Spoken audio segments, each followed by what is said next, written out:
So the year is 2017 and I just returned from a romantic vacation in Cabo San Lucas with my husband. So I'm feeling happy and relaxed. Our business is doing well and I am literally on top of the world. So it's a beautiful day when he goes out to walk the dog. And I noticed that he left his phone on the kitchen table. So my first thought is, great, I've been trying to get some pictures from him from our last real estate adventure, our last project, and he's been procrastinating and putting it off. So I'm just gonna pick it up and send the photos to myself. So I pick up his phone, right? All happy and excited to look at the pictures, and my heart drops.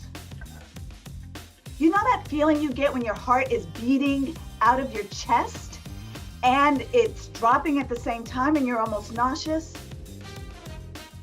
My heart dropped because I realized in that moment I was about to lose everything that I had worked for these last 7 years. I was about to lose it all. My husband was having an affair. Success without sacrifice. That's what I teach. My name is Medilek and I teach people how to have it all without sacrificing in the process. But here's the thing. You don't have to sacrifice everything, but you will have to sacrifice some things. So success without sacrifice is a lie. You see, we bought into this idea that we could have it all, be it all, do it all. But at what cost? What is it costing us? What are you sacrificing? I'll tell you, the problem is that most of us are sacrificing the wrong things, and it's hurting us in the long run. So what do you need to give up in order to be successful? Because we're sacrificing the wrong things. What are the right things to give up? Well, here's where you can start. You can actually start by giving up. Listen to me, give up making stupid decisions. That's right, give up making stupid decisions. And while you're at it, I want you to give up the blame game. Stop blaming others for the results of your stupid decisions. Take responsibility for your choices. And how about giving up wasting time? You know, those procrastinations and distractions that actually pull you away from moving success forward. You need to give that up. And I got a good one for you. Give up being busy.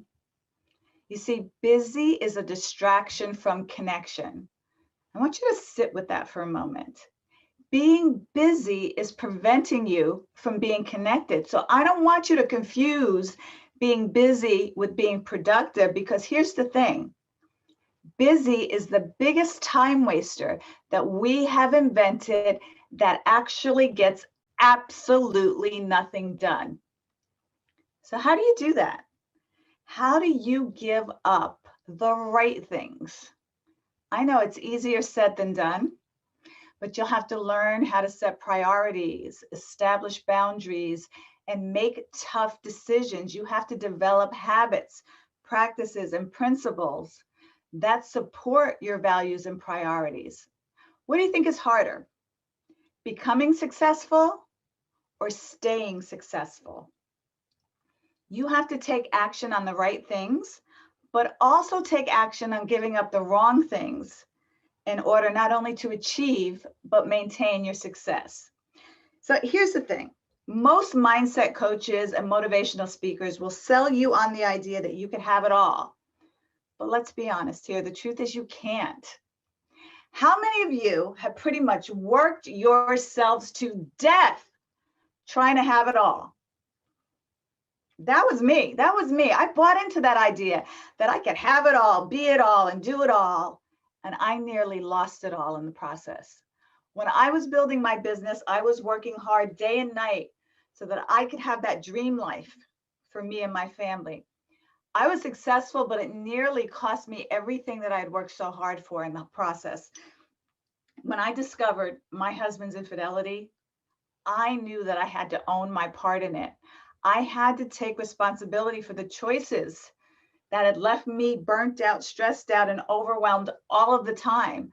I had very little energy left from my personal life because I was spending it all on building a business. But here's the irony of it all. I was building that business to support the dreams of my family and my personal life while it was costing me my personal life. I know you know what I'm talking about out there. That was the wake-up call that I needed to take responsibility, get my priorities straight, set my boundaries, and rebuild my relationship. I don't want this to happen to you. Don't let this happen to you. What's going to be your wake-up call? You know, we all want to find ways to have balance in our lives, right? We're striving for that work-life balance. We hear that all the time in the personal development space. We need to find balance. How do we balance it all? But let me tell you something. Balance does not mean equal. There is no balance. You've got to decide what you're going to give up, how you're going to give it up, and how much of it to give up. You want a successful career in business. You want more money. You want health, and you want happy relationships, right? But the irony is when you try to focus on one of those four things, the other three suffer. And when you try to focus on all of them at the same time, you suffer. And when you suffer, everybody around you suffer. And when mama ain't happy, ain't nobody happy. So look, all of those four things are important to you, right? I think we can all agree on that. We all want success, money, health, and relationships. And you don't want to give up any of them. You want to have it all. You've been sold that idea, I want to have it all. But here's the irony of it all. In your attempt to have it all and do whatever it takes to have it all, you end up sacrificing the very things that you don't want to sacrifice. And that's crazy. In your drive not to sacrifice, you are sacrificing. And now you are stressed out, burnt out, overwhelmed, exhausted, moody, frustrated, while you're trying so hard not to sacrifice anything. You see, these motivational gurus have sold us the idea that sacrifice is not required. We don't have to compromise. We can have it all. And we sacrifice the very things that are important to us in our attempt not to sacrifice. Listen, I've watched people sacrifice their health in an effort to be healthy. And why do you think we do that? Well, there's a number of reasons why, but first of all, we've been sold an idea and a vision of what health looks like by the posting on social media. All those images tell us what it looks like to be healthy. And as a result, we end up doing unhealthy things to our bodies in an attempt to look healthy. We lose too much weight. We don't lose enough weight. We go on crazy diets. We work out too much at the gym and we end up pulling a muscle, right? Speaking of the gym, did you ever see those guys and girls, those muscle people at the gym strutting around? You know, when I used to be able to go to the gym, I would actually be on the treadmill huffing and puffing, and it didn't matter what time of the day or night that I was there. You always saw those same muscle people walking around. I mean, in order to get muscles like that, you've got to spend countless hours at the gym and maybe even take some dangerous supplements, dare I say, in the process. But somebody told them that that looked good and that was attractive. And so they spend all of their time at that gym trying to maintain that look by doing unhealthy things. And don't get me started on diets. Oh my Lord. So personally, I've been on Atkins, South Beach, the sugar solution, no carb, low carb, high protein, keto, cabbage soup, bulletproof, and the lemonade fast. Who out there remembers the lemonade fast? I know you do. Raise your hand. I see you out there raising your hand. See, I did all of them in an effort to be healthy and skinny, and I always ended up cranky and miserable and desperate for a piece of cake or a cookie.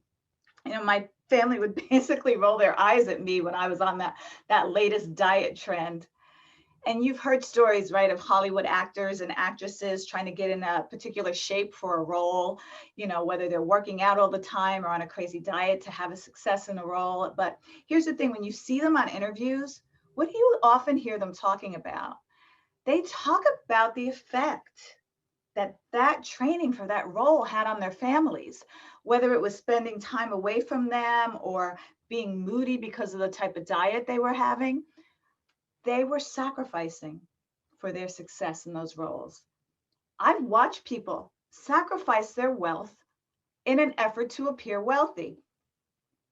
What are you sacrificing in order to become rich? How much money do we sacrifice in order to appear that we have more money than we actually have? And what are we spending that money on? Well, I'm going to tell you, we're spending it on clothes and shoes and jewelry and Louis Vuitton handbags that we can't afford. We're spending it on cars we can't pay for, going to places we got no business going because we can't afford to go there, or living in houses we got no business living in, just so people will think that we have more money than we actually have. We've sacrificed our wealth in an effort to at least look wealthy, thinking that appearances make us wealthy. But let me tell you where we're really sacrificing when it comes to making money. We sacrifice the people that we care about the most. We sacrifice our relationships and justify it with work. And not always work that makes us money, but work that pays us money and makes us feel good because we're busy. Work that we have rationalized that we must do in order to have the things that we probably don't even need. Work that has us spending more time away from the people that we actually care about the most. And as a result, we are sacrificing our relationships. I've watched people sacrifice relationships in an effort to appear that they are in a really great relationship. So when we talk about relationships, we're talking about your significant other, your husband, your wife, your partner, and then we have parenting relationships, friends, siblings, family members, co-workers, colleagues, even our relationships online. But let's start with our family for a moment. All of the time, effort, and energy that you're putting into being successful so that your family can have it all is actually taking away and leaving you with little to no time, effort, and energy to actually spend with your family. But you're doing it all for them, right? In reality, you are sacrificing them to do you. And let's talk about social media. Oh my God. I read an article in 2018. It was Inc. Online Magazine. They had an article titled, "The more miserable you are, the happier your social media posts."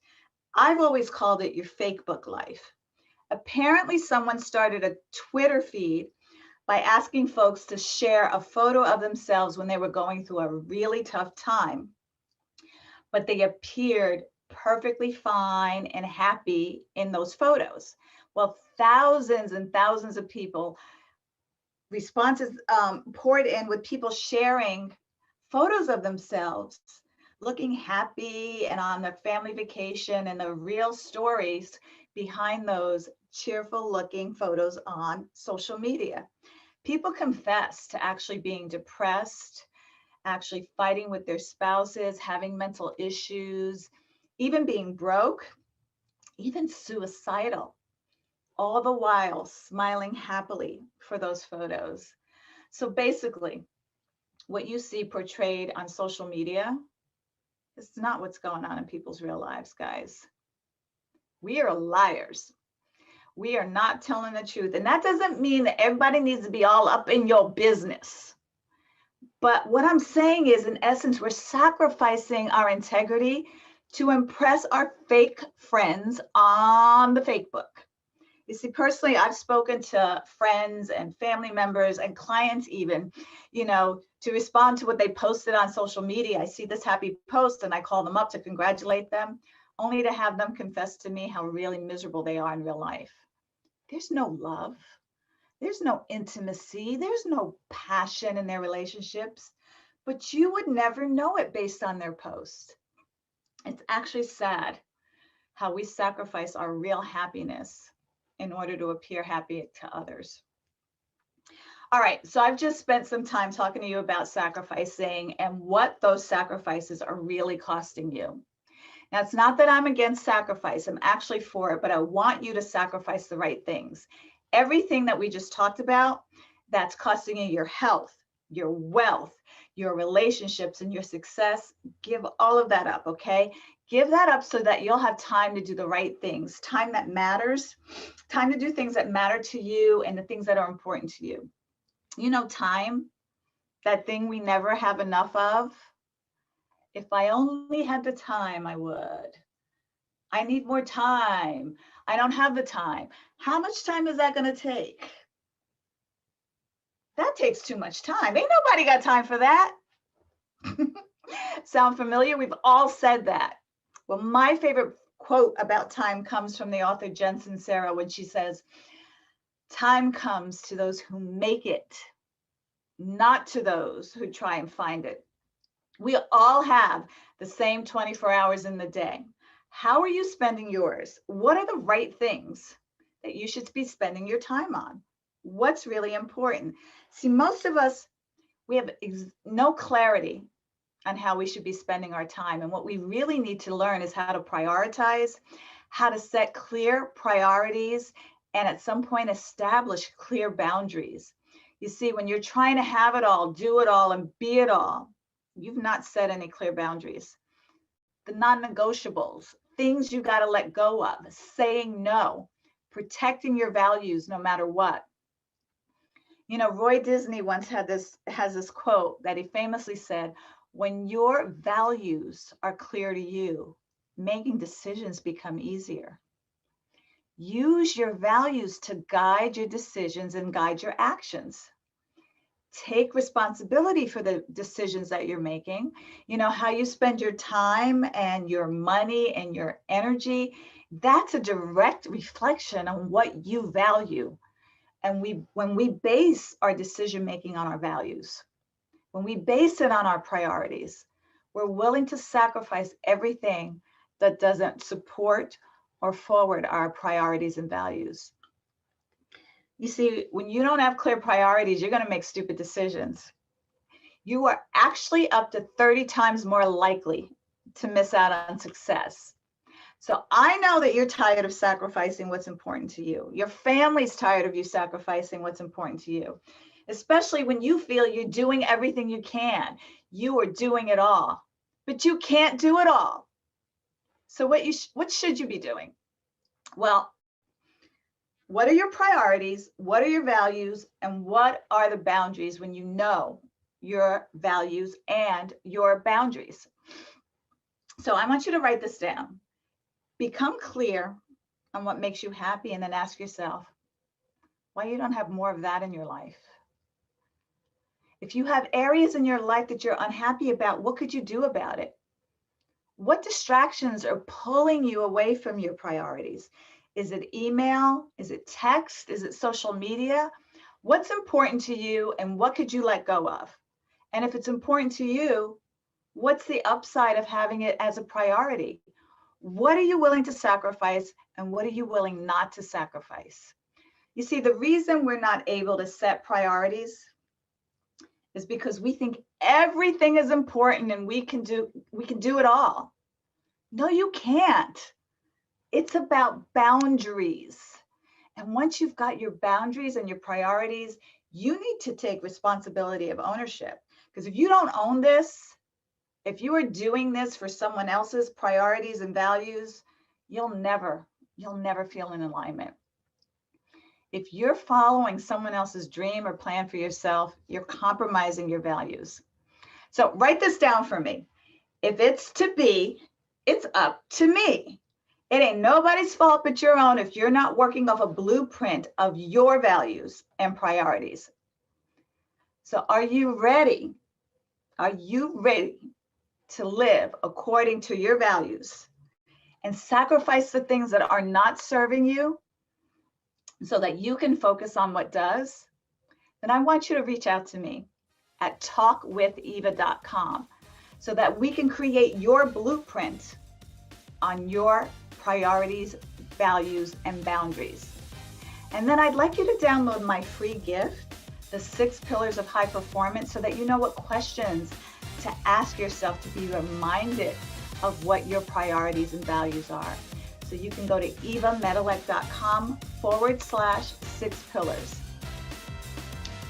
Thank you for sharing your time with me today. It's time for you to stop sacrificing what's important to you in your effort to have it all, so that you don't end up with the wake-up call that I did. Thank you for your time.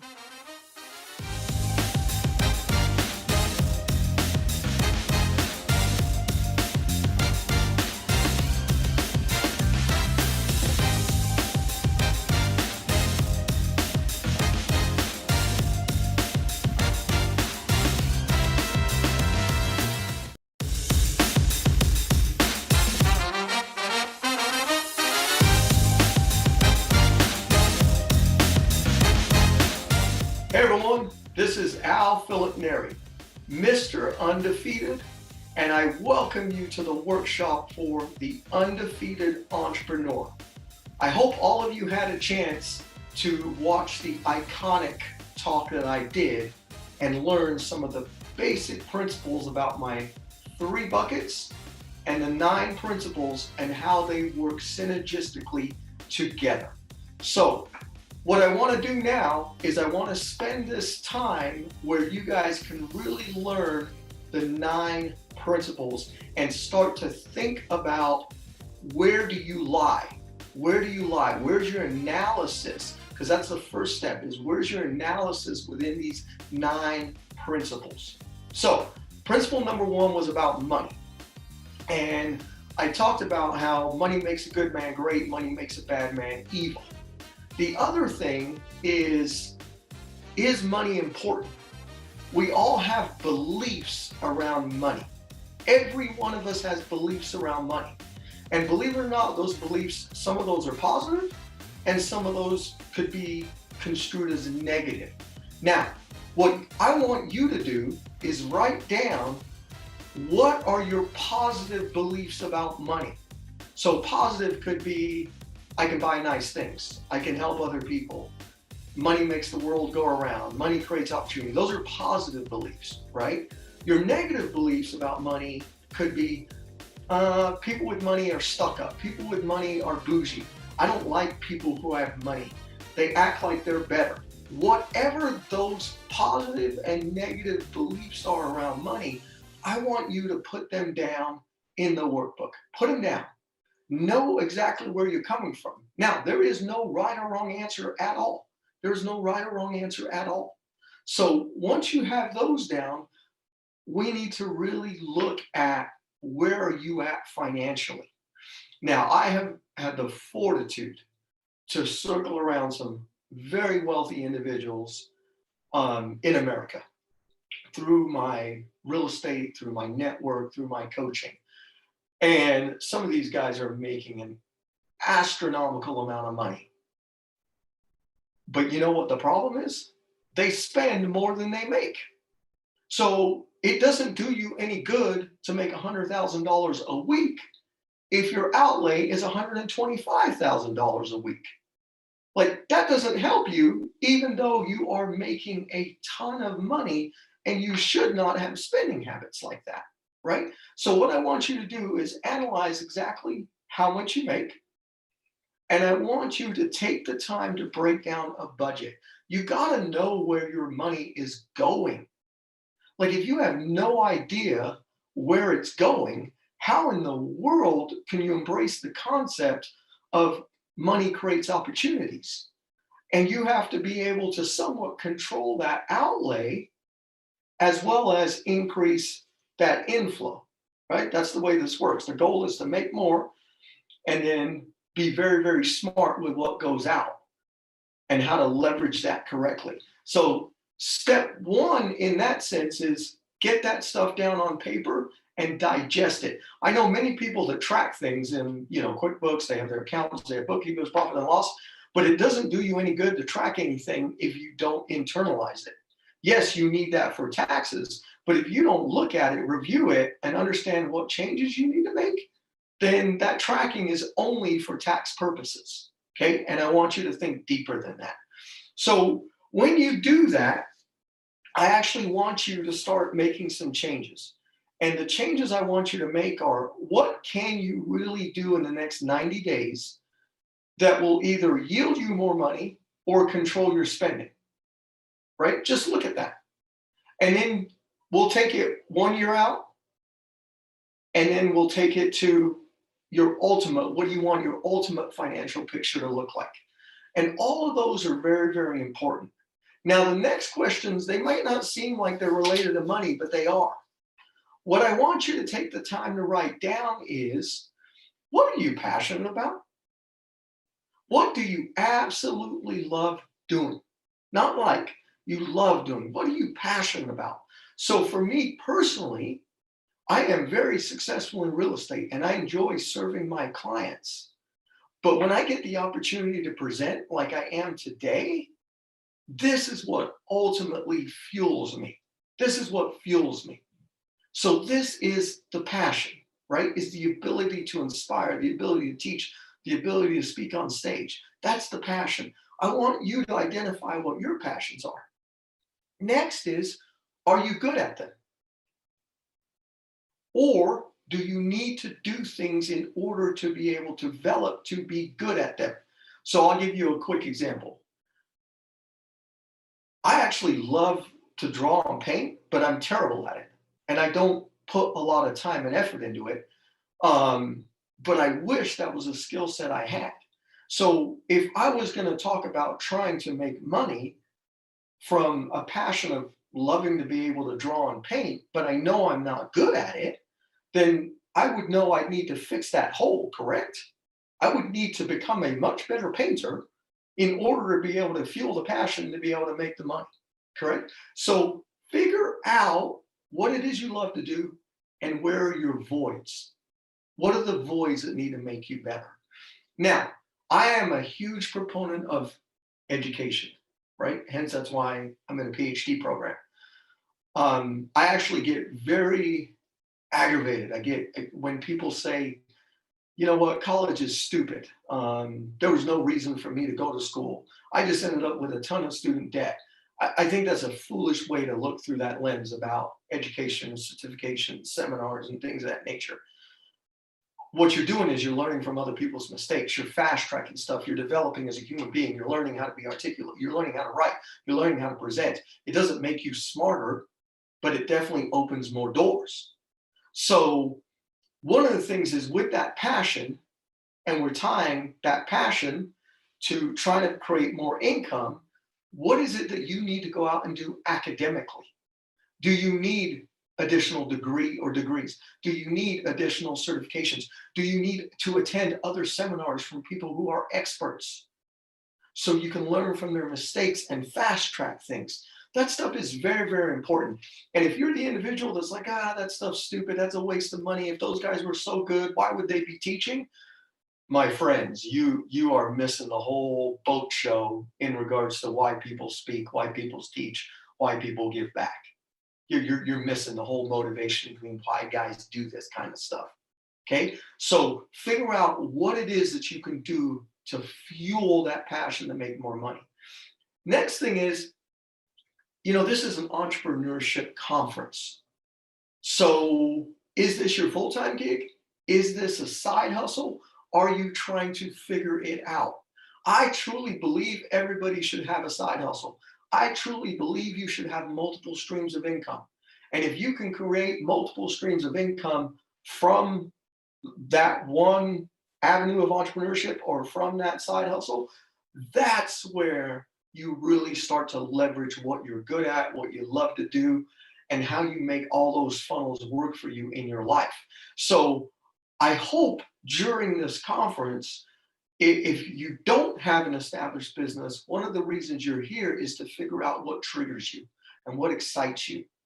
And that is very, very important because that can change your financial future. And yes, there will be a learning curve, right? You can't make $1 million the week you get out of this conference if you're not used to making $1 million a week, right? There's going to be a learning curve. So just be patient and let it do its curve.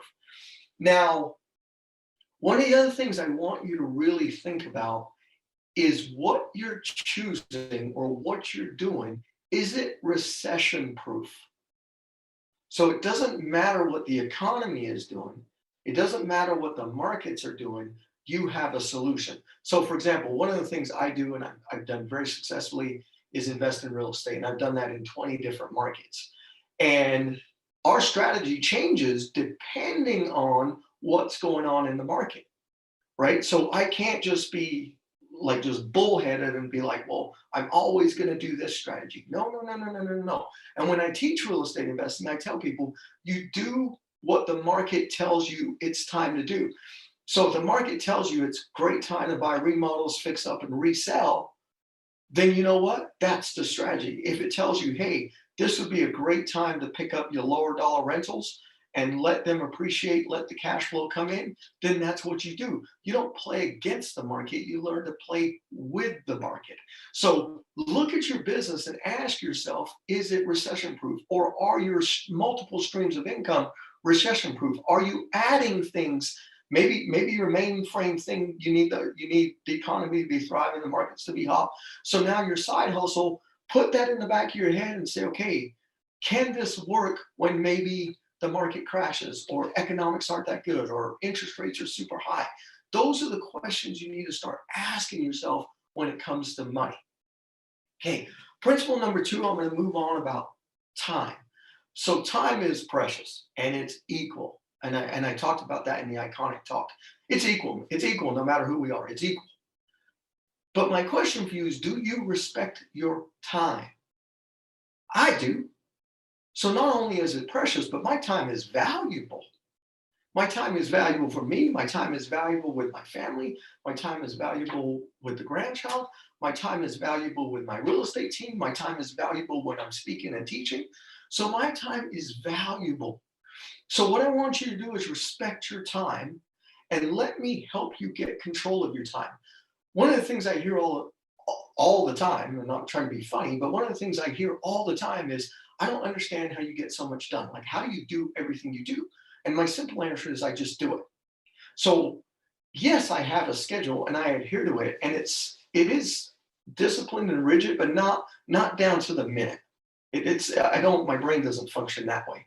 But I know what I got to get done in a day, and I know what's non-negotiable in the day.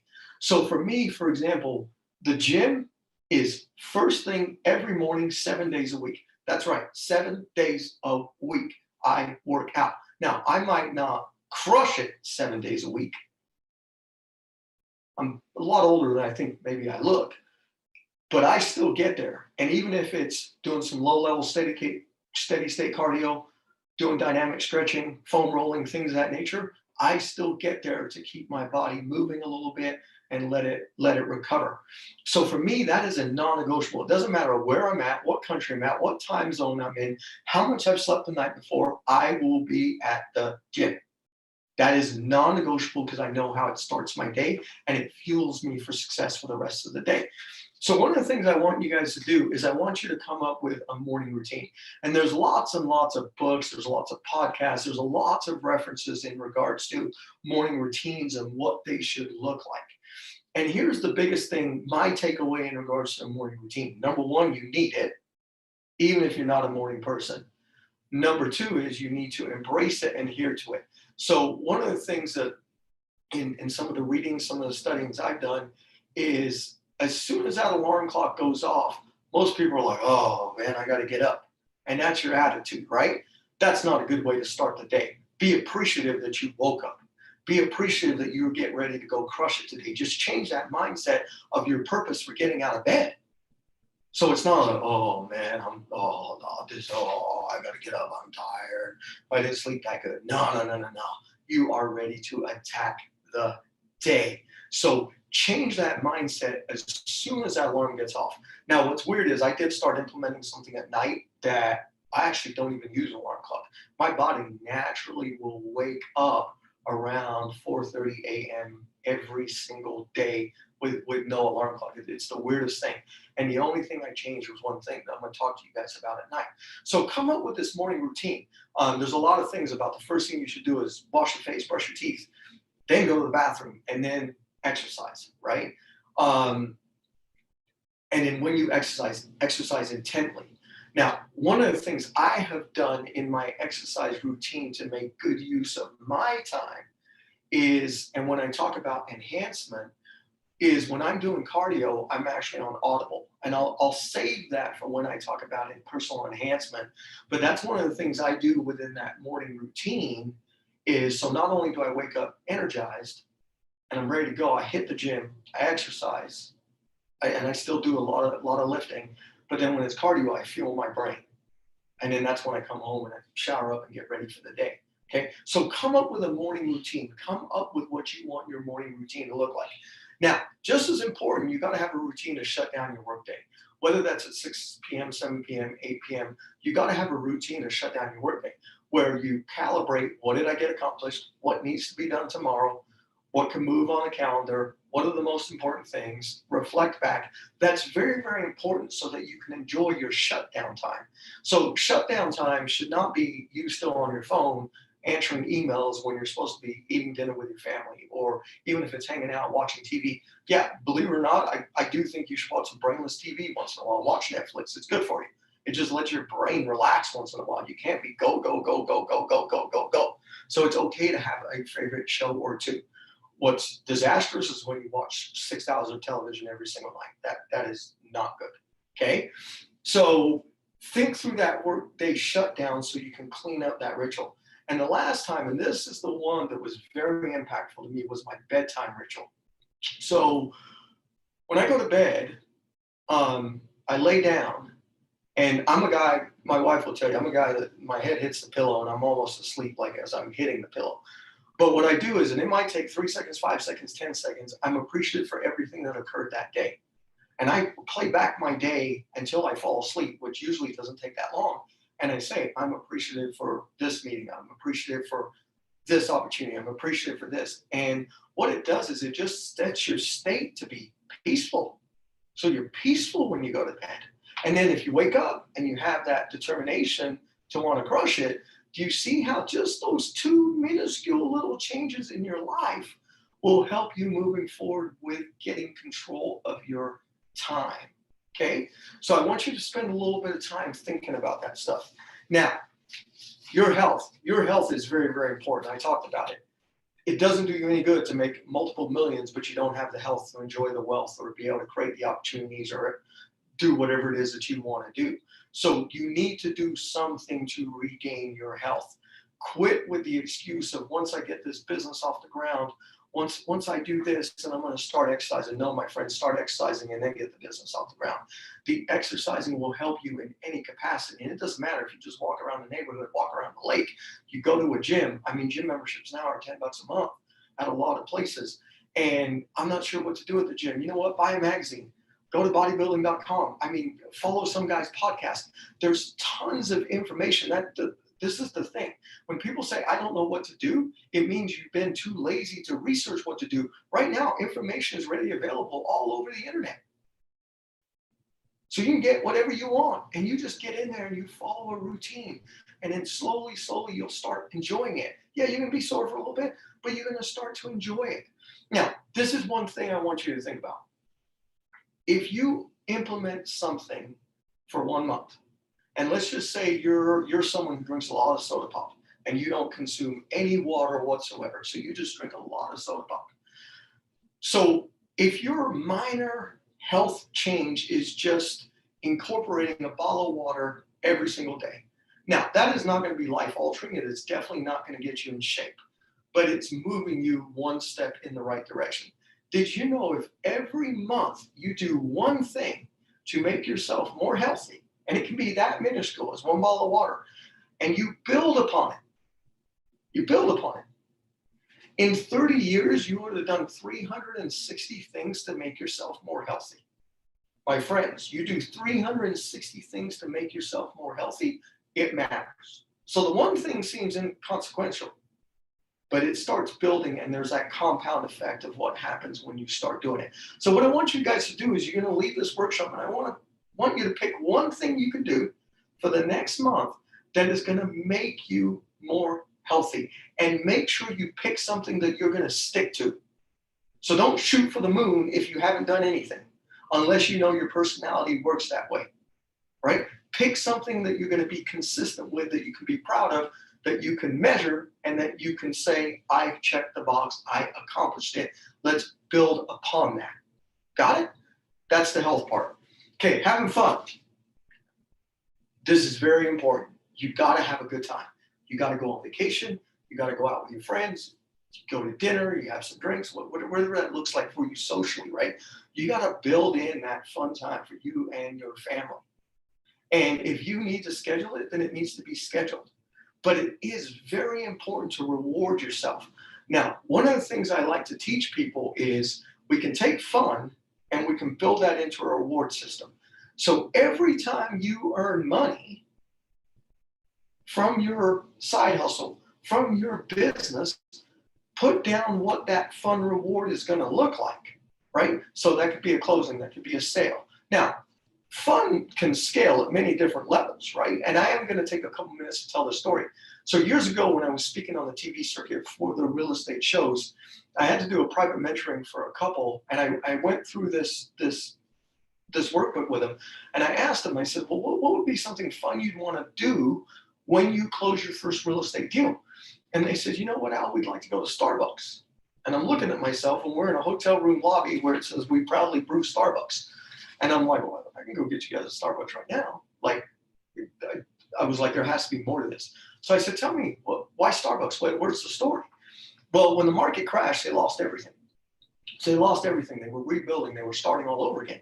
So one of the things is, Starbucks adds up, man. $5 a cup of coffee times 2 people, you get a couple sandwiches. All of a sudden, the end of the month, that's a pretty hefty spend at Starbucks if you're not making good money, right? So they had to go back to just drinking, and I don't want to, dog out any coffee brand, but the store-bought coffee brand that you make yourself.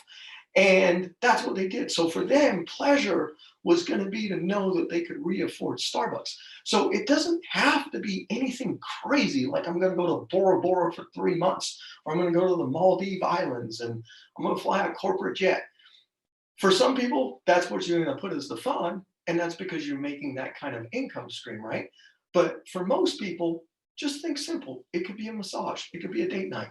If your family has sacrificed a lot while you're building the business, maybe you guys are going to go to Disney World, or maybe you're just going to have a family night out and go to dinner, go bowling, or go to the movies, whatever the case is, and it's going to be quality time, right? So put something down for fun that you're going to do when you start implementing what you're learning here at this conference, okay? And you can make them small, and you can make them, annual. And then you can also make them like lifetime bucket list kind of things that you definitely want to check the box when money is no problem. You want to get these things done. Okay. Now, principle number 5 is protection. Now, what do I mean by protection? I'm not talking about right to bear arms. I'm actually talking about how do you protect your family and how do you protect them financially. So making money is great, but if you don't have other tools in place to protect your family when you're gone, then that making money thing was kind of irrelevant potentially, right? So you got to make sure you're setting up a financial legacy for your family, whether that's through real estate or other businesses, but it's as simple as living wills, estate plans, life insurance policies, things of this nature, so that when it is your time, if you're the breadwinner, if you're the one taking care of your family, that the only thing they are grieving is your personal loss, you as a human being. They're not grieving that their financial world is going to be turned upside down. And I mean turned upside down, because you were over leveraged and you didn't have things in place, and all of a sudden there's probate, and all of a sudden it's just a royal mess is what it is. So that's what I mean by protection. Right? That's what I mean about protection. Again, you can systemize this just like I did with the fun. As you start making money, you can systemize like, okay, what are the things I need to get done? And you prioritize them. And then things that require money, like if you're going to build up a cash value life insurance policy or something like that, then you can systematically fuel things, or other retirement accounts, things of that nature. You can fuel things systematically as you're making money. Therefore, you are protecting your family. So there's a paperwork aspect that needs to be done. And then there's just a whole wealth management aspect that needs to be done. Again, there's a lot of information out there. At this conference, I'm sure there are some great people that specialize in wealth management and estate planning and things of that nature. You want to connect with those people if that's a void, because you don't need to create any more misery or hardship for your loved ones when it is your time. When it is your time. And promise me all, I want all of you to promise me this actually right now, that your family will not have to do a GoFundMe when it is your time. Promise me that. Promise me, even if that's all you accomplish, you do that. Because unfortunately, in the world of people of color, that is the response. And it sickens me. Sickens me every time I see that, because that all can be avoided for just a few bucks a month. Okay, so at least make that commitment to me. All right, now giving back.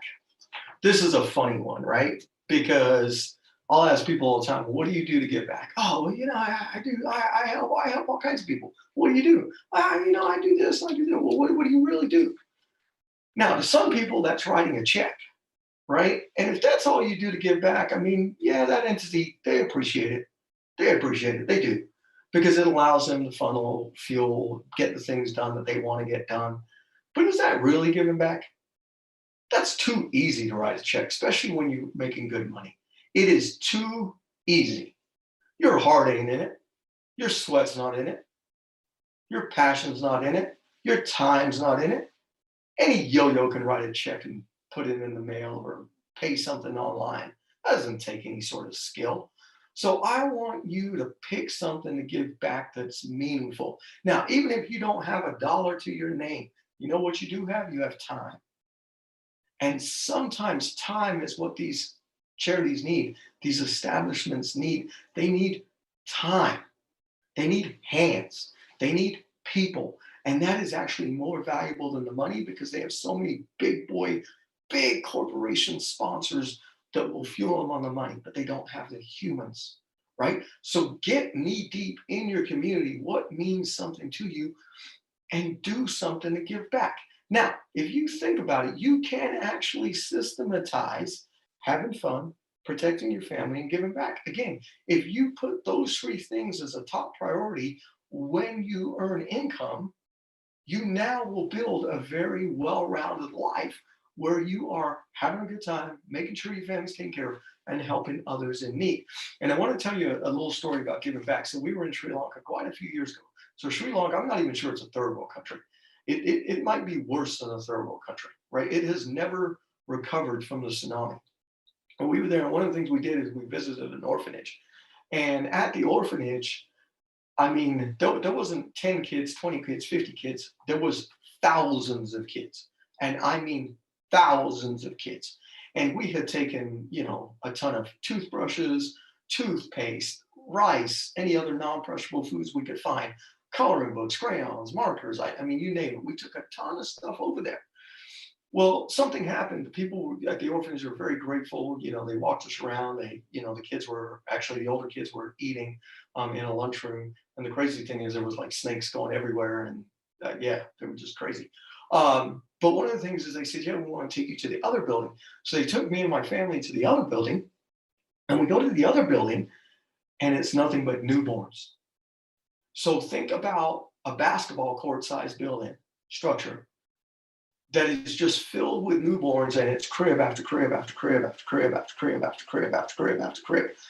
And you can barely fit in between the cribs. And there are some kids that are severely handicapped. And there were 3 people working this entire floor of newborns. 3 people. And I asked the question, I said, how long does a child stay with a dirty diaper? And they were like, sometimes hours, but it's not because we don't care. We don't have enough hands. And I felt so bad. And I looked at my wife and I was like, we did not get anything for these children. We did not get diapers. We did not get formula. We did not get anything to be able to help. So the only thing we could do at that present time was help, right? And then give the driver, give the orphanage some money. and hope to God that they were going to do the right thing with the money and bring back supplies for these newborns. So that's giving back, my friends. And if you were to talk to my son, I mean, he's a sophomore now in high school, but he was fairly young when we went there. And you ask him what was the most memorable thing about going to Sri Lanka, that is what he will talk to you about, is his visit to the orphanage. That has changed him permanently for the rest of his life on how he feels fortunate. Fortunate to be healthy, fortunate to be in America, fortunate to be an athlete, fortunate enough to be a student. That's what I'm trying to accomplish with giving back with people. Make it so memorable that it changes you forever. That's a good thing. That's a good thing. Okay. Now, enhancement. You got to take care of yourself. You got to fuel your mind, and you got to constantly fuel your mind. So I'm sure you've all heard it, that the top CEOs in the world read 52 books a year. Some of these guys are so crazy they have people reading for them, and then they get the regurgitated Cliff Notes back. And I'm sure that works in some books. But 52 books a year is one book a week. So when I first heard that, I was like, how do I accomplish it? And I alluded to it earlier with the health. One of the things I changed about 2 years ago in my life was I started to listen to Audible while doing cardio, and I forced myself. So lifting weights was music, but cardio was Audible. Every time I did cardio, it was Audible, Audible, Audible. You know what was crazy that I found is if I was really into the book, I actually wanted to do cardio versus lift because I couldn't wait to get into that book again. It was kind of a crazy, crazy feat. So, and I make it a goal to do an Audible a week. So yes, I have an Audible account. Yes, it costs a few more credits, blah, blah, blah, blah, blah, but I am fueling my mind. Now, I know there are programs out there such as 75hard.com where they want you to tangibly read 10 pages so you're focused. And I do understand the value of that. And that's 10 pages a day. But for me, I can stay equally as focused on Audible. And I can be intent in that book as long as I'm enjoying that book. So I'm very selective about what I read. I read the reviews. I listen to the samples. I ask people who I respect, who are in my circle, what are some good books to read? And that's how I pick them.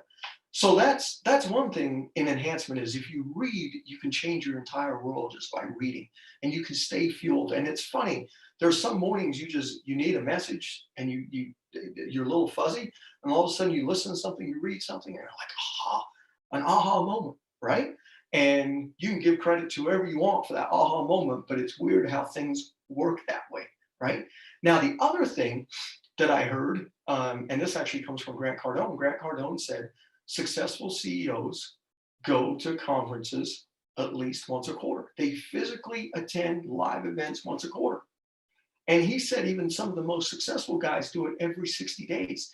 And they go to a live event. And yes, it's inconvenient from your business. It's inconvenient to your schedule. Yes, it's derailing you a little bit because when you get back, you got to work a little harder. You got to get caught up. But he said what they really realize is the power of networking, the power of human connection, the power of being fueled. And that becomes one of the main reasons they succeed. So what I'm going to encourage you, and again, you guys being here, watching this today, obviously you are fulfilling the enhancement thing, right? By attending Black&Iconic. But you need to continue to do that. You need to continue, and fuel so that you constantly are being invigorated, you are being inspired, and you're getting that message of, if they can do it, I can do it. Because that's important in entrepreneurship. Okay. Next one is support. And this is not an easy one to talk about. I'll be honest. I have two categories for support. You're either a dream fulfiller or a dream killer. That's it. Dream fulfiller, dream killer. So a dream fulfiller is someone who is just happy-go-lucky. They're high energy, they're positive. It's not that they always agree with you, or it's not that they always tell you what you want to hear, but they're just good people, right? They're good people. They don't have to be entrepreneurs to support your vision and mission. They can be W-2, and for them, that works, right? They like what they do, and it provides them comfort within their family. So they don't have to take the perils of what we're all doing. But you know what? They're excited for you. And every time you talk to them, they're excited for you. They're like, oh, you know what? That's great. That's so good to hear. Oh my God, that's amazing. Keep me posted on your journey. Wow, I'm so proud of you. Takes a lot of courage to do what you're doing. But you know what? I know you can do it. Whatever the case, or you have an idea and they're like, well, not so much, but what about this? Those are dream fulfillers. I want you to list who are the dream fulfillers in your life. And guess what? It actually can be one of those people that you listen to on Audible. Did you know that they can be a dream fulfiller for you? They can be a role model. They can be a mentor. They can be a sounding block just by listening to their messages. They could check that box of being a dream fulfiller. They can. They can. And then you got the dream killer.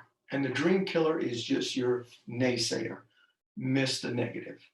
They're trapped. They're trapped in themselves. They're trapped in the system. They're trapped in society. They're just trapped.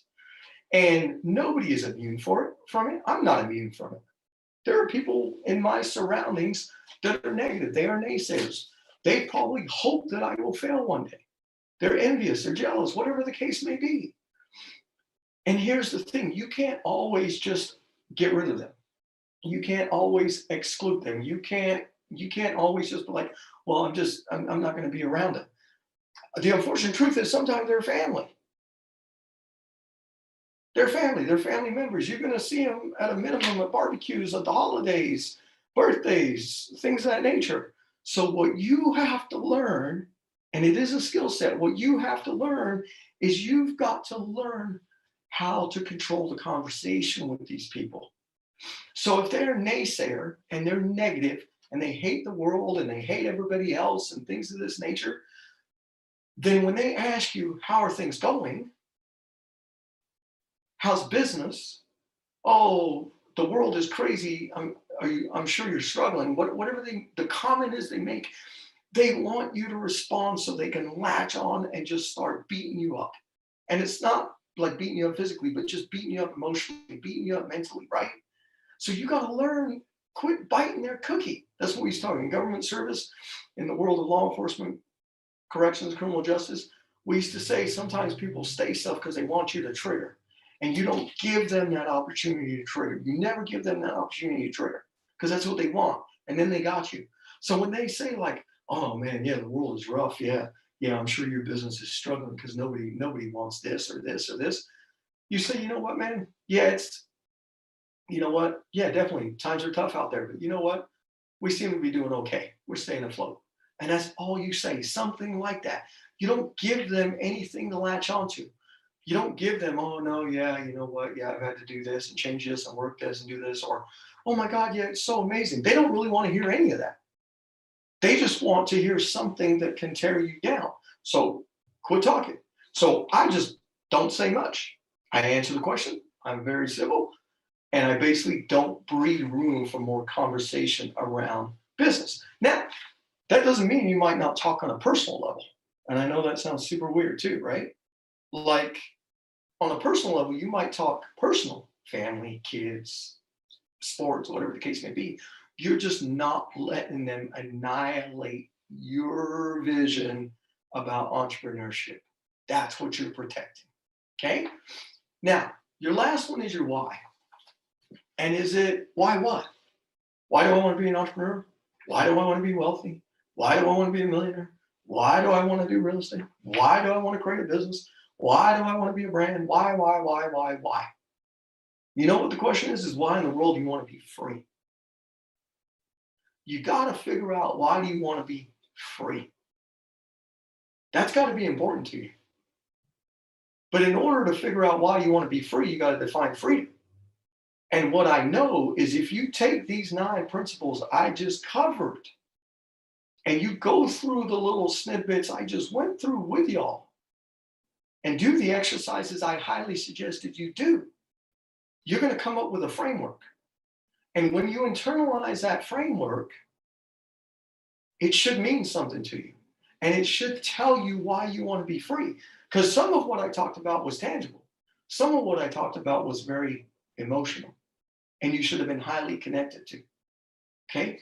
So define what freedom means to you within these 9 principles. Figure out why it's so important to you. Now, I've read stuff that says, when you answer with your why, you ask why again and why again and why again, and you go to 7 levels. Maybe that's true. This is what I do know. When you think deep enough, where your why really, really, really means something to you, it should bring tears to your eyes. And when I mean tears, you don't have to be bawling, but even all you alpha males out there, right?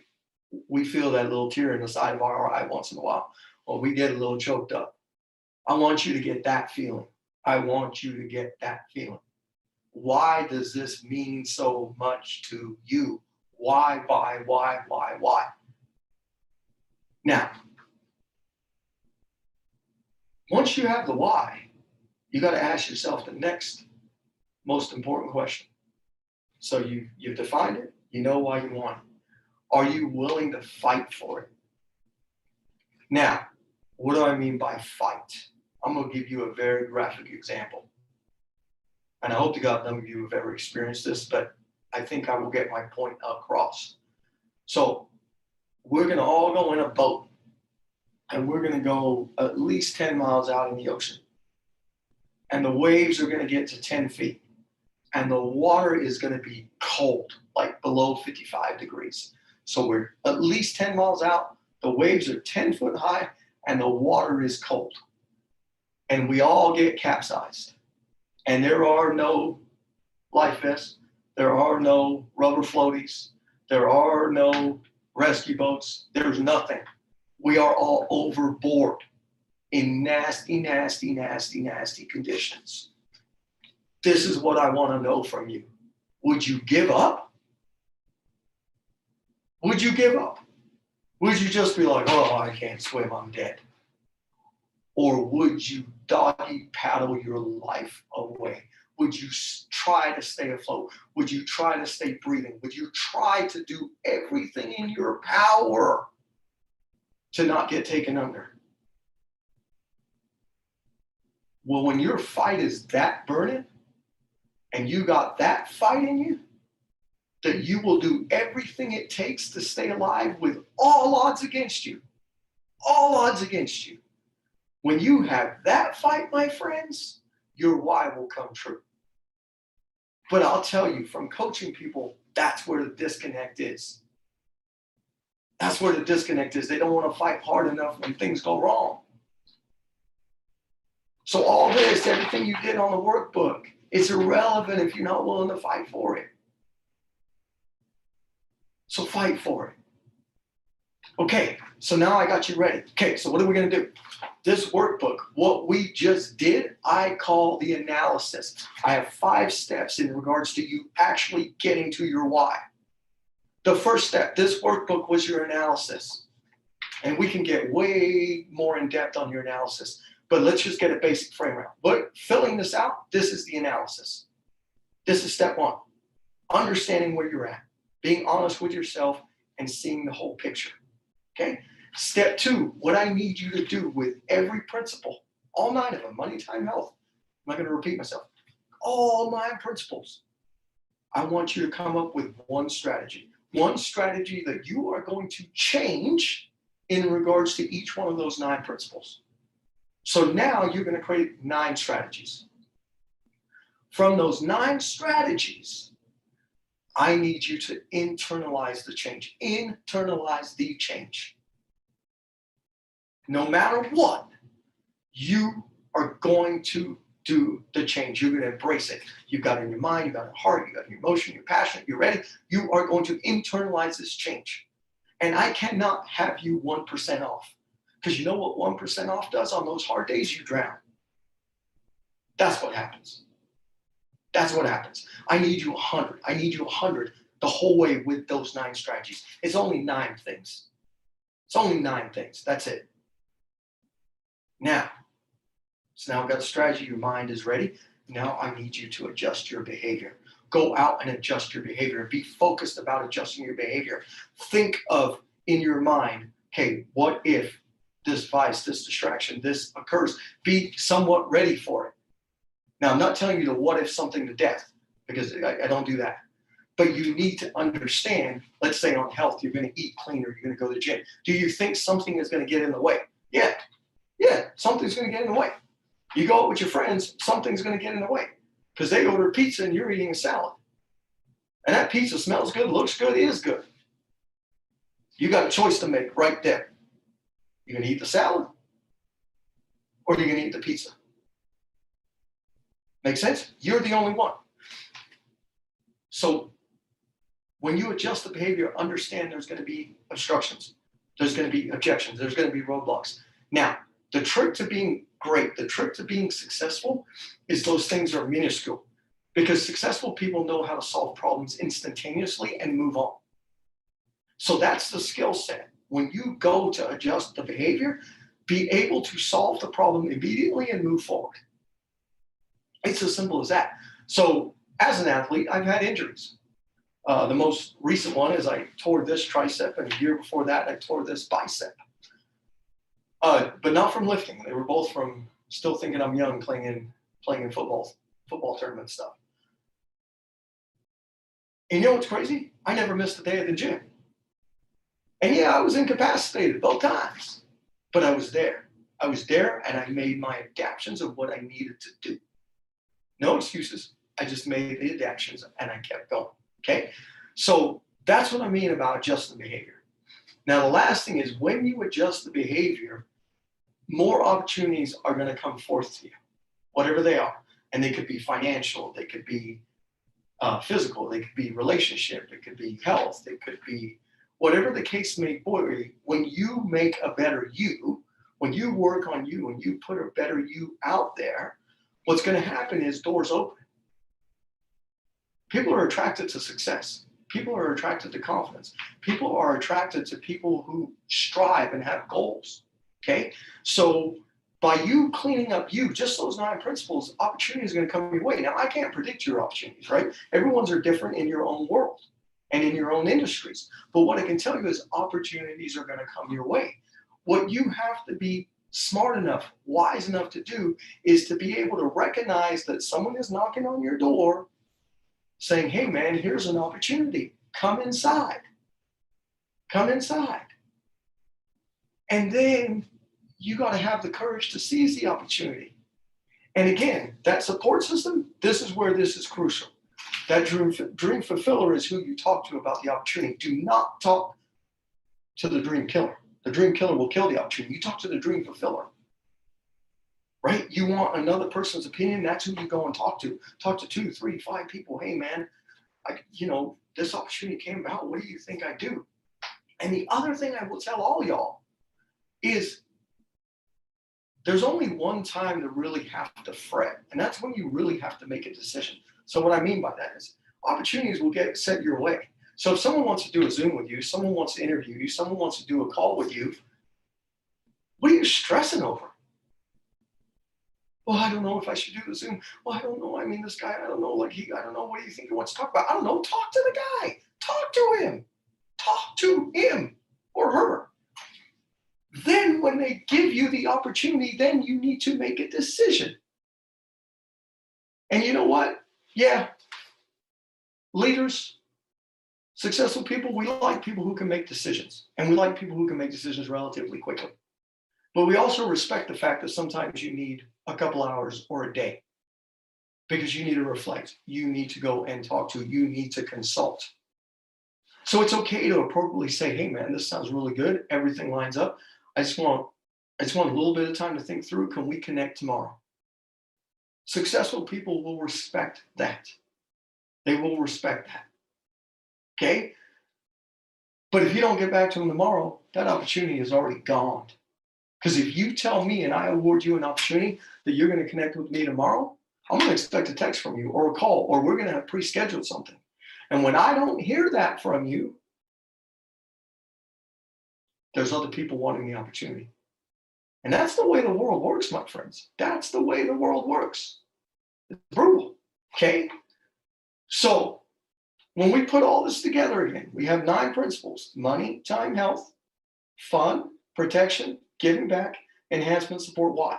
So we have those 9 principles. You do the analysis, create the strategy, Get your head around the strategy, get your heart around the strategy, work on adjusting your behavior, understand there'll be a learning curve. Good things come with consistent effort. And then learn how to recognize and seize those opportunities. And you do that, my friends, you are now the undefeated entrepreneur.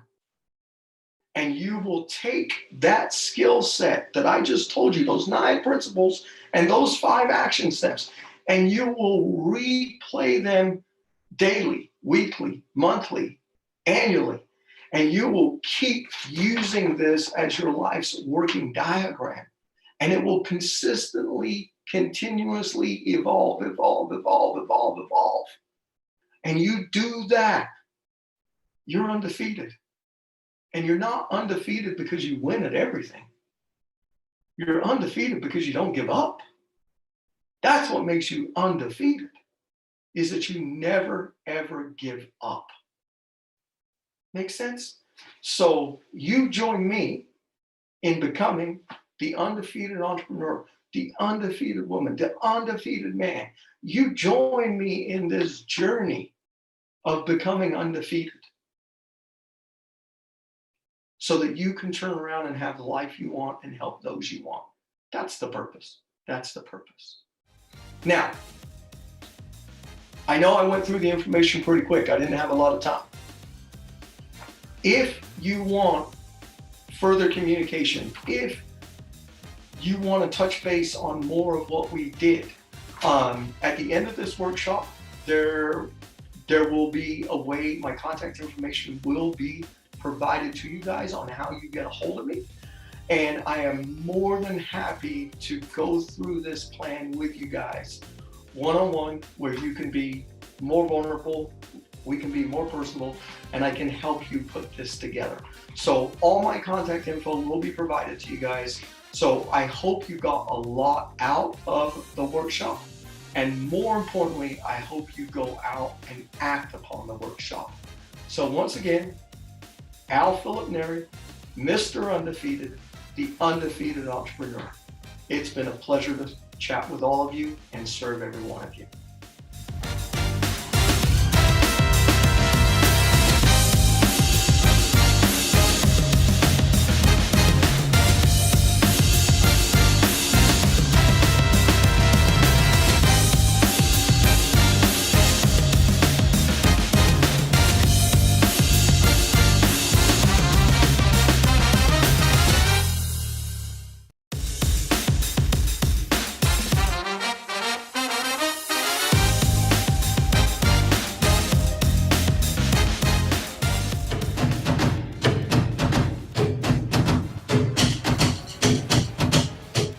Hey everybody, Al Philip Neri, Mr. Undefeated. First and foremost, thank you so much for going to my 20-minute iconic talk and then coming to my 45-minute workshop. I hope that I have inspired you to make a difference in 2021. Now, what I haven't spent a lot of time doing is talking about Mr. Undefeated. Mr. Trevor Otts, CEO of BlackCEO, the person responsible for putting this iconic conference together, he loves it when he calls me. He's like, Mr. Undefeated, what are we working on today? Now, what does that really mean? So life is not easy. Life has challenges. Life has obstacles. It's a journey. But you know what happens if you're undefeated in your mind? You will always win. So that's when he calls me Mr. Undefeated.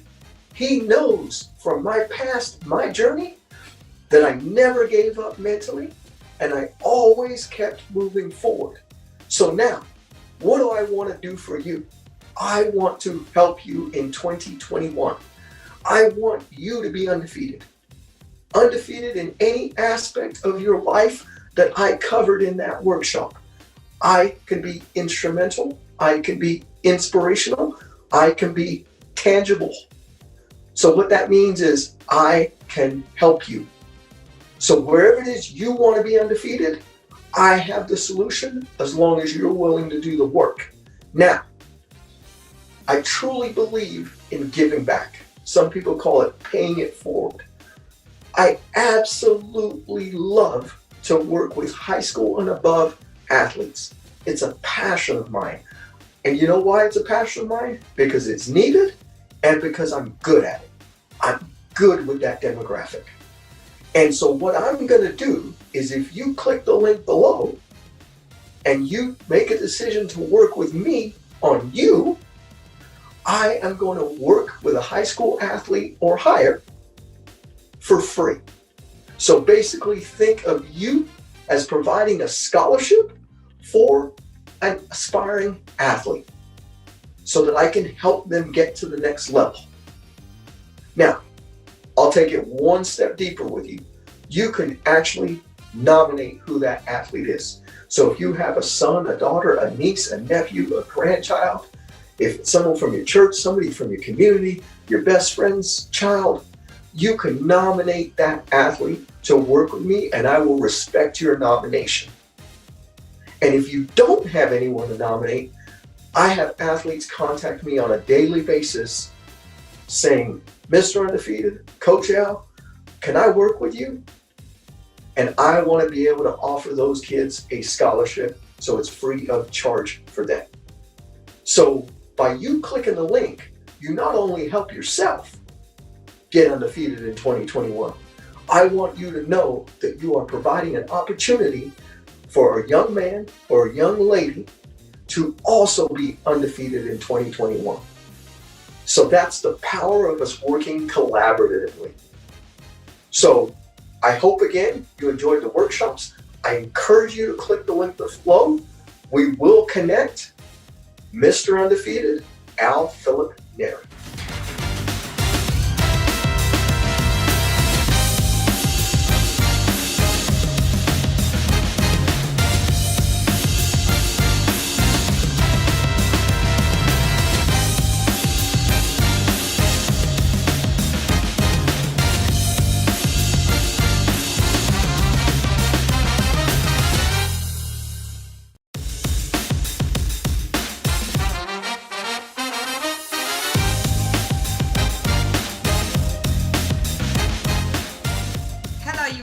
My name is Taina Anthony, and I'm excited to share something that's gonna help you evolve, right? Because we all wanna evolve.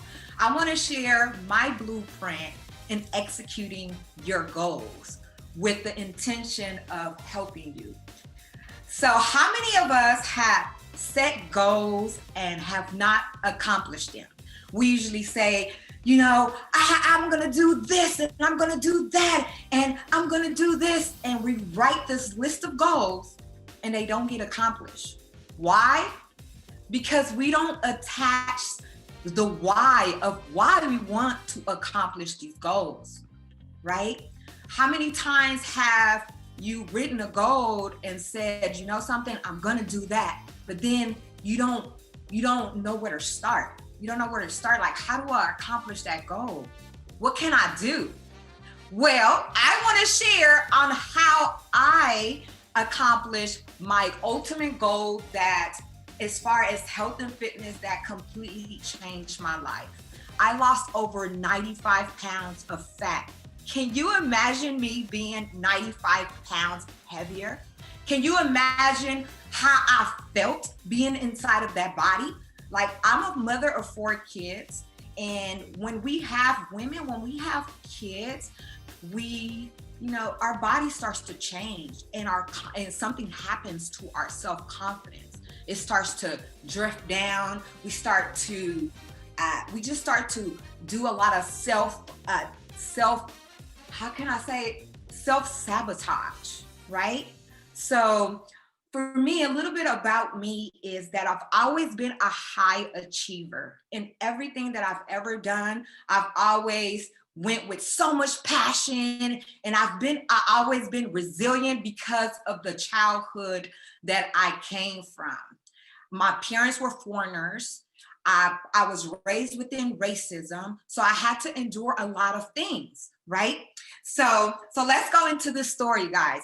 So my mom, I can remember when I was 8 years old, my mom started selling corn out of the trunk. right? So she said, so I was always fascinated with numbers and money. So I always knew that I wanted to do something in that field. And so she started her business. She started selling corn and tamales out of the trunk. And so she would take me with her, and we were, you already know those tamale cars, we're driving and we're screaming tamales, tamales. And so we're pulling over and people are coming to the car. So at that point, my mom was like, collect the money. And so I pulled out a pad and I started tracking the money. And I started, she would tell me like, okay, well, how much did we make? And, she was just teaching me, right? She was teaching me these skills. So that was one point where I kind of learned how to track things from sales, right? So that was one point. Another point that I can, and just stay with me because I'm gonna bring you guys on. So another event that I remember in my life, what that was big was I used to sell candy in high school. So I sold candy in high school. We were we were a poor family, but I always say we were rich in love. So we didn't have all the materialistic that, that a lot of families are fortunate to have, but we had, we had love, we had food, we had a warm home. And so my dad, he worked as an electrician. And so my dad will sometimes, when it rained, work would stop and he would be out of work. And so I started selling candy at school with a friend.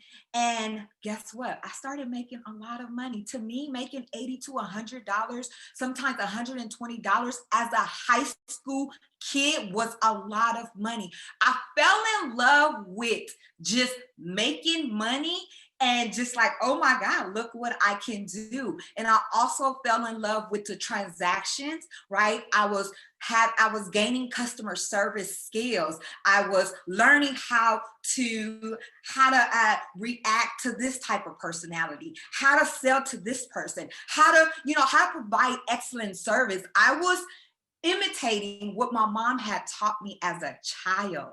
And I remember that one day my dad picked me up and he was like, he was sad. And I was like, Dad, what's wrong? And he was like, baby, I gotta make some money. And he will always encourage me in my sales and support me. And so he never asked me for money, but I can see it in his eyes. His eyes would get watery and I can just feel it, that it was just something. My dad needed help, but he didn't know how to ask his daughter, 15 to 18 years old, for some money. So I offered. I was like, Dad, well, I have some extra money. Do you want it? Like, I'm just saving. And I had $500 saved up. It was like 500 and something. And so when he saw, and he was like, you have all this money. I said, yeah, Dad, I make like 80 to 100 and something dollars. My dad was just supporting me. He wasn't really knowing exactly what I was making. And so it became this thing where I was making money and I was giving it to my dad, and he was just, using it, and it became that, right? So then I moved on and I was playing sports while I was doing that, right? And so the skills that I learned from that event was just to have principles, to have values. Like, can you imagine just sharing what you earn like that? That's teaching us humbleness, right? So it taught me a lot.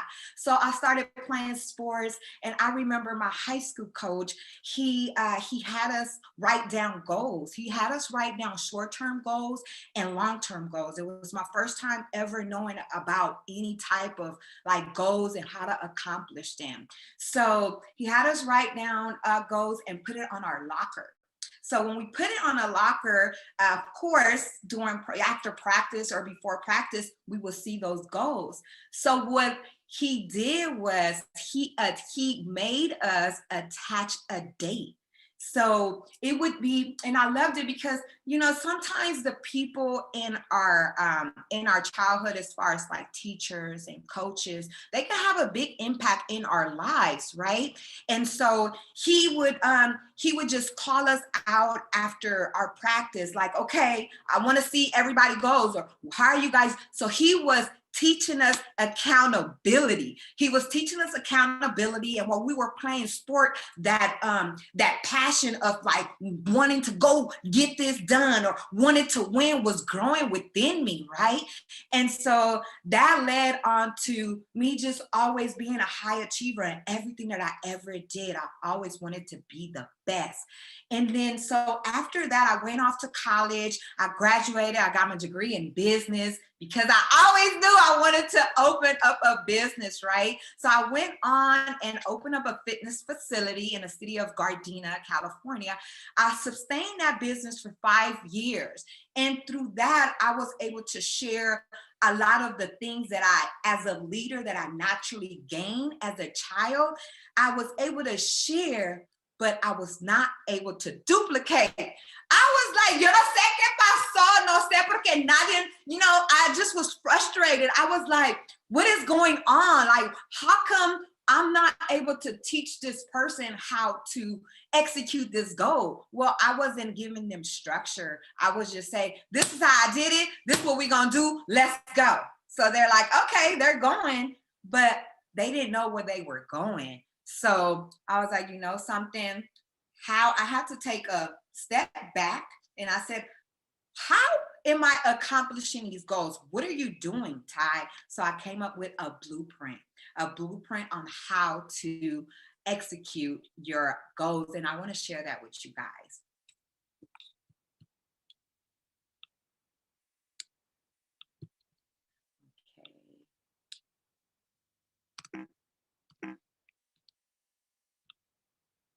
Okay, so here, as you can see, so action plan. I hope you guys have your notes, so go get your books right now, your notebook and paper, or take a picture of this because this is very powerful.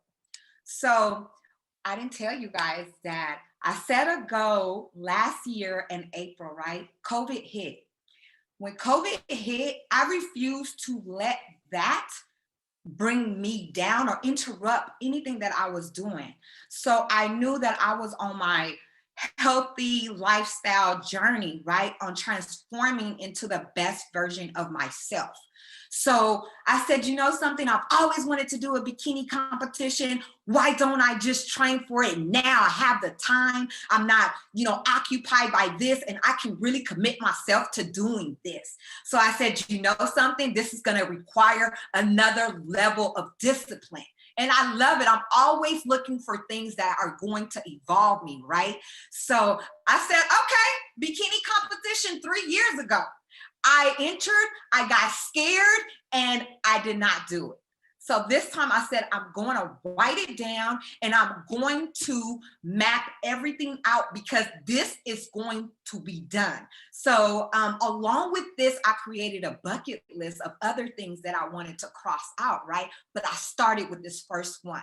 So the first thing you want to do is determine what your goal is, right? Determine what your goal is. Mine was bikini competition. You write it down, right? You associate a value to it. So your values can be different. It can be, mine for this one, this is an example, was to inspire others, you know? So whatever value you see in your goal, you wanna write it down so that it can be attached to it. So then the next one is you wanna associate your principle with it. Sometimes you can have multiple principles, but for me, I had only one, right? So I wanted to transform individuals into the best version of themselves to help align their mind, body, and spirit. So I made sure that I had my value and my principle present at all times with my goal, right? Because when you do that, it gives it more power. It makes it, you get more connected to it, right? And so then after that, you want to track your progress. You want to create deadlines. So as you can see towards the right, I I added columns and I broke it down into months. So this could look different to you. Your goal may take, from year to year. It might be from week to week. So in these columns, you can create it the way you want it around your goal. So for me, I did it in increments of months. So I attached my deadlines to it. So and then I wrote the objectives of, okay, an objective is, okay, so this is the point. So in order to accomplish these goals, this has to get done, this has to get done, and this has to get done. You can have, in this example, I have 3 objectives. You can have however many objectives you want to have that's going to lay out your goals, right? So my first objective was to customize a workout plan.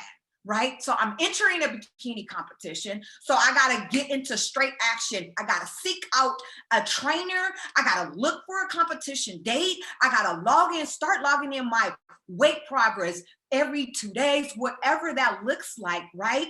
So when I point out the objectives, I start to get more in depth with it. So I add tasks to it. And this is a short version to it, you guys. So I didn't want to put a whole book in there, but este es el ejemplo está corto, okay? Very small. So I had 10 to 15 tasks under it, right? So when you write your task under your objective, you want to just list, something, I'm going to have to do this. I'm going to have to do this. I'm going to have to do this to accomplish the objective. So my next objective was customizing a nutrition plan. I am a trainer. I'm a personal trainer as well. And I am also a health coach. So I'm very knowledgeable of these things, right? But I know that even being a trainer, I still need help because I couldn't do this by myself. I needed someone to push me. So I seeked out help so that I can get that support. A lot of the times that's, and I want to just interject this because a lot of the times we think that we can accomplish these goals by ourselves and we can't. We need help. And I'm just sharing that from experience because in the past, I have wasted so much time trying to figure out how to do something. The Spanish is kicking in. How to do something, and I just wasted 5 or 6 hours when I could have picked up the phone and called one of my mentors or someone and just, hey, I'm thinking about this. Can you share your insight on it? Bam. That 5 hours could have been condensed into 10 minutes, right? So you make sure that you seek out accountability people that's going to help you get to that goal faster, right? So I seeked out a nutritionist, and then I cleaned out my refrigerator, and then I Googled healthy recipes. So I did that. Then the next objective is my self-work. I said, something, this is going to be a very intense preparation process. I got to get my mind right.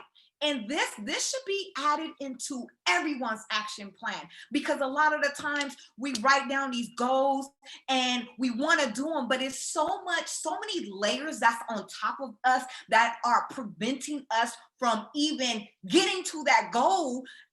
So we have to work on ourselves. We have to feed our mind good food. We have to surround ourselves around people that are cheering us on, that are supporting us, that are teaching us. We're learning from them. We have to remove ourselves from certain environments in order for us to see results. I'm sorry, if you've been around a certain amount of people and you have not gone anywhere, then you need to leave that group. And that's just being straight up, okay? Because a lot of the times our loved ones are the ones that are stopping us from accomplishing our goals, okay? So for me, doing self-work looked like this.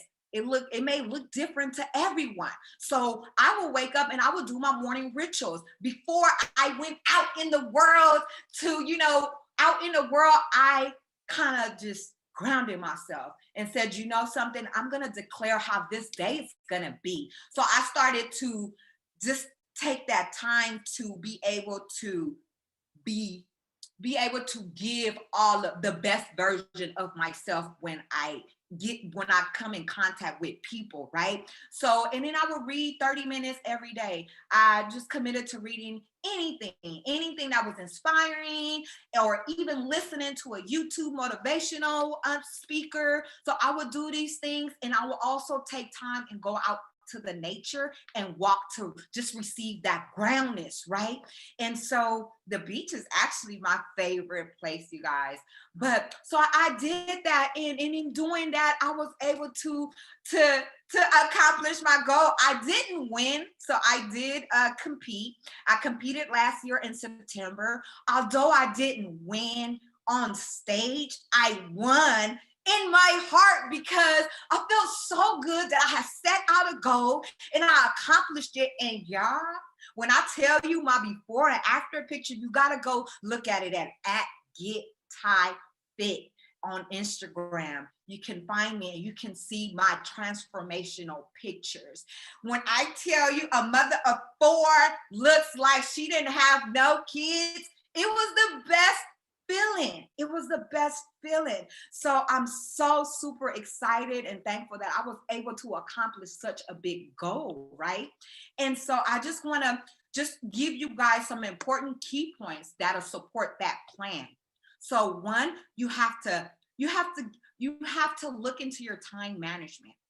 So grab your calendar and you start to pencil in the things that you have to do at the time that you have to do, because then at this time, what you're doing, you're blocking time, you're setting time apart so that you can focus on accomplishing your goal. You have to do that. Your mindset, you got to make sure you feed your mindset good nutrients, right? When you're feeding your body good nutrients mentally and physically, you're going to act different. You're going to feel good. You're going to glow. People are going to say, what is she doing? What I want what she wants. She's happy. It's coming out. Yes. It's because I'm doing the work and taking care of myself, right? And it just leads on to the last point. Is just make sure that you take care of yourself, that you take time and you celebrate your small wins. And this was hard for me, you guys, because I've always been such a giver, and I've never looked for the applause. I was always looking to, what's the goal? How do we get there? Let's do it. My blinders are on. My head is down. Let's do this, right? So I had to learn how to stop, measure my progress, and celebrate myself. And I'm still working on that. But you got to make sure you celebrate yourself, right? And so I'm going to leave you guys with these action steps. I want you to write your goal down. There's just something about when you write down a goal, there's power in writing, right? Apply the structure that we went over. Break it down. I'm telling you, it may take time, but it's going to save you time in the long run. Share your goals with other people for accountability. Sometimes for me, I remember that sometimes I didn't want to share my goals because I thought that I was like, I don't want nobody to know what I was doing. So I just wanted to do it and say, hello, So I said, something, I'm going to start sharing my goals with the people that I know are going to truly hold me accountable. And your family are not the people that are going to hold you accountable. You need an outsider that's going to tell you the truth and that's going to really hold you accountable. That's going to pull you and say, hey, you told me that you were going to do this by this day. What's up? You need those kind of people in your circle, right? And then the last is get into action. Yeah, get into action. No more talking. You wrote it down. No more talking. It's written down. Get to work. So I'm going to leave you that. I'm going to leave you guys with that. And I just want to say thank you so much for giving me the opportunity to share with you guys. I hope that I inspire you in any way. Also, you can visit my website and you can view all the services that I offer. You can follow me at Get Thai Fit. Thank you. Thank you. Thank you.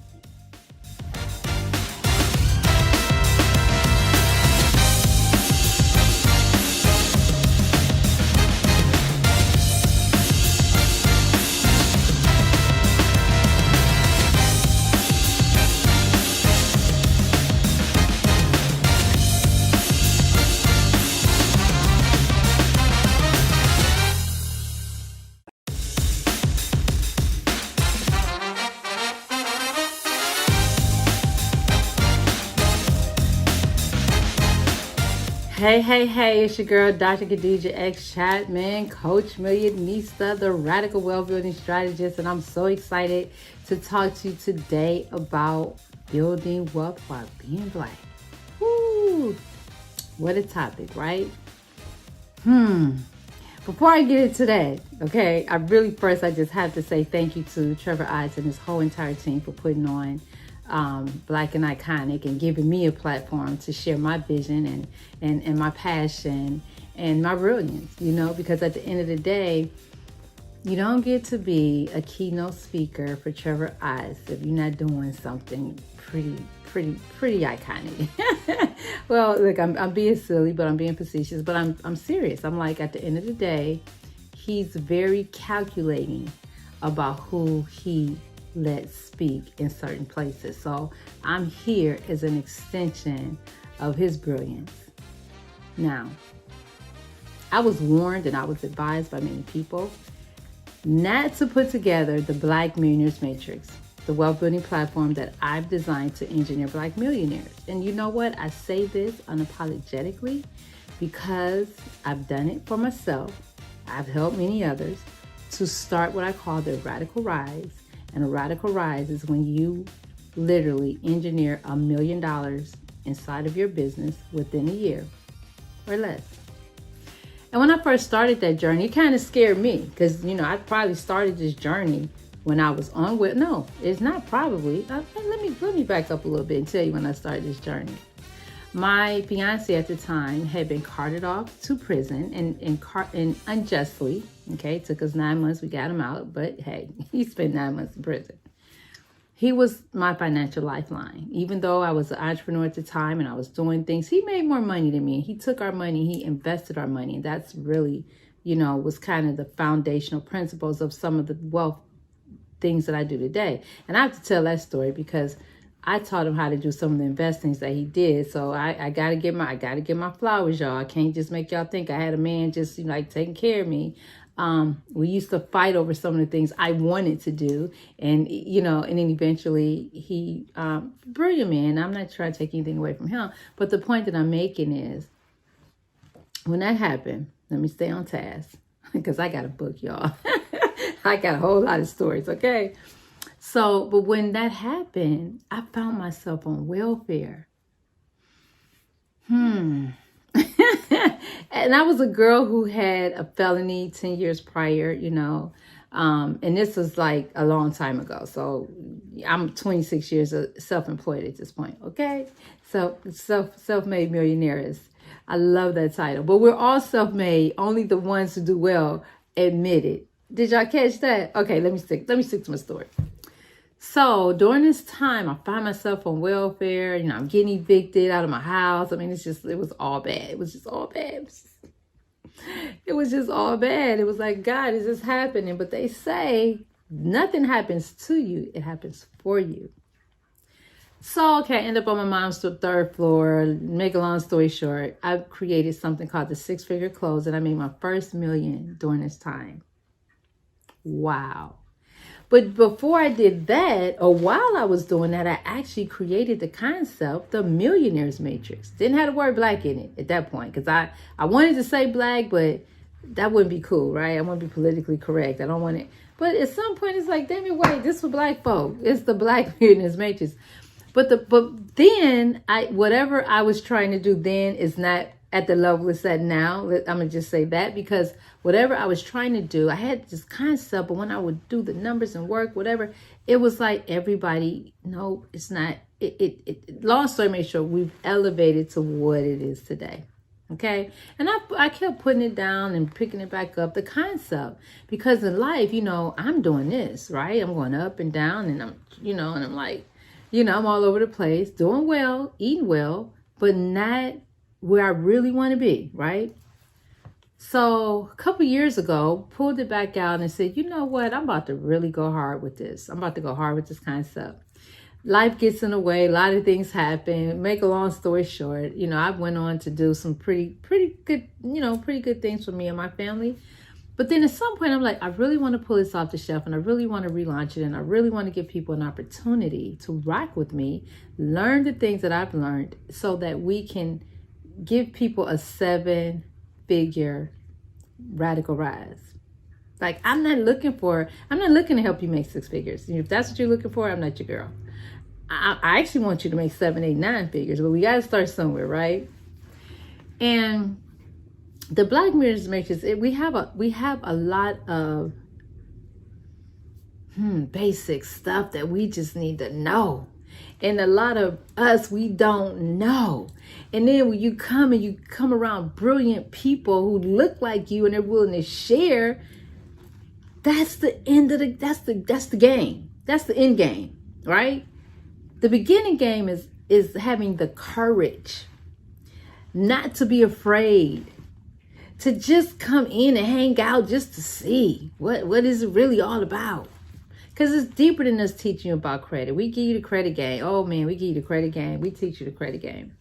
And if you don't want to do it yourself, we have a team who could do it for you at a discount because you're part of the Black Millionaires Matrix. Then we have building your business. Oh my God, we can do it for you. You can do it yourself. We give you the tools, right? We give you everything to be successful. We want you to be fundable in America. We want you to play with other people's money. We want you to own nothing and control everything. We want you to protect your assets. We want you to operate as a business. We want you to operate as a foundation. We want you to understand the power of a nonprofit. We want you inside of a group of collective minds so that we can build wealth while being Black. The first thing you have to do is be connected to the powerhouses that we are. We're all powerhouses. Man, get your ass out. And what's your superpower? What is it? Because I promise you, I can take your superpower, which is you organically being who you are, and show you how to live your best life while doing what you love and getting paid for it and putting it on autopilot. How about that? We have a whole entire team dedicated to whatever it is that you want to do. That's what the strategy session is for when you join the Black Millionaires Matrix, and you have to be initiated. So you go through a 7-day challenge. There's some quizzes involved. There's some journaling involved. We get deep. But we're not just like selling you a product and hoping you do okay. No. We're holding your hand all the way through. It's accountability. We even building an app right now. It's an accountability app that is so phenomenal. And I'll be so glad we can release that to our members. But building wealth while being Black, again, basic stuff, right? Let me break down a little bit of what I teach. I teach the money game, the rules to the money game so you can master them. You can't win a game you don't know the rules to. Where they do that at? Where have you ever seen someone win a game they didn't know the rules to? So building wealth while being Black, it takes people like you and I to come together with intention, with full intention to say, this is what I want, and this is how I'm going to do it. Blink, blink, blink. Strategy, strategic, an alliance. We have to come together and say, yes, I'm raising my damn hand. Yes, I want to really understand the money game. That's the piece of the puzzle I'm missing. Oh, wait, hold on. There's more. Relationships. Oh, yeah, I need to know more about that. I need to know more about automation and systems. Listen, I'm going to tell y'all a secret. Anybody can come to America and get wealthy. Anybody. Most people who come here from other countries and you look up in 3 to 5 years and they have gas stations and malls and all kind of stuff, it's because they studied our money game. They know how to play it. You know, my white counterpart, one of my associates, affiliate, he said, you know, Black people go into business to, you know, build a business and pay their bills, and hopefully they can employ some people, but mostly they go in, you know, be okay, have a business, right? Payroll, etc., including themselves. He said, but white people and other people, they go into business to get funded. Now I hope that ain't too deep for y'all. But I'm looking for my leaders, because let me tell you what BLACK stands for in my world. It stands for Bold Leaders Acquiring Cash with Khadijah. Y'all better say it. Yes, yes, yes. Okay. I think that's really cute. But BLACK actually stands for, in my world, Bold Leaders Acquiring Cash and Knowledge while kicking it with Khadijah. Okay. So at the end of the day, you could take either or. But at the end, listen, I could give you so many concepts right now that will give you $1 million, but will give us billions if we collectively come together with some of these basic strategies. I was inside of a clubhouse the other day, and there was a white man who made $20 billion because he's moving inside of the opportunity zones. Guess why they've created the opportunity zones? For people like us to have an opportunity to make some real money. And there's so many layers to that. Like, I can't get into it in this speech, but I'm going to tell you like this. If you want to change the game, you don't change the rules, you don't change the players, you understand the rules. You suit up the players. So now when they go in, they have everything that they need. One of the foundational principles of building wealth is to have a foundation. One of the things that I teach is how to use other people's money. Flip it 2 or 3 times, give it back. It is what it is. Everybody makes money. It's a win-win. Too many of us are looking to work for other people. We traded one plantation for another plantation, and I am not taking away anything from anybody who has a job, okay? I promise you I'm not, because you do what you got to do until you can do better. Use your job as an investment strategy to fund whatever else it is that we could come up with. You know, I really like to give strategy, but for the sake of time, I'm going to just say this. You don't really have to understand what the Black Millionaires Matrix is to be a part of it, to take the 7-day challenge to see if it resonates with your core values and your soul, right? It's a very nominal fee. You pay attention. We ain't playing. We ain't looking for everybody. We don't want Pookie now unless Pookie now ready to level up. If Pookie now ready to level up, I'm your girl. You know, I don't know if I said it. I've been on welfare. I think I did. I have a felony. I think I said that. You know, I done been through some things. Toxic relationships. Yeah, all that stuff. But I am, at heart, I'm an investor. I'm an investor of time. I'm an investor of knowledge. I'm an investor of people. And I'm an investor of money. And I'm really good at it. I have a really good, I have a keen sense of how to take some money and make some more money with it. And I'm really good at connecting people. I just don't do nonsense. I'm not your girl. Like, I'm a straight shooter. Real talk. I like to have fun, but I am really about this life. I am really about us funding our own school system. I'm really about, no. I have a strategy. I have a platform that I built, that the pillars of what we're building is education. Baby, listen, we have to educate our own. We have to fund our own school system. The school system that's set up is not for our children to win. It's not to develop leaders. And the few charter schools that pop up here and there, that's great. I applaud them. Oh my gosh. But we need to fund our own school system, and we can. We create trillions of dollars every year. 1.2, 1.3. Do you know how much a trillion is? If it's just a group of us got together and just decided, you know, we're going to move with intention, and this is the strategy. I can give you a real quick example. You know, it's 10,000 people inside the Black Millionaires Matrix, and 3% of them, which is 3,000, decide to buy your product that was $99 because we can, because we support you, because we make it money. Now, enough of us can buy whatever your product costs. If it's $1,000, do the math. Just do the math. If I show you how to take $1,000, you get 3% every single day on your money. That $1,000 becomes over $1 million in a year. You know, some of you may think, what is she talking about? How can you get 3% every day on some money? Let me tell you something. I get about 2 to 3% right now on some of my money that's being, and I'm not, you know, pie in the sky. I'm not a scamster. I'm a real life person who've done a lot of research, and I've connected to a lot of resources. And I want to share those resources with people who look like me. I want to give them the game on a whole nother level, things you ain't going to learn in nobody's school. The first thing you have to do is you have to be willing to be unafraid and unapologetic. And you know, I real talk, because I live a lifestyle today that is totally unrecognizable to me, but I'm still operating in fear. I'm still like, you know, I mean, that's just being real. My money is making money for me. I bought an Amazon store. I bought a Walmart store. I mean, I have 30, 40 properties under contract. I'm constantly moving. You know what I'm scared of? I'm scared of stopping. I'm scared of becoming complacent. I'm scared that enough people won't hear me and join me.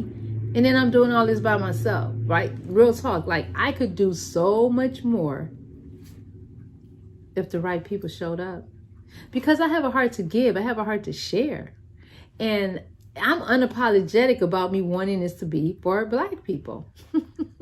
Like the credit game, right?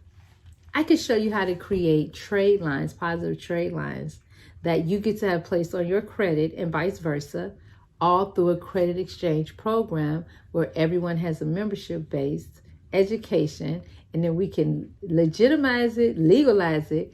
Everybody who comes through your program, you're paid $15,000 for them coming into your program. You extending them credit. They have a positive trade line. The government paying for the class. Boom. Integrity, integrity, integrity. Y'all probably like, what the hell did she just say? What she said was there's a way to get paid and help build credit at the same time for your people. This is the thing. You have to be around people like me and smarter people than me to really understand this game. You know, I don't know if you guys saw Elon Musk and Michael, I can't think of his last name, and how they were able to take the stocks and different things. They were able to make a whole lot of money because a small group of people all went about the same stock. Building wealth while being Black, you have to have strategy and intention. You get enough people committed to excellence. You get enough people committed to operating with integrity. You get enough people, and I'm talking about us when I say you get enough people. I'm talking about Black folks. You get enough of us who we start giving a game to. We're going to create a core value. Yeah, we know some people going to run off and do their own thing, but that's okay. Look, more love to you. Because I'm looking for people with the right heart. And this speech ain't about the Black Millionaires Matrix. It's about you. It's about you being in a position to level up because of the platform, the Black Millionaires Matrix. And yes, I put it together at a time when my life was just, everything was awry and yada, yada, yada. And now it is what it is today. And once you enter the Black Millionaires Matrix, you get information that you're just not going to get anyplace else. And you're going to get strategy that you're just not going to you're not going to get anywhere else. You're never going to get what we put together because this is our baby. And it's just like any business entity, right? Your business entity is whatever it is. I don't know. Maybe you're helping Black people to really understand the credit game and the money game and the financial world. And you're really helping them to understand relationship building and sales and marketing, real estate, Forex, cryptocurrency. Oh my God, the new kid in town. I have money right now. I think I may have said this, I may be repeating myself, but I have some crypto. I buy crypto every single day on autopilot. My little cute hands don't touch anything. It's all done. Then I have money being traded. But I was only able to do this when I put myself in a position to win. I put myself in a position to win. I sat inside of masterminds. I paid a lot of money, 6 figures, to have access to the information that I'm now sharing with you. Building wealth while being Black in America is really about us coming together and having the intention to do so. Enough of us have to have an agreement. If I'm trying to do it all by myself, well, I can help some people make some money for sure. But to go to the next level, it takes a village. And someone once asked the question, it takes a village to raise a child, right? And we're like, yes. And then the real question was, what do you do if the village is asleep? What do you do? And I want to leave you with this last thought. Because I say wake their asses up and put them inside of the Black Millionaires Matrix so that they can be educated and reprogrammed. Period. That's my answer. But I want to say this. I want to leave you with this, right? White privilege exists because of the Black race. Because of us tilling the land and doing everything that we did and everything we continue to do. White privilege exists. But I'm going to tell you this too. You take this to the heart. Black privilege doesn't exist because of everything that we're choosing to do. So if we want to put ourselves in a position to have Black privilege, we got to make some changes. We got to connect. We have to come together on a level that's so different than anything we've ever done. You got to step out on faith and be unafraid. If it don't work, listen, let me tell you something about me. I'm a winner, period. Period, point blank. I'm a winner. I'm strategic. I have a giving heart. I help a lot of people. My heart is to help more. And my heart is to educate so that we can go together. So that we can go to a whole nother level. I said so we can go together. Yeah, we can go together. We can go to the mountaintop of wealth. Because like Dr. Martin Luther King, I too have a dream. And like Harriet Tubman, I like to say this. I'm the new Harriet Tubman. And I know a lot of freedom fighters are saying that, and I hear that from a lot of Black women. I'm the new Harriet Tubman. And look, we all are the new Harriet Tubmans. I love it, right? There is no competition in my world. I embrace all excellence, okay? If you for Black excellence, I'm your girl. I'm on your team too, right? The Black Millionaires Matrix is a solution, results-oriented platform that is the new Underground Railroad that's leading people to financial freedom. How about that? So with that, guys, I just really want to say, I know I said a lot. I didn't have a whole lot of time. In order to really rock with what we're rocking with, honestly, get radical ready. Get radical. Get radical about them things in life, those dreams, the positioning. Get radical. And in order to get radical ready, join us at getmillionaireready.com.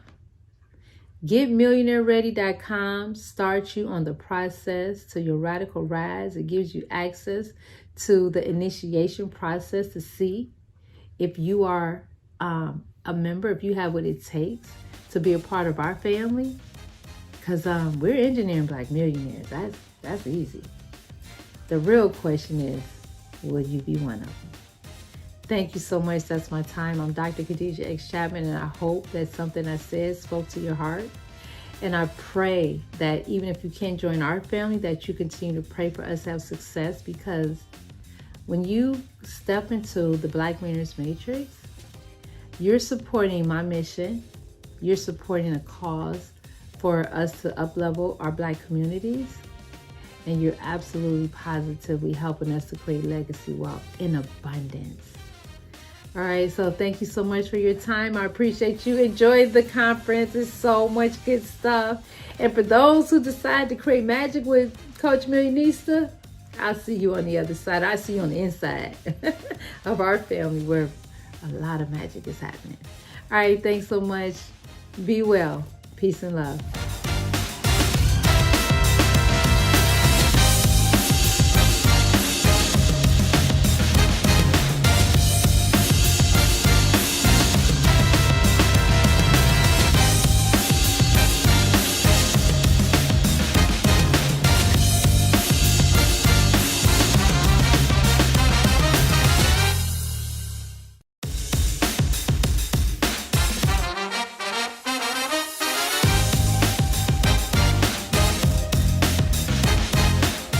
Everyone, it's JJ Conway, and I want to welcome you to today's workshop. When I decided to retire from the military and go full-time entrepreneur, I wasn't making this as a financial decision. I was making it as a life calling decision, filtering it through my purpose. Purpose is why you do what you do, and done properly, it's an excellent filter through which you can make all of your decisions more impactful and more powerful. Sure, it is a financial decision to go full-time entrepreneur, and I may have negotiated the terms with my husband because it's a financial decision that impacts the family. But let me tell you what I didn't do. I didn't negotiate with my dream. See, I might have well just said, let's get a government job to tide me over. My friends all got government jobs when they retired. Mom and them keep sending me all these job offers. Let me just get a little job, cut back some of the hours that I'd be able to work on my business. Let me just do what everybody else does. But I knew that wasn't my purpose. My purpose wasn't to kill myself, trying to get established in yet another bureaucracy that does not care about creative souls of color like me. My purpose is to change communities, especially communities of color. So when you know your purpose, you filter your life's decisions through your purpose. And when you make decisions very quickly. In the book Think and Grow Rich, which we study as a part of my Abundant Success program, Napoleon Hill talks about the habits around decision making. He says people who are successful have a habit around decision making. They make decisions quickly and they seldom, if ever, change them. They make decisions based on those things that are in harmony. Now I'm paraphrasing this, in harmony with their purpose. He also said that people who are not successful or do not stay successful for very long have a habit around decision making. They make decisions very slowly. They have to think about them for a very long time. They make their decisions filtered through the current conditions and circumstances of their life and not through purpose. Wow, that's really powerful when you get it. See, making the decision to go full-time entrepreneur was a decision based on my purpose, not my current conditions and circumstances. To take your company to the next level, you must be very intentional about how you share your energy, your time, your resources, and other areas of your life that are all competing for your attention. So let's talk about that for a bit. What we're really talking about here is living in harmony with all of the areas of our life. So I'm going to go through with you the 5 different areas of our life. And you may want to consider having a purpose statement in all of these areas. And then at the end, I'll show you how we can blend them together into one really powerful purpose statement. My goal for all of you today is that at the end of our session, you will be able to have an understanding of how to create a really powerful purpose statement. Now, this isn't a purpose statement for your company. Most of us already have that. This is a purpose statement for your life. And your company is just one of the ways that you live out your life's purpose. So what is your purpose? Maybe you don't know. Maybe it's some cliche you were taught. For years I went around parroting what my ex-husband wanted my purpose to be, what my church said the right purpose was, what the Air Force taught me the patriotic purpose would be. But each of us, in order to grow our wealth and take our lives to the next level, we have to do the work to uncover what truly is our purpose. Let me calibrate it with you. Oftentimes, when we use words that we choose, the words we choose for our purpose statement, they are defining words. They are creative words. And if our purpose statement is a statement of why we're doing what we're doing in our life and how we're going to live our life, then because this purpose statement is the filter through which we make all of our decisions, then we want to know that we got the purpose statement right. This is about identifying these 5 areas of abundance that we're going to talk about today. They are the 5 fibers of your life. And then we blend them together into one purpose statement. So the purpose statement from each of these areas will combine to serve as the foundation of what we do in regards to vision and goals. Now, for those of you who are new to me and my body of work, I'm going to briefly review these 5 areas. They're in no special order. Each are equally as important in the context of this process. Now, there may be one area of your life that is more important right now, sure, but in the context and the process of writing the statement, They're in no special order. Does that make sense? All right, so first one I'm going to cover is spiritual. I think we should have a spiritual purpose. And I say this as someone who was a physicist in the Air Force for 23 years. And when we think about a spiritual purpose, what I'm talking about today is our awareness of oneness with God and a relationship with God. What is your purpose spiritually? Why do you do what you do in your spiritual practice? And how do you do what you do? How do you make decisions in your spiritual walk? For me, I choose to pray every single day, and I set aside time for me to pray. It's a priority for me. It's non-negotiable. I pray so that I can have a relationship with God. I also pray when I wake, at noon, and before bed, at least a total hour as part of my spiritual purpose and practice. I also give 10% of my time, talent, and my treasure, which means money. And so whenever I earn money, I have already pre-made the decision that I'm going to tithe 10% of that. Why? Because it's part of my spiritual purpose. And when I enter into that tithing practice, I'm fulfilling that purpose. So I allow my spiritual purpose to be one of the filters through which I make all of my money decisions. Remember, purpose is why you do what you do and the filter through which you make all of your decisions. I find myself praying almost every day, and my kind of prayers are pretty straightforward. I'm real with God, and He is real with me. Like the other day, I fell asleep with the baby, and I was late on my assignment. So I was going to skip my workout and do my doctoral assignment, only I know from past experience, when I get off kilter in my schedule, the best thing to do is to get back on schedule. But I really didn't want to get a late penalty on this paper, okay? I had been on my son about turning in his assignments late, and I didn't want to be a hypocrite. I knew if I didn't do it now, by the time I work out and such, it would be so late that I was going to get hit with that penalty. So I decided to pray and ask the Lord. And yes, I was flustered and tired, but as soon as I got down and thought the words, the Lord immediately chastised me.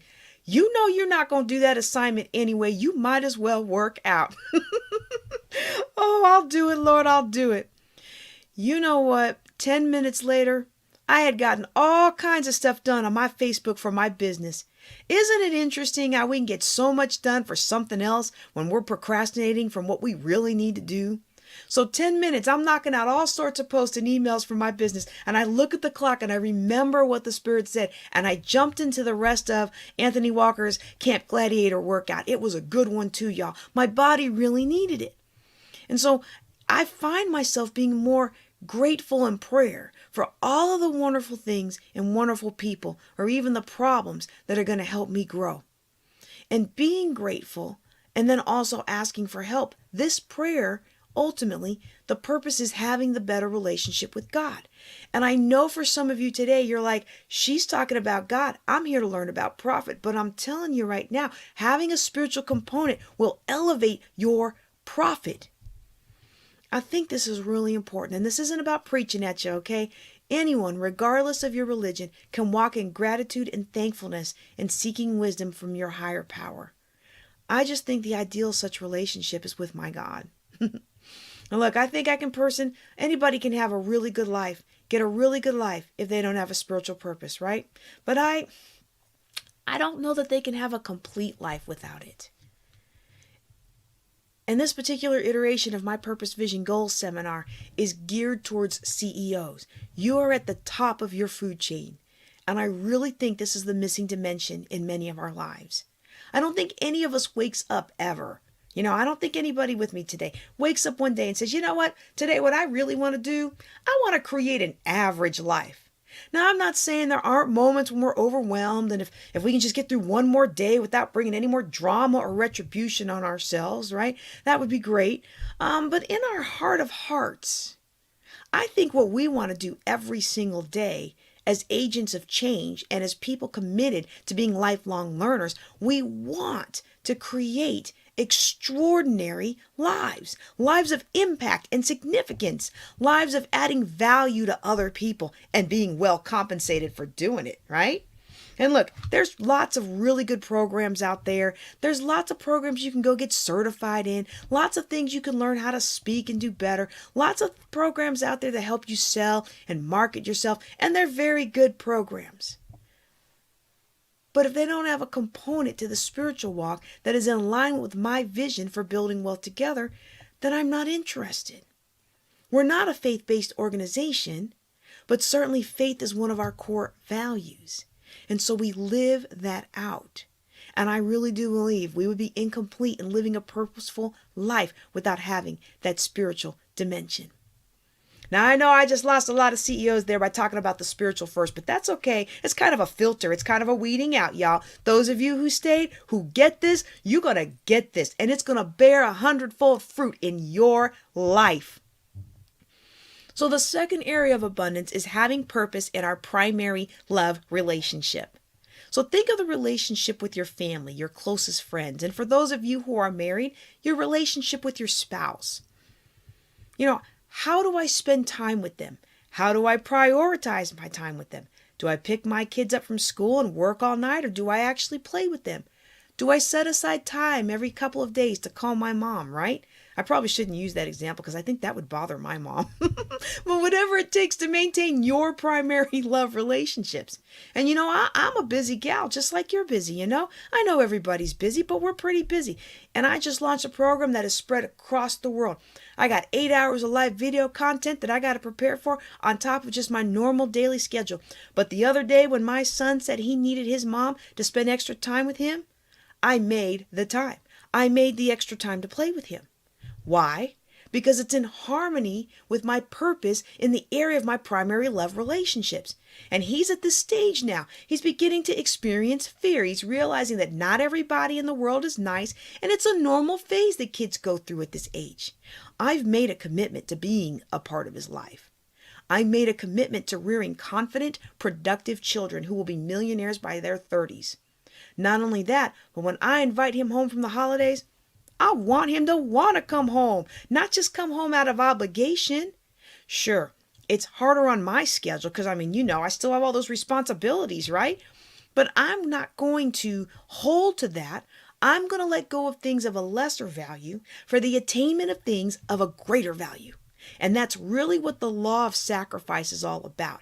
See, the law of sacrifice would have us define in our life, through the filter of our purpose, what are the things in our life that have lesser value so that we can attain those things that are of greater value. So this is why I do what I do with my family. This is why a piece of my purpose in the area of my primary love relationships is spending time with my children. And as I shared before, as you gain more understanding of this, and as you begin your true work of your life and begin to apply these lessons in your life, you will develop more dexterity with these principles.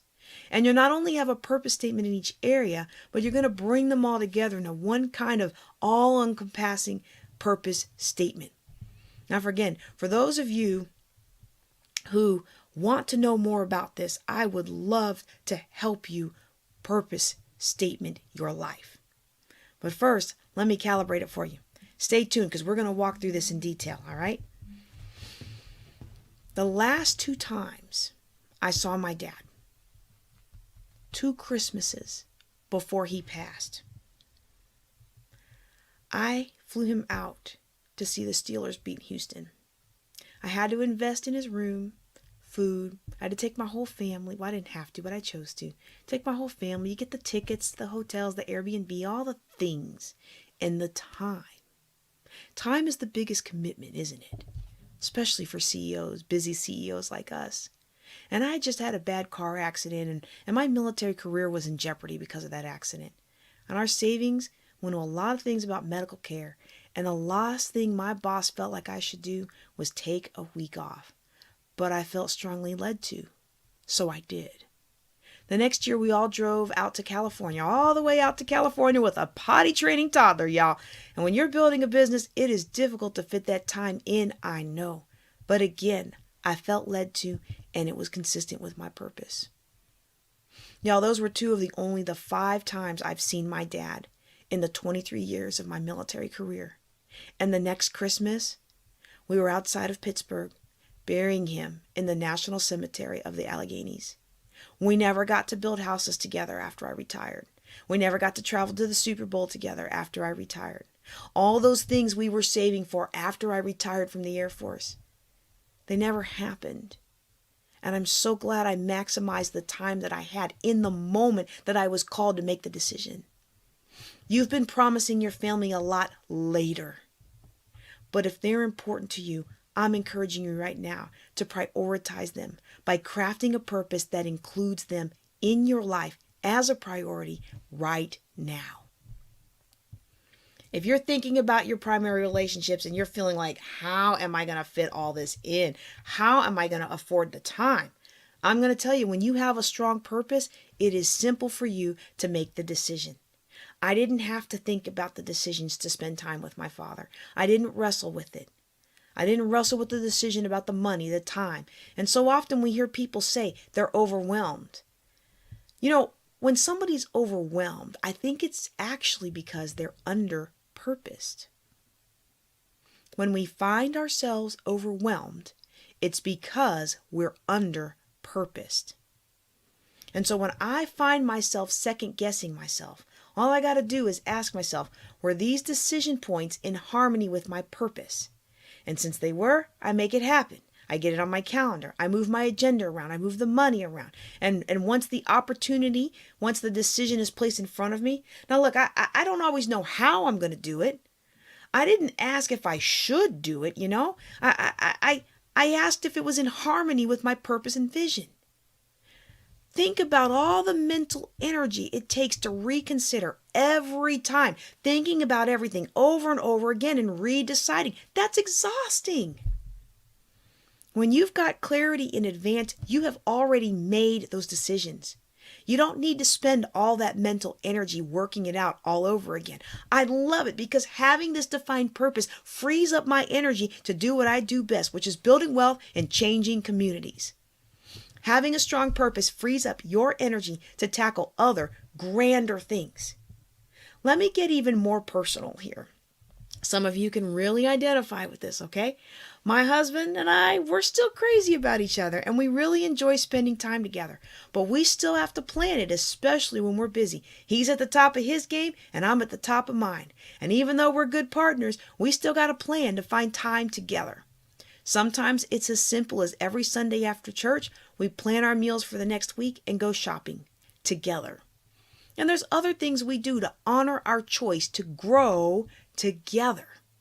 See, if you don't make the choice to grow together, you will naturally grow apart. People say, oh, we grew apart. It's because you didn't choose to grow together. You didn't make choices that will allow you to grow together. You didn't find things to do together. You went your separate ways instead of making the choice to grow together. We've decided we're going to spend more quality time with our children, you know, and some of you hear me on this. You've been busy building your empire, and you know in your heart of heart, you really need to spend more quality time with your children. I mean, really, really spending quality time with the children. And we made that decision because they sacrificed a lot for my military career. Little man's on his 8th school, and Cubby spent his first 5 years with only one parent at a time. And we say things like, oh, kids are resilient. But sometimes I wonder if we're only saying that to appease ourselves. Because they're resilient, but they hurt when they're neglected. And a trip to Disney World once a year doesn't cut it. We always travel with our kids now. And we might find a friend to watch them when we're at our destination so we can have a little date night, you know, a little grown fun. But we always travel with our kids. In fact, we kept trying to get little man on our last cruise. We kept trying to get him to go to the kids club. He was 14 and he thought it would be fun for him instead of, you know, just eating and lounging. We thought it would be fun for him to go hang out with the kids. And after a few days, he said, why do you keep trying to get rid of me? It's a family vacation. You're my family. This is my time to spend with you, without my brother. And I was like, wow, he wants to spend time with his parents. How many of us wish our teenagers would like to spend more time with us? We love to give our kids experiences. It's part of my purpose, to create memories for them that they're going to treasure and that we can treasure as well. This is such a powerful concept. Now let's go to the third one. This is the area of our personal growth and development. You have already made an investment in your personal growth and development just by being a part of this conference.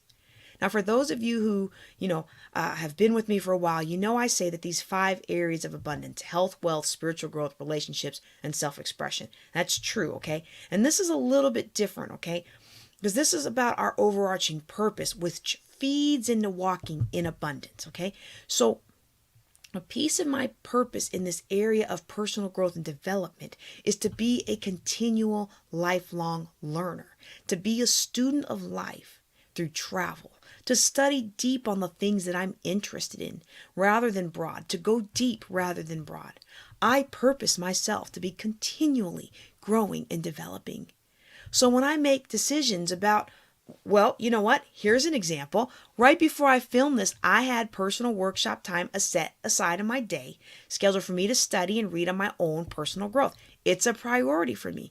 Been a busy week, and I would love to just, put my feet up, but I also know that I'm starving for this time in this area of my life, for my purpose, a part of my purpose. So it was an easy decision for me to make when I was sitting down with my scheduling. Unlike everybody else, I had a competing offer and another opportunity for today, and so if I wanted to accept, I had this invitation. I've been going back and forth between Texas, Louisiana, and DC, back to Pittsburgh when I can. And I'm here in Louisiana and here in Texas, and I have this invitation to go to an event. And the person who invited me, y'all, was a VIP. Ooh, I'm sure it was a lovely event.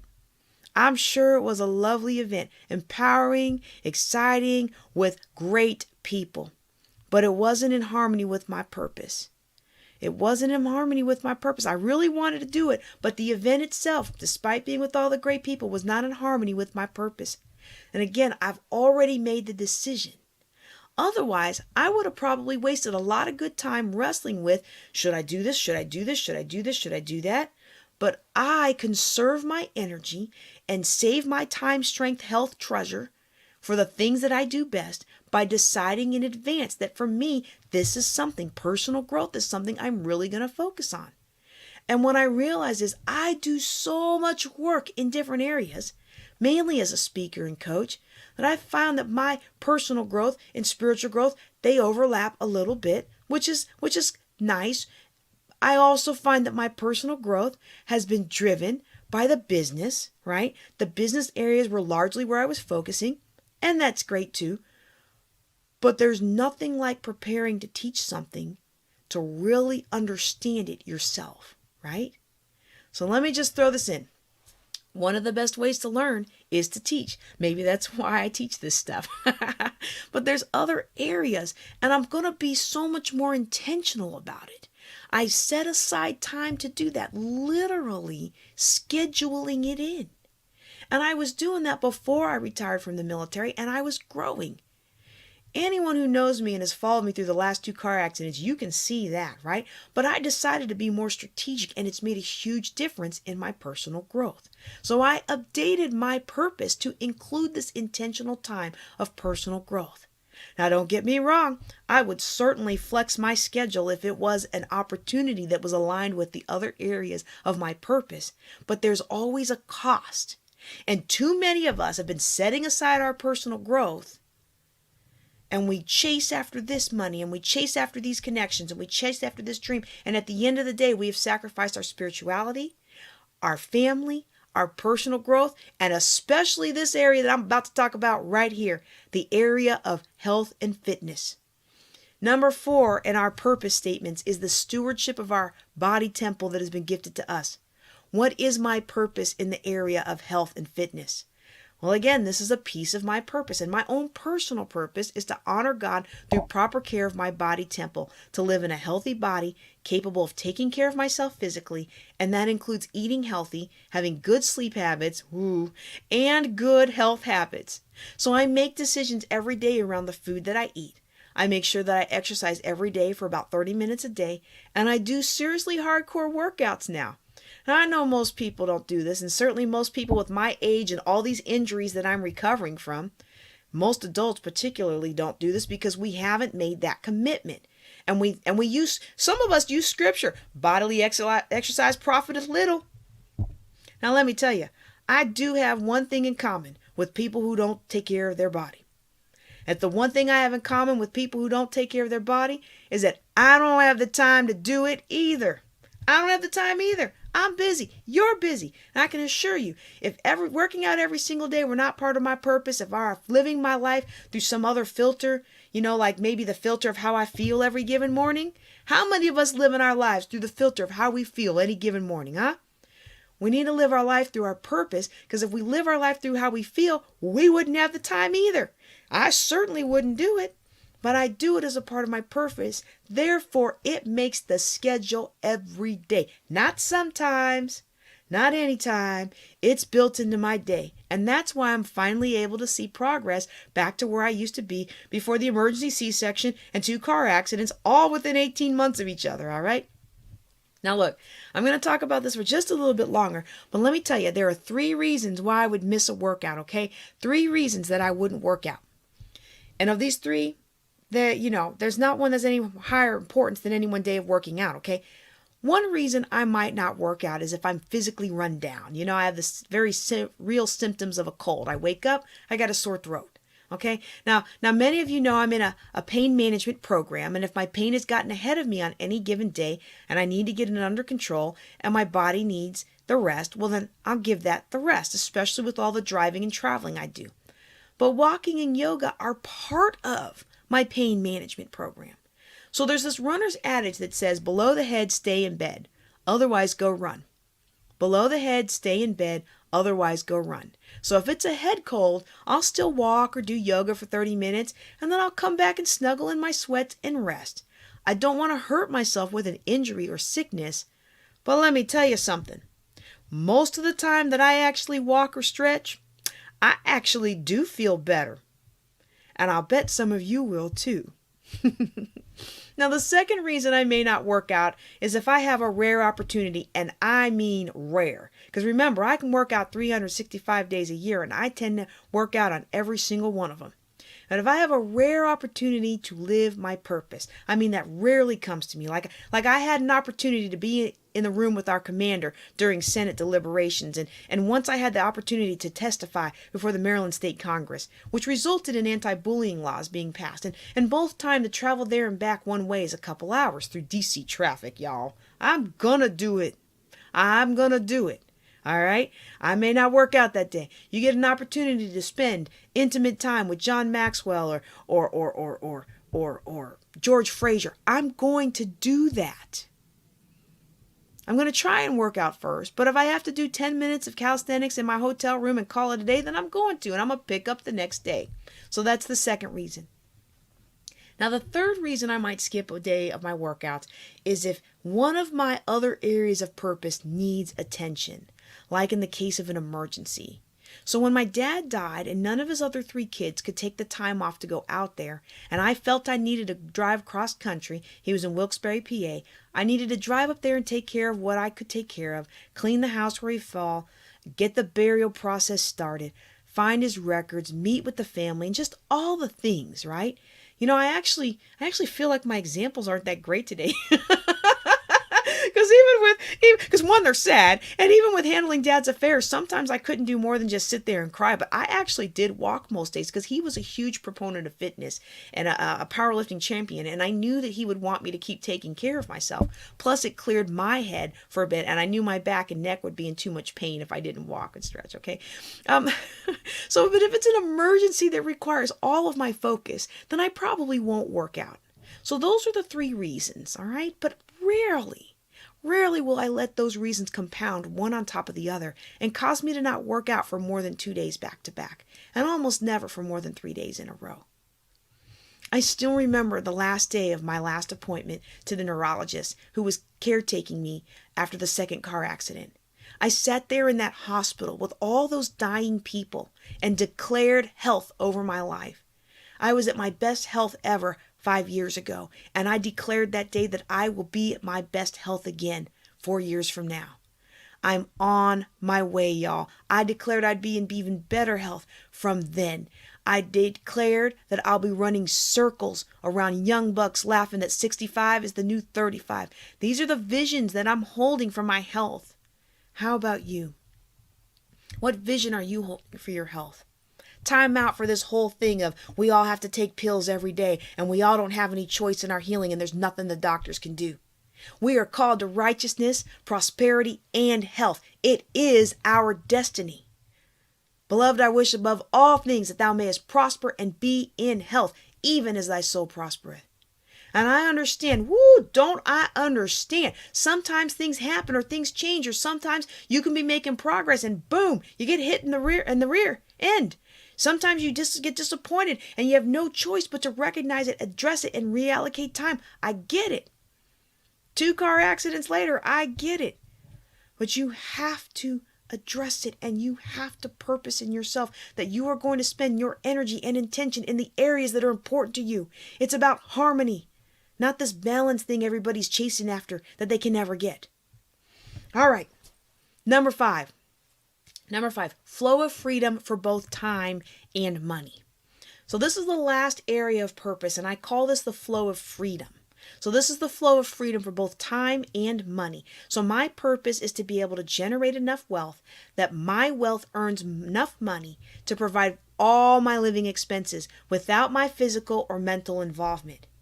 Those of you who have heard me talk about financial independence versus financial freedom, this is at minimum financial independence. I have enough passive income to meet my needs, and I want to have enough money invested in real estate, stocks, bonds, gold, silver, cryptocurrency, in these kinds of assets that appreciate in value now and then rolls off enough income that it covers what it costs us to live every single year. And notice what I'm saying about appreciating. And I especially want my retired military members to pay attention. Today's pension will be frittered away by inflation unless you take action now to invest some of what you have. So financial independence, my money creates freedom for me so that I have the time to do the things that I want to do and can be with the people that I want to be with. Now, a part of my purpose in this area is to also create moments of significant impact in the lives of people, organizations, and communities around the world. That I feel called and purpose to be free enough to leverage my money and time for the things that reflect my values, my beliefs, my agenda in the world as an agent of change. And this is when you are financially free. And you know what? It doesn't actually take much financially to be able to change someone's life. You know, it's about $800 or $900 to pay a single mom's water bill for a year. 2 mentors of mine discovered all the kids in a Guatemalan village were dying because of unclean drinking water and insufficient immunity. They gave an entire village clean drinking water for something like $20,000. I don't know why Flint doesn't have no clean water. Anyway, they were able to create a clean water system that solved the problem of an entire generation dying off in a region of Guatemala.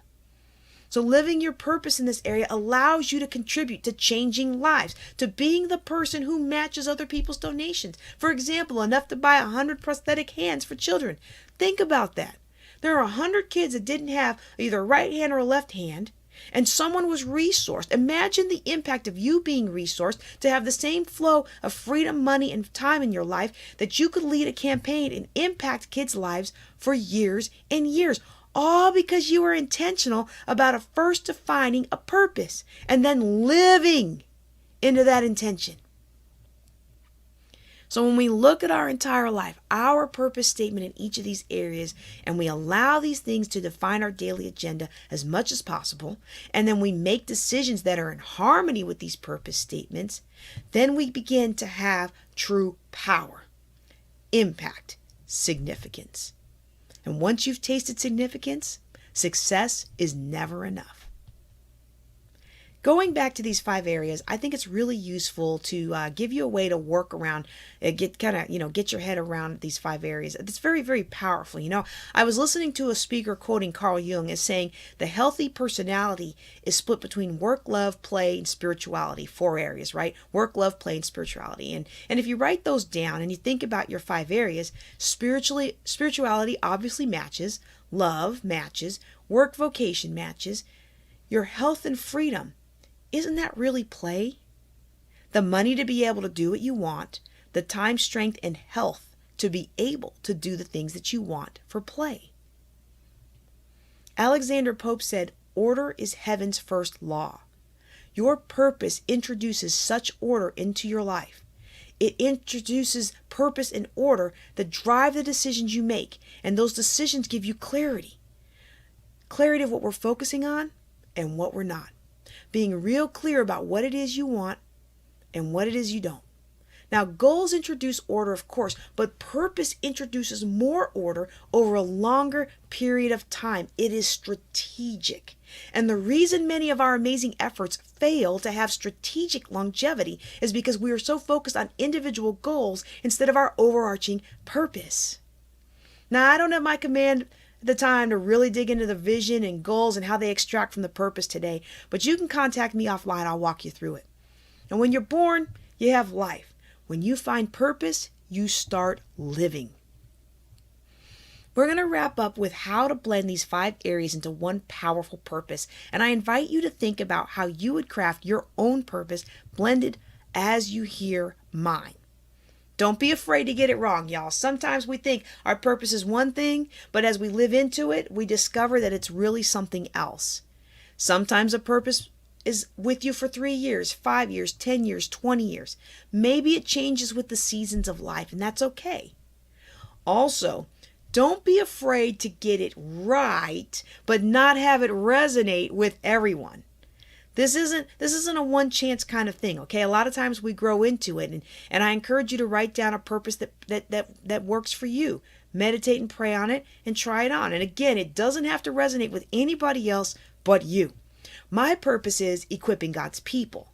That's what I'm put here to do. That's my short version of my purpose. But let me tell you, that's a very poor purpose for a financial planning business.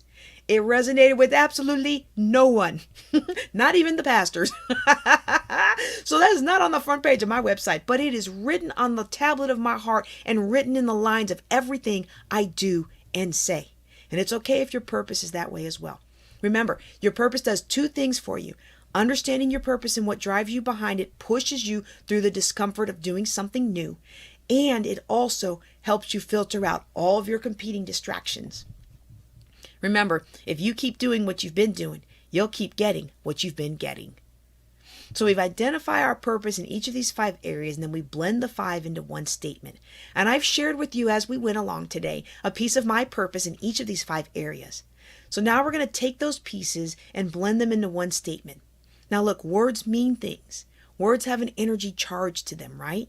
There's energy. You tell yourself you're the greatest of all time, you begin to walk in that energy. You tell yourself you're stupid and dumb and ridiculous and no one's ever going to see you, no one's ever going to love you. You're going to believe it. There's energy there. So we want to make sure we're picking the right words that have the energy that's at the highest frequency of our energy, okay? So here's what it sounds like, okay? And you're going to hear all 5 of these, and you'll hear the shift as I flow through. And I'm not going to tell you when I'm shifting, but you'll hear it, okay? It is my purpose to live my life in the full presence and awareness of my oneness with God. In my spiritual walk, I'm intentional with my daily agenda, making private time to commune with God, and I express my faith that He is guiding my steps to equip His people through my practice of tithing my time, treasure, and talent. As I live out my spiritual beliefs, I also spend quality time with the people I love and prioritize my yearly agenda so I'm intentional and congruent with this value. I'm a lifelong learner and invest my time and money in myself. I travel around the world to learn and experience new cultures, people, history. I go deep on my study in the things that I'm interested in and serve those I impact and influence. I honor God through proper care of my body temple, and I'm intentional to take care of my physical body. I eat healthy foods, exercise daily, and have good sleeping habits. And all of these daily decisions support my good health habits. I conduct my business in a way that allows me to be able to generate enough wealth so that my wealth earns enough money to provide all of my living expenses without my physical or mental involvement. I'm diversified in my investments, so I'm financially secure no matter what the world's market conditions are. My work in the world allows me to create moments of significant impact in the lives of people, organizations, and communities around the world. and to be free enough to leverage my money and time in and on the things that reflect my values, beliefs, and agenda in the world as a servant of the Most High. Now, don't worry if you haven't been able to live into your purpose just yet. Write it out, and you will eventually live into it. And that's just an example of a purpose that includes all 5 areas of a life. And I make all of my doing and being decisions through this filter of this statement. And when I become aware that I'm straying off course, as we all do, right, I'm going to be gentle on myself rather than judgmental. When I get off course, I quickly make the necessary decision to get myself right back on track. It's so easy to beat yourself up and be really mean to yourself. But I'm going to ask you today to give yourself grace, accept what happened, get back up, and get back on it. One thing I hope really comes through, and again, every time you hear this, is that making these decisions in advance are so important for us as CEOs because many of us have procrastinated on decisions in the past. Maybe that's why this really resonated with me. I am like the #1 procrastinator before these principles became powerful in my life. Your purpose statement will develop and adapt over the years. And over the years, I've had many opportunities. And as I've shared earlier, I've said no to them, not because they weren't good or even great, but because doing so would take me off my purpose and cause me to leak. I would leak life force energy. I would leak my time, energy, capacity, and resources. And if you think about what is your life energy, it really is your time, talent, treasure. So one way to think about your purpose is that your purpose is like the sun, okay? Everything in the galaxy revolves around the sun, right? We say the sun rises and sets, but the sun does not rise and the sun does not set. The earth rotates around the sun, which causes the illusion of a sunrise and the illusion of a sunset. But the sun never actually changes its position, and your purpose is like that. Those of us flying by the seat of our pants, we're under the illusion that we're doing all we can do. And I'm telling you today, by establishing a purpose in your life and then living your life according to that purpose, will not only allow you to accomplish more, it will multiply abundance in all areas of your life. I'm JJ Conway. I want to thank you for being here with me today. Y'all take care and be blessed.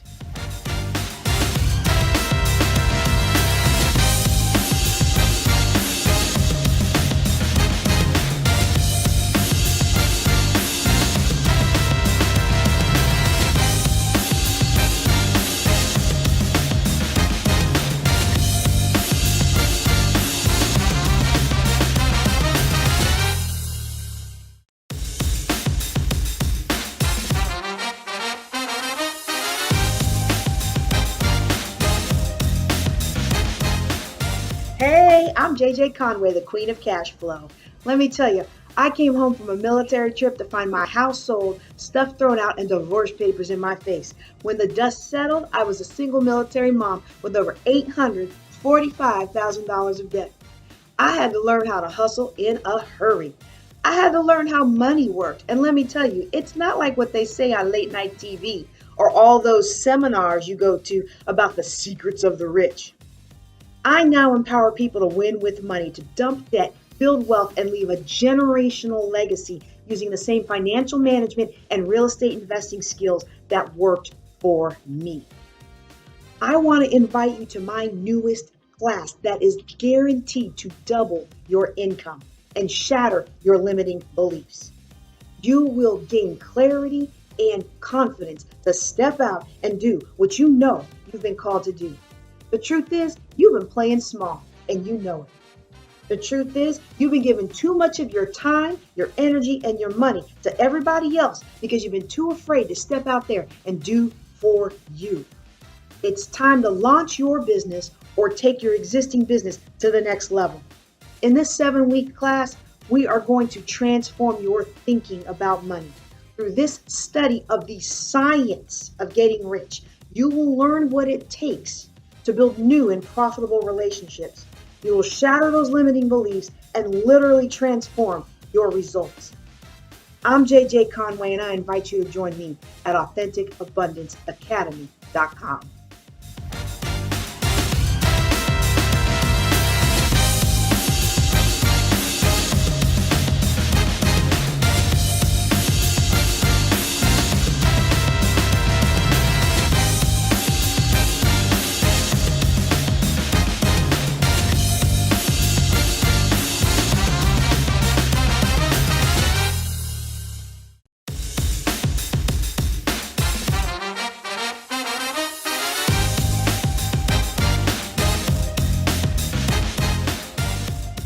people.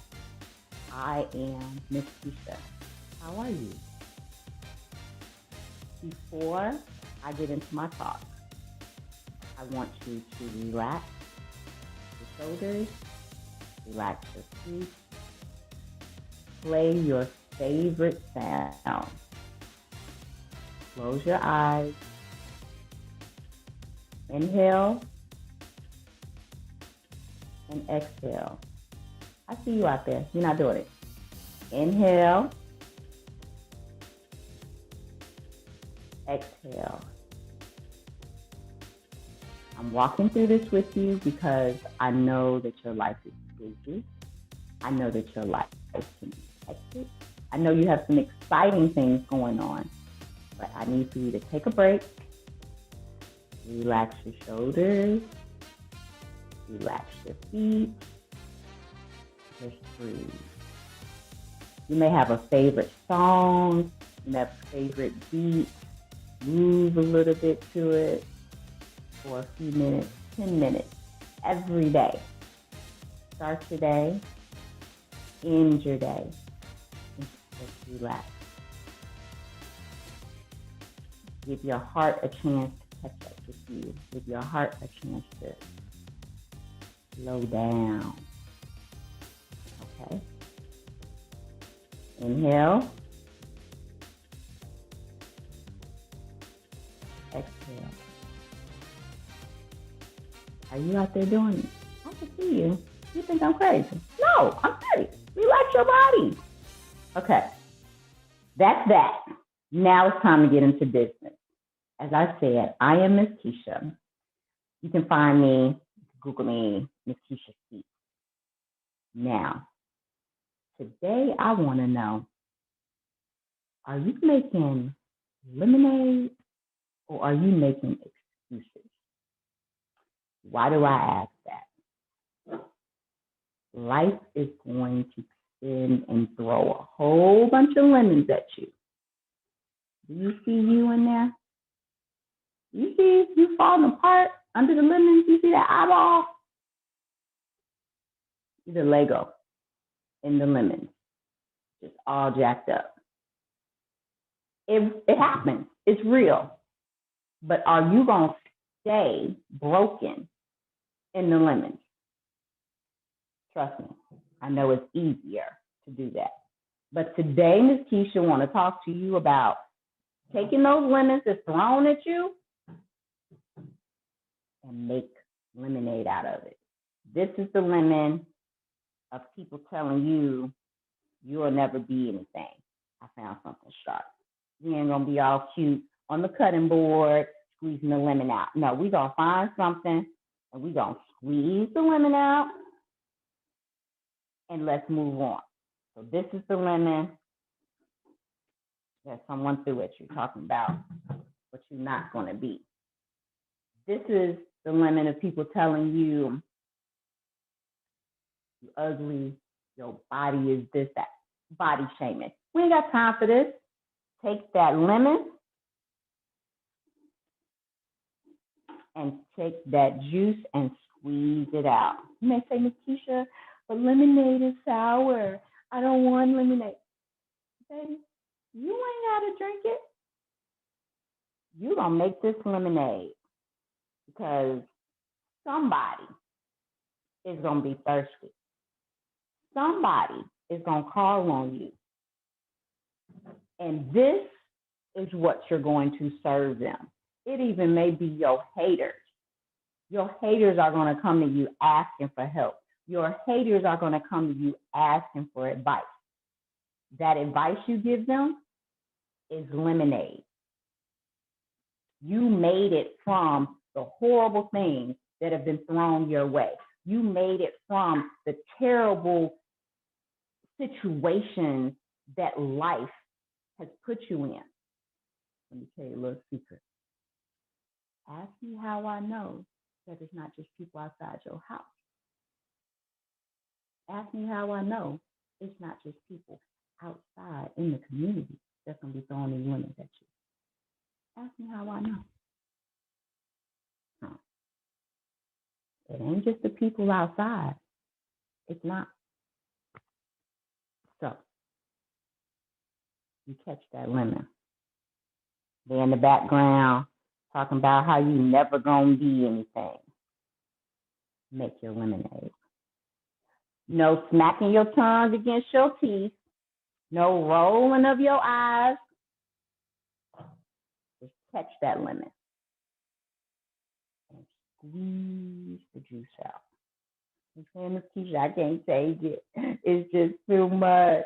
I hate being in this house. Trust and believe. I know. But now what are you going to do about it? As you're in the situation, as you're in all situations, because life ain't going to be perfect just because you're an adult. Trust and believe. It's not. So while you're in the situation at home, work through it. Get to the point where you're out, you're on your own. What does that look like? How about graduating, going off to college? Miss Keisha, college isn't for me. Here you go with excuses. We are making lemonade. We are not making excuses. So, college is not for you, then let's be iconic. You are a youngpreneur.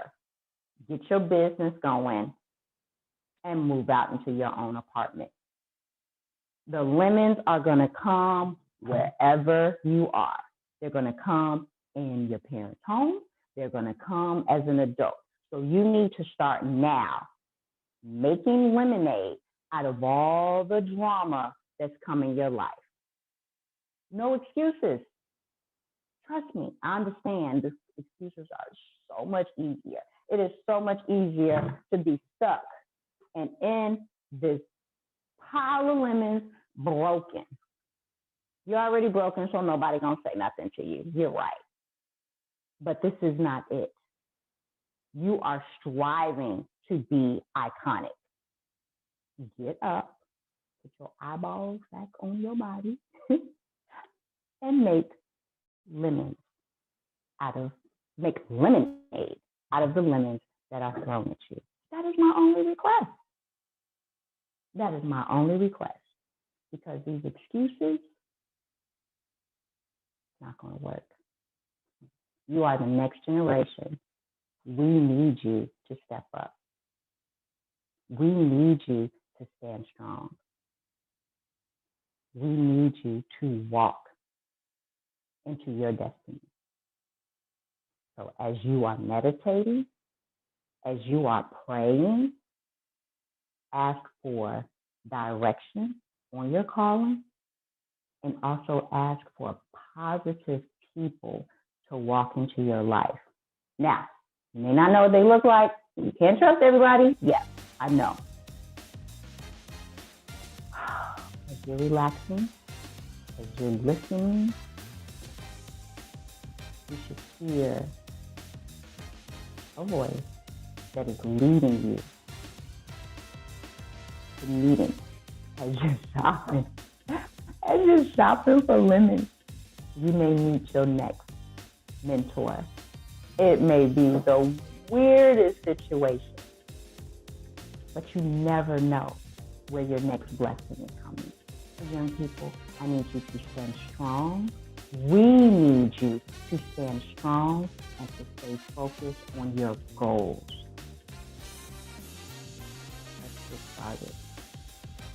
Make lemonade out of the lemons that are thrown at you, not excuses. I am Miss Keisha. You can Google me, Miss Keisha Speaks, and we'll talk soon.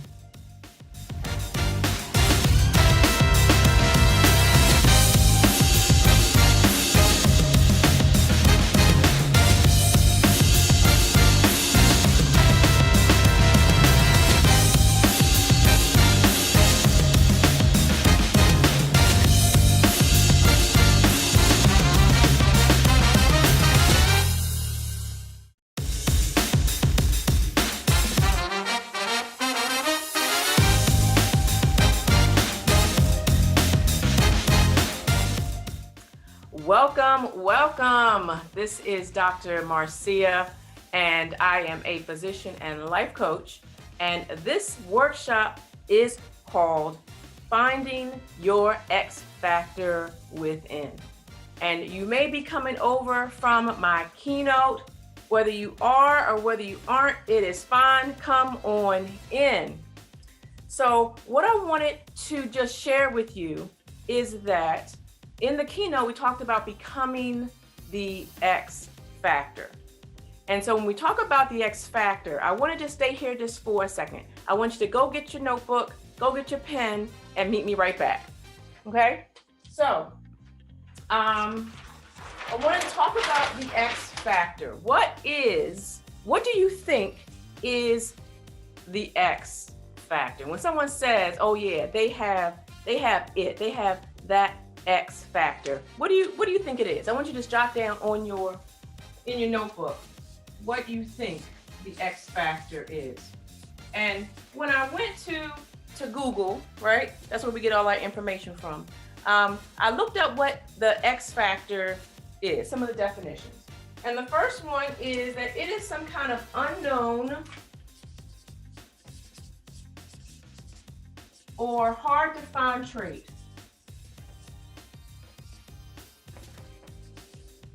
Okay? And my handwriting is not the best. Okay, we're going to work with it. I'm a physician, so I get a pass for that, I think. All right. So the next one is that it's a factor or unknown, unforeseeable consequence. Okay, a factor, and again, it talks about something that is unknown. The next one says a special talent, ability, or quality. Again, I'm going to write down special. And then the last one talks about an indescribable quality or something about a person that you cannot put your finger on. Okay, if you can't put your finger on. And so as you look through the definitions, the words that keep coming up are something that's unknown, something that's hard to find. Again, unknown, special, something you just can't put your finger on. And what I'm going to suggest to you that the X Factor isn't any of this. It's none of that. The X Factor is you. The X Factor is what you are, what you bring. But sometimes it's hard for us to find that X Factor. Sometimes we do think it's something outside of ourselves, but it's actually something that already resides within us. And that's the focus of today. The workshop today is to help you find your X Factor. Because sometimes that X Factor has been buried, right? It's been hidden. It hasn't been tapped into, so we don't even know that it even exists. And frequently it's hiding in plain sight. Think about the person with the songbird voice who you don't know they can sing until all of a sudden they start singing one day and they didn't know it was there. So what I want you to do, I want you to get a new sheet of paper and I want you to write down who you are. If someone asked you, who are you? And you had to write it as an I am statement. I am, fill in the blank. Go ahead and spin. I'm going to give you about a minute or so. I'm going to put my timer on. I want you to write down your I am statements of who you are. Your I ams. I am, fill in the blank.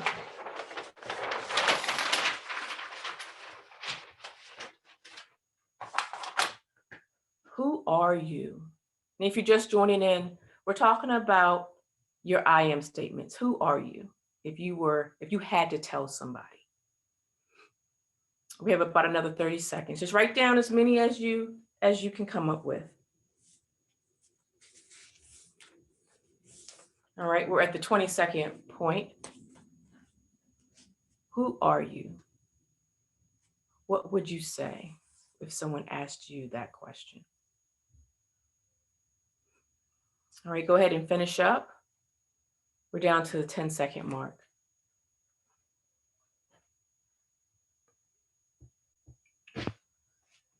All right, so I want you to look over your list. And if you have at least 5, I want you to raise your hand. If you have 10, go ahead and raise your hand if it's 10. If you were over there getting it in and you have 20, I want to see if you have 20. So now I want you to look over the list. And I want you to circle the adjectives. Circle the words that are adjectives, and then cross out the ones that are nouns. Okay, nouns meaning mom, employee, bus driver, cook, wife. Okay, so those you're going to cross out the nouns, and you're going to circle the adjectives. Adjectives like maybe loved, courageous. Okay, now if I had, and I want you to give yourself a score, count the number of adjectives you have, and then I want you to count the number of nouns. If I had to guess, most of your responses are nouns, because that's how we define ourselves. We define ourselves as a mom. We define ourselves as an employee, even a CEO or a business owner or a sister, right? But the other ones are not as, they don't rise up to the level that they are right in your mind. And we are defining ourselves by the role that we play. There's a story when I was young, my dad, he was the best dad ever, okay? And the thing that he used to always say, that I was wonderful, I made his day, I was beautiful, right? And I believed him. I believed he believed that. But what would have been even more powerful is if I had gotten to a place all way back then that I believed it. And so I had gone to a workshop about a year or so ago, and it was for adolescents who had been under domestic abuse, but there were no adolescents in the room. And so some of the adults had gone to the session, and she puts up a slide, the very first one, and it blew me away because I had never been asked the question, who am I? And some of the things that were on the screen, she says, the slide reads, I am courageous. I am unstoppable. I am victorious. I am love. I am blessed. I am gifted. I am anointed. I am successful. I am healed. I am healthy. I am beautiful. And it goes on and on and on. And one of the problems that we face is that we don't know who we are. And so we live based off of what other people decide who we are. And when they start treating us any kind of way, because we haven't had a firm foundation in who we were, who we thought we were, who we wanted to be, we stay in situations too long, or we allow things to happen that are not in alignment with who we are. All right. So I want you at this point now, I want you to rewrite your I am statements, and I want you to use adjectives. Okay. So we're rewriting your I am statements using powerful adjectives, whether they are who you are right now and or who you want to become. Again, I'm giving you about a minute and a half to write down those new I am statements. Okay, go ahead and start.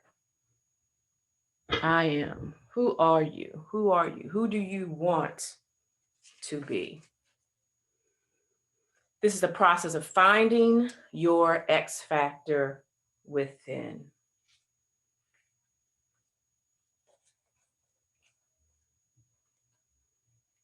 All of the I ams.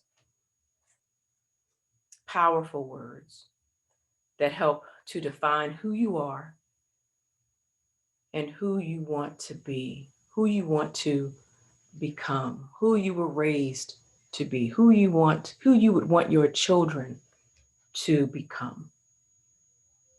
It also decides where your boundaries are, what you will and will not tolerate, what's unacceptable. All right, we're halfway there. I am. Who are you?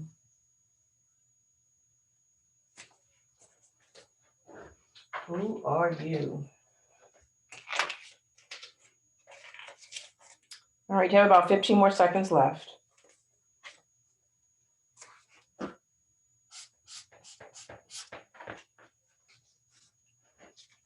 We're finding your X factor within. Okay, so that's going to be time for that. All right, and I want you just to go over your list and I want you to read them out loud. Okay, so you're going to say, I am blank. I am. Okay, go ahead and read them out loud right now. That's right. Say it loud, say it proud. Who are you? Say, I am. I am. And I am. Powerful. Thank you. Yes. Yes. So now we're going to move on and we're going to work on how to find your X factor within.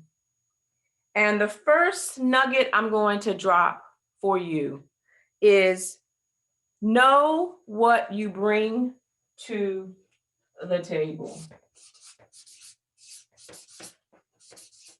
Know what you bring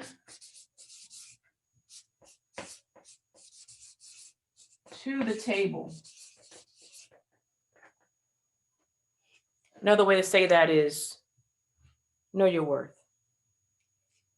Know your value. And when we think about the table, we go to the table to eat. That's where we go to get what we need in life. That's where we go to get, the encouragement. That's where we go to get to the next level, right? And when we are talking about the table, it talks about, do you know what you bring? And I want to illustrate this. I want you to turn to a new sheet in your notebook. And I want you to write down your the 10 flaws, your 10 weaknesses, the 10 things that you're working on. Okay, and just write those down. Number 1 to 10, and go ahead and write what those flaws are. Those things that you're struggling with. Maybe it's organization. Maybe it's being disciplined. Maybe it is, following through. Maybe it's exercise. Maybe it's planning your meals. Maybe it's holding your tongue. Maybe it's all the other things that are just are sitting right here, or should I say right here? They're at the tip of your tongue. You already know the things that you need to work on. Okay, do you have those 10 things down? Okay, I think someone needs a little bit more time. Okay, if you have your 10, let me see you. Okay, great. So now what I want you to do is turn the page, and I want you to write down your 10 strengths. Okay. The things that you're good at, right? 10 things right now. 10 things, 1 to 10. And just write them all down. Get them all out.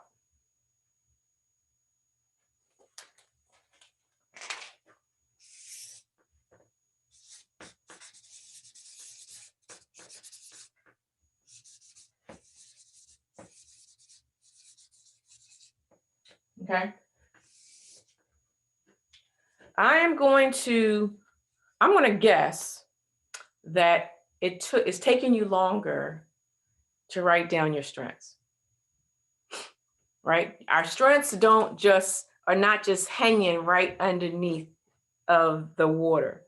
We have to kind of dive deep down in order to find our strengths. The weaknesses were right there. You knew the things that you don't like, the things that need work, the things that need to take some focus. But those strengths are harder to find. And that's because we undervalue ourselves. We underestimate. We under acknowledge. We under appreciate. If we are running a business, we probably undercharge, right? Because we don't know our own value. And we're willing to come down to meet the expectation that we think someone else has of our value. All right. I have a mentor, and one of the things that she has said, and it still rings in my ear. She said to me, Marcia, she says, you don't know what you bring to the table. And even after I had done some things, she said it again. She says, yeah, I remember saying that. And it's still true. And so I'm passing that along to you.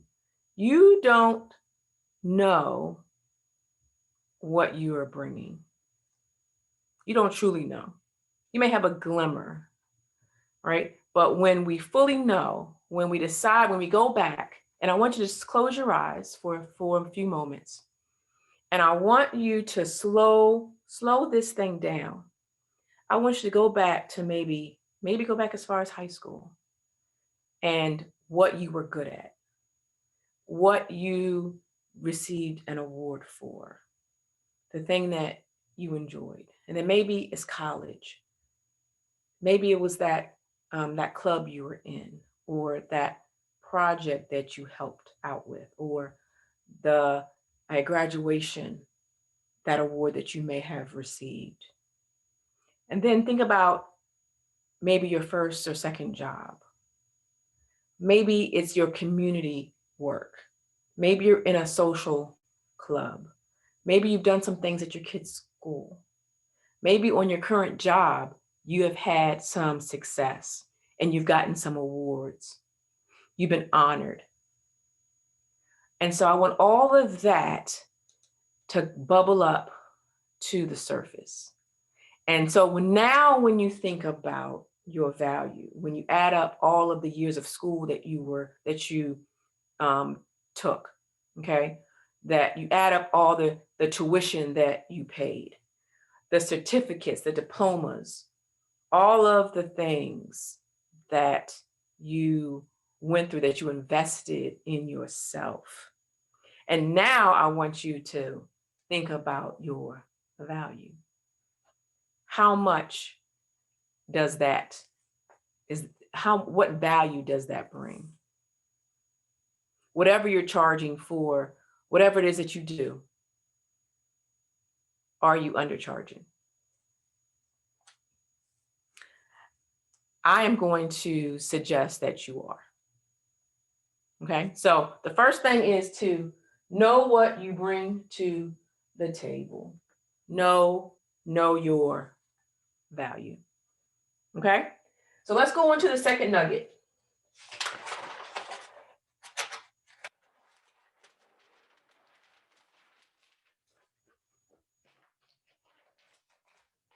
The second nugget is decide that you deserve a seat at the table. And this green isn't showing up so well, so I'm gonna switch to different color. I'm gonna go with black, okay? Decide you deserve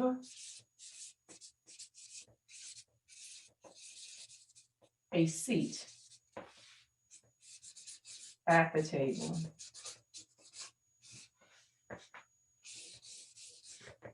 Who has sat at the kiddie table at Thanksgiving? Right? And we all want to get to the grown-up table.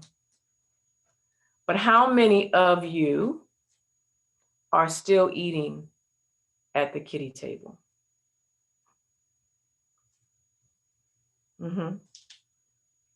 Still eating at the kiddie table. And I want to tell you that you deserve to be at the grown-up table. But it's up to you to decide. That's where the decision tree is. It's up to you to decide. You're over there waiting.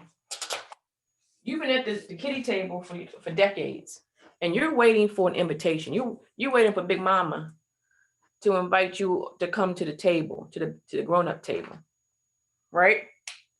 And we to get to decide that we belong there. We give ourselves permission to go to the grown-up table. But why don't we go? Why are we waiting for the invitation? If there's a spot at the table, there's an empty chair, how come we just don't go to the table? And I want you to write down what you think is the reason why we don't get up and go to the table. Why don't we go to the table? Why do we sit back and wait for the invite? And if I could guess, if we're talking about the adult table and the kiddie table, one of it is because we don't want to get in trouble because Big Mama didn't tell us we could go to the table, right? And that's the problem. The problem is that we have been raised in a Simon Says culture. Simon Says, Mother, may I? We are waiting for someone to give us permission, someone to say it's okay. We spend our time coloring inside of the lines. We're playing Monopoly and we don't collect $200 unless we do what? We pass go. The problem is, it's hard for us to think outside the box. And so we trap ourselves in. We're in this thing, okay, well, we can't go to the table because Big Mama's we're gonna get in trouble. And the getting in trouble is worse than the positive of getting to the table.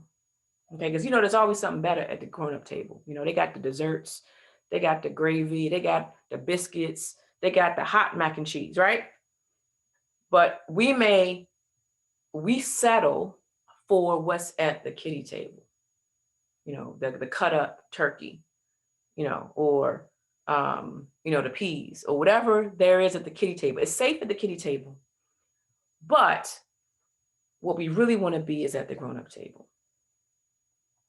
And so I wanted to share a little bit about my story, if I can. So I was born with this birthmark, and what it did is that it affected my self-esteem. It affected how I thought about myself and what I thought I was capable of.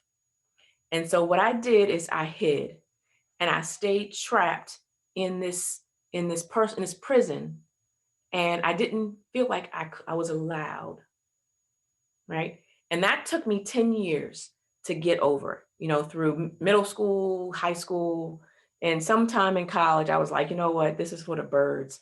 I can't keep worrying about this thing. This thing, if you're gonna like me, whether I have the birthmark or whether I don't, and it's just time to get over it, okay?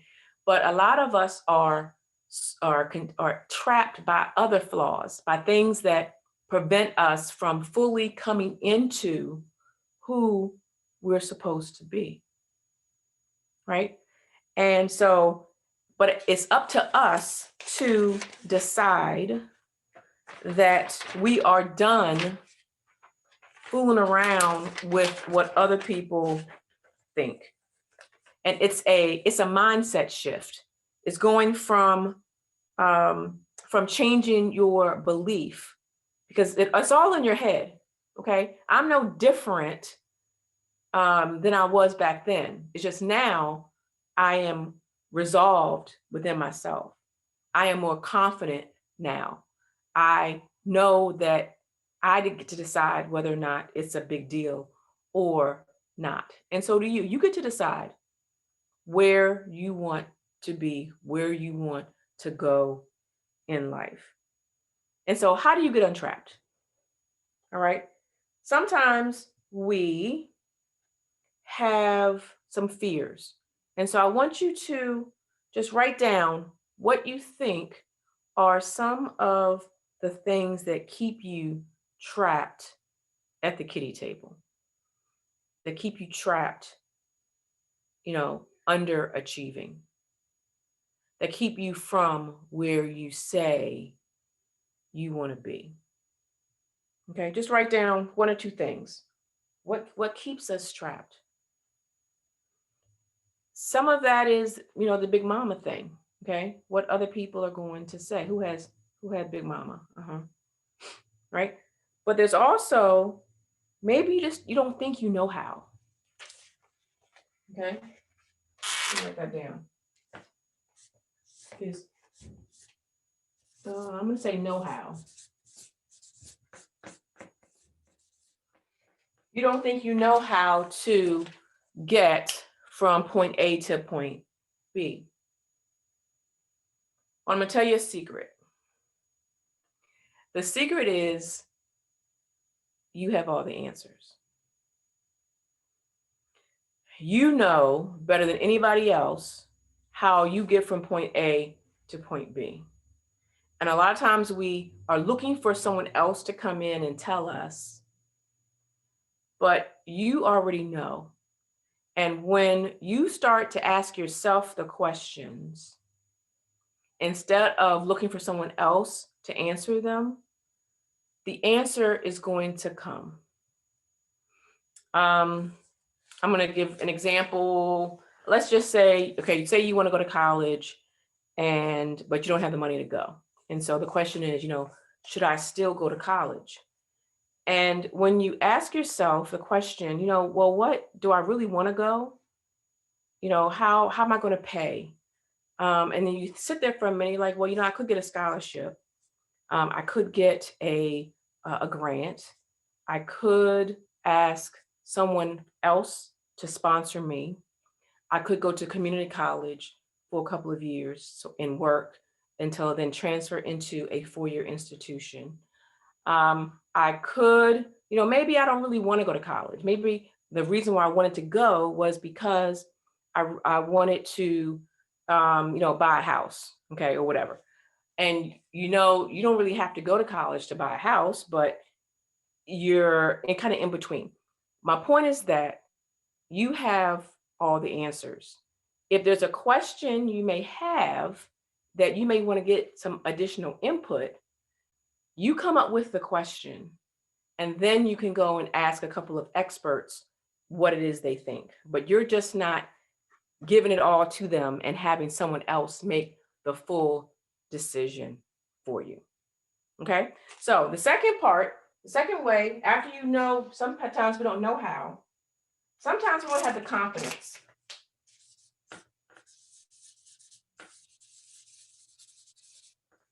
We lack the confidence, and that can sometimes come from self-esteem. We don't have the confidence to step out into a new zone. We don't have the confidence to say, you know what, I can do this. It's like the little engine that could. the little engine maybe at first didn't think they could, but once they started talking to themselves, I think I can, I think I can.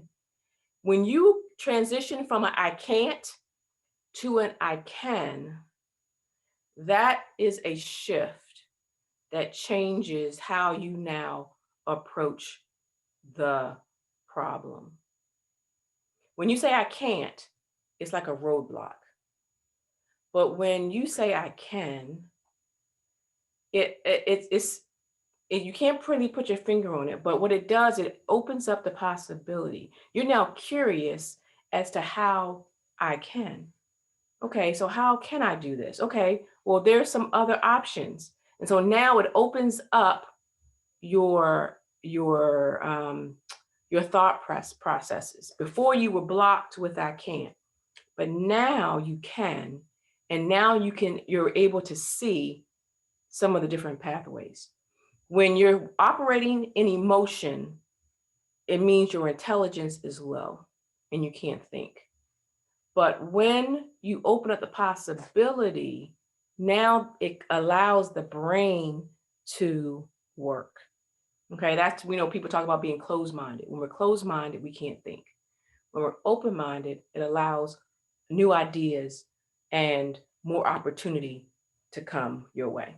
Okay, and so the third one is sometimes, we have that fear that I talked about. And everyone has their own little pet fear. Okay, and so I want you to just think, what keeps you trapped? What fear keeps you trapped? And I'm going to share my favorites. My favorites are fear of failing, right? So when you jump out and you do that thing, you're like, I'm going to start my own business, or I'm going to run a 5K, or I'm going to go to college, or I'm going to, whatever. We jump out, or we want to jump out, but we don't want to fail. My other favorite fear is fear of success. What happens now when we get out there? Now we've had some success, and now we have to continue to produce. Now we have to continue moving forward. But what if I didn't plan that far ahead? What if now I am going to be held to a different standard? And then the last one is fear of what other people are going to think, what they're going to say when you decide you're going to do something that now you're doing something that they didn't expect. And so we're very cognizant of what other people think about what we are doing. All right, so let's go to the third nugget. We're finding the X factor within us. The third one is know when to turn the table upside down, right? We've been talking about that table, getting to the grown-up table, knowing what's your value, what's your worth. But then there's also knowing when to turn the table upside down.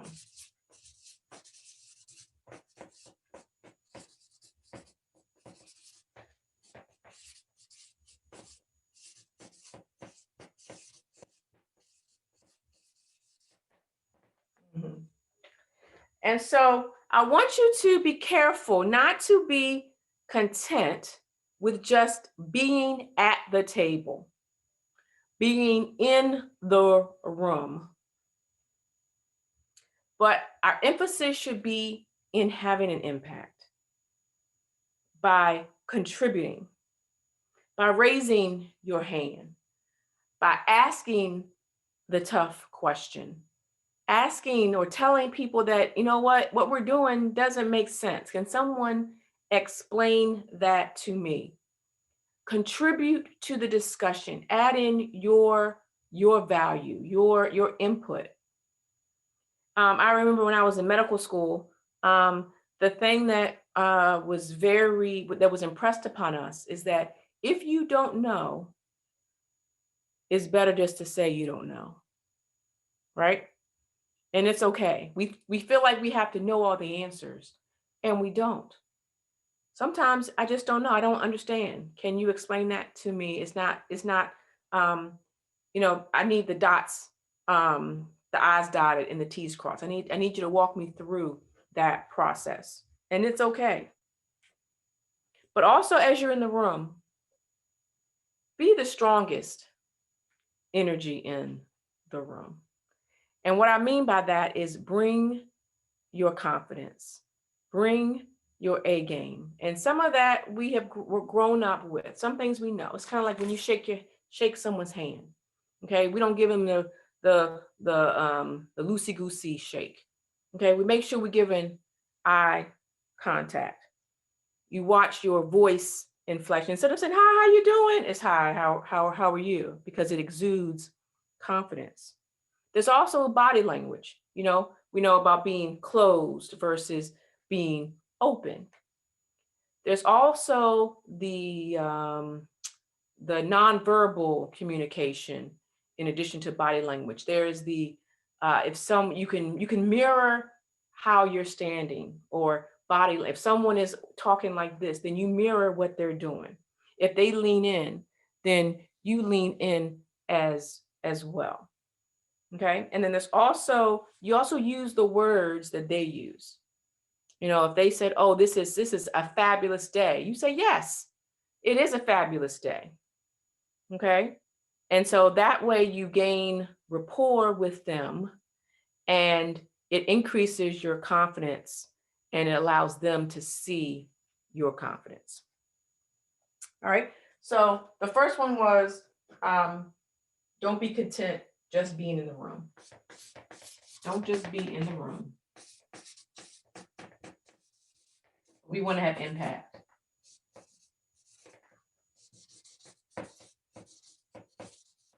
Okay. The second one is be okay doing it differently. Think differently. Think outside that box that we talked about. Don't do something just because that's just how it's always done. Question it. Use your brain, not their brain. Okay? I spent a lot of my life making decisions using someone else's brain. Okay? I don't know what that is. I'm gonna keep going. And the other one is to dream bigger. Dream bigger.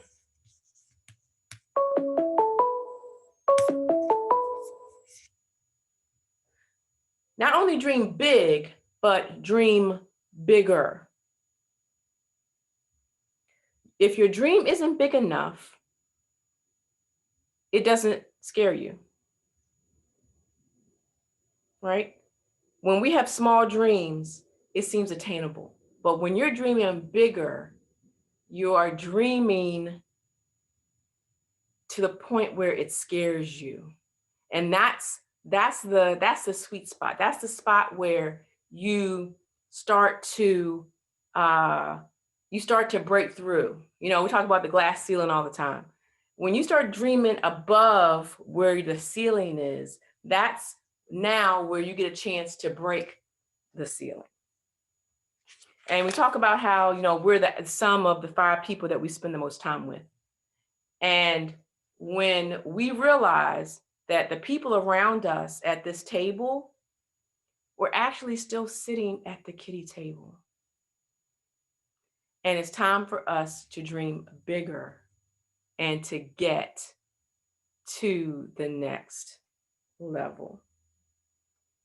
In order to get someplace you haven't been before, you have to do some things that you haven't done before. And sometimes you outgrow the people around you. Sometimes you need a different mentor. Sometimes you need a different coach. Sometimes you need something else because you've done a great job getting to where you are. But in order to go someplace differently, you have to do some things differently. And so I want to go ahead and close at this point, but I wanted to offer a free gift. And if you jump over to my website, drmarciafreegift.com, there is some additional content And I also just want to invite you over to my website. My coaching website is called In Full Bloom Health and Life Coaching. And so there is a lot of good information over there as well. So I want you just to close. I want you just to thank you for coming, and always know that the table has already been set. You just need to take a seat. Thank you.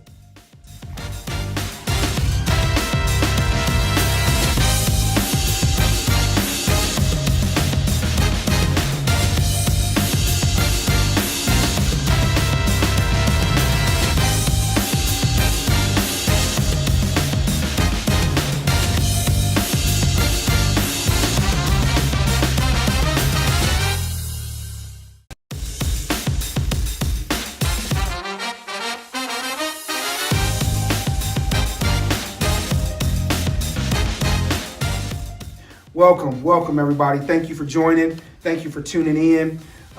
This workshop is going to be designed for folks who are looking to take some practical steps on their work journey. My name is Tony Robinson. I'm an investor, author, and entrepreneur from Cleveland, Ohio. For those folks who joined us earlier, my talk was the power of generational wealth. We're going to take that same talk, that same conversation today, and move it a little forward with our workshop presentation here. You may see my laptop off to your right on the screen here. I'll be referencing that during our talk. But the title of this workshop is going to be Pathways to Building Wealth. And so like I mentioned, I'm going to offer some practical tips and resources to folks that are really ready to get started today, ready to get moving forward, ready to take that next step. And so that's the point of the workshop, what we're doing here today.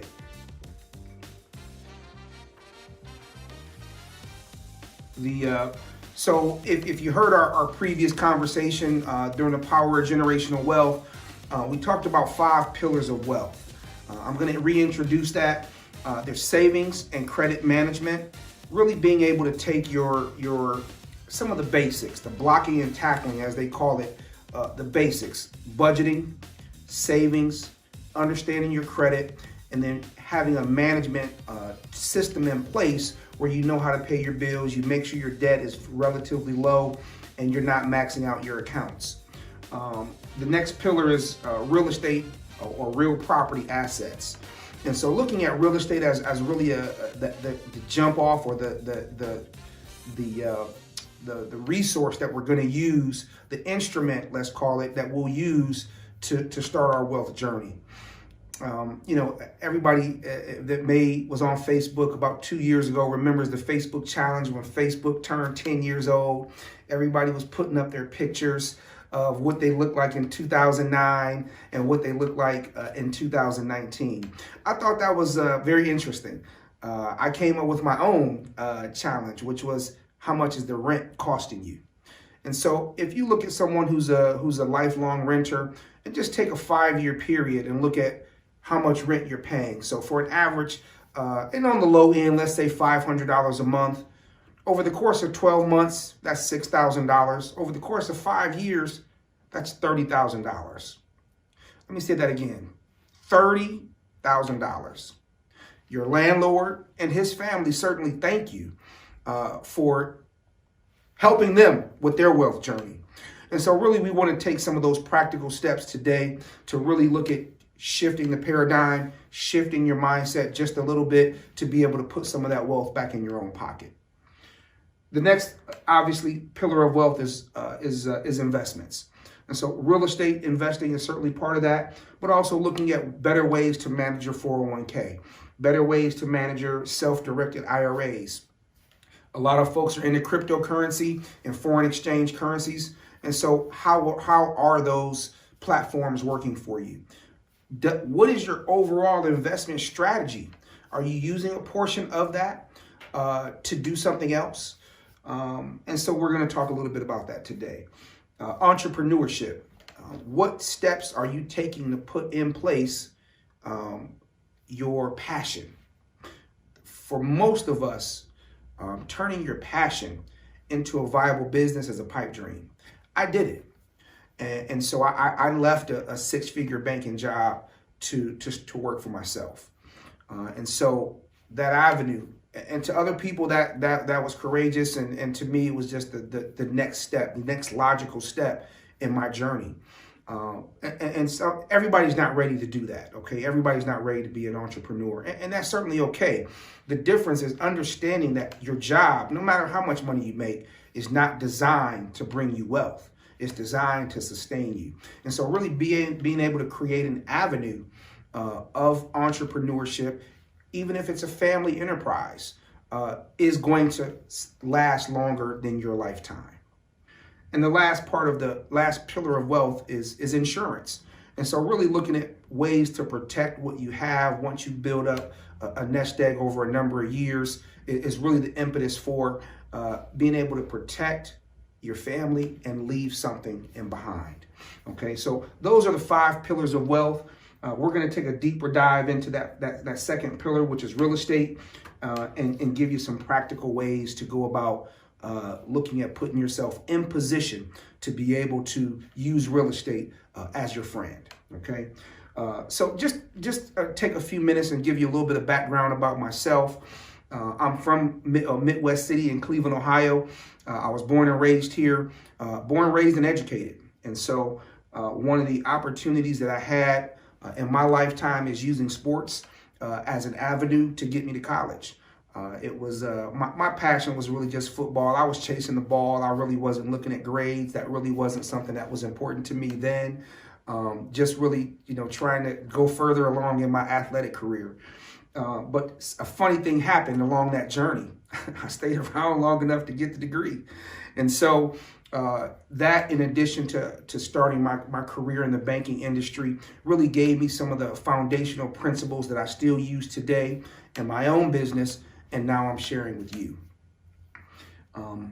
About 12 years ago, I started my entrepreneurship journey with my own business and looking at managing real estate for others and building a portfolio for myself as well to be able to sustain my life and ultimately leave something to my children. That was something that was important to me. We all have a why, and I challenge you today to find what your why could be. My why is my children. Everybody has a different situation, but define what your why is, because ultimately that is going to lead you to have passion during those down times. Entrepreneur life, whether it's a side business or a full-time business, is not pretty. It's a lot of long hours, and really being able to have a passion and a reason for why you do what you do will be able to sustain you, okay? And really, over my lifetime, real estate has always been that go-to. When I was ready to start a family, I used real estate to supplement the additional financial responsibility that I had to take. When I was ready to look at starting my business, I knew I needed some support to be able to, I was getting rid of that 6-figure job, so I needed to be able to sustain myself during those lean periods while starting a new enterprise. And so really just using real estate as a foundation helped me to be able to work through some of those lean times. And now that things are going well, it's really important for me to be able to share those same things with you. The journey is very real, and so what we want to do is be able to pass along some of that value that will be helpful for others.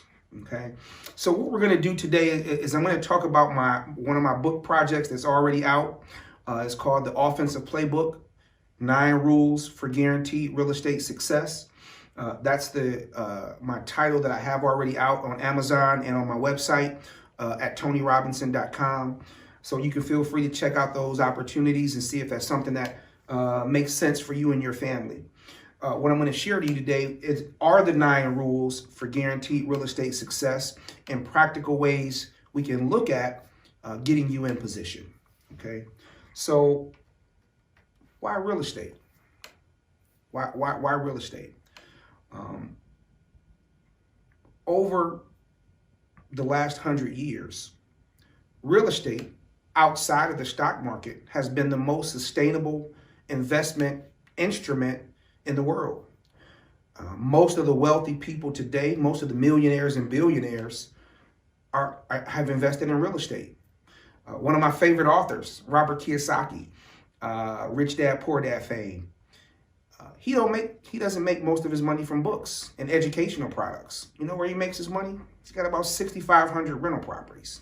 6,500 rental properties. Let's put that in perspective. What do you think his generational wealth looks like for his family? Now, obviously, that it takes a different type of person to be able to acquire that much property. But for the average person, you and I here today, there's no reason why we couldn't generate 10 or 20 or 30 properties. And look at what that would be able to do for your family. And so that's why real estate has always been the avenue for me that I chose, because I'm really just following the blueprint. I'm not really trying to recreate the wheel. What we're doing here is just really taking some foundational principles that I learned in banking, some hard lessons I learned in the field, right? And applying those to tried and true best practices. And so I'm going to be sharing some of those best practices and strategies with you here today. What's important is to really take, before you get started with anything, whether it's real estate, Forex trading, or any kind of new thing, the most important thing is to understand where you are in the process. How much you know, what do you know, and how much you don't know. Usually by osmosis, we don't know what we don't know, right? And so the opportunity is to take a deep dive into some of the successful folks that are doing it and having an opportunity to follow or model some of those practices, okay? And so the first thing that we look at when we want to look at building a real estate empire is choosing the right team. You know, in all sports, it doesn't matter if you're the best player. If you don't have a good team, you're not going to win. One of my favorite players, LeBron James, gets a lot of scrutiny because of how many championships he's lost. But really, if you kind of take a deeper dive into his teammates, you will look at why he lost some of those championships. And everybody recognizes him as the best player, whether you realize he's the GOAT or not. But those teams ultimately made a difference. Okay, and so what we're going to do today is help you build your team. We're going to talk about the teammates that you need for everybody to play their role for you ultimately to be successful.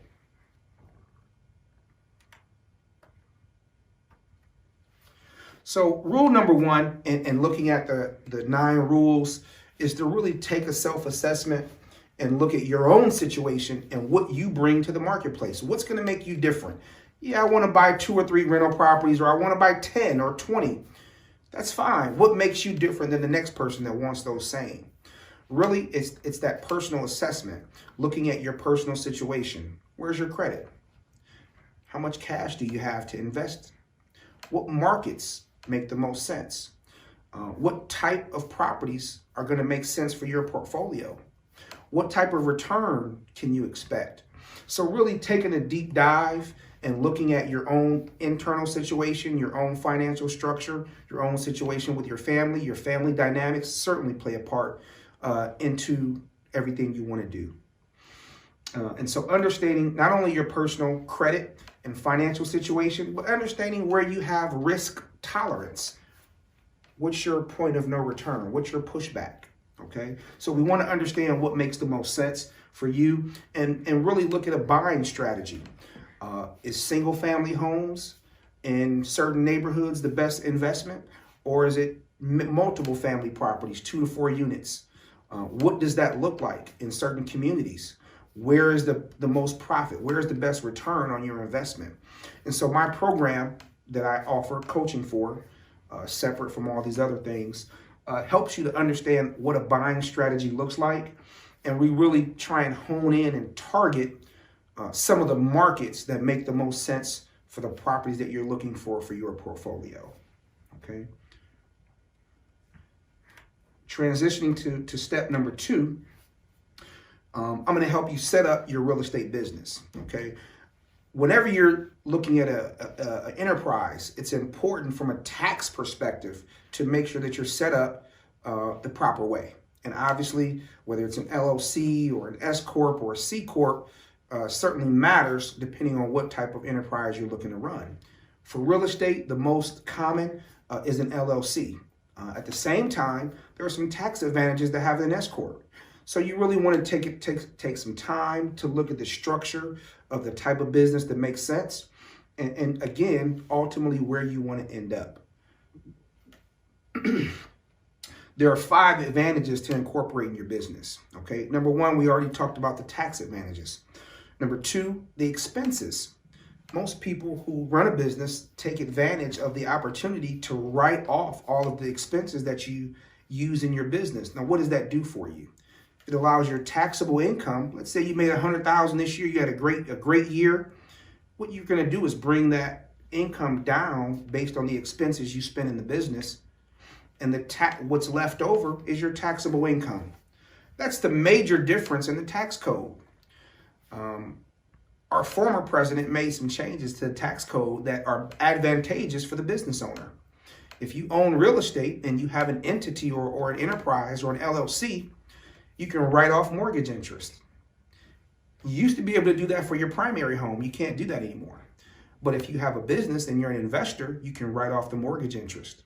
So understanding the advantages of having a business, the tax advantages, the expenses, and all those other factors that play into having a corporation. You also are taxed less as a corporation than for personal income. Personal business taxes are around 23%, 21 or 23% right now. And so most of us who have regular jobs are paying more taxes than that already. And so really being able to understand and structure your situation so that the taxes make the most sense. Now, I'm not a tax expert. I certainly suggest you look at working with the CPA to set up your enterprise, but having a strategy in place and in mind, more importantly, ultimately is going to lead you to where you want to go. When you're setting up your real estate business, whether you're going to do wholesale or buy and hold or fix and flip, really doesn't matter. What matters is that you have the structure in place for the organization. You also have professional marketing. When you're looking at making offers on properties, or whether you're looking at the wholesale side of the business and you're looking to do contracts, making sure your marketing and your contracts are very important to making sure that you present yourself well in the marketplace. One of the other things is looking at how you want to own the business, or how you want to own the asset itself. Are you going to put it in your personal name, or are you going to put it in your business name? And there is no right or wrong answer there, okay? What matters is what you're doing from a tax perspective. So having that conversation first with your CPA, not after you make the money, before you make the money, is going to be really critical to setting up your situation for long-term success. Everything we talk about here today is really setting you up for long-term success. We really want to put you in position to be able to have sustainability, okay? And lastly, I would do you a disservice if I didn't talk about having an exit strategy. Now, what does that mean? You want to get more property, you want to build wealth. Why are we talking about getting out? Well, every successful business has an exit strategy. If we look at what happened in 2008, there were a lot of investors that had lots of property, and most of it was overvalued. And so what happened is a lot of people lost their homes during that time period. Why? Because they didn't have a proper exit strategy. They were over leveraged on the loans. They owed more than the houses were worth. And without having a proper exit strategy, all those homes went back to the bank. Now, there is some good there to be able to get those properties cheap. At the same time, for the homeowner who lost that property, it was because there wasn't a proper exit strategy in place. So what I do in working with my folks and clients that are students in my consulting program is we help them to set up not only a strategy, but an exit strategy as well. If you're not able to get out of a situation, it's more than likely detrimental to you. Going to the next slide, we're going to look at rule number 3, which is buy, flip, or hold strategy. One of the things I try and impress to all of my students that I work with is there is no right or wrong way to buy real estate. The best way to do it is buy it and wait. The appreciation comes along with that. And so having an opportunity to take a deep dive into your personal situation, your family dynamics, your current income, your current cash position, helps me to work with you to get you to understand what the best strategy is for you. I just talked to a student the other day who is really looking to get into the business, and they want to flip first. They want to buy and flip first, and then they want to buy and hold for long-term success. And ultimately, there's nothing wrong with that strategy, but most people do it the opposite way. Most people buy and hold, build up their reserves, and then start to flip. And so just being able to calibrate, not change, calibrate what she's already doing is going to set her up sustainably for a long term. Okay, so we want to make sure that we do that. We want to define what your target property or target market is. Are you comfortable having conversations with tenants? Are you comfortable dealing with tenants? If you're not, it's probably best to hire a property manager. I suggest that anyway. At the same time, that may not work for every person in every situation.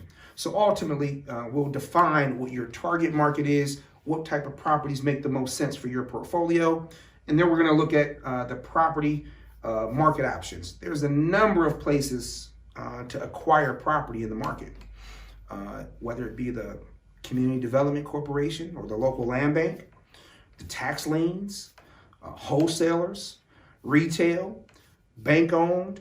There's a number of ways you can acquire property. And so ultimately what we work with each individual on is looking at ways that we can filter properties to them that make sense for their portfolio. And then we help you understand the numbers. Look, at the end of the day, real estate is a numbers business. And myself, in my time in banking, I learned the numbers side of it first. So ultimately, one of the lessons that I impress upon most people is you never fall in love with the house. You fall in love with the deal. The deal makes the most sense. When you fall in love with the property, it's like getting that car that ultimately ends up being a lemon. You wanted that Mercedes so bad, but you didn't realize the rust on the bottom and all the extra maintenance that came with it. Okay. And so ultimately, we help you understand the numbers. What is a cap rate? What is a return on investment or ROI? What's your front ratio? What's your back ratio? Those are things that banks and lenders are going to be looking for. And so we help you understand that process so that you are more attractive to your lenders if you're using a lender to acquire your properties. And so ultimately making sure that you're in the best position possible for sustainable success. And then we're going to teach you how to negotiate. At the end of the day, your property and acquisition is only as good as what you can get it for. If you're always paying top price, you're never going to have any equity. Okay, so we work with you to understand how to negotiate, where there's room to negotiate based on the house, and ultimately how to get what you want out of the deal. You know, they say if it's a fair negotiation, if both people give up something. And so we want to make sure that we put you in a position to be able to get something out of the property, not just the property itself. Okay, moving along to rule number 4, market analysis and evaluation. Look, listen, if you're not able to evaluate what a property is worth, you have no business in real estate, okay? Yeah, you can talk to your local realtor and find out what homes are selling for and things of that nature. But your experience in the marketplace, understanding this community sells for this price. This community sells for this price. These type of homes have more value than these type of homes. And so ultimately, understanding and evaluating property will help you to be able to make sure you get a property that has some value long term. One of the most important costs or things to understand in the real estate business is understanding what it costs to repair and fix your maladies or your problems. How much is that roof costing you? How much does drywall cost? How much does paint cost?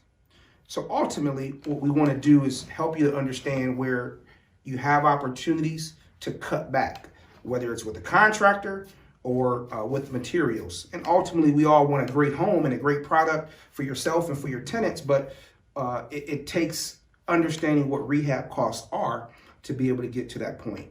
I've got a student in Atlanta who it took me a lot of years to get her to understand that all of your A-grade neighborhoods are not great rental properties. Your high net worth areas are not always great rental properties.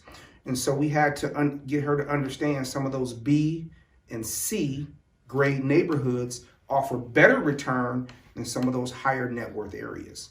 And so just being able to understand how to enter into the marketplace in a smart way with the proper strategy and understanding all of the variables involved will help you. Local property values and understanding how you can reach the hot buttons of the people that you're working with by asking open-ended questions will help get you to a point where you can acquire a property that makes the most sense for you. And lastly, spending expectations. One of the biggest challenges in real estate is knowing how much to pay for what. Your realtor's got his goal and how much he wants to sell the property for. The seller has their goal and how much they want to sell the property for. Ultimately, the appraiser and the inspector are going to get paid regardless. And so what is your expectation? What do you want to spend? How is your comfort level spending that on this property? And so we'll help you kind of understand some of those basics, some of those, how to have the proper expectations for what's going on in the marketplace. Moving right along to rule number 5, your real estate team. Now, we talked about a team earlier, but I really want to take a few minutes to take a deep dive into putting your team together the right way. Ultimately, your realtor or your agent is going to be your best friend. Why? Your agent knows the market, knows the local landscape, they know the market values, and by having a conversation and a preemptive conversation and expectation with the realtor will help them be able to funnel properties your way that make sense for you, whether it's on market or off market. What does that mean? Is the realtor always the best resource? So we'll help you there as well. And next is the contractor or the handyman or the person that does a lot of the repairs on the property for you. If you do not, let me repeat this, if you do not have a great relationship with your contractor, find one. The most money you're going to spend on that property is in repairs. Over the last 12 years, whether it's wholesaling, whether it's managing the property, the most money I've made is on management, is on service, is on the repairs. And so being able to manage and understand those repairs will ultimately help you keep more money in your pocket. At the end of the day, what we want to do is make sure we keep more money in your pocket. Having a property manager, what is the role of the property manager? As a property manager myself, what I can tell you is the property manager is your best friend. That is the person you're paying for a headache pill, okay? A headache pill. You don't want the phone calls at 2 a.m. that the furnace is out. You don't want the tenants that can't pay their rent this month because they lost their job. You don't want to have to deal with those phone calls. And so the property manager has a place, and we help you ultimately budget in for that management service and make sure something is worthwhile. Vetting that person is just as important as vetting your realtor and vetting your contractor. But that property manager is the linchpin to make sure you have a successful property. What type of lenders are available to investors? You know, as a banker, the traditional banking products may not always work for you. Once you have a primary home and you're looking at investment properties, in a traditional banking world, you're gonna have to put down a lot more money, typically 20% or more. And is that the best way to go? That depends on your credit. That depends on the asset that you're buying. So I have resources and access to lenders that lend based on the asset itself. And so ultimately it's a little more expensive for that type of loan, but it's the cost of doing business. And ultimately what we want you to do is be able to use those products to your best advantage so that you're not taken advantage of, but also that you can get in the game. The goal is to get you into the game. And lastly, we talked about vetting each of the prospective folks that you deal with. Look, in real estate, you have several moving parts. You got the appraisal process, you got the application process, the inspection process, the underwriting process. And all those people got their hands out. They got their hands out for your money. Okay, and so you're gonna pay. The question is, are you vetting and making the proper, asking the proper questions of these professionals to make sure that you get what you want? They're gonna get what they want because the house is gonna sell regardless if you buy it or somebody else buys it, okay? So the goal is to make sure that you get what you want in a way that makes sense for your family. And so helping you through that process is our main objective. Rule number 6 is looking at property forecasting. Now, what does that mean? That means we're taking the best, one of the best ways, not the best, but one of the best ways to really get into the marketplace is to put a little bit of elbow grease or sweat equity into the property. Meaning you buy it inexpensively, you put the repairs into it yourself, and then you take advantage of the equity that you've built up with those repairs, okay? And so being able to forecast and understand what this property could be, not what it is today. Once it's cleaned up, what could this property be? A lot of that is understanding the local landscape, the local marketplace. Your realtors can help you with some of that, but having that firsthand knowledge is immeasurable. And so forecasting not only what the current market is doing, but what this house looks like and what does this home bring to the community and to the marketplace. So we'll help you understand the difference between the interior maintenance versus the exterior maintenance. The number one challenge I have, to be quite honest, when working with clients and students who are looking to get into the real estate business is understanding that your primary home and what you would do to your home is not what you do to your rental property. Why is that? Well, if you don't live there, you're not going to take care of it the same way. Everybody lives differently, and your tenants, if you have them, are going to live different from you. And so are you going to put in those nice granite countertops for a tenant that you don't know how they live? Or can we look at a Home Depot grade option? Or is there a middle ground that we want to consider? And so some of the biggest challenges is looking at those fixtures and those higher end type of materials that make the property worthwhile. But ultimately, if you gotta have multiple tenants dealing with those higher end fixtures, they may not last as long. And so the goal is to make sure that we understand that there is a balance between being a homeowner versus being an investor. The type of money you spend as a homeowner is not what you spend as an investor, okay? And so whether you go to Home Depot or Lowe's or some of the local hardware stores and supply stores to get your products, really doesn't matter. What matters is the cost. So we'll help you understand that and understand that cost is very different. And how do you compare cost when the materials and name brands are different? So we'll help you understand cost per linear feet, cost per square foot, and things of that nature, because it does matter as you're looking at comparison. You want to compare apples to apples. I don't have a preference for Lowe's or Home Depot. What I have a preference for is a fair price. And so we'll ultimately help you understand that pricing does matter, and understanding how you get to that price makes the most sense. And lastly, when you're looking to acquire a home, you want to put certain protections in place that you don't get taken advantage of. Some of the ways that you're able to do that is working with your real estate professional to be able to have contingencies.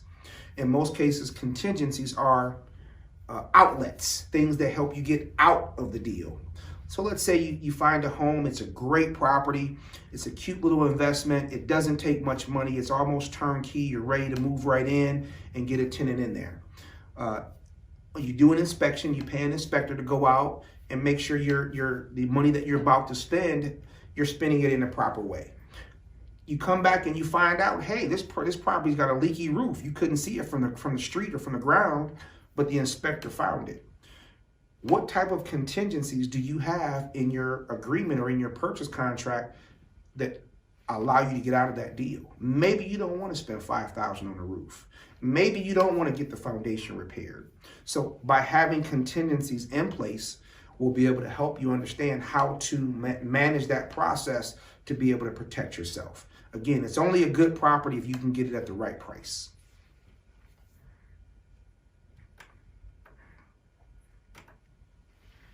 Number 7 is really a difficult challenge to go through in a short period of time, but it's called debt leveraging. And ultimately what we want to do is be able to help you understand the best way to manage and use your credit and be able to use loan products that make sense. You know, way back when I first started, I read some of the books by some of the old guys, Robert G. Allen, Robert Kiyosaki. And in the 70s and early 80s, the number one rule in real estate was use other people's money. Use other people's money. And so you can still do a lot of that today, whether it's private money for investment property, whether it's hard money. Using someone else's money is still one avenue. It's not the only avenue, but it is a smart avenue if you're just starting out. So understanding how to leverage your credit versus how much cash you have to be able to get into the marketplace ultimately makes the most difference.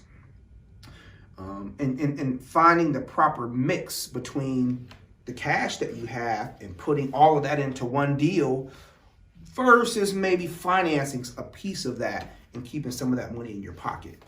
Again, there is no right or wrong answer. What makes the difference is what's comfortable for you. And so we want to be able to make sure you can do that in a smart way that helps you get to a point where you can have money left over for contingencies, money's left over for unforeseen repairs and things of that nature. And then looking at private money, hard money, traditional loan products, mortgage bank products, or a mortgage company, what is the difference? So we'll help you navigate to be able to understand what are points, what are closing costs, what's a application fee, what's the difference between an appraisal versus an inspection. So understanding how to use those different products, use those different resources is our goal to help.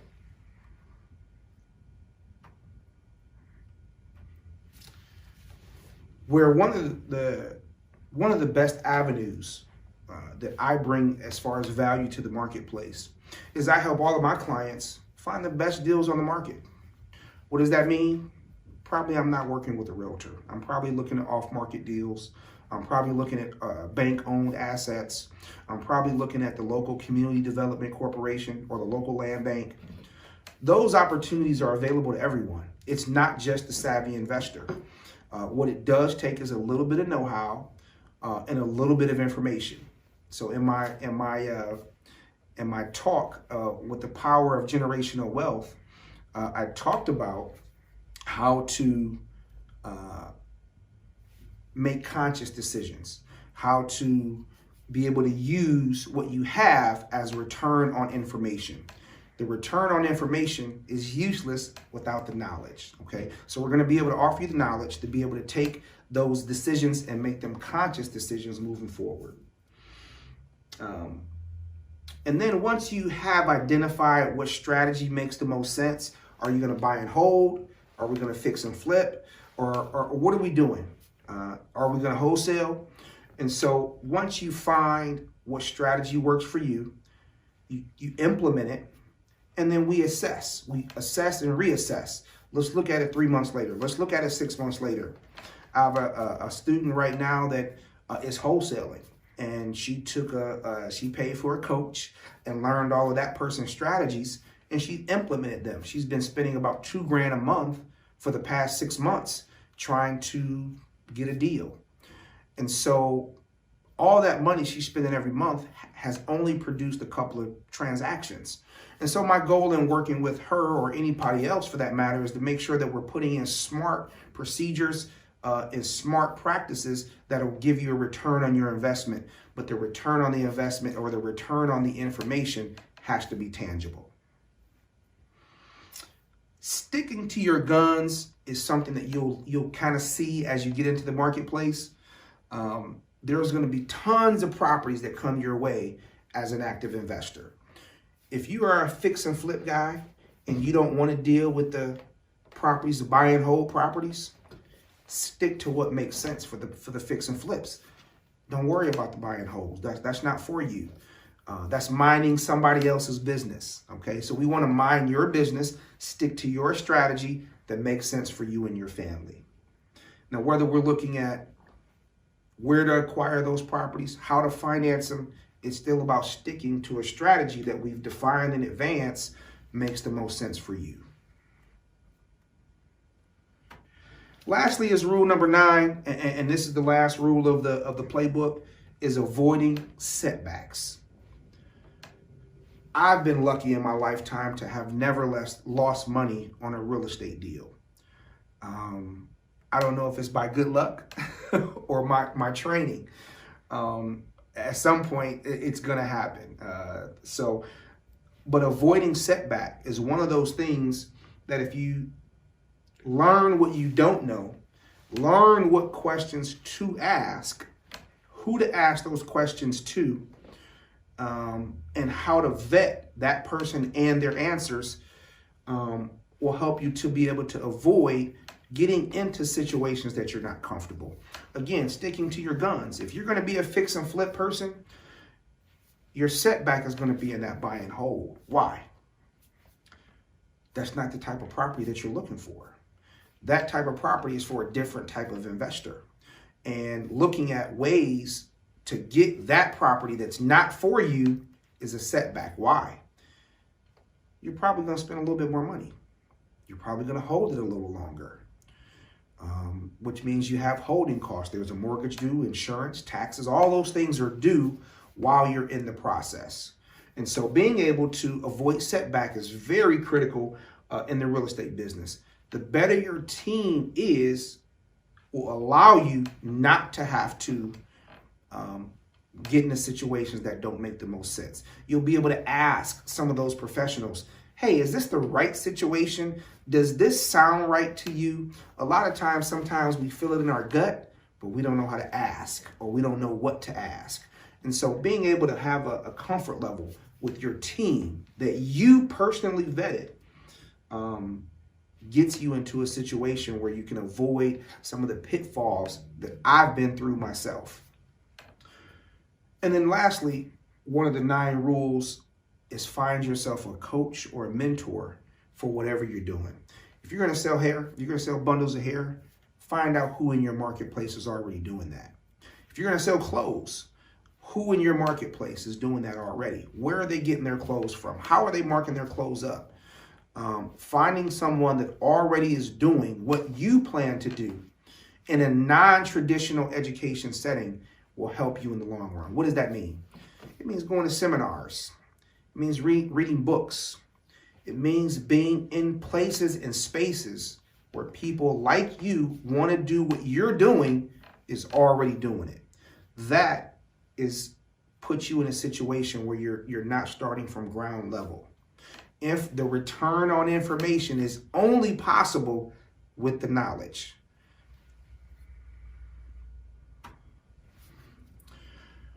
Let's talk about common mistakes.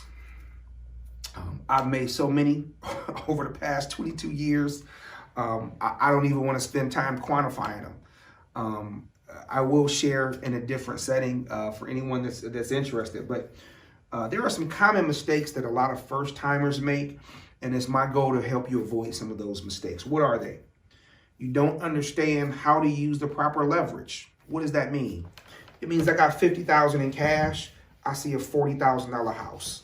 I'm going to go buy that property because I can afford it. That money is in my bank, in my pocket right now. The repairs are only $5,000. I can afford that too. Well, what happens when you run into an unexpected repair? You're pulling down walls. You're going behind plumbing. You don't know what that electric looks like behind those walls.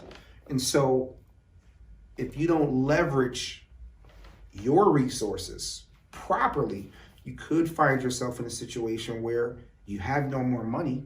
The house is not complete. It's not ready to be sold or rented, and you still don't have any money to go put into that deal. What's important is using the proper leverage, whether it's a combination of financing versus your cash or all cash, if that's your situation, but being able to use that in a smart way that you still have reserves and you still have money for unexpected things that are always going to come. They're always coming. What other common mistakes are there? Investing too much money into a flip or a rehab. This is what we talked about before about being a homeowner's mindset versus an investor's mindset. There are really two different sides of the brain. And so one mindset is creative. The other is in save mode. You're trying to save as much money as you can. And so being able to have the proper budget for each individual project will make the most sense. Hey, if you're going to go spend $30,000 on a property and get it back up to market condition, that's great. Just don't put a swimming pool in there. So understanding where the money makes the most sense and using that money properly. What's another common mistake? You lose a great deal over a few $1,000s. Ultimately, if the deal is a great deal long term, that $1,000 or $2,000 won't make much of a difference for you.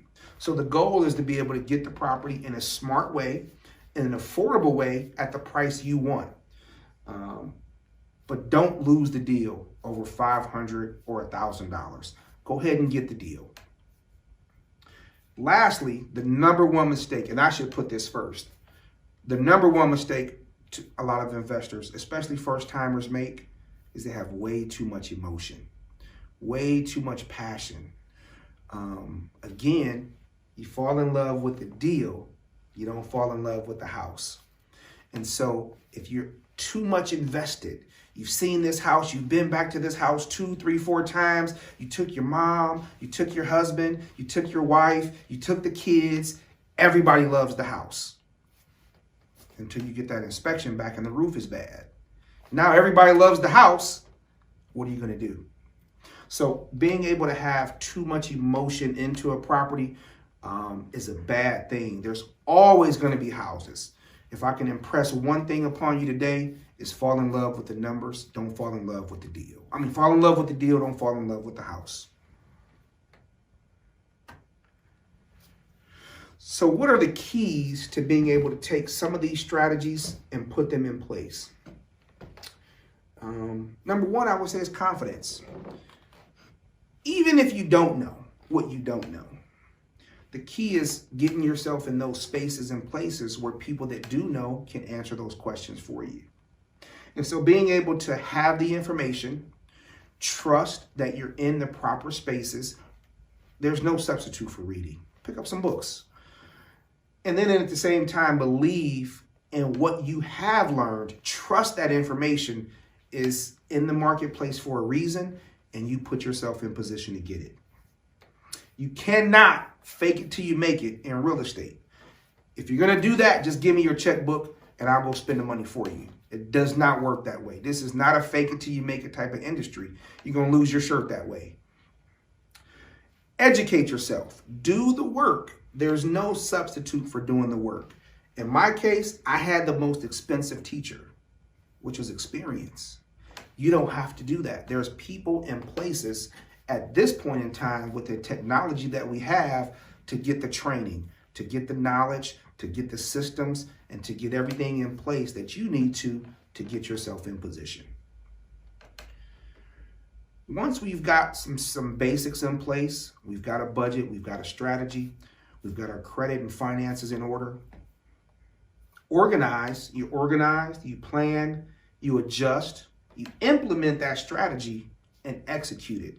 But always be willing to adjust and calibrate what you're doing based on market conditions. Real estate is a macro, it follows the macroeconomic environment. What does that mean? It follows the economy. If jobs are great, real estate's great. If unemployment's high, real estate's doing bad. And so it follows those trends of the market. You need to also be able to ride those waves. To me, real estate's always a good market. If it's a bad market, that means I can pick them up cheap. If it's a great market, that means I can sell them high. What's your perspective? Your perspective matters. And so being able to put yourself in a position to plan, organize, and execute, but also to change if necessary. And once you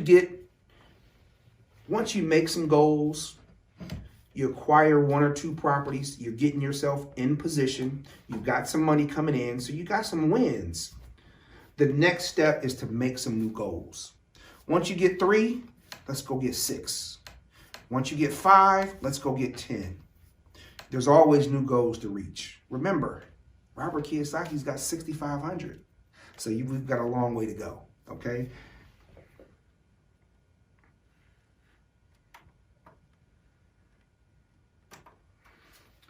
So I want to make sure that you have a way to connect with us after this workshop, because ultimately this information here is just a paperweight if we don't use it.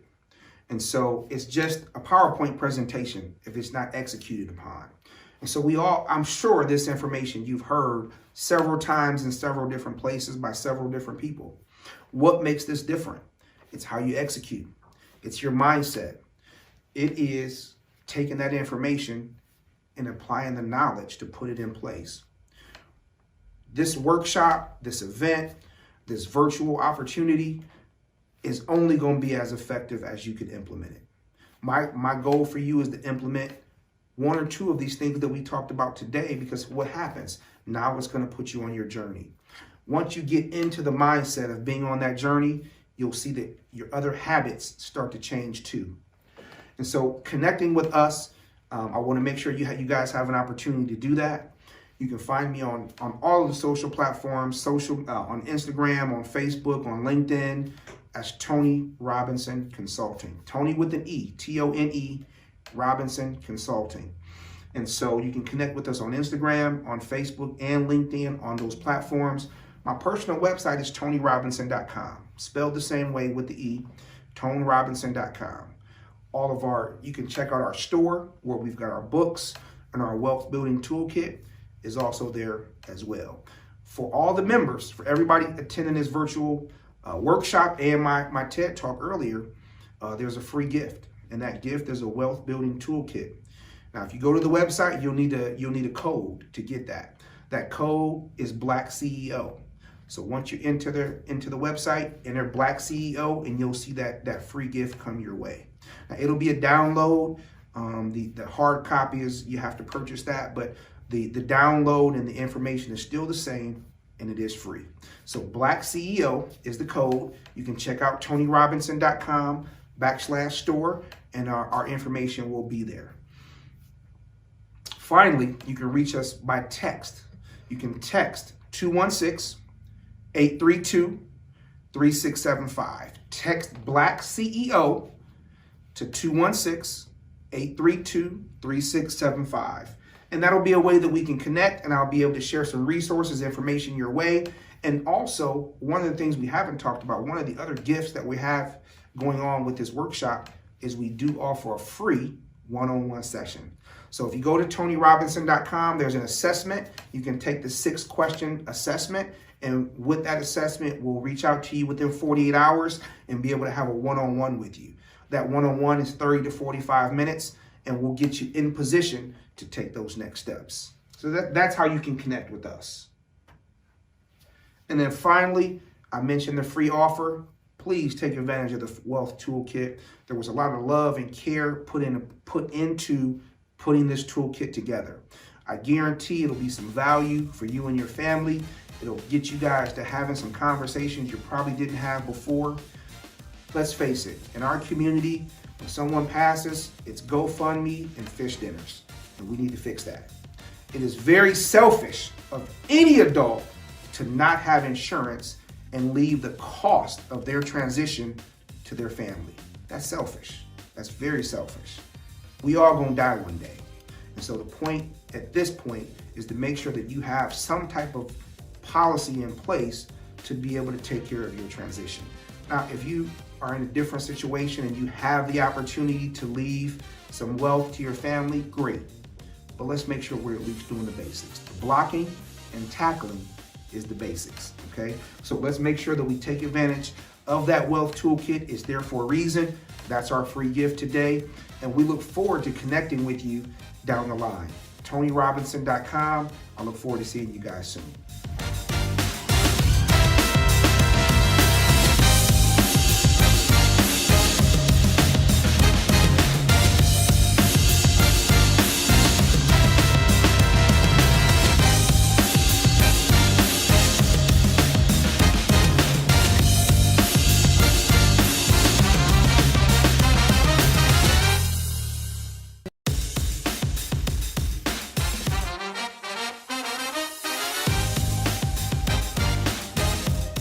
Hello, my name is Monique S. Clark, and I'm the owner of Successful Monique and the Curvology brand.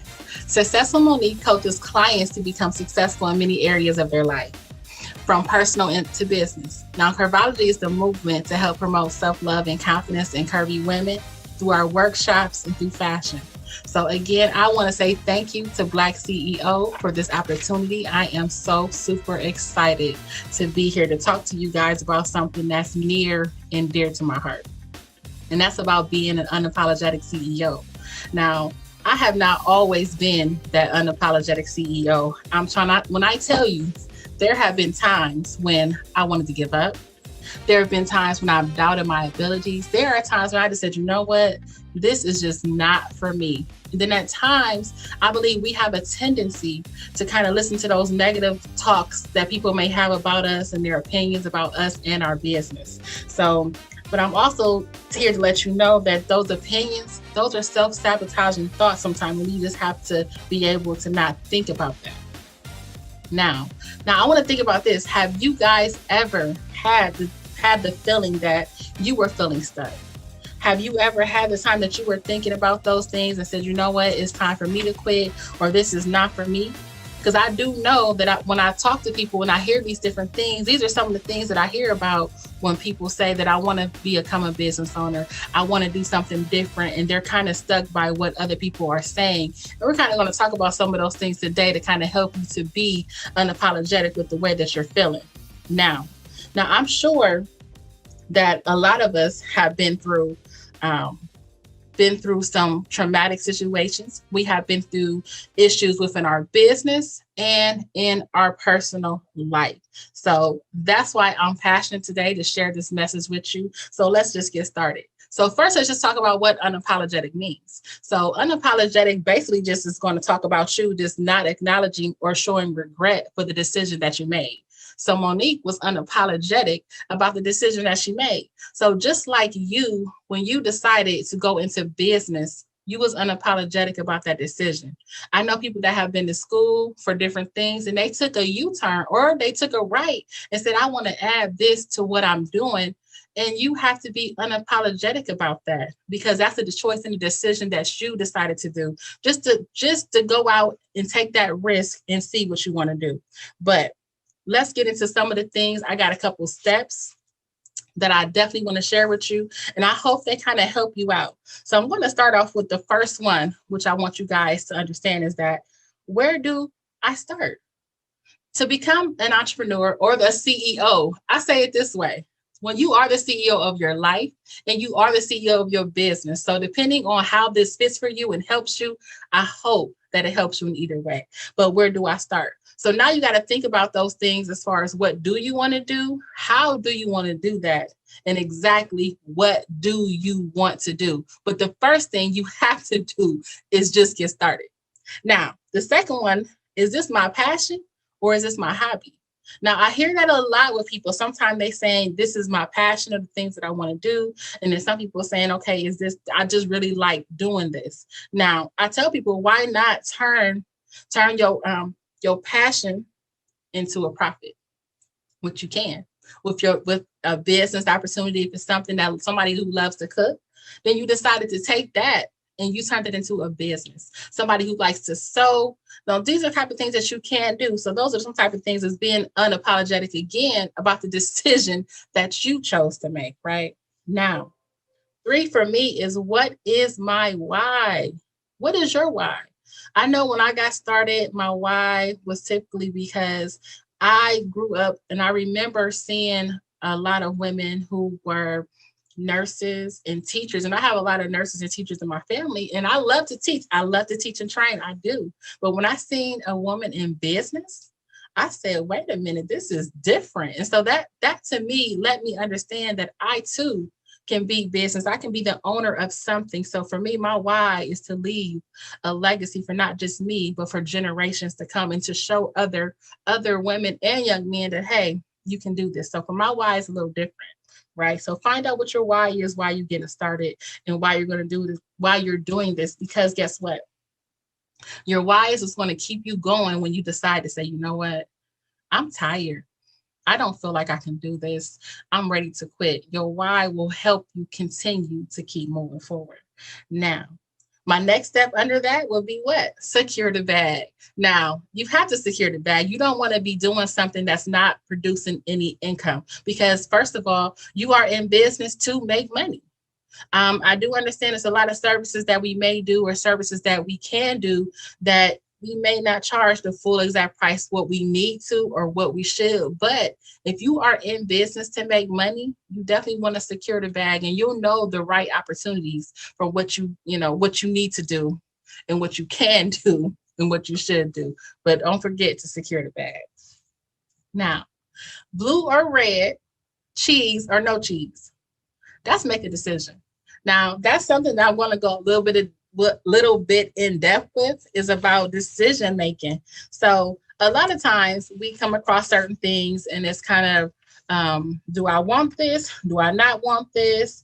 Is it something I don't want to do? Is it something I do want to do? So I believe that making a decision will help you kind of decide that. And there's some things that you can do to help you to make those type of decisions. Now, you can write it down, look at the pros and cons of a lot of different things, and that will help you to also make a couple decisions. I like to look at the pros and cons of different things when I'm going through it, because it helps me to understand that. And then I'm thinking, like, how quickly will this decision affect me if I don't make it?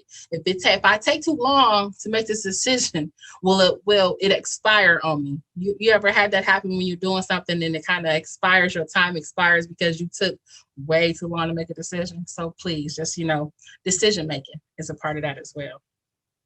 Now, 6 for me is, you are not helping me or my business. You're hurting me in my business. And those are those toxic relationships, and some of those things that we have, that which can be business or personal.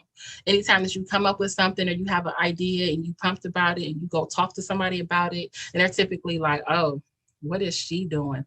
Why is she doing that, or he? Some of those relationships you have to cut, or you have to distance yourself, or you have to understand where they are in your life, so you know what you can do and how they're affecting you, because those are the things that you don't need while you're trying to be a CEO of your life or even your business. Now, 7 is a good one. You have to have unstoppable confidence. Now, I had looked this up because I love to look up definitions of words and what they really mean. So I looked up what unstoppable means. Typically, it's impossible to stop or to prevent. So when you say that you're unstoppable, you have to remember that. Impossible to stop or to prevent, because that's what you want. And then when you go to confidence, is having that self-confidence, is having trust in oneself. So do you trust yourself enough to get you to where you need to be? So having unstoppable confidence is something that you too can have. And that's every day with these different steps that can help you, or whatever may help you, but definitely have unstoppable confidence. And it comes daily. You have to remember to do this daily. This is not something that's going to happen overnight. This is a daily process with you to have that unstoppable confidence. Now, 8 is one that I definitely can say I have struggled with in the past, and I am not ashamed to talk about it, because I have struggled with this one, which is being a people pleaser.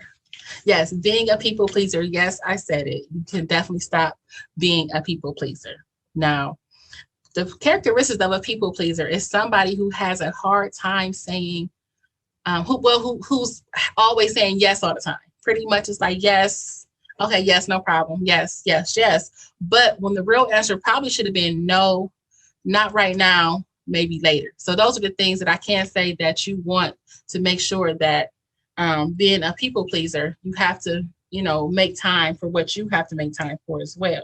Now, another thing with being a people pleaser and the characteristics of somebody who definitely wants to make everybody happy. They want to, they want to be, regardless of if it's going to cause you stress, because the thing about it is being a people pleaser, if you did not know that, it can cause you stress and pressure. It can do that. So those are some of the things that you do not want to happen to you, because that's something that typically can happen from doing that. And also some of the things that you can do from being a people pleaser is, I want you to think about it, is having some steps that can help you, which is setting your priorities. You ever think about that? Like, so your business, what it takes to run your business. So I really just want you to kind of like set some priorities up from, if you have to break it down from Monday, Tuesday, Wednesday, this is what I'm doing from A to B, or whatever time schedule you make it a priority. And when things come up for you to kind of interject with that, your priority, then you have to say, you know what? You have to make that decision to make that choice to say, not right now. That you may can get to it later, but if you keep doing that, when you have things that need to be done for you, you're going to keep pushing the things back that you are supposed to do. And you're going to look at the end of the day and realize that everything that you were supposed to do for you, you didn't touch not one of it. And that could be for you or your business. So another one I like is setting time restraints. What I mean by that is, let's say you do have some time. You've decided, hey, I got a couple of time for you.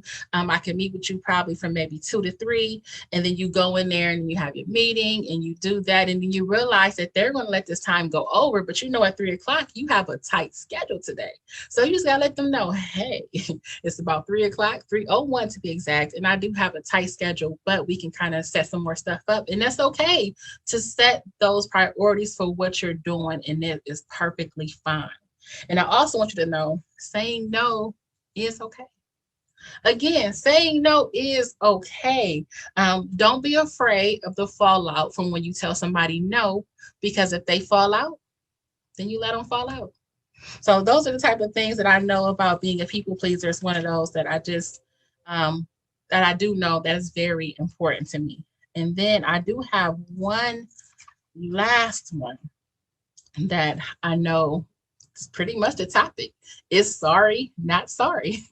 It's being really unapologetic for the decisions and the choices that you decide to make in your business and your life. Nobody can predict how you feel on a day-to-day. Nobody can predict how you feel from that hour to hour. So making those decisions and being unapologetic about what you decide to do is okay.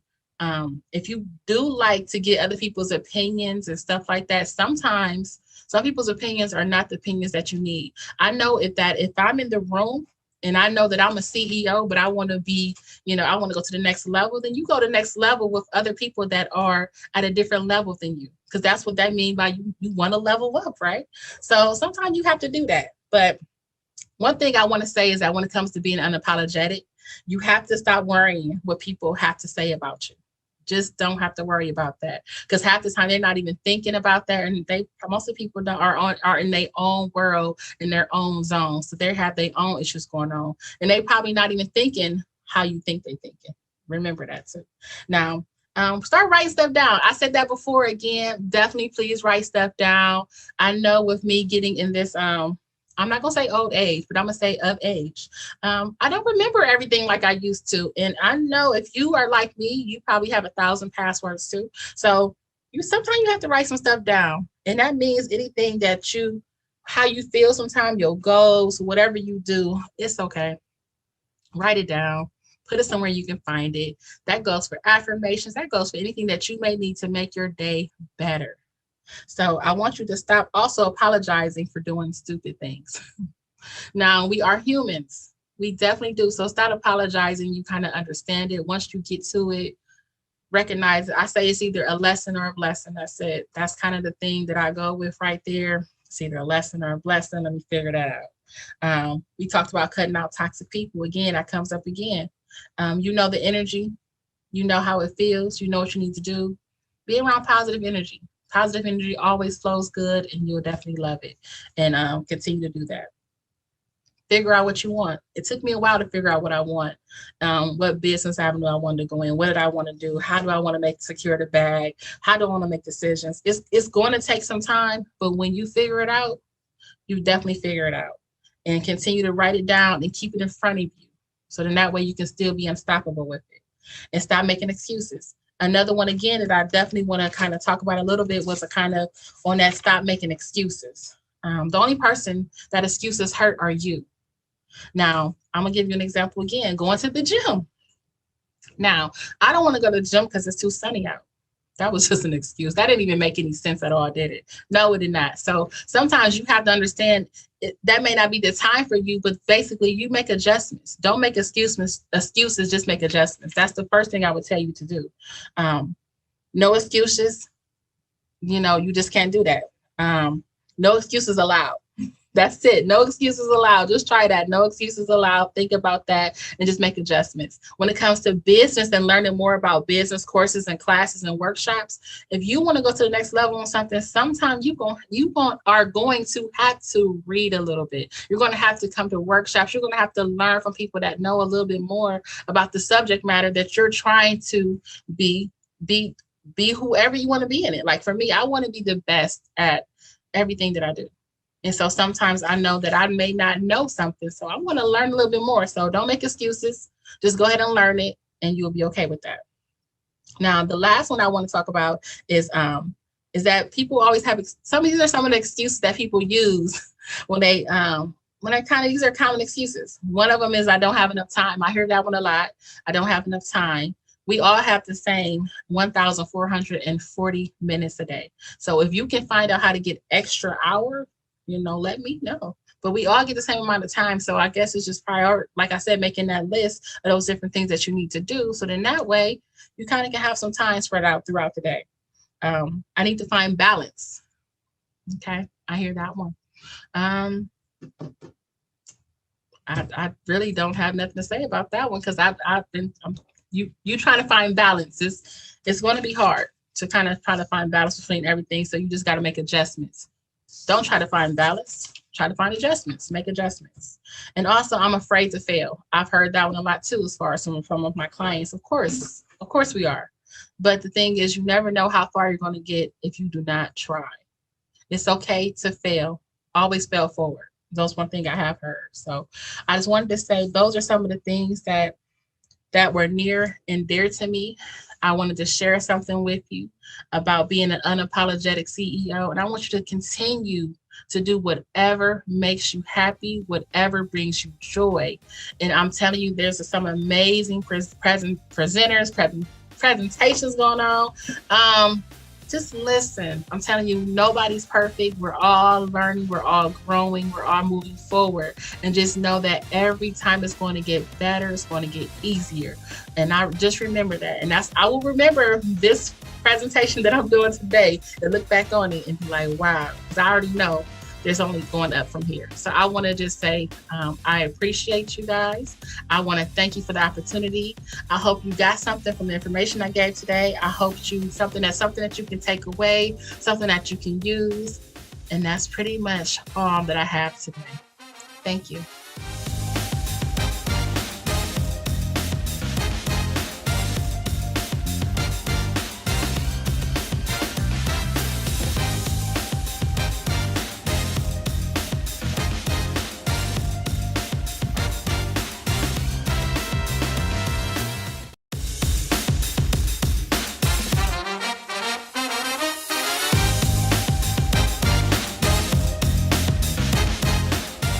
Greetings. My name is Danielle Gilbert, your virtual HR strategist and owner of Manifesting You Consulting. We service small to medium-sized companies by elevating, evaluating, and equipping them with human resources tools to minimize risk, avoid lawsuits, and save thousands of dollars. So today, I have the honor and privilege to be before you to discuss how to disrupt human resources and become a disruptor. But first, did you know that disruption is trendy? It's everywhere, even in human resources. But what makes it really matter and to understand what it really means What is disruptive in HR? Who's the judge of what truly is a game changer and what's not? So today, I'm going to share with each of you exactly what being a disruptor is and how to totally disrupt human resources. Disruption in HR means staying relevant. HR is like any other life force. It needs to evolve to remain relevant and effective. But HR trends have a lot of disinterest and resistance to changes due to legal and compliance requirements, systems, and processes that are all hard to change. Disruption is an organic force that can introduce change. It can empower HR professionals to stay relevant and leap over all of the reasons not to change. See, disruption in HR is not about HR. Disruptive HR is primarily about what service HR. It is about what services the organizational success and provides the best experience for people working in the organization. Disruptive in HR requires new solutions to old problems. Disruption in HR, for me, simply means thinking of new and innovative ways to attract, retain, motivate, and optimize the best talent. It's all about thinking of new programs, new processes, new incentives, and new rewards, even new forms of communication, new forms of praise for employees and managers. And sometimes HR professionals, even I being in HR, fail to find creative ways to keep employees engaged and the morale up. So new solutions will be required in order to be more creative. But HR, disruption in HR, simply stands for being human. Disruptive HR should not be the exception, but it should be the rule. That every company should have a profound culture with the room for growth opportunities and human connection. With the human connection, there should not be any no disruption. So HR professionals, we must find creative and innovative ways to make disruption work. We must think about all of the evolution of how HR has changed and how it once was transactional and now it's transformational. See, if we think about HR 30 plus years ago, we were just doing the daily activities. But today, throughout its history, it has evolved. It's evolving at the pace that is escalating and is escalating at a speed that we've never seen before. See, we change because workplaces change. Workplaces change because the business changes. The needs changes, the financial stability changes. But employees today want more than just a simple paycheck. They want balance. They want flexibility. They want to be flexible in a world where they can literally pick up a device, a watch, a simple device that allows them to work from their hands. They're prioritizing fairness and genuine engagement. They want to learn and to grow. See, employers, you must be able to understand how to deliver this experience in order for you to succeed in the war for talent. As we know, this is evolving challenge for many companies. These greater expectations have created a breakthrough moment for our profession, the HR profession. And HR is now poised to be the newest disruptor of business. See, HR professionals are responsible for a lot of things.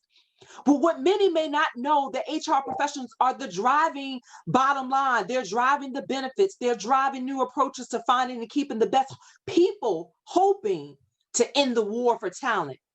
And see, many may ask, how does disruption differ from innovation? See, what you have to remember that all disruptors are innovators, but disruption goes further than that. It challenges everything that we think and we do. To be innovative, we must think outside of the box. And you're thinking, what boxes are you talking about, Danielle? See, there are boxes that everyone say we must think outside of. But in order to truly to be a disruptor and to think outside of the box, you must secure the golden key. And when you secure that golden key, what you're doing is you have to be willing to risk it all and risk losing the box altogether. See, some boxes organizations need to lose is simply understanding that disruption does not always require technology. It requires simply rethinking outdated workplace models. It's simple as removing the 9 to 5 to be successful and to say that you must have productivity. See, companies, you must destroy the old 100 years of the conventional wisdom and challenging the long, heavy notion that work hours means more productivity. Another box is workplace diversity and inclusion. See, when you have workplace diversity and inclusion programs, that can be disruptive, very disruptive, especially in the times that we're living now. See, companies that have gender and ethnic diversity programs, we all know it is data driven, it's been tested that they outperform their competitors and outperform others by 35%, if not more. But today is going to take more than that. It's going to require you asking questions. It's going to require that you observe a candidate to build a diverse workforce. It's going to require that you utilize methods and approaches that seem often counterintuitive, but you want to be able to remove the unconscious biases that exist, right? You want to be able to identify information about applicants. So if that requires that you do blind hiring, or even using artificial intelligence to uncover the human biases in job descriptions and the people who may even be doing the interview. That's what you need to do. So to succeed in the 21st century workplace, companies must do more than just adapt to the new ways people want to work. They need to create a new, fresh way of looking at things, new approaches that really focus on innovation, competitiveness, and fairness.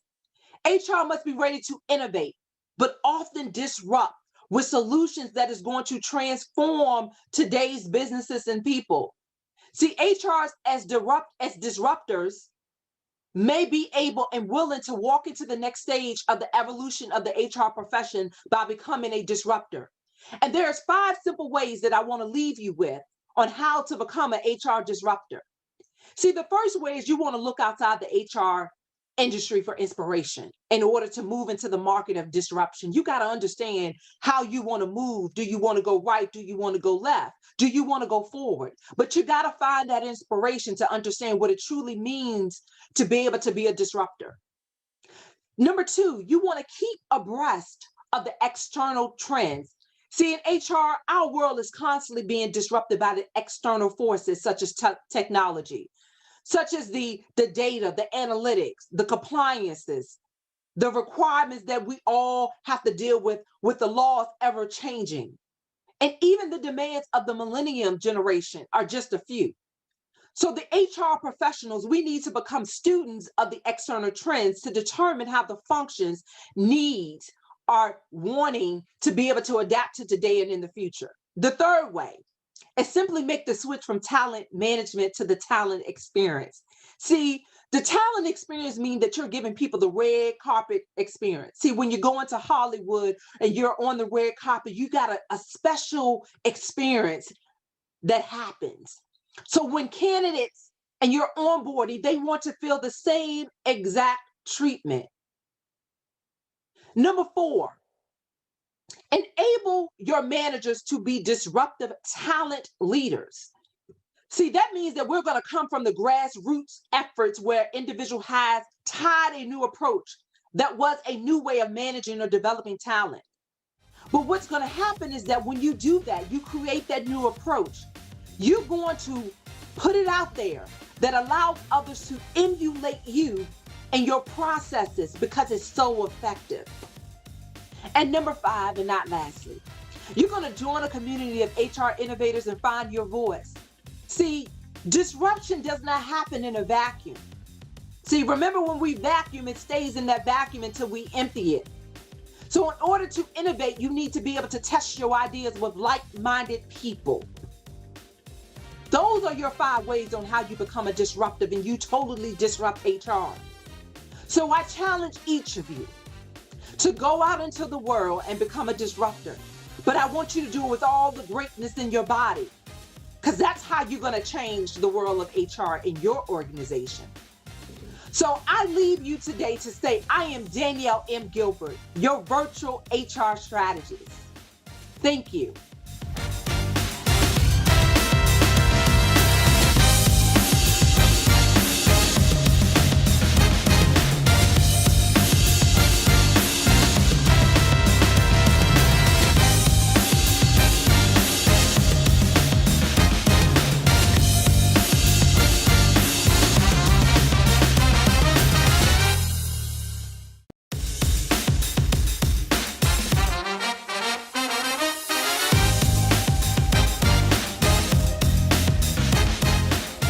Hi, and welcome to my workshop. Thank you for choosing the workshop that's going to help you to get to six figures and beyond. My name is Tony Harris Taylor, and you'll meet me more in a few minutes, but I just want to say thank you for being Black, thank you for being iconic, and thank you for stopping by this workshop.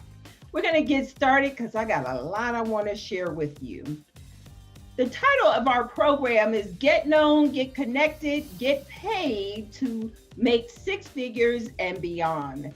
If you are not known, if you are not connected, you will not get paid and you will never get to six figures. So today I'm going to offer you strategies that are going to help you to get to your six figures and beyond.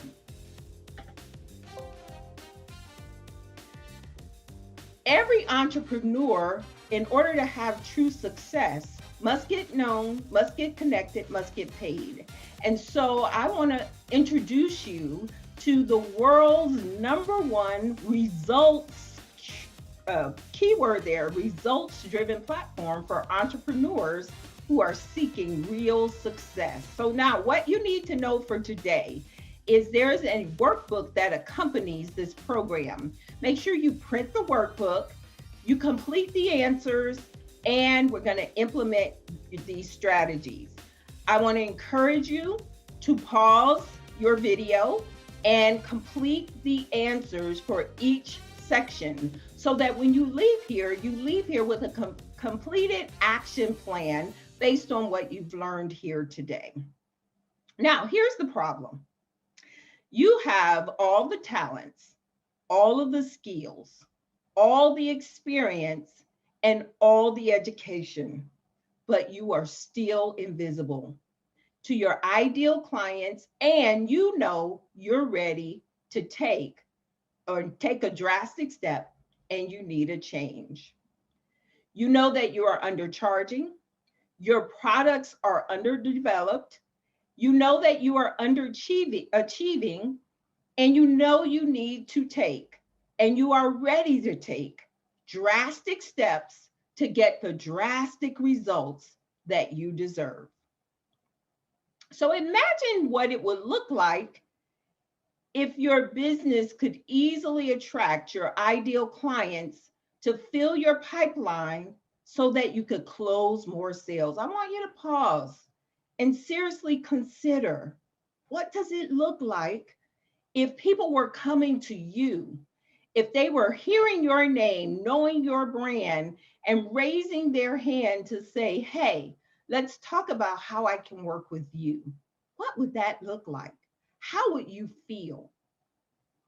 So let me tell you a little bit more about who I am.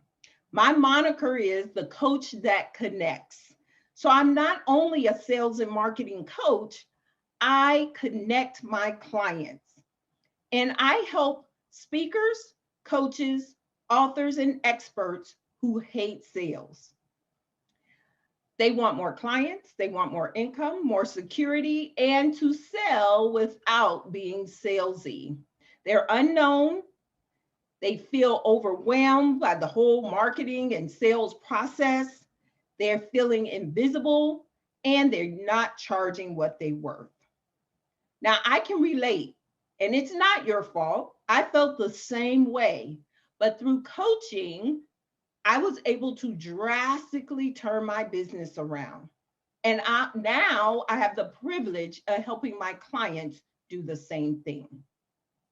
What I teach is I teach you how to speak more, to sell more, how to attract clients through networking, how to follow up like a champ, where the fortune is lost and found in the follow-up.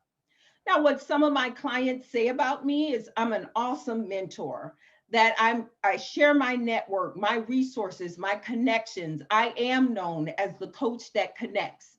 The #1 thing that is important to me is not only that you get the knowledge and that you take the action steps, but that you meet the people, places, and things that you need to develop your business. And then also, I'm going to refer you to the people that, or I refer my clients to the people that need their services.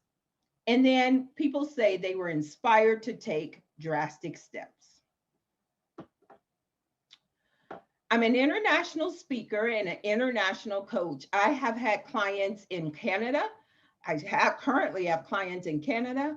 I also have clients in Paris, and I have had clients in various states across the United States. I've run several six-figure businesses, and I'm a small business TV talk show host. So excited about that. And I am certified as a Facebook community builder. I have a gift for you, and I want to make sure that you get it. So this is a good place to hit the pause button. I want to give you my video series called Networking Strategies to Turn Contacts to Contracts. The way you are going to get that is you're going to take your cell phone. Yep, right now, hit pause, take your cell phone, open your text messages, text the phone number 22828, which is a short code, and then type the word drastic. Hit send. It's going to come back and ask you for your email address. Go ahead and put in your email address, check it twice, make sure your phone doesn't autocorrect, and hit send. Before I'm done, you'll have video number 1 in the video series, Networking Strategies to Turn Your Contacts to Contracts. So let's talk about the business failure rate. It's not one that we are proud of. So in the first year, 21.5% of business owners fail. The second year, 30%. The fifth year, half of small business owners fail. And by the 10th year, 70%. I'm proud to say that this is my 10th year being in business, and I am still standing. Now, I believe, and it must be true, that most businesses fail for lack of marketing and sales. There are a lot of entrepreneurs out there who hate the sales process. They love what they do. They love being a speaker. They love being a coach. They love being an author. They love helping people. I just want to help people. But guess what? You have to be able to sell that. And if you can't convince people why they should hire you versus someone else, then you will go out of business. My mission is to help as many small business owners to understand the strategies they need to use in order to grow their business. So this workshop is for you if you've tried other coaches before and you got nowhere. You bought programs and didn't do the work. You need help because you don't have time to do it all on your own, and you want to grow your business nationally and internationally. If any of these bullets, you check off any of these bullets, sit up, get your workbook, start taking notes, and pay attention. So you're going to discover through this presentation my proven strategies to help drastically increase your visibility, your credibility, and ultimately your income. Now, I only have so long to tell you the things I want to tell you, and I'm going to give you a lot of value in a very short period of time. But there's so much more to the formula, the six-figure formula. And I just don't have time to give it all to you today. So here's what I'm going to offer you.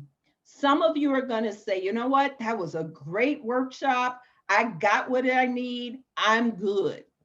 And if that is you, I kiss you and wish you the best. Some of you are going to say, that was an awesome workshop. I got great information, but I need more. At the end, I'm going to tell you exactly how to get more. But right now, I'm going to give you all the value I can in this time that I'm allotted. So I'm going to introduce you to 5 proven strategies to get known, get connected, and get paid to drastically increase your revenue and get you to your 6 figures and beyond. Strategy number 1 is know your target market. Target market, I've heard that before. I need a niche. You need a target market. But I know what you're thinking. I can sell to everybody. Everybody needs what I offer: life insurance, retirement planning, coaching, life coaching, etc. Here's what I'm going to tell you. If your target market has the word body in it, then you have nobody, and you will not be able to sell and attract your people. So let's look at the problem. A lack of target market means there's no direction for you. Which way do I go? Which way do I go? I remember that cartoon from when I was a kid. We don't know which way to go. And more importantly, the people we need to serve don't know where we are because we're not in front of them.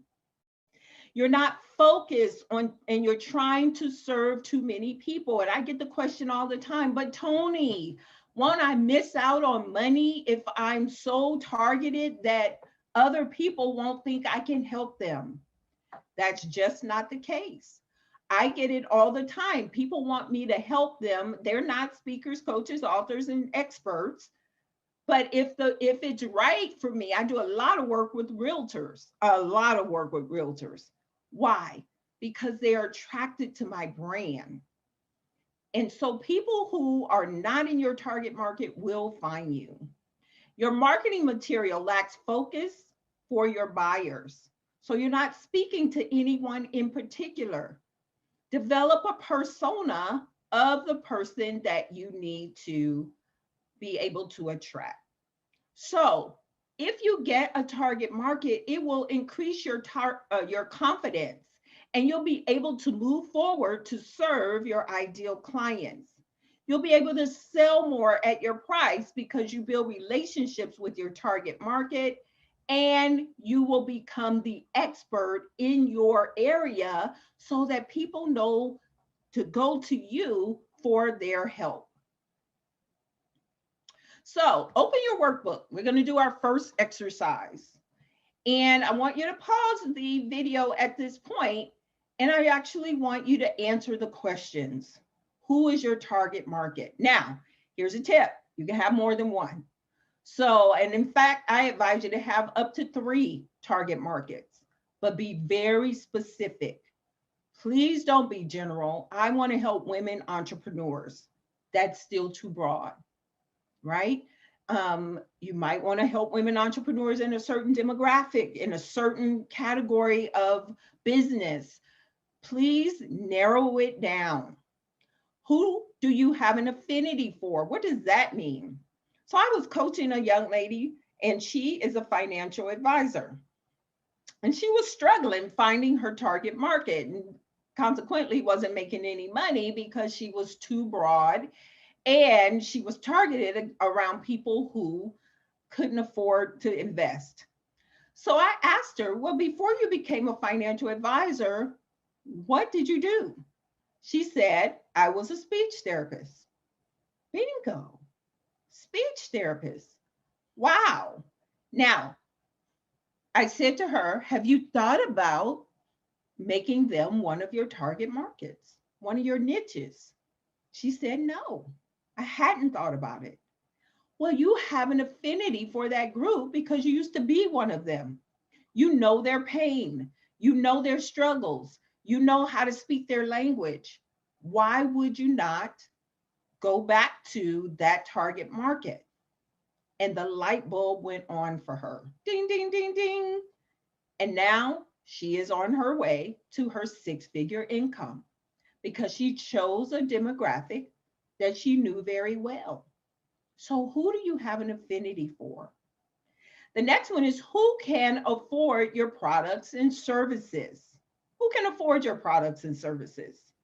So I was coaching with another financial professional. In fact, I have a financial background. So one of my target markets are insurance and financial advisors. And that's why my stories are around that.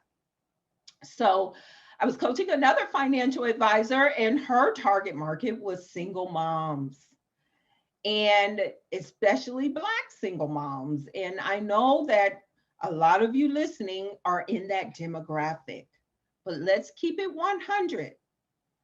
Can Black single or single moms, period, can they afford extra money to invest? They might be able to afford $50 a month, $100 a month, but overall, that demographic can't afford to invest at a higher level. So what I encouraged her to do was to find the right target market that could bring her the money so that she could then create some sort of nonprofit to cater to financial education for those single moms. So make sure that your target demographic can afford you. And then what organizations cater to your target market? Find those organizations, get involved with those organizations, and we'll talk about networking in a minute. So those organizations are gold to you once you know your target demographic. So here's my quote. If your target market has the word body in it, then it's nobody. Somebody, everybody, anybody, then it's nobody, and you will not get to six figures that way. Strategy number 2. Just make sure I didn't roll too far. Strategy number 2, get connected through networking. Networking is everything. It is, many of you that are listening to this, you know Mr. George Fraser, and Mr. George Fraser is the grandfather of networking. And he says the number one problem with Black entrepreneurs is they don't know how to network. And I'm in agreement. We're going to talk about what does it look like? What does real networking look like? And making sure that you get connected on a level that you feel compelled to help somebody else first. So here's the problem. When you don't know how to network, when you're not consistently networking and building relationships, you're unknown. People don't know you. You're wasting a lot of time and money. You're going to the wrong places. You get very few referrals. So it's imperative that you learn how to network and why networking is important. Networking in the right places get you in front of your ideal prospects. It gets you connected. And remember, I said networking in the right places, which is critical. Many of you dislike networking because you're networking with anybody, everybody, and somebody. If I cannot emphasize this enough, you gotta have a target market so you know where you want to network. Then you get connected in that network. You start to serve that network. And then those relationships you develop will lead to key referrals. Trust me, I know. Now, there was a time I hated networking. I hated it because I would go to networking events, I'd pass out a bunch of business cards, and then go back to my office and wait for the phone to ring. Guess what? It never rang. So I was networking one time, and this was in 2005. I remember it vividly. I meet a sales and marketing coach, not unlike myself. At that time, I was a financial advisor. And I would say, I've been doing a lot of networking. It's not paying off. What am I doing wrong? She said, you're not doing networking right. And if you pay me $6,000, I'll teach you how to network. Girl, I ain't got no $6,000. She said, trust me, if you find the money, I guarantee you will make your money back. Well, at that point, I was desperate. I knew I wanted my 6 figures. I knew I wasn't going to make cold calls. I knew that I needed to learn to network. So I did what I had to do, found the money, and invested in coaching.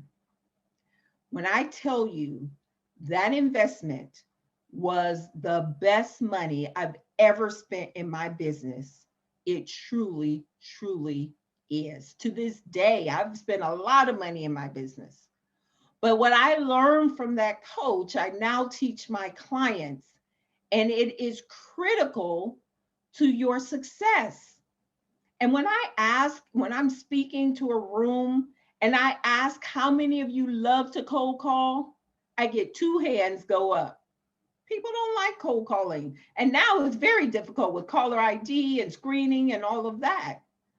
You got 2 choices when it comes to prospecting for your business. You either cold call or you network. And I'm telling you now, you must learn the art of networking, or else you will go out of business and be a statistic. So here's a networking tip. Show up, be up, follow up to blow up. I made that up. How about that? Show up, be up, follow up to blow up. Now, networking today is not what it used to be. We are all virtual. But I will tell you, I've run a 6-figure business from my computer. Some of my clients I've never met in person. So when you go to virtual networking events, turn your camera on. Put your face on, ladies. Comb your hair, gentlemen. Put some jewelry on. Make sure you look good from the waist up. I don't care what you got on the bottom. And then turn the doggone camera on. Nobody can build relationship with a black box with a name in it, or even your beautiful photo. Show up. It's part of showing up. Be up. Have your energy. Introverts. I talk to introverts. Mostly introverts hire me because they know they got to get drastic. You got to be up. Miss Beyonce, she flips a switch before she gets on stage. When you see her in an interview, she's all soft-spoken and demure. It's like, who is that? Well, you must flip on your inner Sasha, with whoever you want to name them, and be up. And especially virtually, because it's easy to fade into the background on a virtual networking. And then the fortune is in the follow-up. You must have electronic tools to connect immediately while you're at a virtual networking event, or else the opportunity will be lost. So, and I don't have time, those are one of those things I don't have time to go into, but you must show up, you must be up, you must follow up to blow up, and it's critical. This is Jamise. Jamise is my client. Jamise showed up. Her mother, she's an event planner, and her mother told her, Jamise, if you want to turn this hobby into a business, you got to network. She said, Mom, I don't want to network. She said, Jamise, find an event in your area. We happen to live in the same area. Jamise found it on Eventbrite and showed up. She sat in the back of the room, and I remember she was back there and she had her arms crossed like this. And when, she had a great time, because this is when we met in person. My networking is highly interactive. So I could tell she had a great time, but when it was over, when we said amen, she was out the door. Next day, I get a text from her on Messenger, and she said, oh my God, that was the best networking event ever. And I actually own a networking organization called Network in Action. I didn't mention that earlier. And so she's like, I think my mom needs to do this in Oklahoma.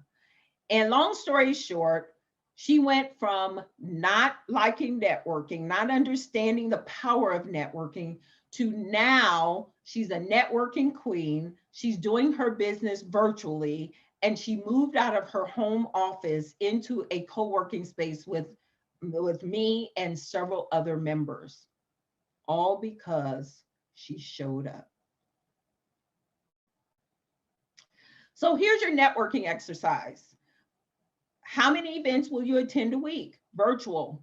I suggest, if you're not willing to make cold calls, you need to do 2 virtual events a week. You need to ask for 5 dates at each event, one-to-ones. How many one-to-ones? So one-to-one dates, 5 per event. That's 10 that you're going to schedule the week after the event. And then how are you going to stay connected and follow up with this new network that you are building? The other thing is what do you have to offer your network? You have to be a giver. You have to give sometimes before you receive when it comes to networking. So don't neglect the networking. It is everything for your business. And my quote here says, don't be mad at the good old boys, be like the good old boys. Whenever I'm speaking, and I speak to a lot of white audiences, I say exactly this. People are mad at the good old boys because they share the deals amongst themselves. But you know what happened? They met at some capacity. They started hunting, they started fishing, they started golfing, they started doing family barbecues. And when the deals came, they started sharing the deals with each other. The problem with us as African Americans and small business owners in general is we don't spend enough time in the beginning with the figurative hunting, fishing, golfing, and really spending time connecting. You need to do that up front, because then when the deals come, we know who we're going to refer and who we're going to share it with. Don't be mad at the good old boys. Create your own network. Be a good old boy. Build relationships, build affinities, and your business will get to 6 figures. You can pause and do the exercise. Number 3, speak more to sell more. Speaking, I know a lot of you want to be speakers. You want to share your message. You want to touch, move, and inspire people to have a better life in a various way. When I first started my business, I thought I was going to be an international keynote speaker for financial companies. What I quickly found out is those gigs are far and few between to come by, and the financial world did not really want Black and women on their stages. So I had to adapt and pivot. I was pivoting long before COVID came. So I learned the art of using speaking as marketing. Now, if you look at this picture in the background, this is a national conference. I am the speaker in this conference, and there's about 60 people in that room. This is a wonderful way for you to get a one-to-many relationship, and the people who are in the room will raise their hand if they are attracted to you. So here's the problem. You're invisible, you don't have credibility, and you feel salesy. Speaking relieves all of these problems. So why is speaking important? Number 1, it's instant credibility. If the organizer of that event found enough in you to put you in front of their people, you don't have to do a lot of hard selling, because you got instant credibility because they trust that organizer. You can educate without being salesy. You can turn your mess into your message. You can become the go-to expert. So speaking alleviates a lot of the problems that we have as entrepreneurs when it comes to attracting people to our business.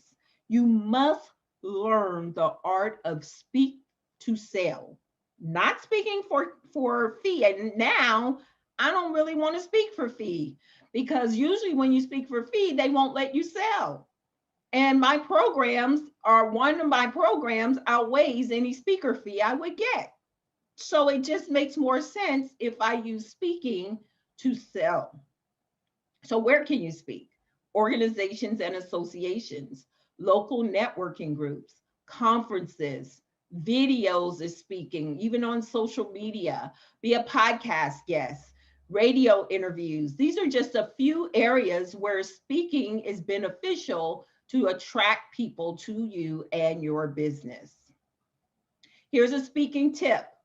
Develop a signature talk that helps the audience to see that they need you. So speaking is not just about you going out, educating people, throwing up on them, telling them everything that you know, and then they clap, yay, and take no action. I've had that happen. I got sick and tired of that happening, and I had to get my own coaching and training to learn how to develop a signature talk that brought me revenue.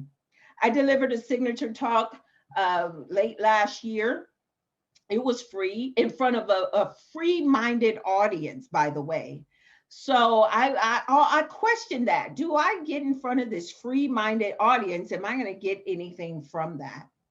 I will tell you, from that one talk, I had about 30 people there. 6 people scheduled a discovery session. 2 of them became clients, and I made $12,000 from those 2 clients. They would never have paid me a $12,000 speaking fee.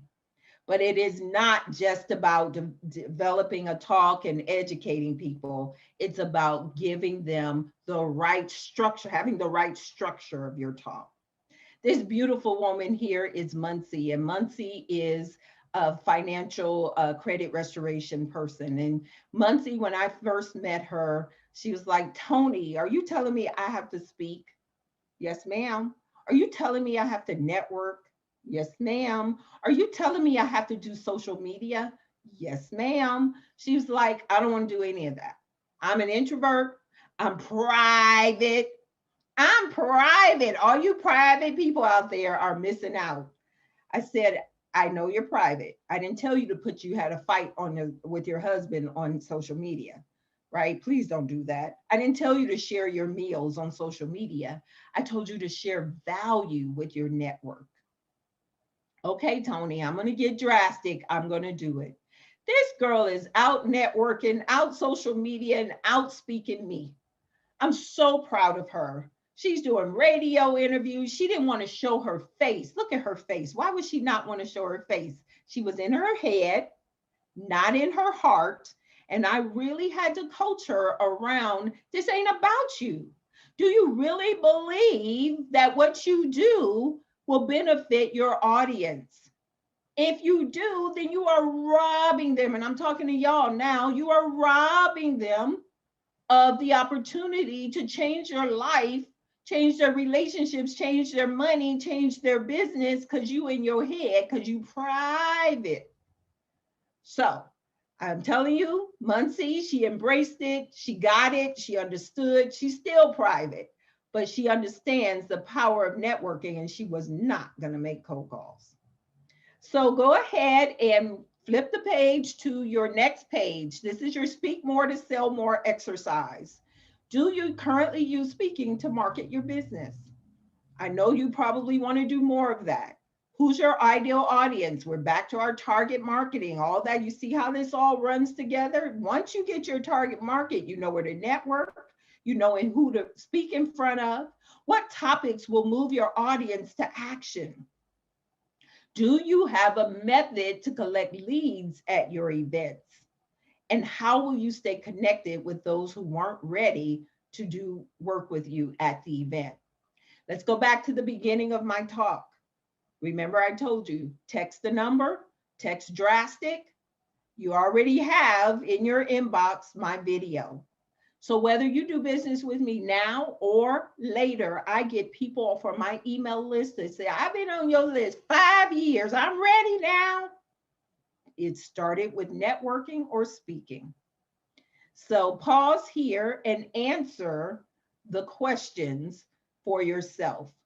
And also keep this in mind before you pause. Speaking is the marketing strategy that gives over and over and over and over again. It's the best marketing strategy for your business. Number 4, use technology to stay connected. The problem, without technology, no one remembers you. You're not showcasing your expertise, and you're not in front of your ideal clients when they're ready to buy. You have to use email marketing, social media, text message marketing. It helps deepen relationships. It keeps you top of mind, and it allows you to showcase your expertise again, so people will be attracted to you. Social media tips. Use your personal page to build relationships. Build relationships, not likes. So the business page has its place, But a lot of people spend a lot of time building likes. You don't build relationships on a business page. You build relationships on a personal page. When you get your personal page to 5,000 people, then you can go over to your business page. Create a Facebook community. Create a community, bring all of your target into that community and give them a lot of value. And the money is in Messenger. You ask for dates in Messenger. You build relationships in Messenger. You help people in Messenger. So these are my tips for using social media. So here's the exercise. What are your top 3 social media platforms? What will you do to leverage your friends and attract them to your business? How many offline requests for appointments will you make? And what are the buying clues you can watch for in social media? As an expert, a coach, an author, people tell you all their business, especially on Facebook. And those are buying clues or selling clues for you.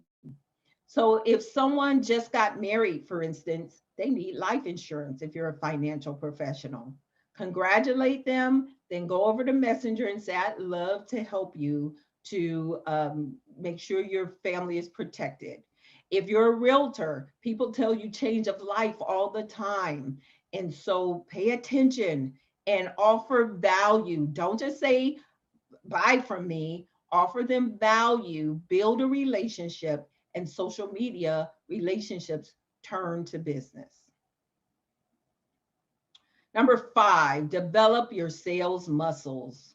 Ain't he fine? Okay, I digress. Develop your sales muscles. So the problem is too many business owners hate sales and they stay away from the sales conversations. They hem-haw, tiptoe around. You put too much time on non-sales related activities. You're adjusting your website, you're writing blogs, you're posting on social media. All that stuff is important, but you gotta spend your time on money generating activities.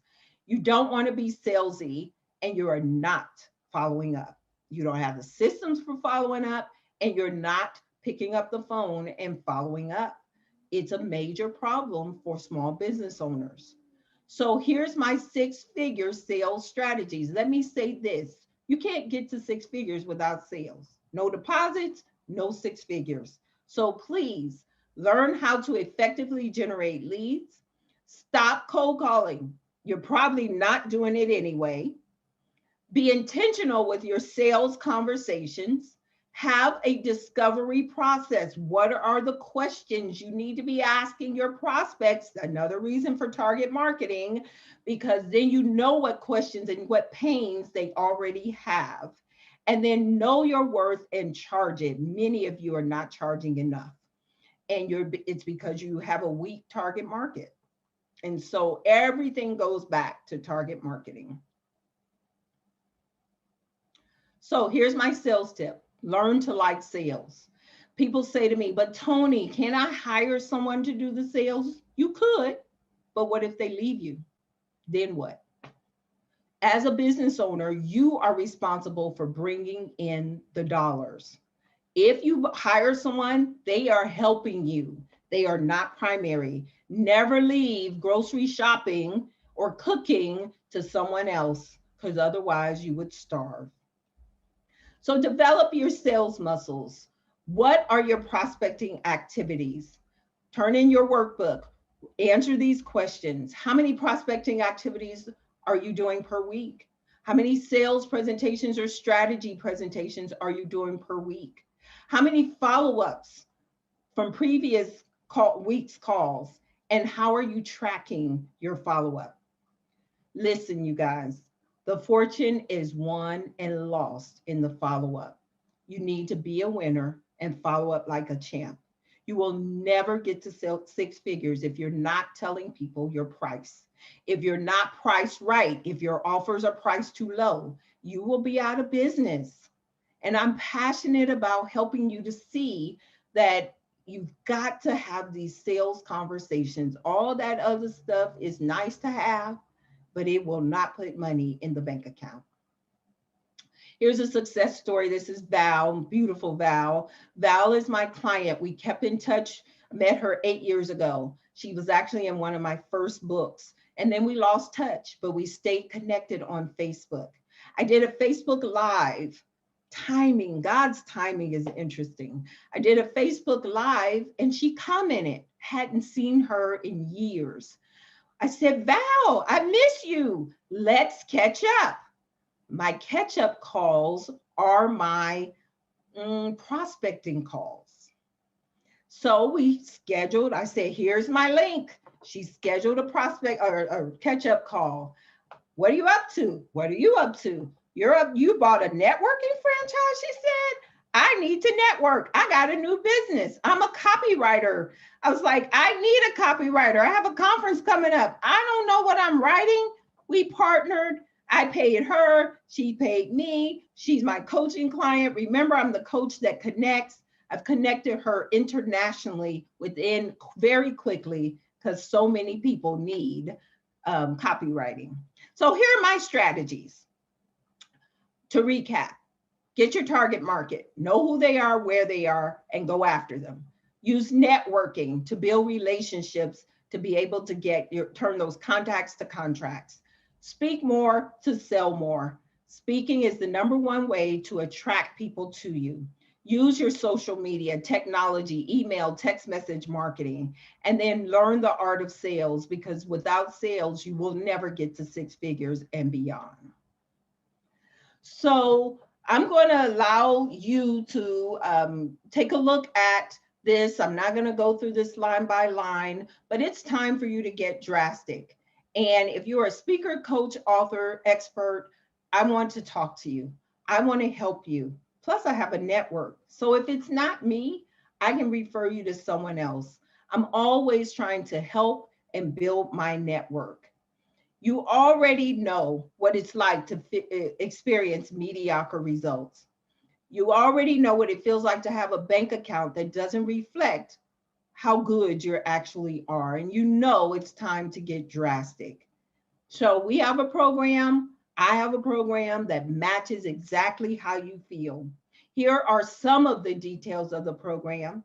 But there are even more. So I'll let you go back to the recording and pause and read each of these.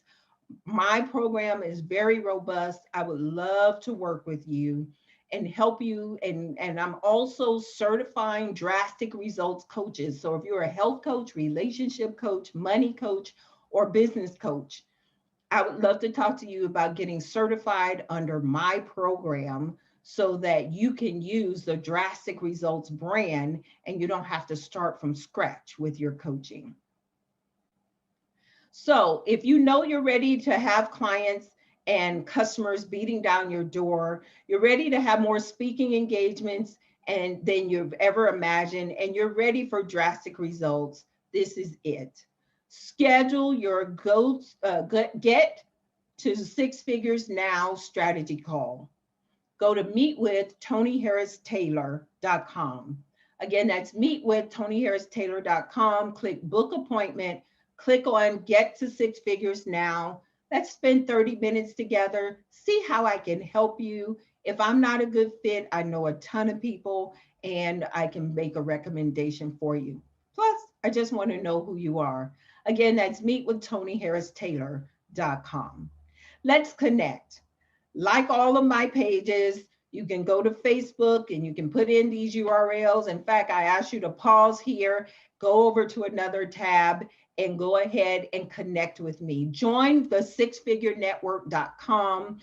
That's my free Facebook community, or you can just go through Facebook and search for the 6 Figure Network. And there I offer a lot of value, information, tips, and strategies on how to grow your business to 6 figures. I have a partner in that group. Her name is Tish. You might even find her in this Iconic. So go ahead and listen to her as well. But join my community. That's where relationships truly are built.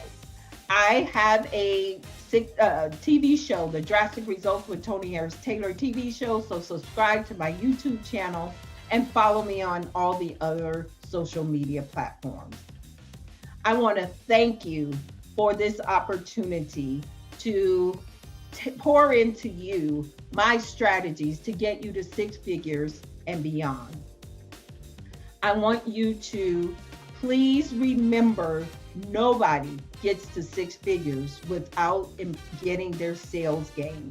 You must learn how to network, how to have a target market that will pay you your price, how to connect through technology, and how to generate more sales. Remember, meetwithtonyharristaylor.com, and I look forward to hearing from you. Bye.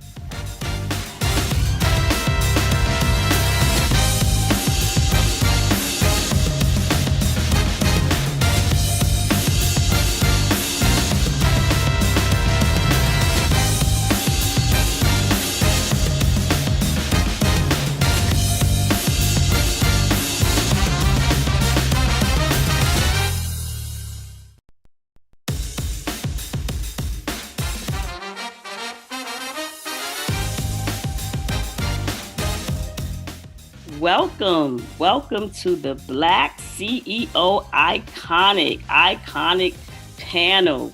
I am so excited. I am Donna Hicks-Izard, and I am your moderator for tonight for an awesome and amazing panel. This panel, we have some beautiful women, and who's going to introduce themselves to you. But I am Donna Hicks-Izard, and I am the founder of the Unstoppable Black Woman, and I am your moderator for tonight. And what we are going to be talking about tonight is now is the time. Why is now? Right now. Now is the time. Now is the time. And so we're going to get started.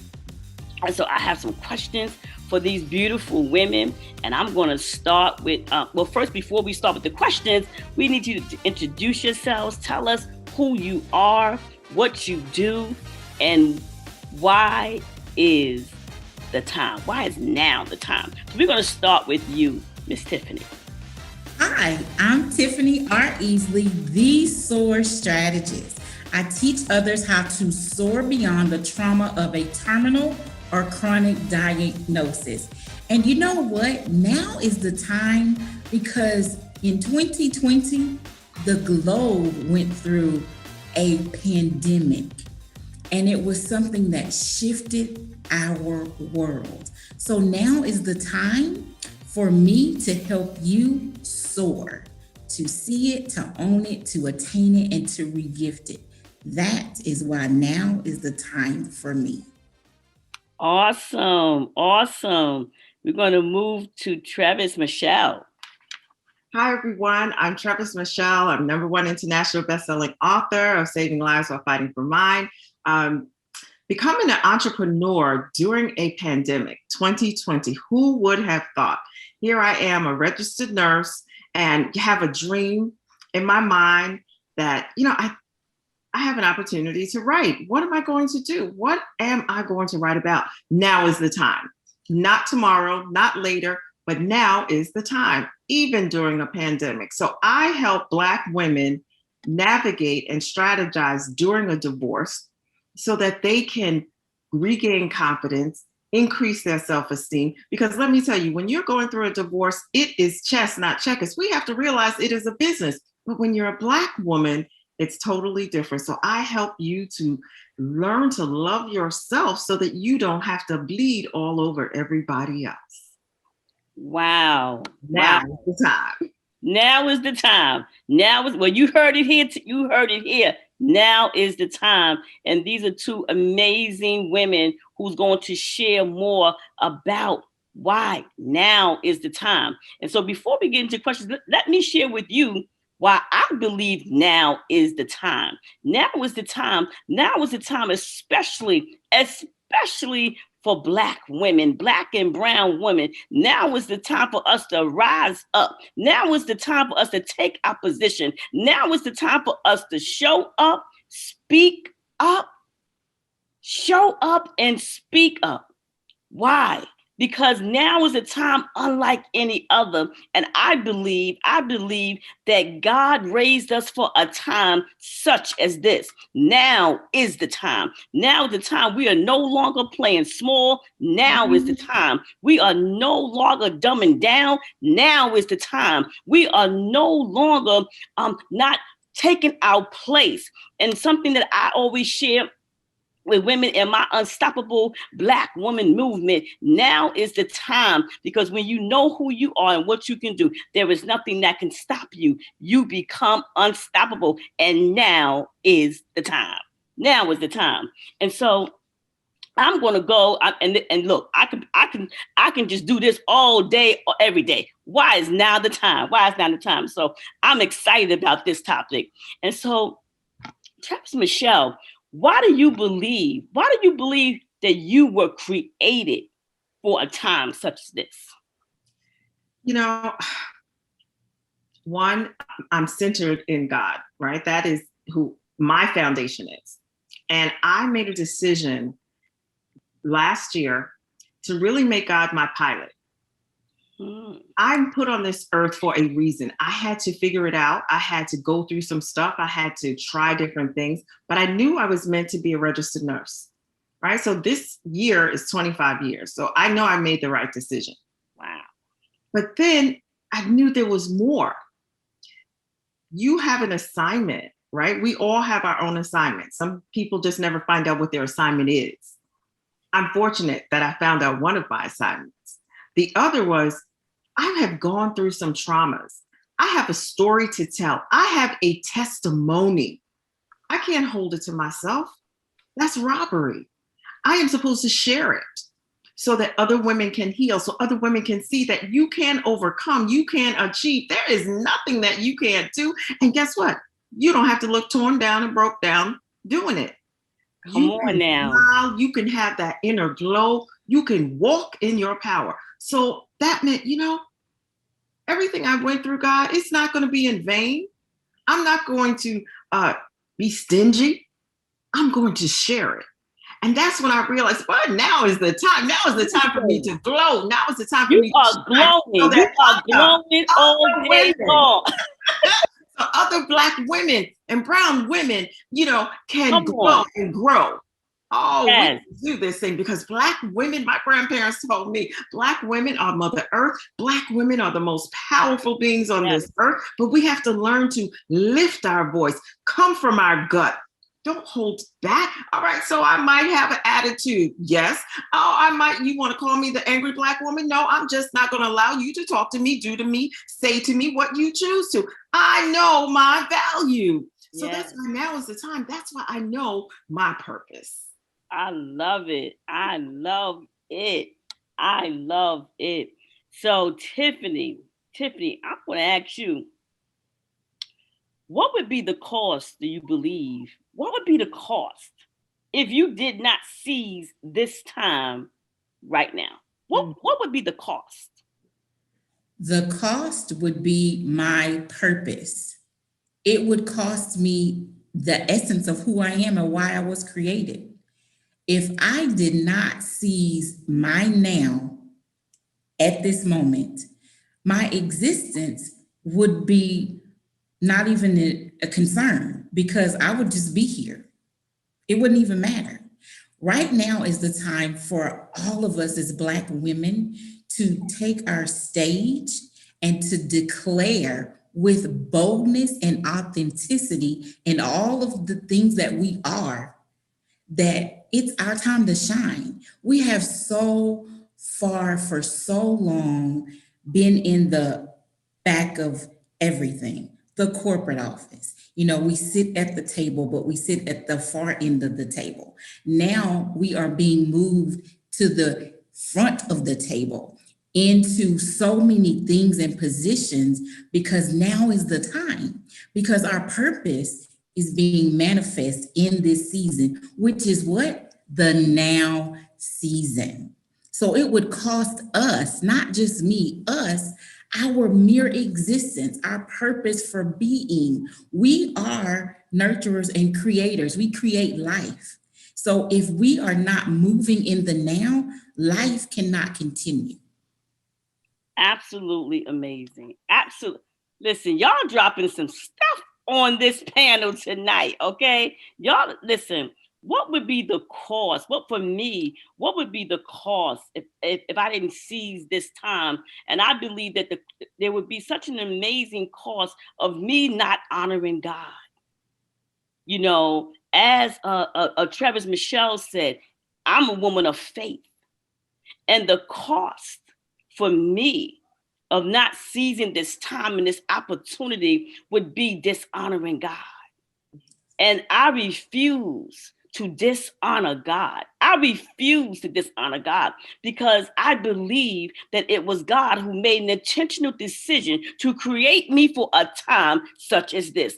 I believe that it was God. God know by himself. He made an intentional decision that I would be birthed, so I would be able to rise up and show the world who I am because of the amazing God that created me, that created you. And so the cost is just too powerful. The cost is too deep for me not to seize this moment. And when I tell you I'm seizing this moment, I'm seizing this time. Now is the time. Now is the time. I remember even asking God, God, like, okay, why now? Why now? And God said, and why not now?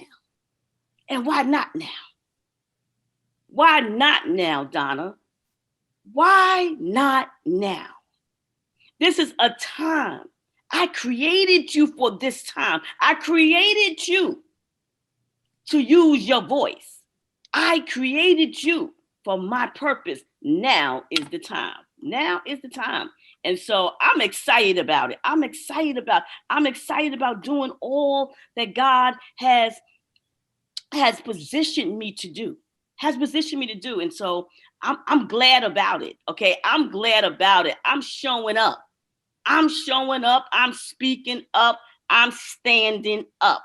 I'm not playing with this thing here. Okay. Not playing with this thing. And so Tiffany,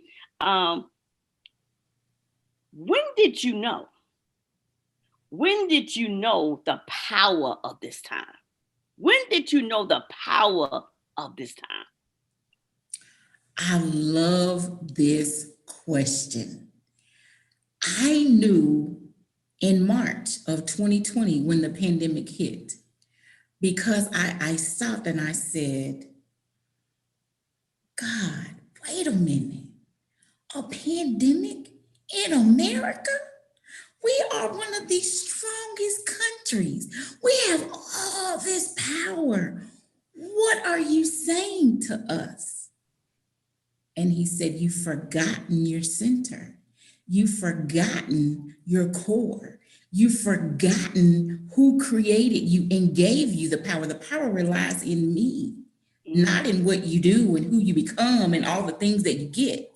And at that time, I realized that for SOAR, I had to stand up authentically with boldness and clarity and go after those individuals that I serve, because they may not come to me. They may not book a session with me. They may not understand that I'm in the middle of this diagnosis and I have no idea that I need help.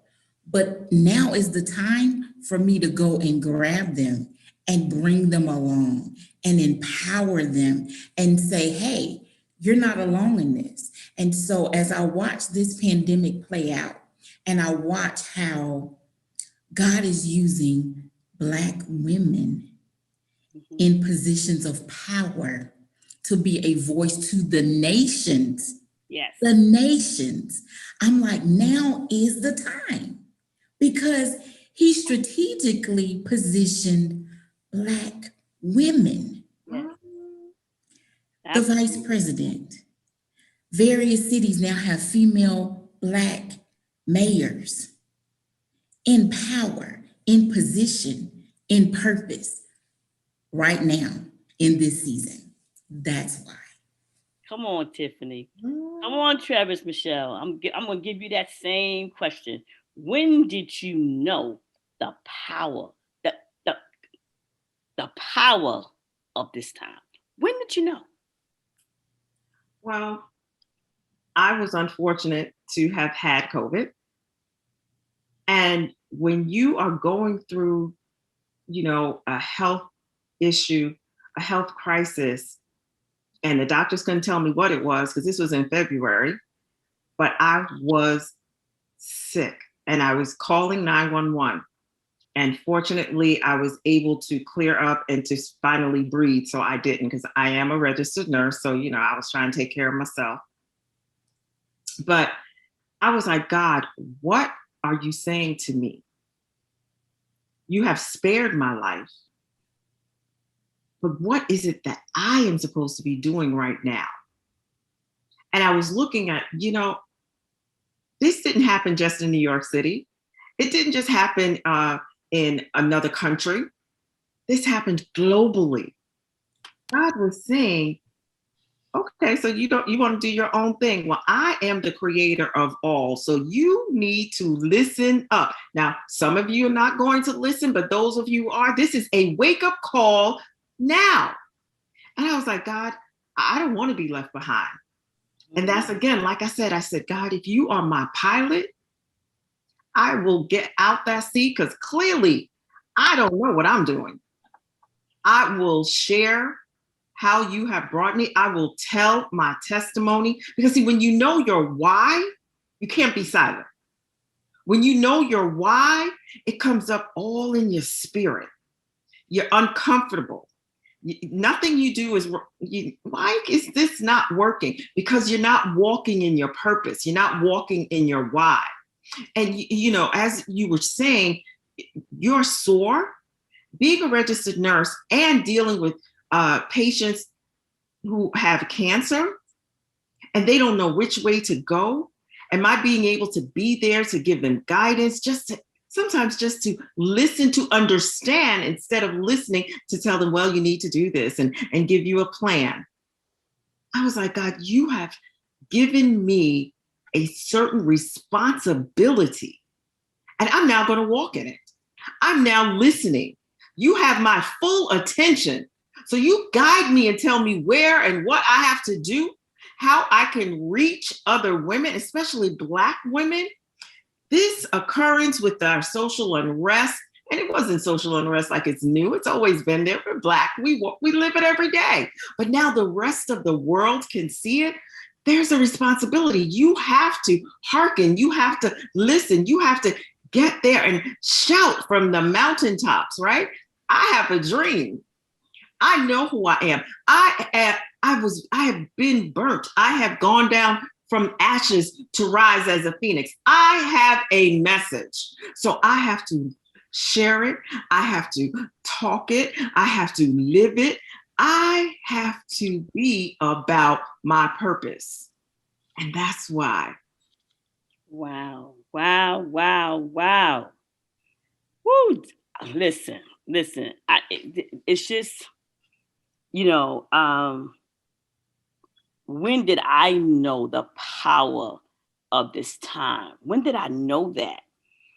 And I want to say about 4 months in, I work in New York City. I live in New Jersey, so I was commuting, door to door. Mm-hmm. My commute door to door is 2 hours. Okay, so, and although I still work with the silent investor, AKA my job, that's what I call it, the silent investor, and while I create, and also manage the different revenue streams that God has given me to do. When I realized that, so we stopped working, going to the city to work, I'm working from home.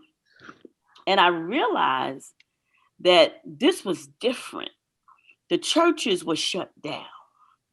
The job was shut down. Every week, someone that I knew or had acquaintance with had passed away. All different ages. And I said, God wants to get our attention. Mm-hmm. God, there's something going on. there's something going on in the earth. God wants to get our attention. And I realized that the movement that I had started, the Unstoppable Black Woman, that this was the time that for those of us that continue to breathe, we continue to live. So we continue to have an opportunity to do all that God had created us to do. Now was the time, because there were many who did not wake up. There were many who were afflicted. And so the power of the time that we are in, I realized that I had a responsibility. I realized that I had a responsibility to seize this powerful moment, because it was full of power. Because what I believe, God said I could show you better than I could tell you. That's right. Let me show you who is God. Let me show you this time. This is a powerful time. Now, there may be some who are, looking at this, and I don't know who you follow. But let me tell you who I follow, okay? And I'm the panel moderator, okay? So the God that I follow, that I can show you better than I can tell you. And I believe that God wants to get our attention. And I believe he got our attention. So there is power in this time. There was power. I believe we had an opportunity to rise up in such a way that we may have been shucking and jiving with the vision that God had given us. We may have been, procrastinating. That's right. We may have been being fearful. We may have been not forgiving someone. We may have been, I left that church, but you know what? They offended me, so I ain't going back to church. We may have been all of these things, but now we had the time to stop, seize the moment that now is the time. Now is the time for us to forgive. Now is the time to start that business. Now is the time to ask for that promotion. Now is the time to stop being fearful. Now is the time to reconcile with your spouse. Now is the time to make a decision on what you will do, where you would go, and who you would be. Now is the time. So for me, it became something totally different. I understood it for what it was. Mm-hmm. And I said, okay, God, I hear you. Okay, I got it. So now we talked about why did we believe that we were created for this time. We talked about what would be the cost. What would be the cost if we did not seize this time? And we just talked about, when do we recognize the power of this time? So now I'm going to ask you, Travis, Michelle, what example will you leave to your legacy as it relates to this time? That's a really good question. Yeah, because, I have my children and I have my grandchildren. I have my friends and I have people who don't know me yet. My legacy is that I never gave up. My legacy will be that I did it scared, but I didn't stay stuck. My legacy will be, and is, because, we say our legacy as though it doesn't occur until after we're gone. No, that's not true. We are walking in our legacy. We are building our legacy. We are creating our legacy. We are living our legacy. My legacy will be that you saw her smiling, but you don't know where she came from, but she kept smiling anyway. She had blocks in her way, people in her way who didn't want her to do, who said she couldn't be, but she did it anyway. No matter what was going on, she was a woman of God. They'll know that God is my pilot. God is my foundation. I did not give up because God did not give up on me. Come on now. My legacy will be that no matter how hard, how many tears I shed, no matter how angry I became, no matter how difficult the path was, I was able to forgive and still love. My legacy will be that with everything that happened, she learned to love herself.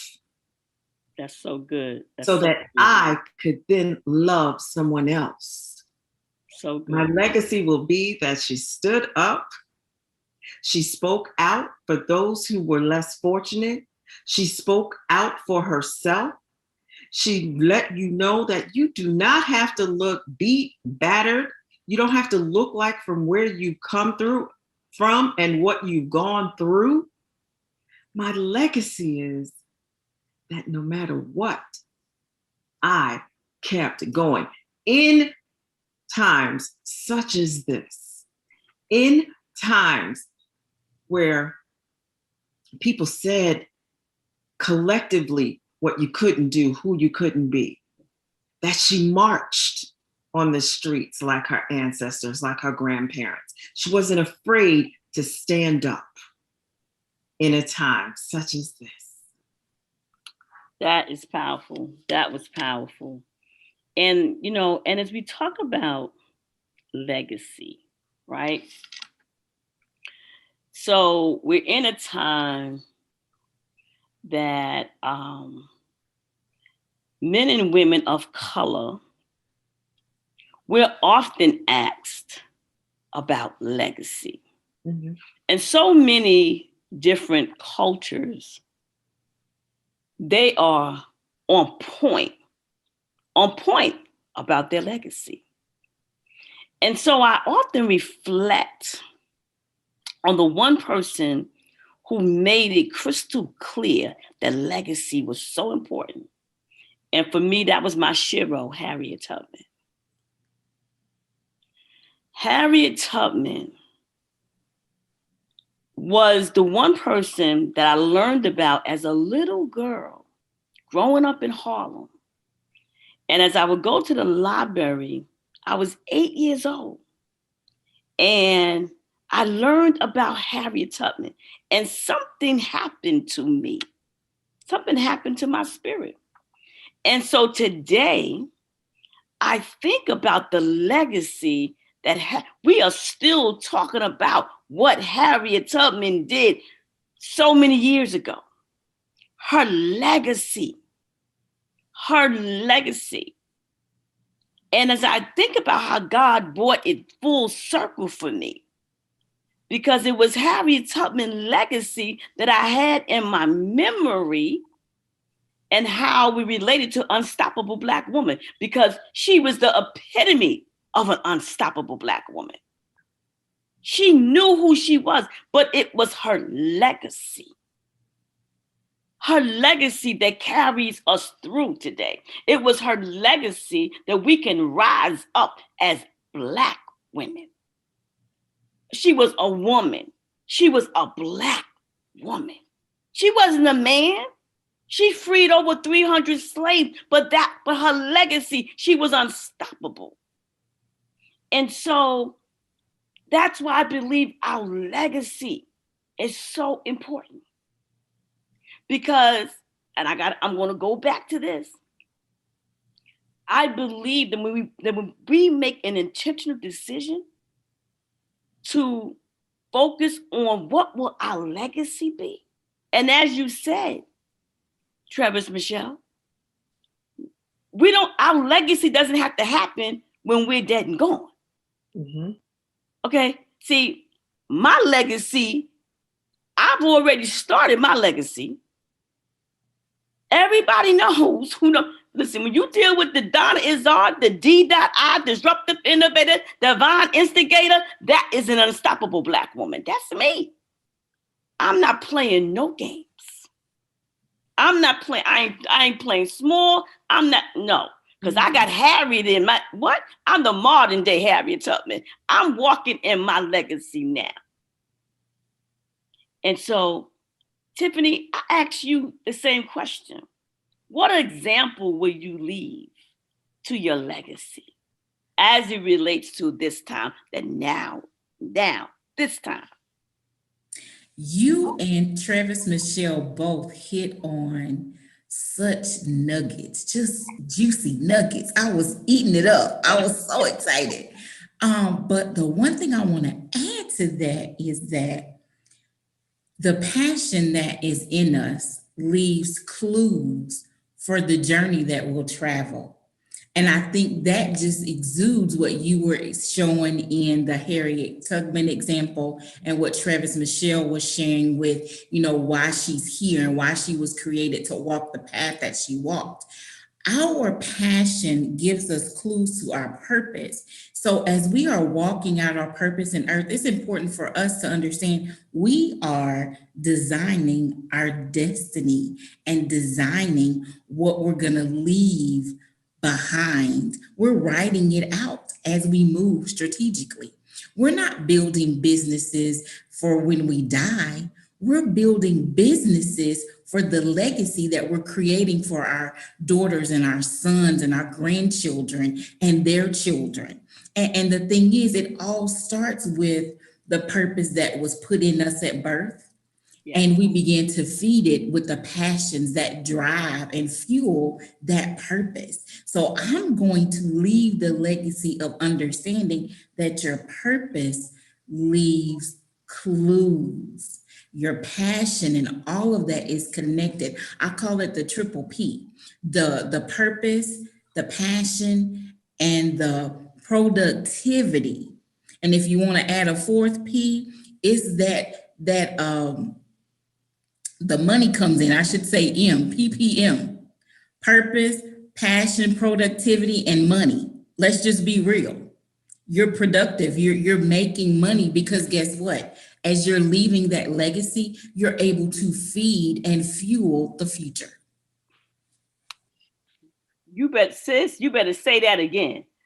That last part, say that again. Say that again. Because the background needs to hear it. Say it again. Say it again. You're leaving a legacy to feed and fuel the future. We get so like Travis Michelle, she literally said it. She said many of us, and I think it's the African American community, we think legacy, we think, oh, when I die. Right. No, you have to start that thing now.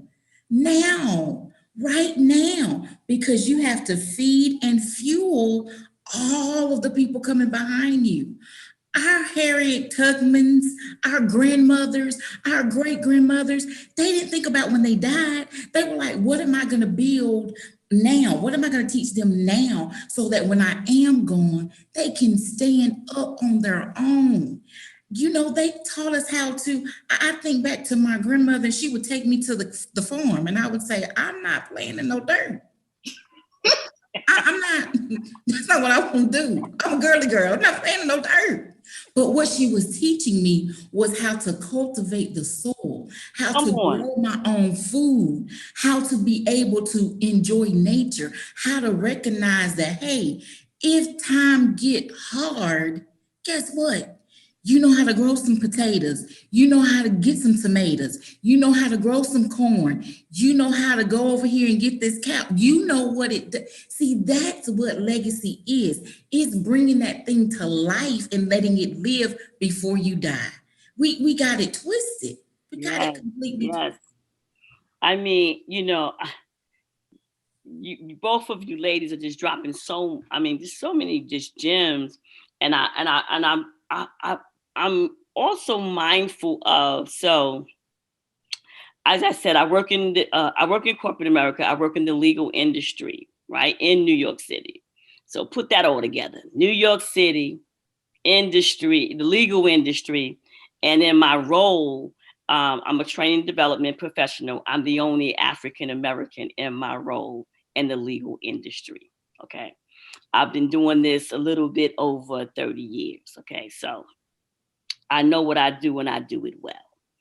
However, the reason why it's so important, you know, even as it relates to legacy, that now is the time, because I'm in a space. So, you know, when the situation happened with when George Floyd, the racial issues that were going on in the world, because the whole entire world was affected, right? It wasn't just the United States. They were protesting all around the country. And so, and as it relates to, you know, being in corporate America, I have, like I said, now, I've always had the spirit of Harriet Tubman, okay? So I was I'm gonna keep it real, okay? So I've always been fighting the good fight, okay? I've always been speaking up, okay? Oh yeah, I've been freeing my people, okay? And I remember there would be so many of my Black sisters, okay, who would be in the workplace and they would be saying to me, DI, you know, you got to stop that. You can't be, writing those memos. They're going to fire you. And I said, they're going to have to do what they're going to have to do. Okay, because it is what it is. I'm not going to be quiet. I'm going to speak up what they're doing. If there's disparity with pay or whatever, if I saw some injustices going on, no. And because I worked in the law, I understand. I knew what the law was. So come for me. They didn't want to do that. Come for me. I wasn't an attorney, but I knew the law. Okay, and so as I think about legacy. And so now I've been fighting this good fight. I've been fighting for my sisters and my brothers in the workplace. You know, I'm going from law firm to law firm. But now I think about the legacy. So now I'm actually, God is funny.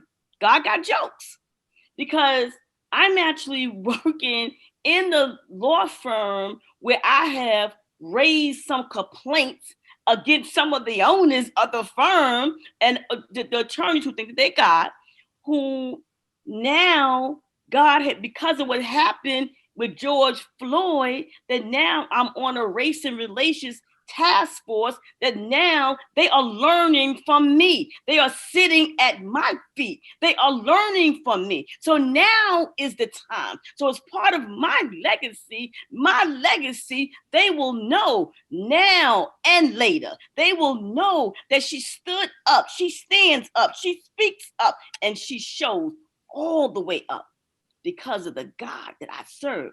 And so I know that God raised me up for a time such as this, and even as it relates to legacy, because I never thought that I would ever be in a position in corporate America that they would be listening to me, that I would have the opportunity to change their minds because of conversation. Because I was bold enough to stand up and speak up and say, I need you to look through my eyes. I need you to understand why I perceive what you're saying to me is offensive. Mm-hmm. I need you to understand that I believe that you're no better than me. Now, you may be an attorney and I may be in technology, but guess what? You need me to do what you do. I know my value. I know my worth. And so when I think about now is the time and about legacy, I'm living my legacy. And we all have to take stock. We all have a responsibility to live this legacy. Now is the time. Those words are so powerful. Now is the time. It's our time. It's my time. It's your time, Tiffany. and it's Travis Michelle's time. Now is the time. And so let me ask you both this question. Travis, Michelle, what would be the one thing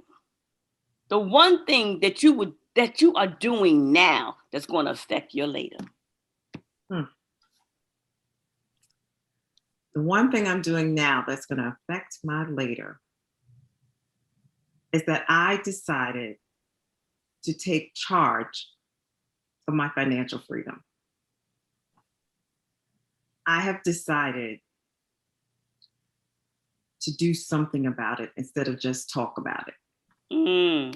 I have decided that my business is going to promote me financially as the CEO of my company, so that I do not have to rely on any other resources, that I will be financially independent, that I am.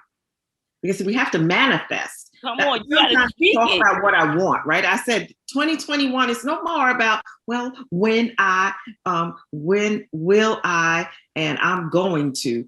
I am. Speak it. I am speaking it into existence now. It has already occurred. That's something that my grandparents taught me. Speak what it is that you want. See it, even if you don't know how you're going to get there. But see, I know that since God is my pilot, he has my back, he has my side, my top, my bottom. So I don't have to worry how I'm going to get there, because it's already done. He said, it's already done. He said, I will set a table before your enemies, right? So all of those folks that didn't believe in me, didn't think I could, wanted to talk about me, that's okay. Because you're going to come to me and say, I need you. And, I'm not going to ignore them. I'm not going to be harsh. I'm going to smile, because I don't have to say, I told you so. And I'm going to help them. Because the more you give, the more you receive. We have to stop thinking that, well, if I share a little too much, then they're going to take it. Nobody can tell my story like me. Nobody else lived my story. Nobody else has what is for me. Because when God says it's for you, it does not matter. I have been offered jobs, but I was like, I didn't get my master's yet, and I'm a Black woman. So come on, that's not going to be, I'll go on the interview, God, because, it was an opportunity. And I got hired on the spot because it was for me. It was for you. Right? So being able to walk in my purpose, stand in my purpose. Because I think we're walking, so we're always moving. But sometimes we just have to stop. We have to stand. We have to stand when we can't do anything else. And Donnie McClurkin says, all I could do was just stand. Yeah. While the winds are going, while the rain is coming, while people are throwing daggers at us, we're dodging, but you stand. You have to stand solid. You have to stand firm. You have to dig in. Tiffany, you talk about the farm, and my grandparents, came from the South too. Barefoot, you dig your foot in the soil, right? Become a root so that you are a rock. So that I can stand on the rock called Jesus. That's what I'm just saying here, because I can't talk about my journey. I can't talk about my testimony. I can't share my story without first giving honor to God. Because, I'm not self-made. I know some of y'all think you're self-made. I hear you, but I'm God-made. Yes. So that is one thing. The time is now. The time is now for us to share. When we saw the injustices, everybody saw it from around the world. It couldn't be ignored anymore. No. This is our opportunity. We have to seize it. We are seizing it. And we have to make sure that we continue to stand sure-footed, right? Those from the South, y'all know what I'm talking about. You got to be sure-footed. Not, let me see what the latest shoes are and slide in my red bottoms. No. You need to have your foot planted solid, Yes. so that your legacy grows out from you, that you're able to help other people, your branches, so that you can bear that fruit. Because once you can give someone a fish and they'll eat, right? Listen. But if you teach them how to fish, Teach them how to fish. they will eat for a lifetime. Teach them. Come on. So I am able to leave generational wealth for my family and their family and their family. Oh, don't get me started now, because now is the time. Now is the time. Come on, Travis, Michelle, come on, Tiffany. Now is the time. So what will be the one thing that you will do now that will affect your later? This is the one thing that I've been challenged to do since taking that entrepreneurial journey. And it's just one that I think we all can attest to. And that is to show up. Even if I'm shaking, even if I'm not sure, even if the finances aren't there, even if the cheerleaders aren't there, even if the family's not there, even if the business contacts aren't there, I'm going to show up. I'm going to teach people the importance of showing up, because there's something about when you show up. They understand when you show up that you mean business and that you are seizing that very moment. They understand when you show up that you're saying, oh, this is my time right now. Like, I don't care what I did to get here. I'm here now. And now that I'm here, I'm going to give you everything that I have. I'm going to give you the best of who I am and the best of what I have. So I believe that one thing is showing up. Even if you're shaking at your knees, show up anyway. Even if you didn't get to have the makeup slayed, show up anyway.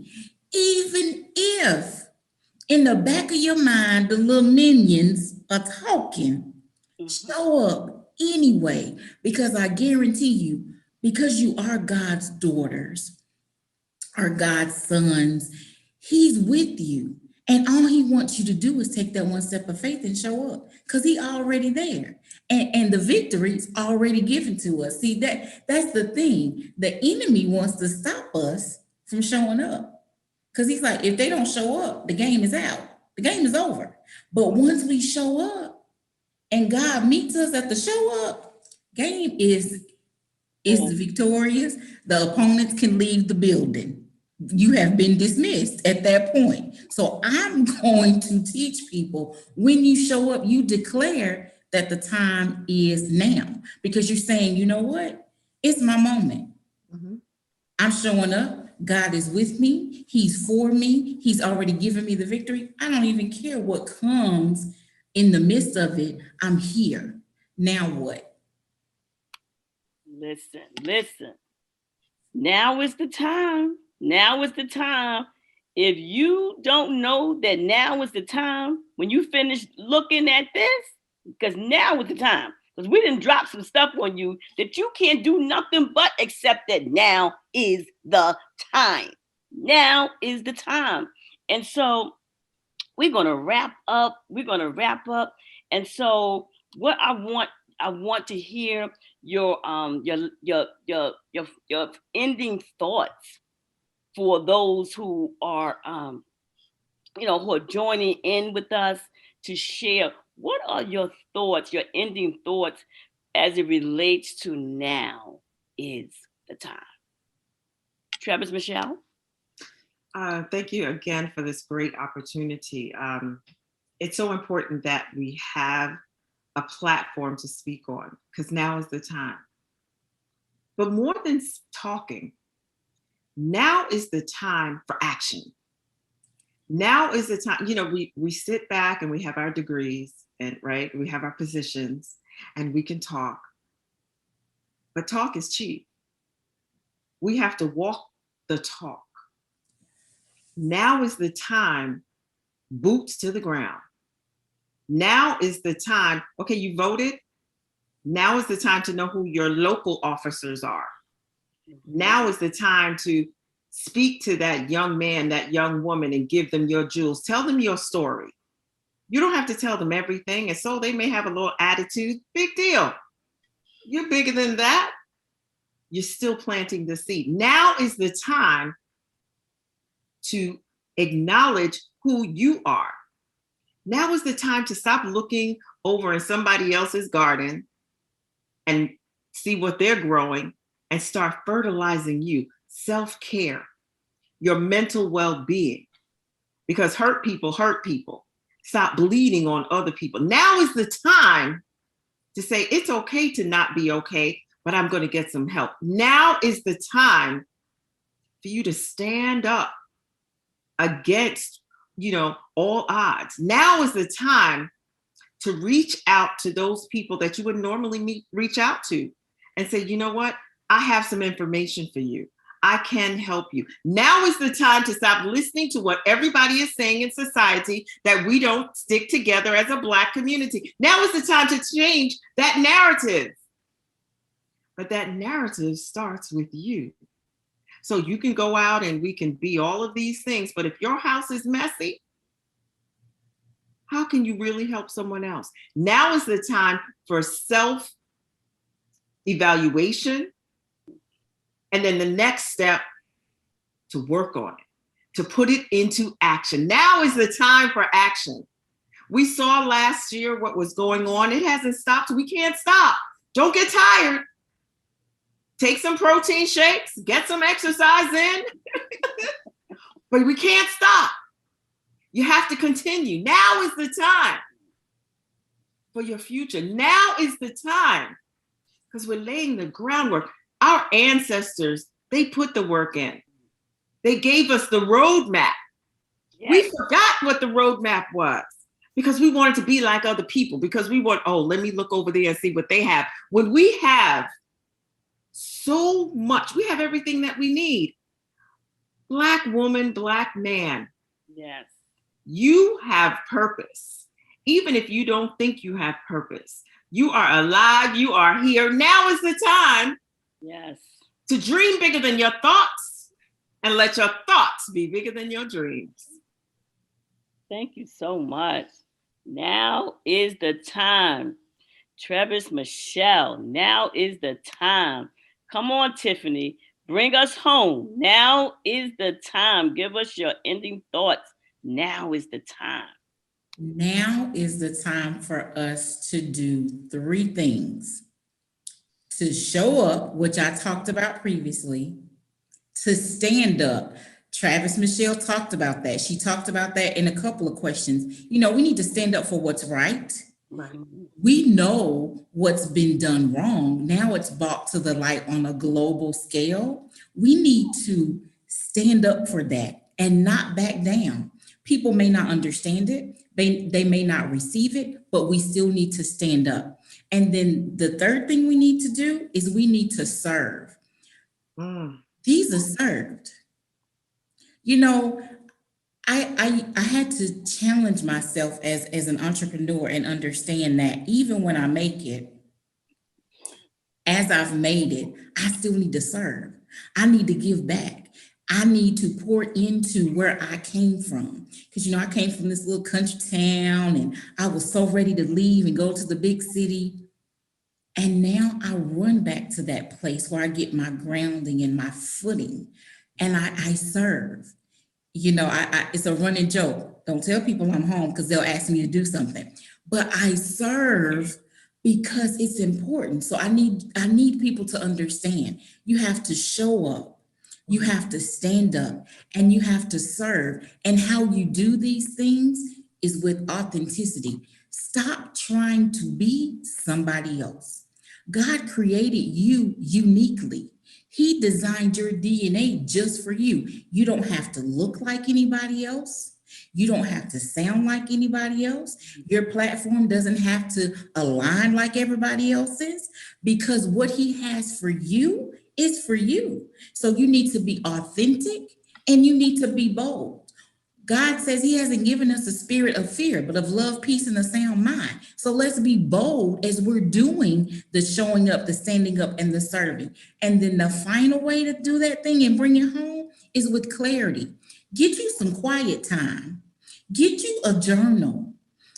Zoom in and listen, because the thing is, purpose is in us. It was already put in us.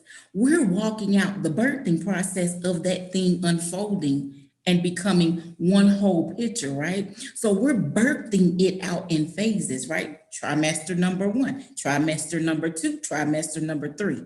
So as we are birthing this thing out, we need to understand. We need to do it authentic. Help me with the word, y'all. Authentically. That's it. Because the problem is we looking over here at how she did it.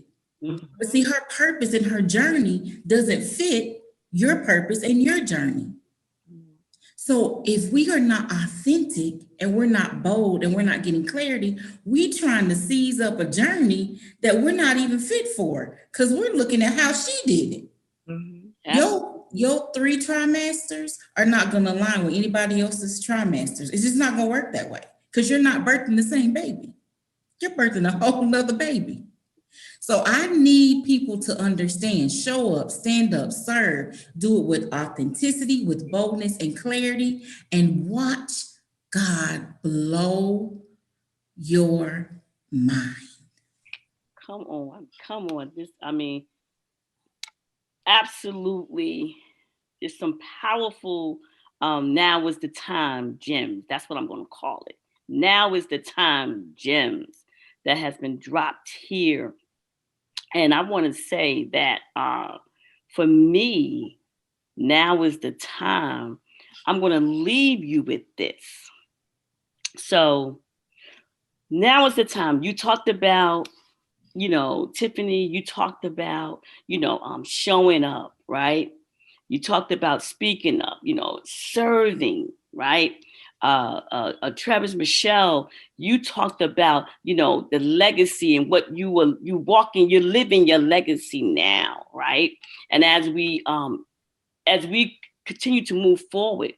And so what I want to share, what I want to leave the audience, as well as you two beautiful, amazing women with, is that now is the time for us to change the picture.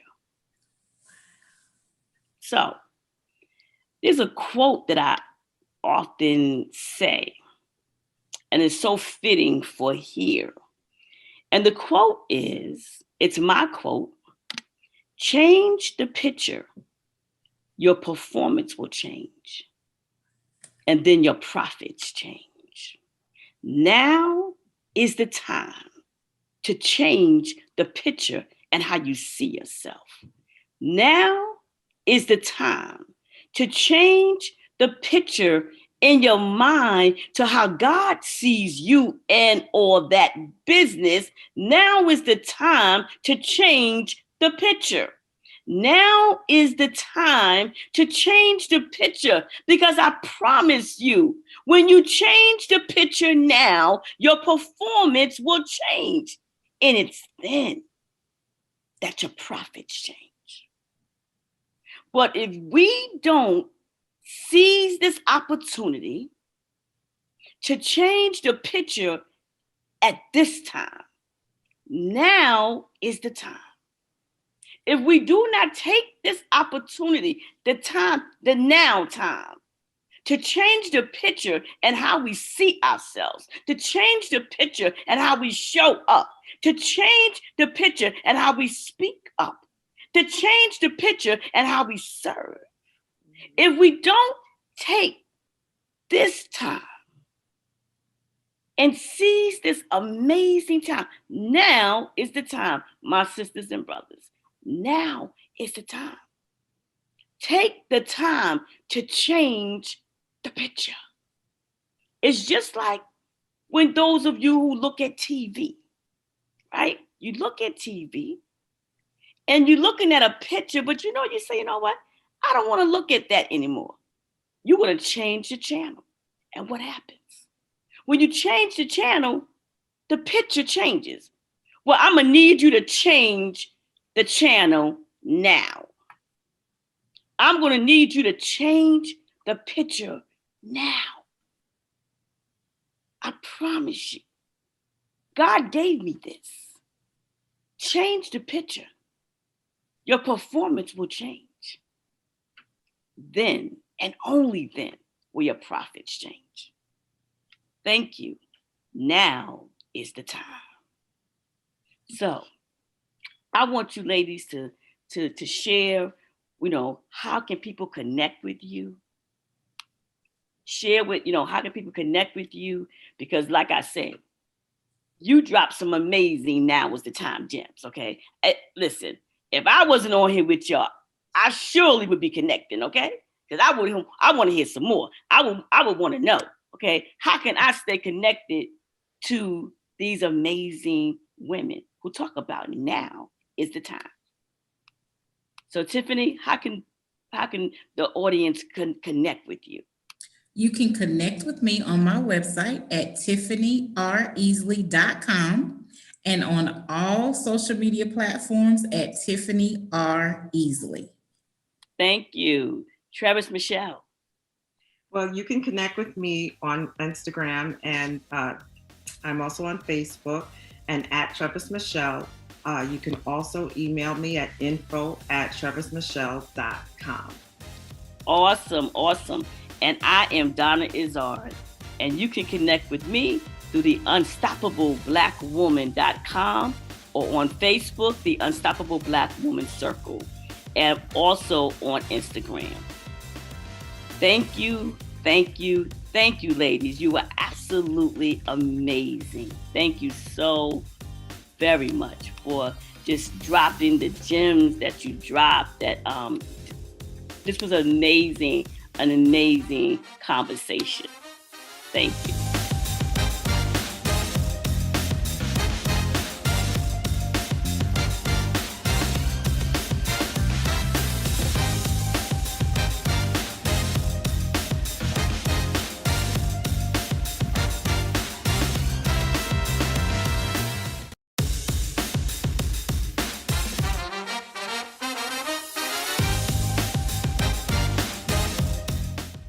Hi, everybody. Welcome to the BU Butterfly Effect Room. I am Andrea, the Chocolate Butterfly, the workshop facilitator and CEO transformer, here to help you in 3 steps to get from victory to, I need to do that again. Hi, I'm Andrea, the Chocolate Butterfly. I am here to help you go from victory. What's wrong with me? I'm doing it again. Okay. Let me take a breath. Hi, I'm Andrea. I am here as the Chocolate Butterfly, the workshop facilitator and the CEO transformer to help you in 3 steps to go from vision to victory. Come join me.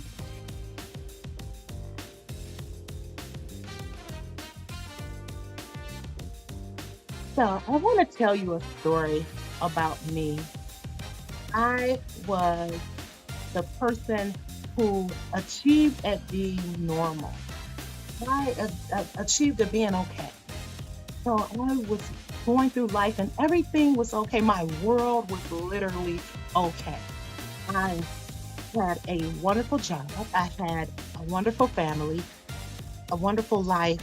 My rent was paid, my car note was paid, everything was okay. And so I stayed in that boat and I stayed afloat in my world of being okay. But inside, I wanted more. I watched other people, literally. I watched them go from dreams coming true and visions being realized and helping them share their victories. And I realized I was not sharing my victories. I was just being okay. Have you been in that state? Are you in that state? I believe that we've all been there where our family is okay, our spouse is okay, our children are okay, our jobs are okay. But it came to the point where I got overwhelmed at work. It was like one of those weeks where, you've worked overtime, you had to do other people's work, you had to just appease a lot of people and still make sure my family was okay, my lifestyle was okay. And I literally wanted to be able to tell people when they ask me, how you doing, Andrea? To say, I'm okay. And I got so good at it that I achieved it. I achieved being mediocre. So today I am calling you out because I know you want more. I see that you have these big dreams because you're here today. You're here at a Black Iconic virtual conference. That takes a lot because if you clicked on here today, that means you wanted to see what is it about this BU butterfly that will help me. So I'm here to get you through. But I don't want you to be sitting there saying, but I see other people celebrating and I'm just achieving. Okay, I see you. So today I'm here as the chocolate butterfly to let you know your caterpillar stage is over. See, everybody wants to become the beautiful butterfly, but nobody wants to be that caterpillar. They all want to achieve and they want everybody to see them achieve, but they don't want to do the work. And I talked to a mentor and he told me, he said, what doesn't go on sale is the hard work that it takes to get you to your victory. So I'm asking you to join me and be willing. Do not be conformed to this world of being okay. You can break out, you can transform by the renewing of your mind, like it says in Romans 12:2. You can declare your caterpillar stage is over. So today, I'm imploring you to take this journey and allowing me to take this journey with you. That's what we do here at the Butterfly Effect. We transform you from vision to victory. It, it, it's easy to say, but it's easier to do. So I'm asking you to just step out on faith and use our butterfly formula to get you to where you are putting on your crown. You can be that woman in that picture. You can be that victorious one. You can have those celebrations, but you have to be willing to step out on faith. So now that we determined that your caterpillar stage is over and you're no longer crawling through life just trying to figure things out, you're no longer at that stage. But when you were at that crawling stage, before you learned how to walk as a child, as a toddler, you had to learn. You crawled, you got where you needed to go. I remember my daughter literally scooting up the steps because she couldn't walk up the steps. I know you get it. So she would scoot backwards up the steps. And that's what we do through life. We are scooting up backwards. So I'm going to tell you to turn around, face me, and let's walk this together. So now that you're no longer crawling, how do we get from crawling to walking, right? So crawling is a stage where you learn. You get your ABCs and your one, two, threes down. So I want to go back to that time when you learned those things. So when you were 6, 7, and 8, what did you want to be? Well, I'm gonna give you a chance to get a piece of paper and I want you to write down at least 2 things that you can think of. Because I know I had like 2 or 3 things that I wanted to be when I was 6, 7, and 8, right? I wanted to be a lawyer. I wanted to be a singer and I wanted to be like a screenwriter. I wanted to write big, I had these big aspirations, right? So I did not become a lawyer, but I did go to law school and I found out that was not my path. But there was reasons why for each one of those things that I wanted to be, or one of those occupations that I wanted to obtain, what it was about them that attracted Andrea. So before I became the butterfly, I was Andrea. So Andrea at 6, 7, and 8, she wanted to be an attorney because she wanted to be able to advocate for others and be knowledgeable. So, like I said, I went to law school, so I have the knowledge. I also still advocate for others.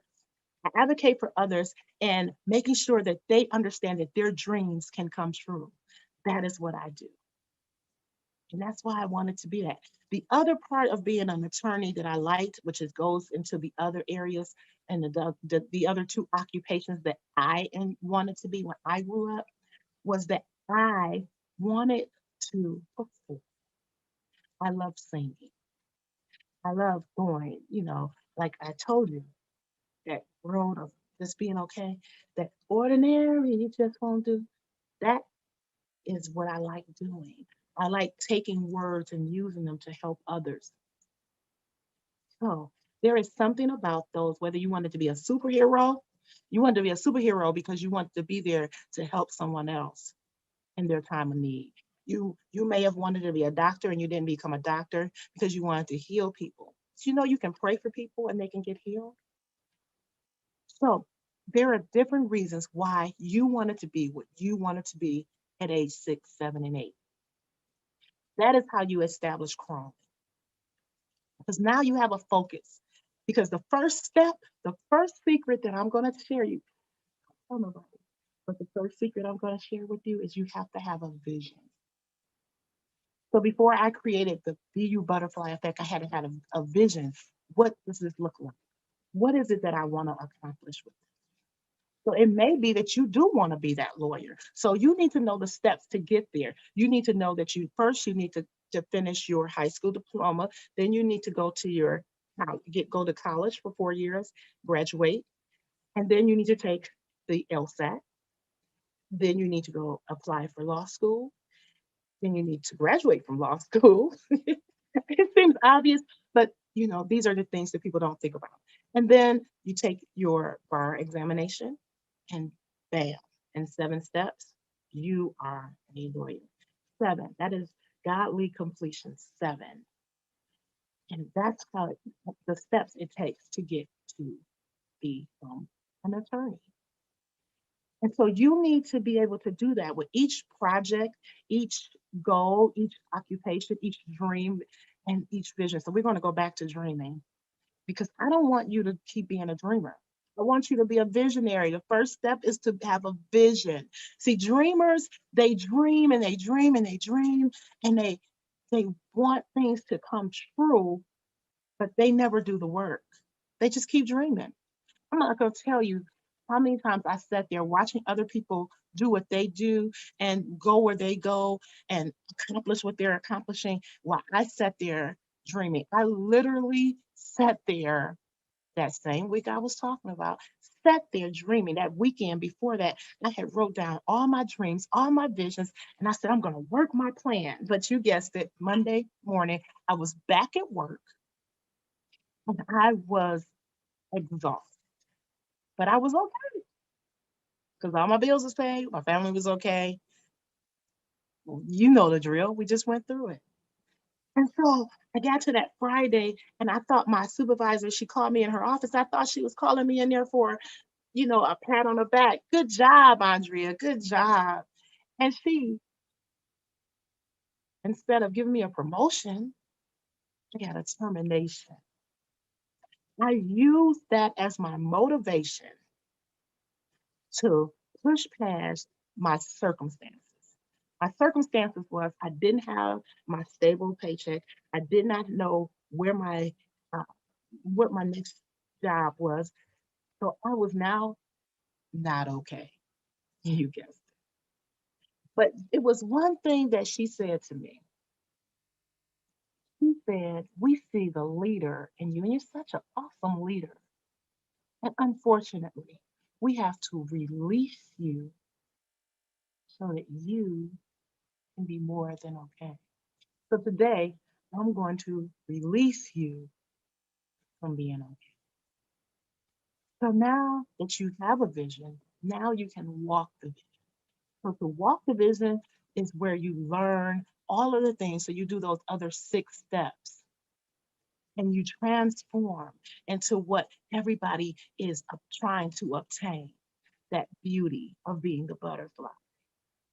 And this is the way I create a butterfly. If I don't want to draw it or I want people to get there. So this is the butterfly sign. This is our sign that we're okay. Notice that there's two okays put it together, and it's the butterfly. So you have that opportunity to now connect with a network of people that can help you and push you to where you're trying to go. So today you walk as the royal kings and queens that you are. This year, I was crowned Miss American Ambassador 2021. And I received all of these beautiful crowns. And that's part of the picture that you saw a few months ago, where I literally put my crown on for everyone to see. I want you to walk around like your crown is on and everyone can see it. So I'm calling you to be you, butterfly, because you sometimes you have to crawl before you walk. And then before you can fly, you have to learn. And that takes time. So I have the flight plan for you. So in the flight plan, it's our special butterfly effect. It's just a special gift. I'm not selling it. It's free. You can have it. You can use it. You can throw it in the trash, but I'm going to provide it. So Be You Butterfly Effect will give you those steps to take you from vision to vision. Because God is calling you to be the Black iconic king and queen that you are. And today I'm offering you the opportunity to crawl before you walk and walk before you fly. Because you have something in you. And if you notice in this picture, I chose this as one of my symbols of the butterfly effect because it shows different colors. We all bring something different to the table.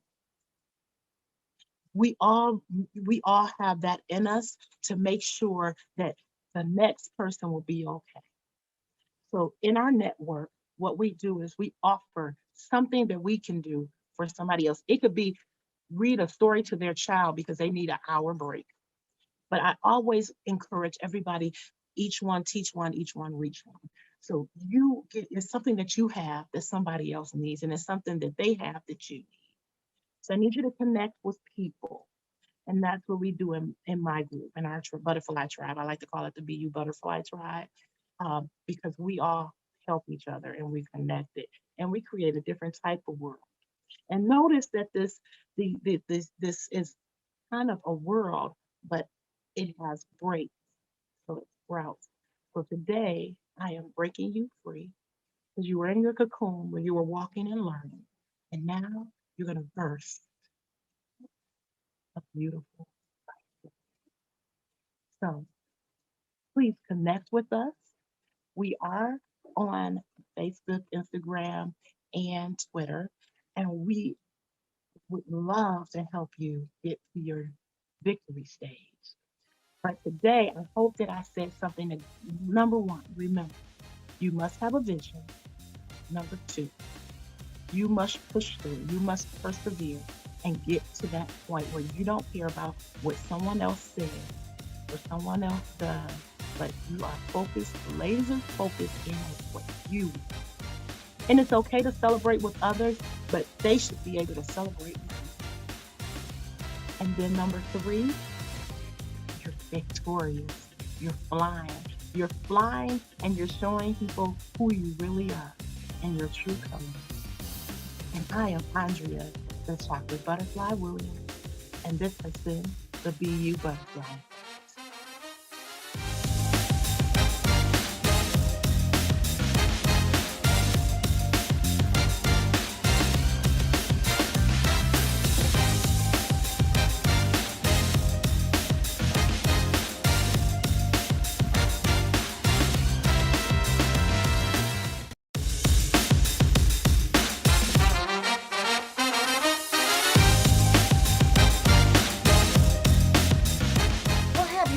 Felt like there was more to your life, or there was something holding you back? Or just perhaps you feel like you've reached a plateau and you're just stuck not knowing what to do next. Well, you see, I've been there, and I can tell you it is not a happy place. So let me take you on my journey, which I call wisdom on finding you. See, obtaining wisdom has always been a personal quest in my life because I read that it is the principal thing. So what is wisdom? People ask. Well, it's the ability to think and act using knowledge and experience and understanding, common sense and insight. You see, while searching for wisdom in my personal life, I went through some experiences that cultivated this gift. One experience was when I was 14 years old. But before I share that experience with you, let me just share a little bit about my story and even how did I come up with wisdom on finding you. Well, you see, we lived in Detroit, Michigan on Blaine Street. And my dad, Mr. Jojo, worked for the post office, and my mom, Miss Phoebe, she was a part-time cook. You see, we didn't have much money, but we had a whole lot of love. See, my dad, he was an alcoholic, but he was a worker. And when he was sober, this man was so intelligent and he was so funny. And then my mom, on the other hand, she was just a church woman who trusted and believed in God. And everyone in our neighborhood referred to her as Miss Phoebe. You know why? Because she loved and cared for anyone who stepped in our home. She would feed them. She would clean them. She would listen to their stories, and then she would pray for them. She instilled principles in each of her children, Sharon, Ricky, Donna, myself, Linda, Kim, and Joanna. And we still hold on to those things she taught us to this day. Well, you see, I'm the middle child who always felt a little different. Have you ever felt a little different from the people you were surrounded by? Well, then my story, it's your story. You see, I was a reader and I lost myself in the books that I read. I would go to the library and sit and read for hours and hours. It was my happy place. I dreamt of places I had never been. I dreamt of living in a beautiful home with matching towels and washcloths and matching sheet sets and comforter sets, eating off of china and drinking from a real glass and not a jelly jar. I hope somebody know what I'm talking about. I dreamt of wanting more than what I saw on Blaine Street. And even though I appreciate growing up on Blaine Street, my neighborhood was filled with people who, what I would say, not accepted in our societal community. But I had a drive in me. And I was not sure that it was even realistic. But it didn't stop me from dreaming. You see, even though I felt a little different, I really did love my brothers and sisters. And, we had a lot of fun together. We had principles and standards of living that bonded us forever. My family has always been a great support system for me. Well, you see, one year, my mother purchased a Chatty Cathy doll for me. Chatty Cathy, she was my best friend. See, I could tell her all about my dreams and she believed them. She believed them with me. And I didn't have to worry about her stepping on my dreams or even speaking anything negative about them. You know how it feels when you share your dreams and your goals with people you care about and they just don't get it. Well, my Chatty Cathy doll, she was my go-to.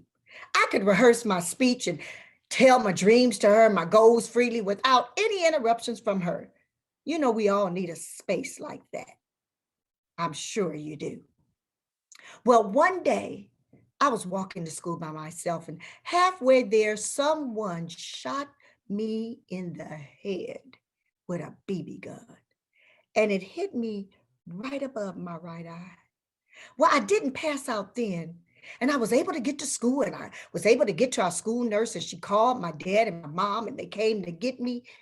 But it was at that point that my mom made a decision about my life that would pivot me into my dreams. My mom decided to relocate me to her oldest sister, my Aunt Claire and her husband, my Uncle Louis, that lived in Los Angeles, California. I barely knew them, but my mom had spoken, and that was the end of that story. In my mind, I was thinking, how could she disconnect me from my brother and my sisters? I mean, I was only 14 years old.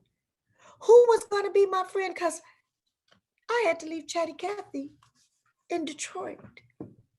Why did I have to be separated from my brothers and my sisters? I had so many questions running through my mind unanswered. Do you have unanswered questions running through your mind about your life? Well, just continue to listen to my story. See, this was the pivoting point that made me reach into myself and begin to ask myself some questions about what I really wanted out of this life and what was my purpose on being here. Well, see, I arrived in Los Angeles to live with my Aunt Clara and my Uncle Louis, and they welcomed me into their home. And their grown children, Renee, Denise, and Darnell, you see, they accepted me like I was their little sister. It was truly such a welcoming experience for me. See, my Aunt Clara and my Uncle Louis, they lived in this beautiful home. They had a lifestyle that I dreamt about. My Aunt Claire had all the things I dreamt of having one day. She had the matching sheets and matching towels and washcloths. You know, she had some real glasses and plates and silverware. I felt I could learn so much from her, and I did. It was part of my journey for wisdom on finding you.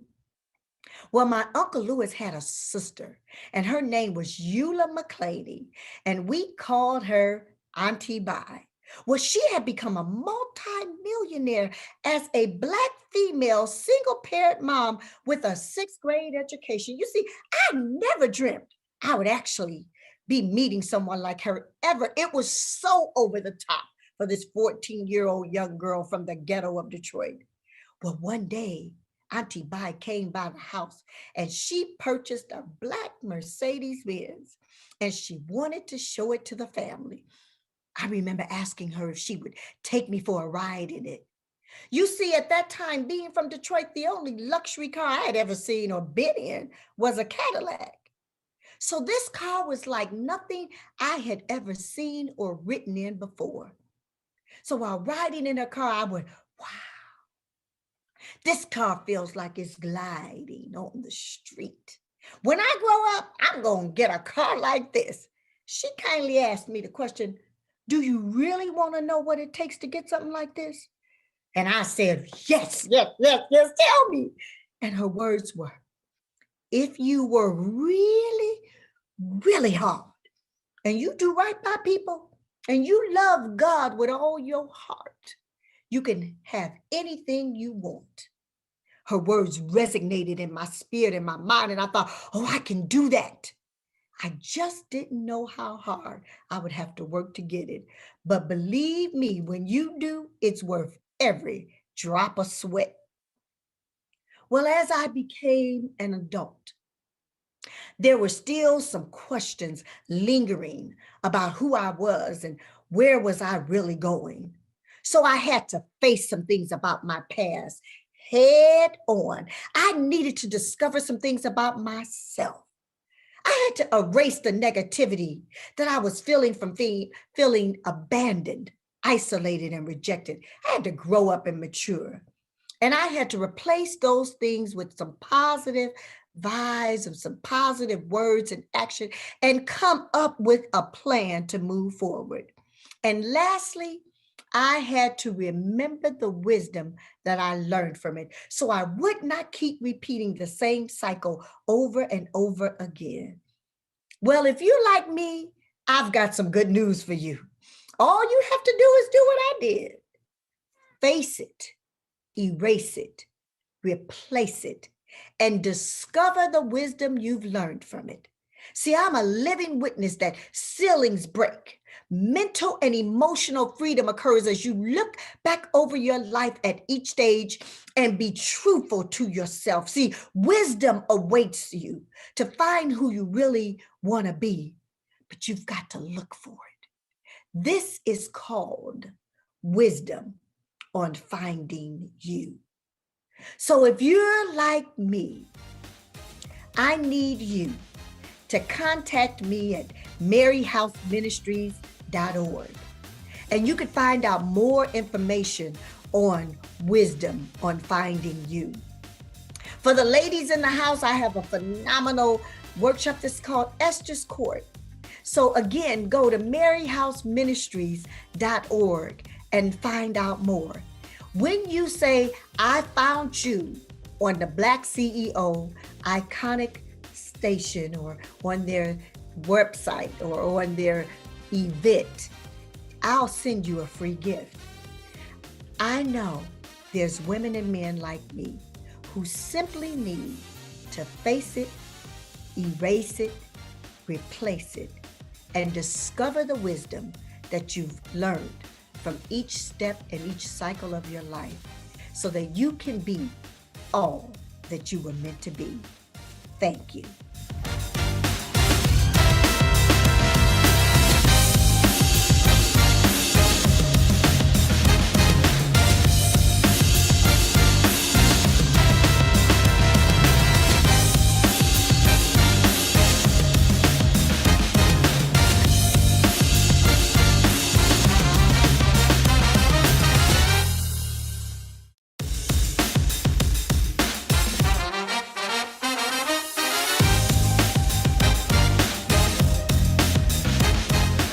What's going on, Black and Iconic? This is Richie Thomas, a Soldier's Coach, America's #1 military speaker, and these are your final marching orders.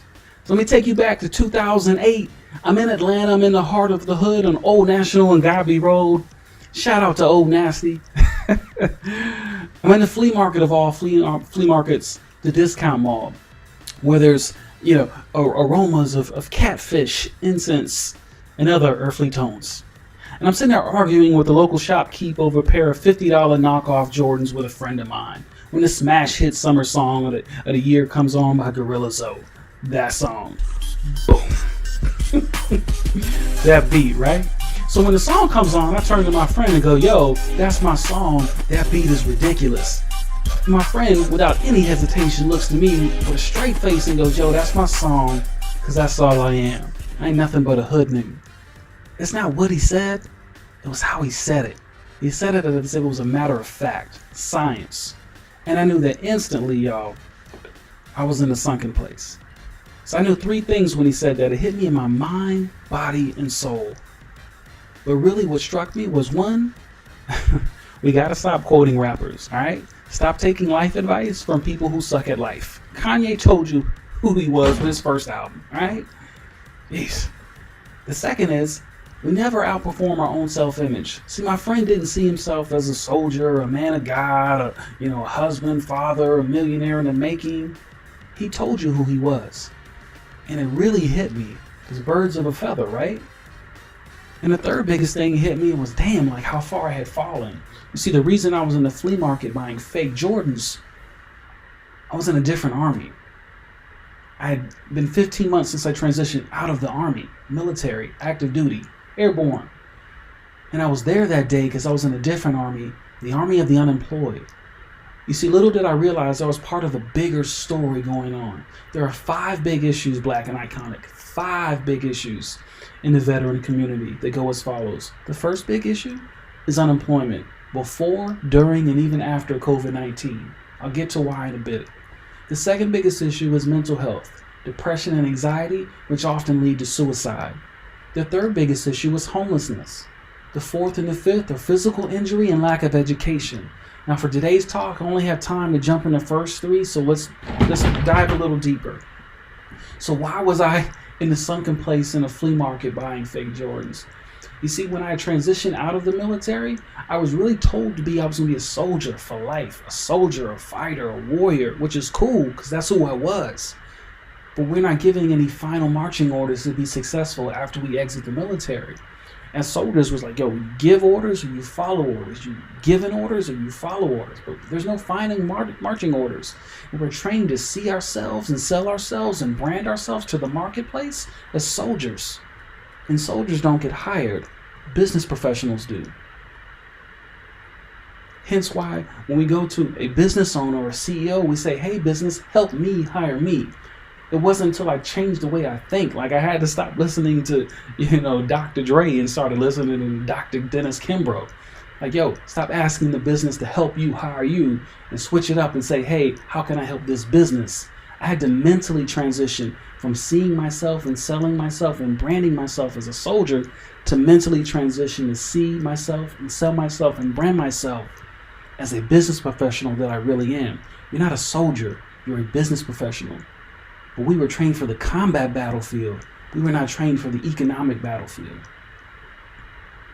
That's why this issue will go on for a long time, even after COVID, because we are trained for one area, but not the real area outside of the uniform. You can't wear the uniform forever, soldier.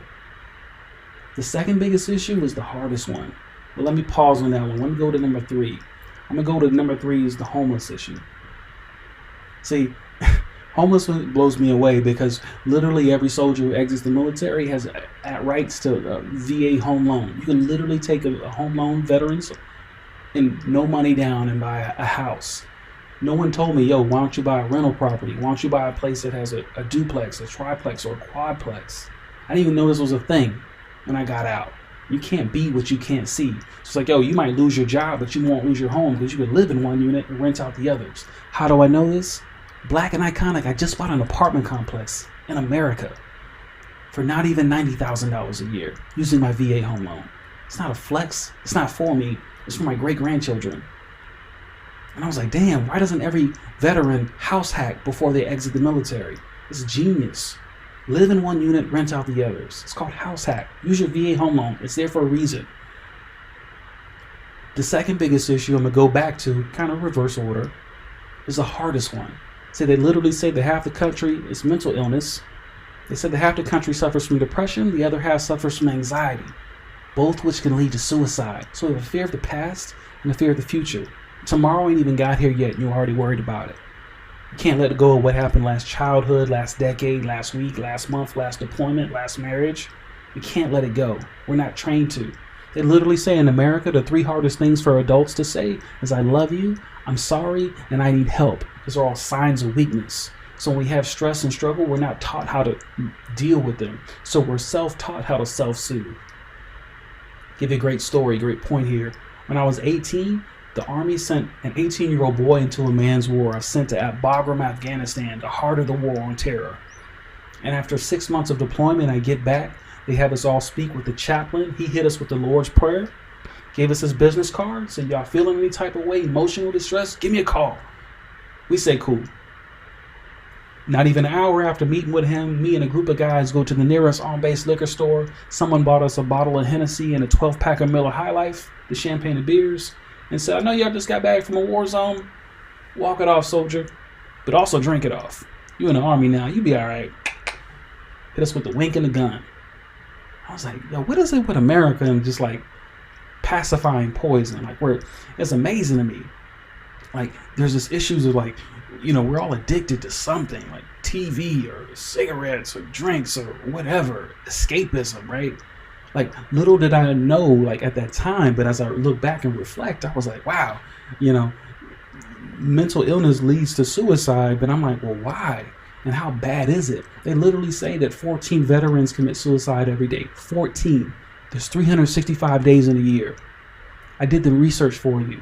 Just since 9/11, we've lost 98,000 veterans to suicide. 98,000. That's a small city. Maybe a big city, right? In the last 5 wars, y'all, going back to Vietnam, both wars in Iraq, war in Afghanistan, and invasion of Panama, we've lost 68,000 in troops in combat. 68,000 in combat, 98,000 to suicide. So the enemy is in Iraq. No, the enemy is in Afghanistan. No. The enemy is south of the border. Build the wall. Keep the enemy out. Enemy's out there. What if the enemy is inside?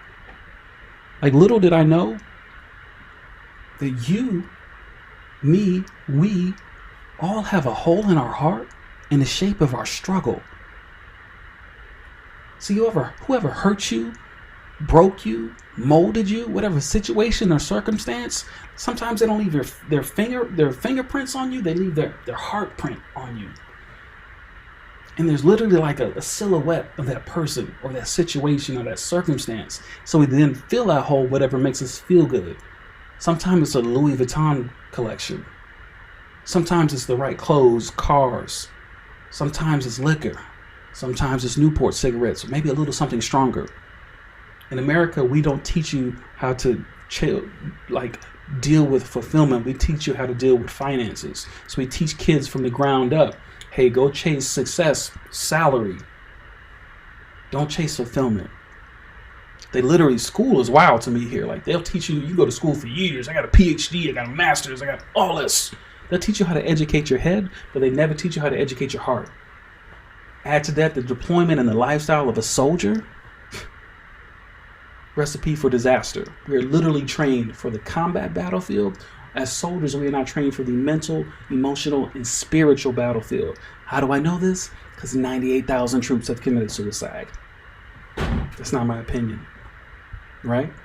So, and I realize that people fail without a framework. We struggle without a system. So what's the system? What's the solution here? So what I do as a soldier's coach, my goal is this. Anytime I meet with a group of soldiers at Fort Bragg, Fort Hood, Fort Drum, wherever you guys are, MacDill, you lucky bastards stationed in Hawaii, or really lucky ones in Italy, I get you to write down your life plan, pencil and paper. Who are you? Where are you? Are you in a flea market buying fake Jordans? Where do you want to go? But who do you need to grow into? Who's the man or who's the woman you need to become to get to this place you haven't even defined yet? Because I didn't. So I was in a flea market buying fake Jordans. So my framework is called the Rule of 168, and it's pretty simple. But before I get into that, you need to understand the biggest myth in America. And the biggest myth in America is this: there's 40 hours in a week. Because every Friday at 5 o'clock, there's a national stampede. Half the country runs to the nearest Mexican restaurant, right? Happy hour. The other half of the country runs to the couch to Netflix and chill, or Netflix and numb. Because we don't like the life we've built, so we just hide from it. The Rule of 168 says this, y'all. I want you to take inventory of every area of your life. Your finances, relationships. That might just be spouse, but kids, maybe a relationship with your neighbors. When's the last time you met your neighbors? Just said, hey, how you doing? When's the last time you read a book? They literally say that half the country reads one book a year. One book. Can we go back to school, formal education? There's so many areas of life that we're not taught to focus on. So I teach soldiers how to write down what is fulfillment, success, happiness for you in your life. The Rule of 168. I need you to manage your 168 hours in a week and stop focusing on the 40 hours. Sometimes we major in minor things. I really don't care about your career. It's cool. I can teach you how to make six figures. It's not a big deal. I have a proven system, six-figure framework. It works. But my bigger issue is your full circle, 168. Here's a great story. Here's what I mean. So somebody was like, yo, what does success look like to you? So a few years ago, it's probably about 2, I was with my son. My wife says, hey, can you come home a little bit earlier? He's really excited. He wants to come play. Can't wait for you to get home. And I was like, cool. So I don't mind getting home a little bit early. I get home, and ladies and gentlemen, as soon as I get there, my son is standing on the stairs, and he goes, hey, Dad, let's go play, let's go play, let's go play. I still got my bag and laptop in my hand. I'm like, okay, give me 2 seconds. He's like, let's go play. He goes, hey, Poe, go get your noodles. I said, what? He said, Poe, don't forget your noodles. Poe. For those of you who don't get the reference, Poe is Kung Fu Panda. Poe is a panda bear. A fat panda bear. So what he said was, hey, fat boy, get your fat ass upstairs. I want to go play. He didn't say that verbatim, but that's what I heard. And it triggered me. So I was like, yo, Poe, that's what it is? Get upstairs. The fight is on. Let's do this. Round 1, fight. Let's get down with the get down. You ain't gonna sit there and call me Poe in my damn house. He lost his mind. Poe. All right, cool. So we get upstairs. Royal Rumble. Little did I realize, Black and Iconic, he set me up. I turn around on the stairs, ladies and gentlemen, and my 5-year-old son is standing there with the biggest damn Nerf gun I've ever seen in my entire life. Like, I didn't even know they make this. Hey, engineers at Nerf, here's a good idea. Let's build a Gatling gun for kids. Like, who does this? Look at this monstrosity. Like, I'm sitting there in shock, like, yo, where did this come from? Because I know damn well this ain't coming no Amazon box. I'm like, what the hell? And before I could even finish my thought, my son looks dead in my eyes and said the coldest shit a son has ever said to a father. He looked at me straight and said, my name is Inigo Montoya. You killed my father. Prepare to die. Before I could even finish a word, he unleashed hell. Ladies and gentlemen, my son has a big fat head and a small body, so he couldn't even hold the gun. So he got about 5 rounds off, but 3 of them got me in my neck. And he is haul-assing to the back of the room. So I come upstairs, embarrassed, hurt, slightly defeated from the pole comment, and I chase him. I corner him. I get him with my best shots. A right, a left, a right, a left. I'm throwing 7 different kinds of smoke on his ass. And he's down. And I walk out the room, victorious, like the champion that I am. Or so I thought. It can't be. There's no way. There's no way. I hit him with my best moves, and he's still up.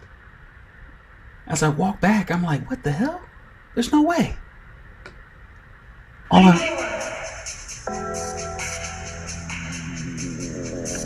What? We going Last Dragon on me? Last Dragon? Then so be it. I'm ready. Let's go. Or so I thought. Oh shit.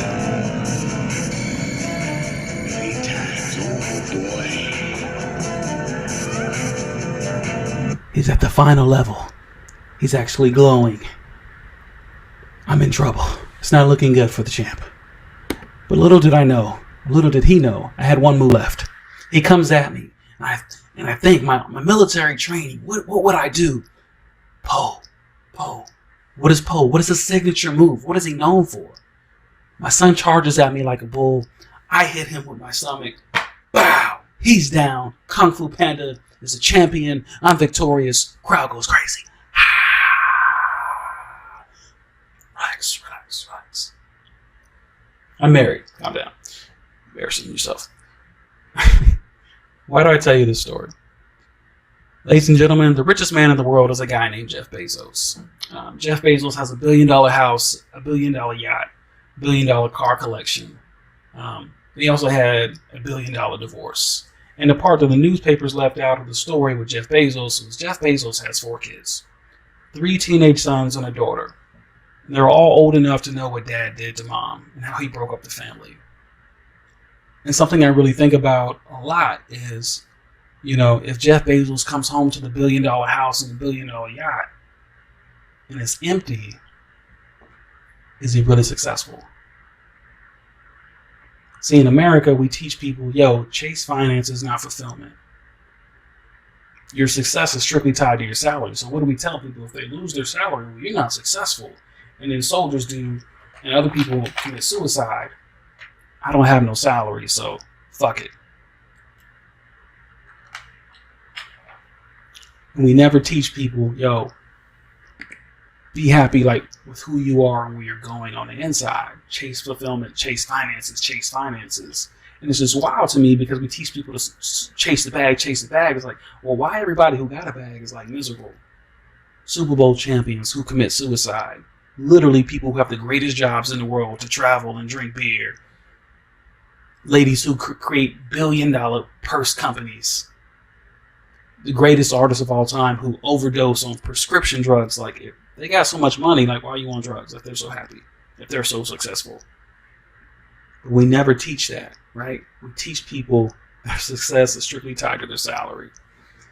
So what I do, again, my name is Richie Thomas. I'm a soldiers coach, and it is my job to help our brave men and women in the United States Armed Forces mentally transition from seeing themselves and selling themselves and branding themselves as soldiers to mentally transition and see themselves as business professionals. That's key. But it's really, I want them to create a life plan. Because civilians will teach you how to build a resume, but not how to build a life. Black and Iconic, as I come to a close here, these are my 3 final marching orders that I'm known for. 1, I need anybody watching this, you got a soldier in your family, a veteran, I need them to have a business in their name. Your final marching order. 1, you LLC. I need you to have a business in your name. You LLC. John Doe LLC. It's Richie Thomas LLC. Why? Because the biggest issue in the veteran community is unemployment. And the best way to combat that is stop asking people to hire you and hire yourself. The best way to do that, monetize your genius. You LLC. We cool? The second final marching order is this. Listen, if you wore the uniform like our brother Pat Tillman, how I see it, like you're the hero for this country. But now I need you to be the hero of your own story. I promise you, you're not mediocre. You are a living, breathing miracle. How do I know this? You're still alive. I need you to be the hero of your own country. That's an order. Your third and final marching order goes like this. What I love about soldiers is they're so unbelievably loyal to their country. Like, you love your country more than you love yourself. Like, it was wow. Like, if America was a person, like a child, like, you would love her, honor her, and protect her. But some of y'all, like, you would hurt yourself. So I need you to love yourself as much as you love your country. That's an order. Because I'm sick of hearing about soldiers losing, and it's not even front page anymore. Ladies and gentlemen, my name is Richie Thomas, and I'm a soldier's coach. I'm America's #1 military speaker and trainer. And I'm reminding you that you are forever a soldier, but you're really a business professional. And I'm saluting your mind, body, and soul. And I would tell you peace out, but the reality is most of y'all need peace in.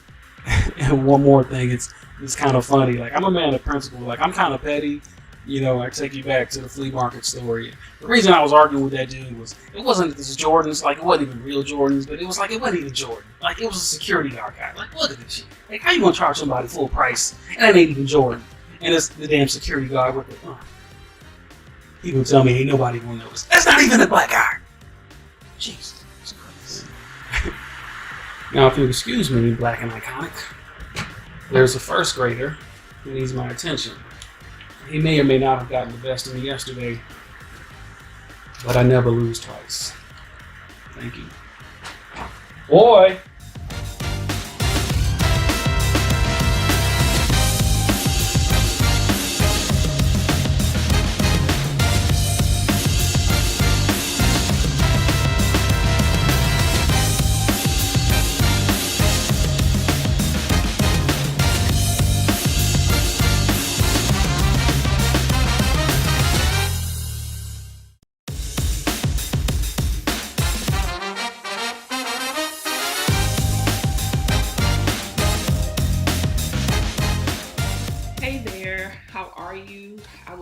It if you could become very present in this moment, because it's a big moment for you and for me. And wherever you are as you're listening to this, I want you to relax into this conversation, just like we're just two old friends chatting and sharing. I am Daithia Garnes. I am the mother of 2, not including my fur babies. I am the author of 7 books, the host of 1 award-winning podcast called the She's About Business Show, and I'm also known as the Impact Coach. Why? Because I have decided to be an unstoppable, unrelenting force for greatness in myself and in others. And I know that you may have never heard of me before, but trust me when I say that I have been committed to your greatness for a long time. And I am unstoppable and unrelenting because there have been so many challenges and obstacles that have tried so hard to stop my progression to my purpose. But I'm still here.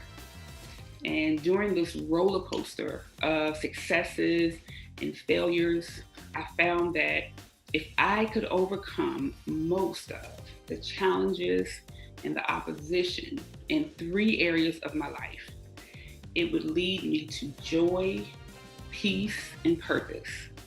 And so, She's About Business was created as a lifestyle, as a formula, and as a way of life to help women create joy, peace, and purpose in 3 key areas of their lives. But my message to you today wasn't designed to work on or talk about those 3 areas, but more to prepare you for iconic living so that you'll be ready to apply that state of being in an iconic mindset into any formula for living that you choose and that you would choose to apply to your life. So, if you are listening to this message today, one thing that I'm almost sure of is that all of your life, you've been different. You've been the one who stood out, the one who tried to break the status quo of your family, your friend circles, your community. And let's be honest, that does not always work out so well for us, because I'm the same way. And if you're anything like me, being different has probably caused you a lot of ridicule from others, disbelief from others in your abilities to do all of your crazy things that you dreamed and talked about. And all of this may have also caused you a whole lot of self-doubt. But during my moments of self-doubt, I really had to, and I still do, get clear on why I couldn't give up, on why I had to accept being different. And for me, it all started with a simple decision one day when I was 7 years old. Now, of course, as a child, I had no idea how difficult it would be to honor and live out this decision that I was making for the rest of my life. But with the wisdom that can only be manifested from the innocence that a child has, I still made that decision. On that day, I was just your average African-American country girl. You know, I was definitely not living a fairy tale by any means. I was living with family while my young mother had gone off to pursue what I assumed at the time were her own dreams. And to my 7-year-old mind, I envisioned that she was living an amazing adventure for herself. And I could fully understand why I didn't fit into that at the time, although I really, really wanted to be with her, you know? So she was an amazing provider. She provided very well for me financially. I always had the best of things. And she was present in my life via phone calls and visits. And she promised that one day she'd come back for me, which she did years later. But in that moment, I really wanted to be with her. And in this particular moment at 7, sitting on the front porch of the home that I shared with my caregivers and many, many cousins, I felt very, very alone. And this moment, it always reminds me that I have to keep pushing. So I always go back there.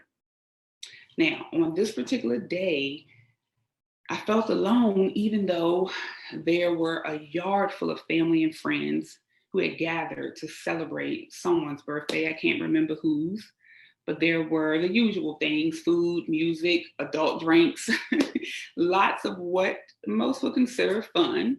But on that day, I just wasn't really in the mood for fun.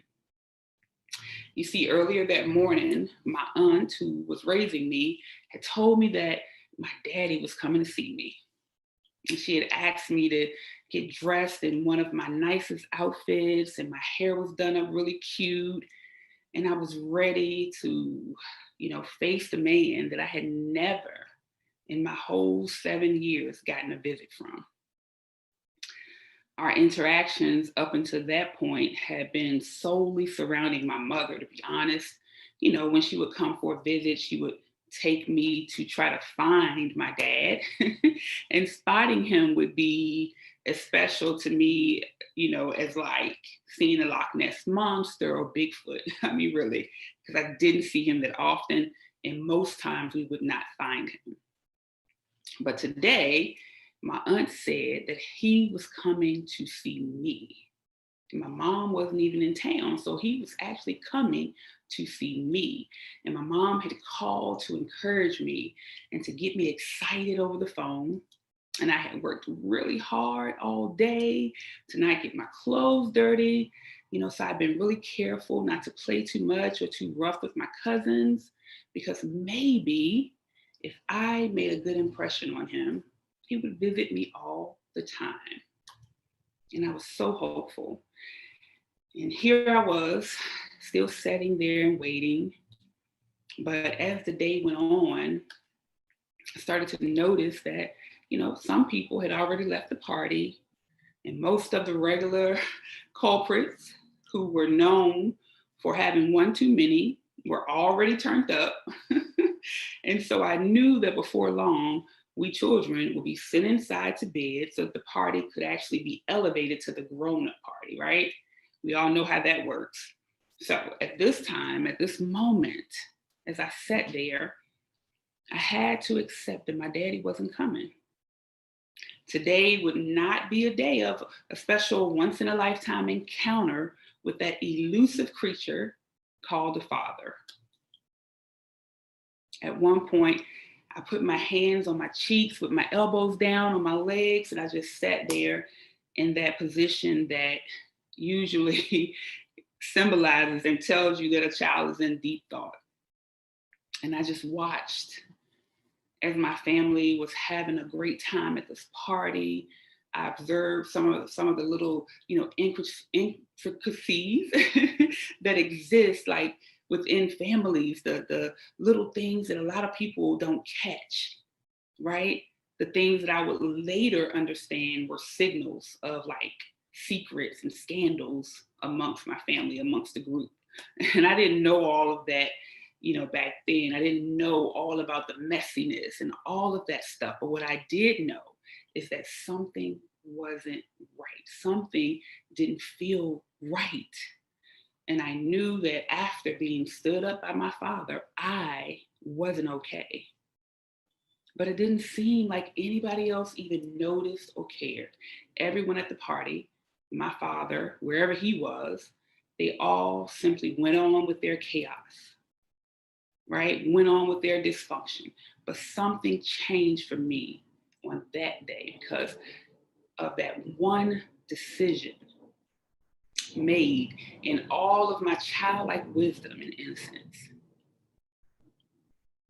And now one of the biggest lessons that I use when coaching and mentoring the young women that I work with is that real women make decisions, and the quality of decisions make real women. And of course, the same is true for men. I'm not gonna leave you fellas out. I didn't know or care about that at the time, but still in that moment, I made a very grown-up decision.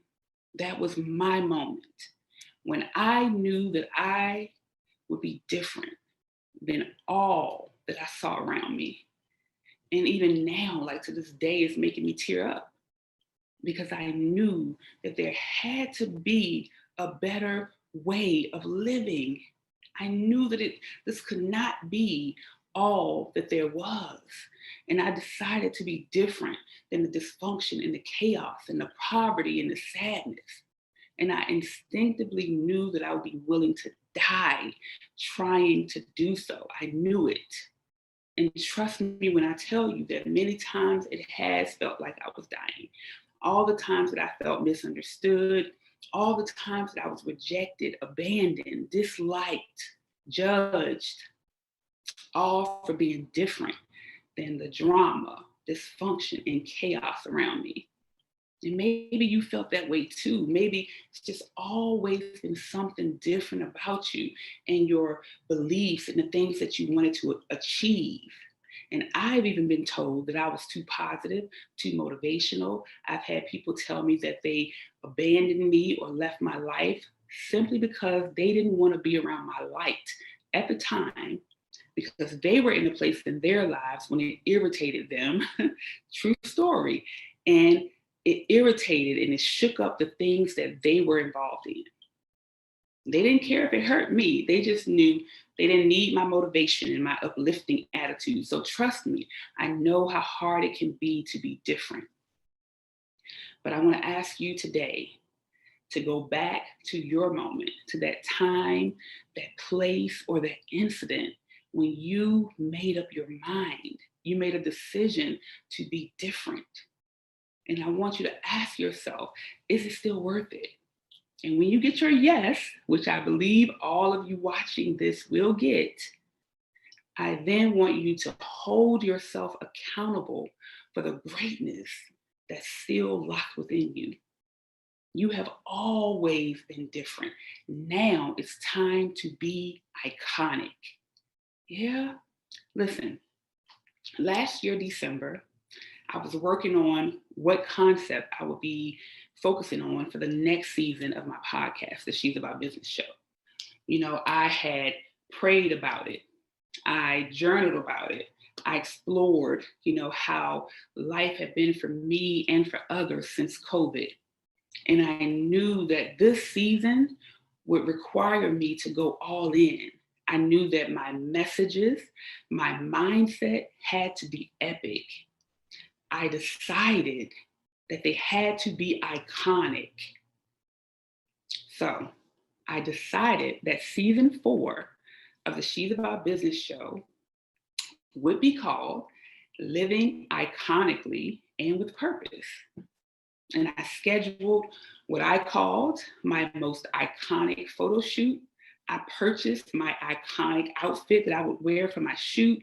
And I went on to have an amazing iconic shoot on December 28th. I had never heard of BlackCEO's Black&Iconic conference, didn't know anything about it until one day I was online, just studying being iconic in the word and trying to come up with topics for my season. That was on December 31st, and I found this conference, and here I am. Talk about the power of decisions. A good decision can align you with purpose. Remember, real men and women make decisions, and the quality of those decisions make real men and women. So last year in December, I decided to no longer worry about what people would say or think. I mean, if they don't like it when I am encouraging and motivational, what in God's name will they say about me saying that I'm iconic, right? That thought actually crossed my mind, but I truly believe that had I not decided to go with the iconic theme, I wouldn't be here in front of you today, because it was actually in alignment with my purpose for me to do so all along. And I'm so thankful that I didn't let worry about what other people would think stop me from that. So now, here we are, and we've all made a decision to be iconic. And you may be thinking, okay, I've been working hard for years. I started the business, I wrote the book, I started the podcast, but now what? Well, now it goes back to your decisions, right? And I want to give you 5 questions that you need to ask yourself so that based on your answers, you can make decisions that will help you get in tune with and be aligned with your iconic purpose. Because again, I'm assuming that since you're here, you've already made this decision. So now it's just time to step into it. So my first question to you is, what value are you bringing to others? I mean, this one doesn't really need much explanation, right? Outside of your family, children, closest people in your life, What value are you bringing to others? Or are you stuck in a place where you just can't seem to get over your own needs, wants, and desires? Think about that. Okay? And I want you to make a decision. I want you to decide to be of even more value to others in your very own special way. Okay, next question. If you died today, what gifts meant for the world would go with you to your grave? During a really tough time for me, when I was really questioning if I could do it, right? If I could keep pushing, I read the quote by Oliver Wendell Holmes that said, "Many people die with their music still in them." And it made me think of those people like my father, who they say was actually very creative and talented at art and funny. And I thought about all the art and creations that possibly died when he died because he made a decision to put a bottle before living out his purpose. And so I made another decision, this time led by the grace and guidance of God, because I'm a grown woman now, I'm not 7. And that decision was that I would make every attempt to get this music, this work, these books, these words, and everything that is meant for others out of me, because they were never meant to go to my grave. They were meant for the world. What's locked inside of you that we all need? Third question. Who are you becoming? Listen, I'm gonna be real honest with you right now. Sometimes I get so frustrated with people and their behaviors and how they affect me and how they affect those that I love and others and even themselves, that I really want so bad to be less holy and so much more hood. And there's even this t-shirt that says something to that effect, and I was so close to getting it and wearing it proudly, right? But I had to ask myself, who is it that you're becoming? And would you like her if you met her on the street? I know you often feel like spazzing out, going off, giving up, telling people how you really feel. And sometimes, we may have to go there because, hey, we're not perfect. And if that is a part of who you are and you feel that it's also an important part of who you are becoming, it's okay. But let's not forget that whatever we do and whoever we're becoming, it has to line up with becoming something great and iconic. And we must hold ourselves accountable to that, and our behaviors and our actions and our words have to line up, right? Because it all has to line up with our ability to carry out our purpose and to, be the person that we say we are. And the answer is going to be different for each of us. Just make sure you are clear about who you are becoming. So this leads me to my next question. What are you a symbol of, and are you pretending? Okay, so an icon is just a symbol of something, right? So the Statue of Liberty is an icon. It's a symbol for freedom. But if we were to crack the Statue of Liberty open, we would not find freedom inside, right? It's just hollowness and probably a lot of dust and spiders and webs, right?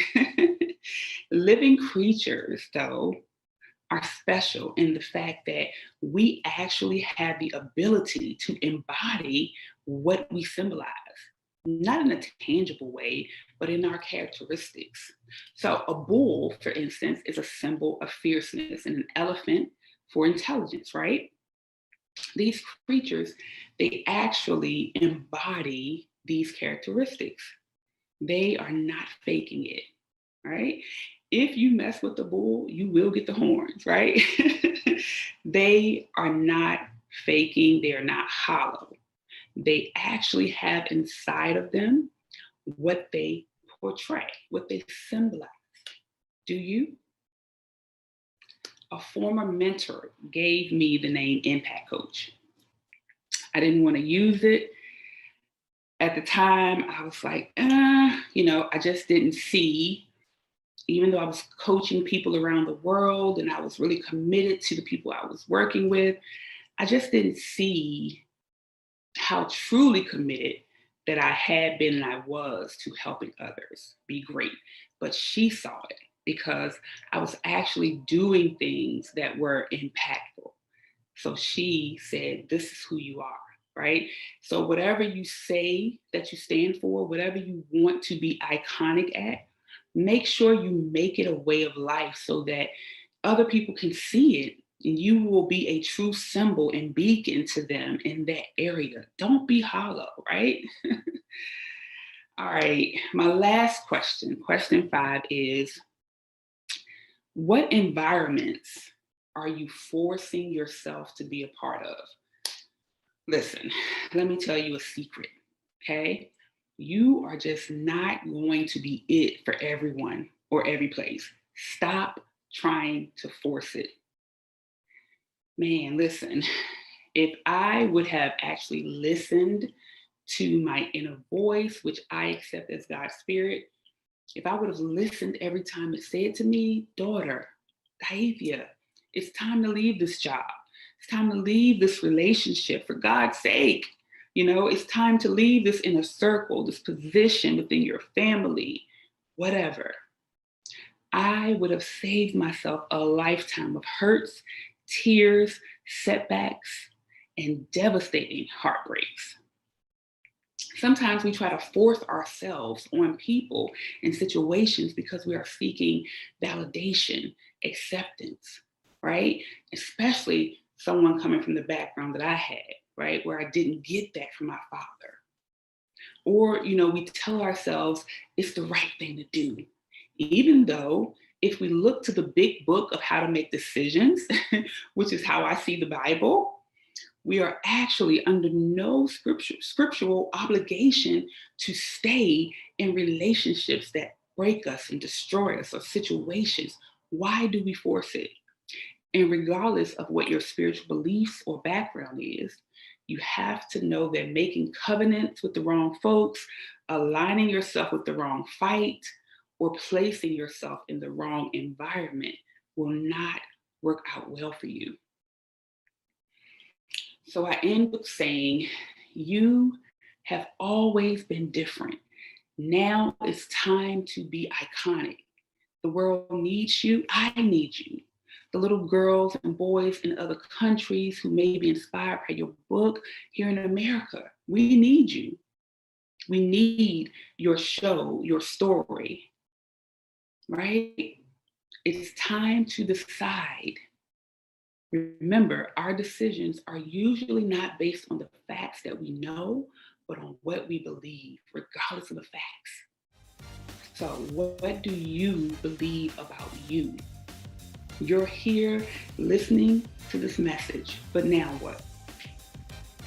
If this message has resonated with you, I thank God for that. If there is something else that I can offer you, I'll be more than happy to.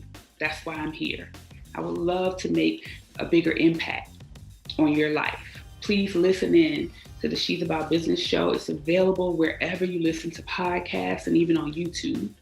And of course, you can always visit she'saboutbusiness.com to get the She's About Business book series and to connect with me for some coaching or mentoring or whatever I can do to impact your life. But the most important action that you can take from today is to make a decision to be iconic and get out there and do it. I really love you guys.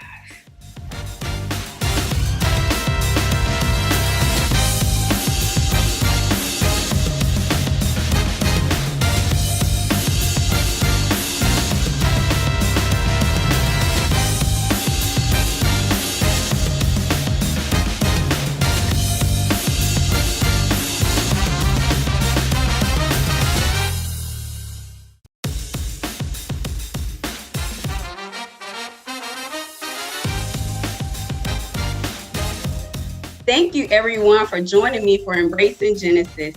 Move your vision to reality. I'm Davina L. Coleman, and I'll be your presenter for the next 20 minutes. So we're going to jump right into this thing and get going. All right. So when we look at embracing Genesis, the first thing we want to know is what exactly is embracing Genesis, right? So why are you here? What is embracing Genesis? Embracing Genesis is your willingness to embrace a new beginning for your life. It is to embrace your Genesis. You cannot fear your call to destiny whatsoever, because we're moving into a new direction. So if you have a fear to embrace your call to destiny, we will never make our visions move to reality. When we are embracing our Genesis, we got to be in the headspace that says we are bigger than our circumstances. We are bigger than what's going on in life right now. We are bigger with us not having the finances or the resources are needed. We are bigger than that. And so before I even move forward, I need to know, are you in the right place? Right? Are you in the right place? Because this might not be for you. So I'm going to tell you if this is for you. Y'all ready? Lean a little bit closer. Let me tell you. You ready? You know that you are in the right place if you are ready to move towards your Genesis, your new beginning. You know you are in the right place if you are tired of traveling the familiar road of starting a vision and never finishing. You know that you are in the right place when you are tired of the disappointment of never putting yourself first. You are tired of being afraid of failing. You are tired of spending more time listening to stuff out than acting out on what you really know that you're capable of doing.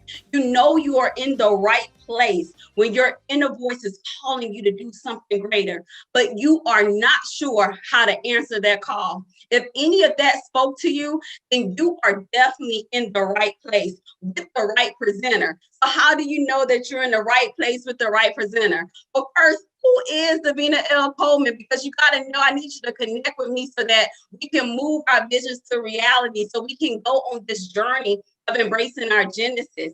I am a best-selling author of Embracing Genesis. I'm a global keynote speaker, master life coach. I have dubbed myself as the vision midwife. Yes, the vision midwife.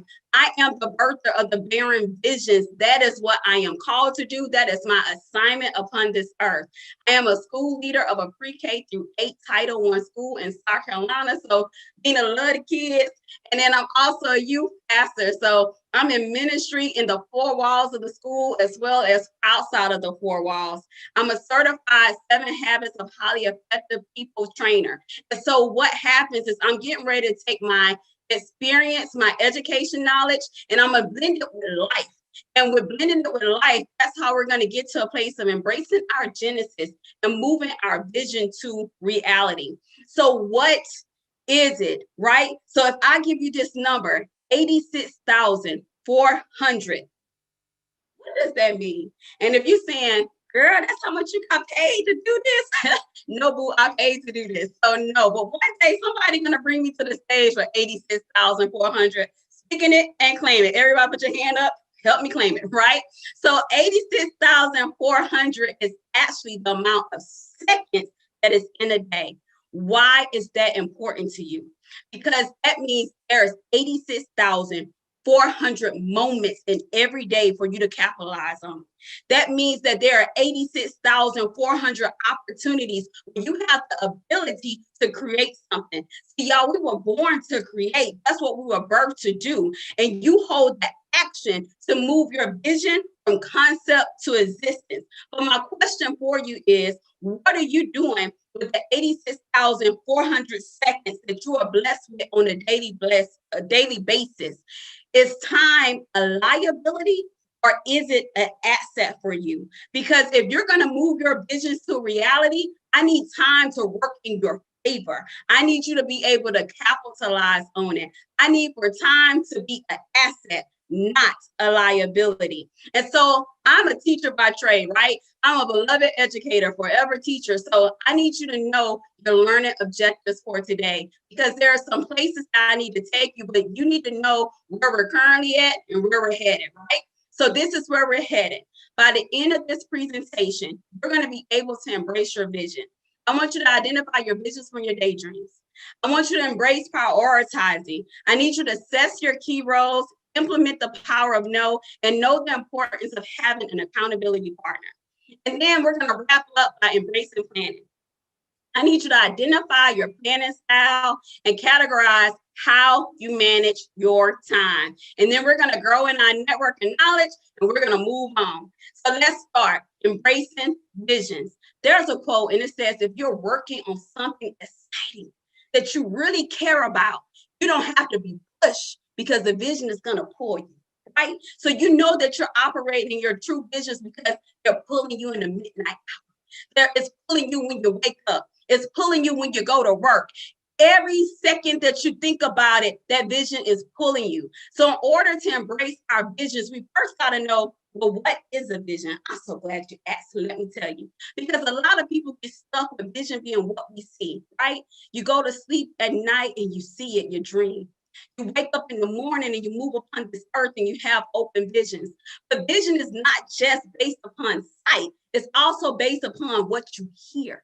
Your visions is also what you hear, because some people don't see it, but they will hear their instructions. So that's also your vision as well. See, visions first start in our imagination, then with work, we make them real. You must have the belief that what you see and the action behind the belief in order to make it happen. So you can't just believe that your visions are going to happen. You got to put action to it. And if you don't put no action to it, then baby, your visions are not going anywhere, because you got to know where you are in order to figure out where you're headed. And if you don't have any action behind your vision, it's a quote that I love to say. And it says, if you fail to believe in what you see, then you will fail to produce what you imagine. I'm going to repeat that because that was good. Write this one down. If you fail to believe in what you see, then you will fail to produce what you imagine. If you don't believe in your visions, you will never, ever put action to it. And if you don't put action to it, it will never produce to the level that you had seen in your mind. I need you to get that. I need you to embrace your why for your visions, because when you embrace your why, it gives you a compelling reason to move forward. When you don't feel like going forward, you don't feel like moving, you remember the vision, it will pull you. Your why is what is going to pull you. And you have to know, what are the consequences of not turning your vision to reality? If you don't go after it, what will be its impact on your life? See, why is the predecessor to your purpose. And a lot of times we're struggling to figure out our purpose, or we're struggling to figure out our purpose because we don't know our why. So I need you to figure out your why as we're embracing our visions. And as you embrace your visions, there's something else that I need you to know. What I need you to know is that you do not need a co-signer for your vision. You don't need somebody else to tell you yes. I need you to get this in your spirit. We already have our own vision killer on the inside of us. It's called our inner critic. And I need you to be quicker than your inner critic. Your actions must be quicker than your inner critic. I don't need anybody else to co-sign for me. I need to believe this thing and get it within and believe it with myself so my visions can become a reality. If you don't chase after your visions, get this in your, what is the consequences? I said it earlier. What's going to be the consequences of you not chasing after your visions? You got to know what's the impact it's going to be on your life. See, visions is everything that you control, but your daydream is things that you have limited control over. Let me give you an example of a daydream. And this is really going to hit hard for the women. You know, as women, we say, by the age of 30, I want to be married and I want to have kids and be in this house with this picket fence. And then you wake up 36, you don't got no man and you don't got no kids either. And so because your daydream can become a reality, you believe that none of your visions are going to happen too. But no, see, what happens is your daydream, you have limited control over, just like promotion. Promotion is real good, but you can't control if man is going to say yes and move you to another level in your promotion. You can't control that. But what you can control is your ability to do professional development, to learn, to get your degrees, to work hard, come to work on time. You possess the ability to work on your positioning for promotion. And see, that part of promotion is the vision. And if you don't get promoted, I don't need you to feel like none of your business is going to happen, because you don't have complete control over that. That's the daydream. And what happens is daydreams are a killer of our vision. See, when daydreams do not become a reality, you are tricked into believing that other things that we aspire to do in life, that it won't happen either. Do not let your visions become victim to your daydreams. So I need you to identify your daydreams from your true visions. And next, we're going to embrace prioritizing. Embracing prioritizing, there's a quote that says, things which matter most must never be at the mercy of things that matter the least. See, when you truly embrace prioritizing, you keep the main thing. And your main thing are the key roles that you play in your life. See, each role that you have comes with its own set of responsibilities. And here's one thing that I know about responsibilities. Each of those responsibilities naturally have competing priorities. And so in order for you to embrace prioritizing, you have to get to this place that you find balance. He said, well, how can I find balance, Davina? You find balance by planning. You plan out those things that's important to your life. What are they? Your overall health, emotional, spiritual, mental, and physical. It's the roles that you play, and it's the vision that you have. Every week, you intentionally put focus in your overall health, invest in quality time in the roles that you play, and invest in quality time in your vision. You will never embrace your genesis. You will never move your vision to reality by not investing quality time. And see, in order to invest quality time, you got to implement something I call the power of no. And I need you to be like Auntie Maxine Waters, and you need to get in your spirit, reclaiming my time, right? Reclaiming my time, because when you're on my time, I can reclaim it. But you cannot reclaim your time if you don't know the power of no. So when we have the power of no, we have the ability to stay true to the decisions that we make. And see, you don't need an explanation. Sometimes, think about this. You ever explain to people why you say yes? So why is it that we explain to people why we say no? Your no does not need an explanation. And you saying no does not mean that you're selfish. It does not mean that you're mean. You're not being rude. But what you're saying is, in this moment, I have decided to do something for myself. Something that's going to change and impact my life. It's going to impact my generation. And so right now, I got to focus on me. I got to be selfish in this moment. I have to tell you no, because if I don't say no, and if I don't stay true to my moment of choice, then I'm going to run the risk of sabotaging the plans that I have for my vision. So be okay with telling people no. It is all right. They will be able to pick up the pieces. But we spend so much time supporting other people's vision by always saying yes, that our visions are becoming victims to the yes of somebody else's vision. No more. That's not what we're doing. Implement the power of no. And where you implement the power of no, and where you can't implement the power of no, I need you to get an accountability partner. That is so key in your vision becoming a reality. As you embrace your genesis, your new beginning, I need you to get an accountability partner. And how do you determine that person? You determine that person because they have the ability to balance pressure with support. And see, let me talk about that pressure. So you need that pressure to get stuff done, but too much pressure will cause you to break, and you can't afford to break in this season. So you got to have somebody who can balance it with support, but they can't be too supportive, because what happens is people who are too supportive, they become a crutch, and you don't need a crutch.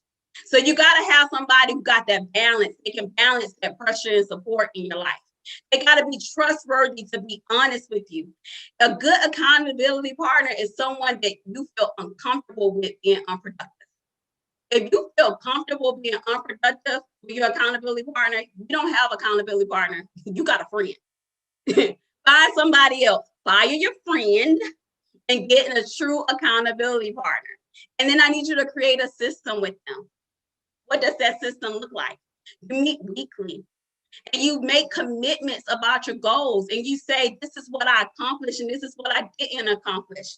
And then you make new commitments for the following week, and you stay true to what you said, and you scoreboard if you need to. There's something called the 4 disciplines of execution. It's very easy. Google it. It will change your life in executing your goals, but you gotta have a system in order to move your vision to reality with your accountability partner. And then we gotta embrace our planning. That's our last phase of this presentation, embracing planning. See, most of us spend too much time on what is urgent and not enough time on what is important. And when we're doing that, we do that because we really don't know what type of planners we are. So there's 2 types of planners I want to talk about. The first one is the move, get out the way. And the other one is the slow and steady wins the race. And so you can tell by my personality, I'm more than likely to move, get out the way type of planner, right? So when you're the move, get out the way type of planner, you are a global thinker. You see the big picture. And the only actions that you know how to do is move and go, right? Move, go, do. That's all you know. You know that there is a point A and a point B, and it's to get to it. But the issue with us is that we don't think about obstacles because we don't take time to truly plan, because our plan is just move and go. That's it. And so what happens is we run into time-wasting obstacles that we could have avoided if we planned. The slow and steady wins the race, people. See, those type of planners, they love to plan. They got a plan B for the plan A and then the plan C for the plan B. You mess around, they all the way to plan Z, right? Still planning. The issue that they have, though, is they spend so much time in planning that sometimes they never get started. And so we got to have a healthy balance. We got to be at this place where we plan, but at some point we have to put action to the plan so our vision can become a reality. And that is really, really important. It's very important for us to understand how we're spending our time. We got to spend our time in places that is not urgent, but is very important. That's the time of productivity. That's the time that we spend in daily renewals, in devotions, in exercising, in journaling. That's when we spend our time in long-term planning. We're investing in our roles. It's things that cause us to renew, as I said earlier, on a daily basis. That's where we have to spend our time. We have to spend our time in productivity. But the issue is life. Y'all, life be happening. We be caught up in this whirlwind. And the whirlwind of life is in the place of necessity. That's where time is urgent, but it's important as well. So there's a pressing deadline. There's last minute meetings that we have to get to. There's projects that we have to turn in. There's a crisis happening on the left, and there's a crisis happening on the right. None of us expected for it to happen. So in the place of being productive, you have to know that necessity, life still happens as well. And you got to plan for it. Because when life happens, you still need to be moving your vision towards reality. And we can get that done when we don't spend our time in distraction and spend our time in waste. Spend our time in binge watching or social media all single day. And now the new craze is Clubhouse, where we're not spending 24 hours on Clubhouse, right? And so we gotta make sure that as we're embracing our genesis, as we're moving our vision to reality, that we're spending our time in a place of productivity, spending our time in a place where we are renewing, spending our time where we have time to just invest in our visions and we're knocking it out on a daily basis, right? It is so time for us to move our visions to reality. But remember what I said at the very beginning of this presentation. If you fail to believe in what you see, then you will fail to produce what you imagine. It is time for us to start capitalizing on the 86,400 seconds of the day that we receive. It is time for us to start moving our visions to reality. And so in order to do that, I want to connect with you and I want to offer you something very special. And so if you will go to www.embracinggenesis.com, check out the homepage. There's a special waiting for you. And there's also a free downloadable journal with your name on it. So just get to it, Make sure that when you click the journal tab, you put in the password embrace, and it's gonna unlock some things in you. It's gonna help you to move your vision to reality. I thank you so much for joining me for Embracing Genesis. Move your vision to reality with Davina L. Coleman. Bye, y'all.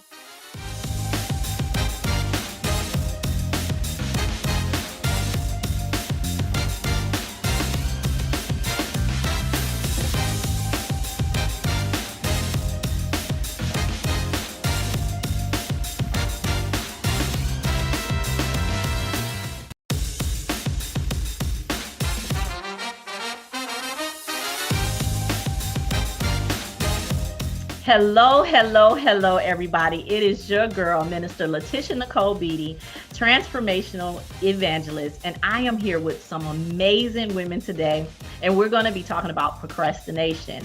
I am hoping that each one of you that you're going to receive a word and you're going to receive some advice from these amazing business owners.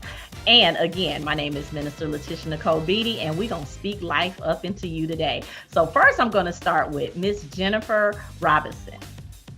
Hello, everyone. My name is Jennifer Robertson, and I am from Tyler, Texas. I am the CEO and founder of Let's Talk About It, Jen, the It's a Vibe Network, and I'm also the lead editor and interviewer for Bam Woman magazine.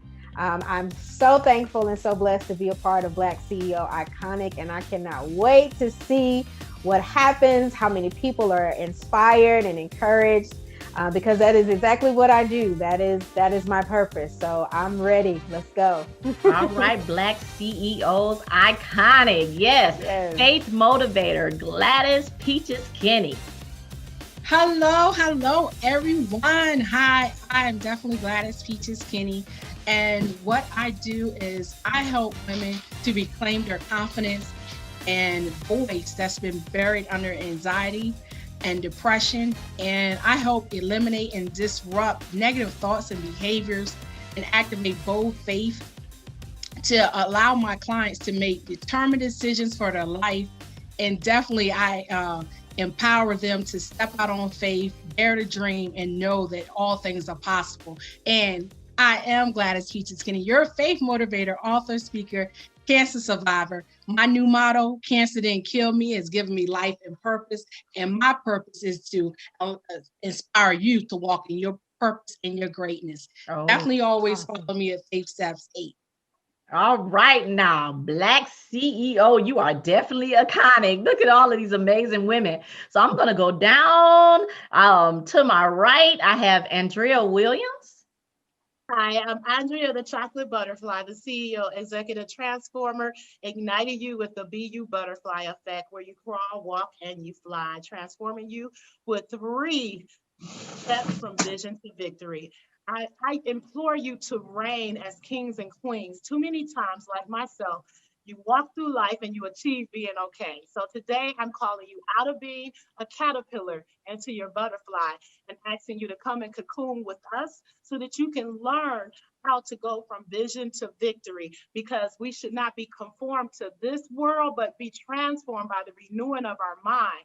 So in that you will have to go through some steps. And so you're going to stop crawling through life and you're now going to walk as the king and queen that God has called you. You're going to walk as the Black iconic CEO that God has called you to be. So I honor God today with that calling as the chocolate butterfly, where he changed my name, and as an ordained minister and psalmist. And then the most precious thing of all is being the daughter of the most wonderful mother on earth, and the mother to the 2 daughters, the most wonderful daughters on earth. So I just want to implore you, as the reigning Miss American Ambassador 2021, to put on your crown. Beautiful, beautiful. Thank you so much for being here with us. You ladies are making me smile so hard. My face hurt because you all are so amazing. Okay, Ayana Blunt. Hello, everyone. My name is Ayana Blount, also known as the Passion Strategist. Now, I know what you're thinking right off the bat. What is a passion strategist? Well, let me tell you, it's something that all of you need. But specifically, I'm here to speak to the creative, the visionary, the entrepreneur, and the innovator. You know, the one who grew up in their family feeling like the black sheep, who couldn't quite find their place, didn't really know where they fit in, and honestly started to devalue themselves as the gift that they are. I'm here to serve you. And here's how. The reality is this.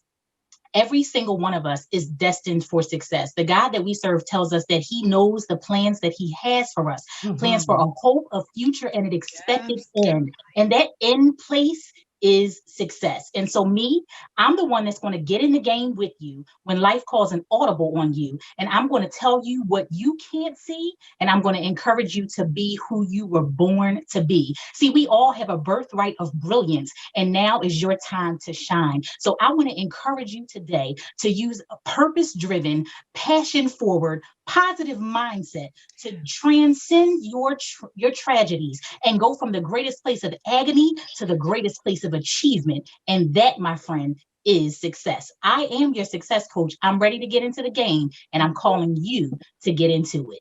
Yes, yes, yes, yes, yes. Oh, you just made my heart leap out my chest, honey. That's what oh, that was good. I'm taking notes. Okay, Kimberly Holiday. Hello, everyone. I bring you greetings from the beautiful city of Austin, Texas. First of all, allow me to say I am so honored to be among each of you. Each of you has set the platform for me today. And so I'm grounded and ready. By trade, I am a social psychologist. I show up in the world as a motivational speaker, restorative justice practitioner, published book author, and a radio personality. On all platforms, I just show up as me, real and authentic, to model for you the potential to live with more joy despite life's circumstances. And so, you know, as I prepared for today, this is a really exciting topic. And so I'm excited about the safe platform that's been created today for us to have this real and necessary conversation. Thank you for allowing me to be here today.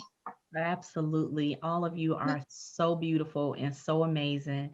I am so honored to be here with you and to be the moderator of this amazing discussion, because we're going to help so many people. And what I wanted to do, and I wanted to let you guys know that not only am I Letitia Nicole and I speak life, I am a minister of the gospel. I'm a registered nurse. I'm a nurse and home administrator. I am a 7-time award-winning author, motivational, inspirational speaker.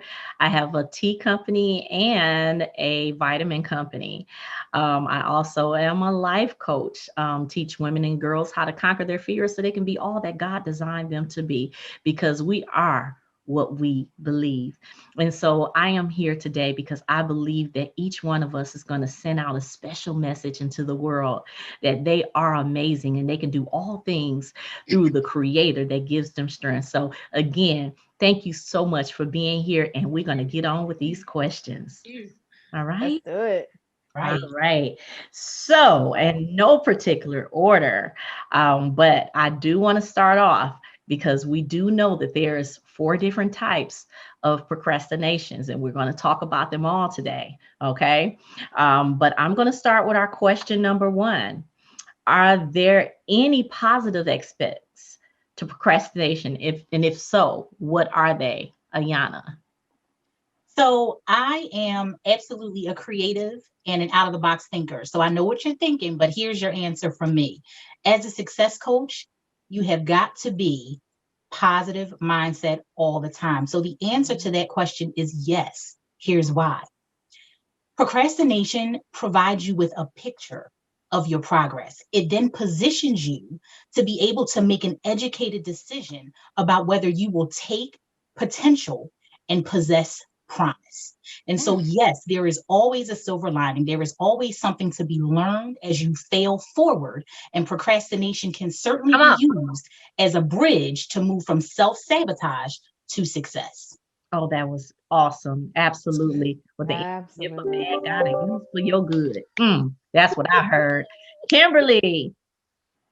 All right. So this is a really great question. I always tell people on the radio that as I minister to them, I'm really ministering to myself. And so I'm super excited to have this conversation.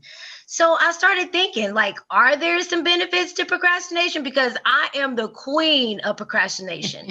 However, I am self-employed and procrastination is not my friend and it doesn't work in my favor. However, I wanted to become aware of what there might be the benefits.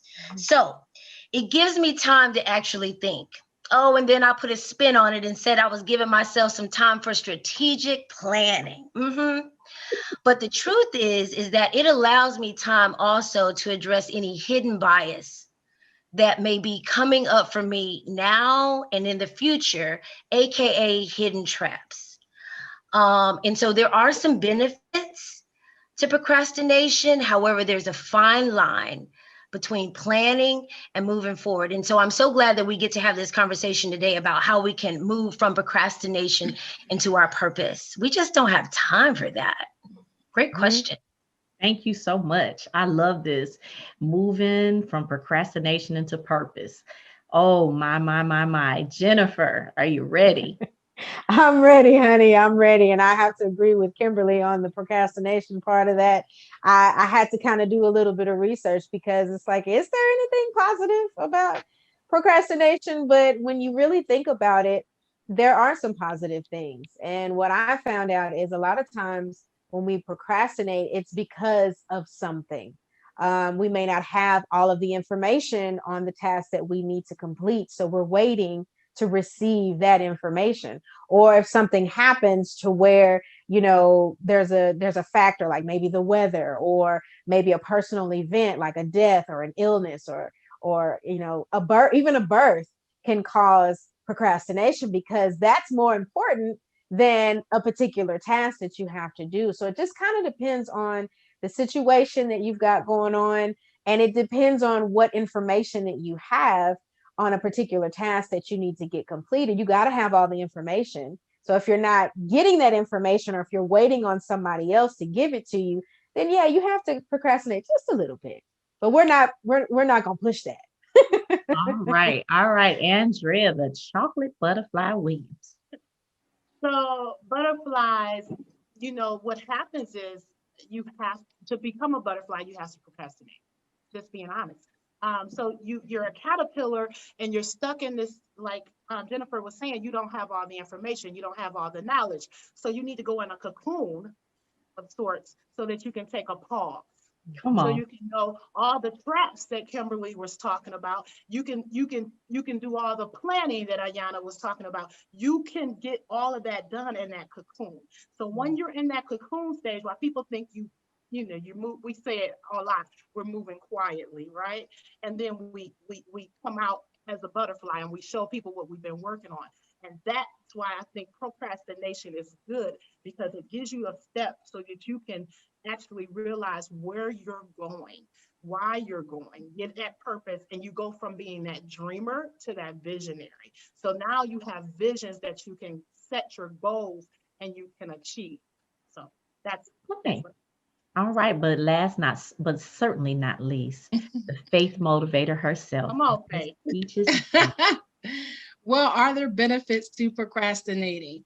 Well, I've seen both. It's crazy. Before we came on, I actually wrote about procrastination, and actually in my book, in that portion, I put my name should be there. However, life has definitely taught me that it is important that when you have different tasks to do, to try your best to get them done on time. I have not mastered procrastination yet, but I'm working towards it. But I would say, just to backtrack, one of the benefits that I did get out of times that I procrastinated, it did give me time to think. It did give me time to assess the situation, to determine, is this something that I really need to do? And sometimes you have to prioritize something else. Like she mentioned, if somebody gives birth, that's going to take priority over, okay, I need to finish doing, the laundry right now. It just kind of depends. But as a faith motivator, I'm a firm believer that definitely our steps are ordered, and a good man and woman steps are ordered by God. And I have definitely have seen that what I thought was me procrastinating was actually a divine connection or divine interruption from God, because there was an accident on the way that God prevented me from experiencing. So if I believe that if we actually continue to trust God and walk and obey his voice, and know that he's ordering and guiding our steps, then our delays are not denials, and it's like it will serve a purpose. It would just serve a purpose because he'll guide us and direct us in purpose. And so that those are some of the benefits of y'all on fire today. Y'all are y'all are on fire today. All right. So that was very good. Thank you so much. And I'm sure people are going to get everything they need from that and not be so hard on themselves if they find themselves in procrastination. All right. We're going to have to give ourselves permission to go through the process. And sometimes the process is going to have procrastination in there. Right. Yes. And so, which brings me kind of to my next question and a slight story. I'm going to let you know on March 30th, 2020, in the middle of 2 books, in the middle of leading a team, in the middle of having 200 employees at the time that I was still in I was still working in healthcare. I developed COVID-19, and I was sick for 2.5 months. Now, in the middle of that pause, that stop, that halt, I was able to focus on me. I was able to then not only publish 2 books, I was then able to open up a tea and vitamin company that was for immunity, to boost immunity. Okay. I also was able to spend more time with my family, my husband, and my 2 children. And what other people looked at as procrastination in my business ended up being a time where the business was being rebuilt. So if I would have been putting all that time in the old information when they were about to bring up new information, I would have been wasting my time. So God had a plan, even though I had to go through COVID. And amen, I'm alive. I have asthma, and they thought I should go to the hospital and all this. But God made sure that everything was still in alignment, even in procrastination, which leads me to my next question. Is there any time, best day or best time of day, that procrastination is good? Who wants to start that out? All right, butterfly, chocolate butterfly. Well, first of all, I'm going to say praise the Lord that you are here and you are healed and you're healthy and you're whole. I have to give all honor to God for, because that just gave me a chill, because I know many personally who haven't made it. So that was a blessing to know and hear that testimony. But the best time for me that I feel like, and it could be any time of the day, whenever time that is, because a lot of people work different shifts. But I think when it's time to rest, it's time to either your body's going to tell you it's time, either God going to make you rest or you're going to rest on your own. Speaking from someone with experience, where God stopped me one day with diabetes and told me to sit my butt down in the hospital for a week in ICU, it's worth it to take a seat and listen to your body, listen to your spirit, listen to your mind, get the clarity, get the refocus, and be able to see what you need to see, because that's part of being a visionary. You can see. And one thing I learned when I went to law school is you think 3 steps ahead. So you come up with what the end game is going to be, so you can go back and figure out the steps to get there. But if you're so busy looking at the trees, you can't see your way out of the forest. That's good. Oh, that's good. So you have to take that time, and I implore everyone, especially us as women. I think we do this especially. We're taking care of the family, we're taking care of the husband, we're taking care of the people at the church, we're taking care of our mothers and our parents. We're just taking care of everybody, and we feel like that if we don't show up, that it's not going to get done. But what's going to happen when you're not here, as we found out when a whole bunch of people right now, not like Miss Letitia, they're not here. We had to keep going on. And somebody else had to take their jobs, their positions in church, their positions in organizations, and their positions in families. So we want to make sure to be here for the good things and take the time to just get the rest. That's what this time gave me. It gave me time to rest. It gave me time to write down things that have been in my head and get them out to people. So that's what you need. That's when that procrastination, that's when it's a good time, when you need to rest. My God, what I just heard, if God bring you to it, he'll bring you through it. That's what that immediately I just received from everything that you just said. When he allow us to go through, when we go through, when he allow us to, he didn't give us diabetes. God didn't give us COVID. He didn't give us those issues. So anyone else who wants to be next? Okay, Jennifer. Jennifer put up that church finger. That church finger. Church finger. Come on. So I would have to say no, simply because each person is different. Your downtime is going to be different from my downtime. I'm going to be different from Kim. I'm going to be different from Andrea. So no, there is no best time, but you do need time to, like Andrea said, to rest, to collect your thoughts. A transparent moment for me, I worked in the healthcare field ever since I was 15, 16 years old. So 20 years I've been helping people. And I knew that I needed to do something different, but I also worked myself into this entrepreneurship. And I knew that I had to leave my job, but I was afraid to. And when COVID hit, I lost my job. And that was my way of, okay, you're going to do this because this is what I told you to do, says the Lord. And if you're not going to do it on your own, I'm going to do it for you. So, and it wasn't just for me to jump right into entrepreneurship. I had to go through a whole mind purge because now I didn't have steady income coming in. I didn't have all of the benefits that I had with my job. So my faith had to be tested. My faith had to be strengthened so that I could make this entrepreneur journey. So you have to go through things. And personally, your journey is going to be different from my journey. So whatever time you need to take it before it's forced on you. Because Proverbs 12:24 says the hand of the diligent will rule, while the slothful would be put to forced labor. So you either going to do it right then, or you going to do it later, and you're going to have to be forced to do it. So the choice is yours. Ooh, that's good there. Oh my God, I see Faith. I saw that finger over there, Faith Motivator.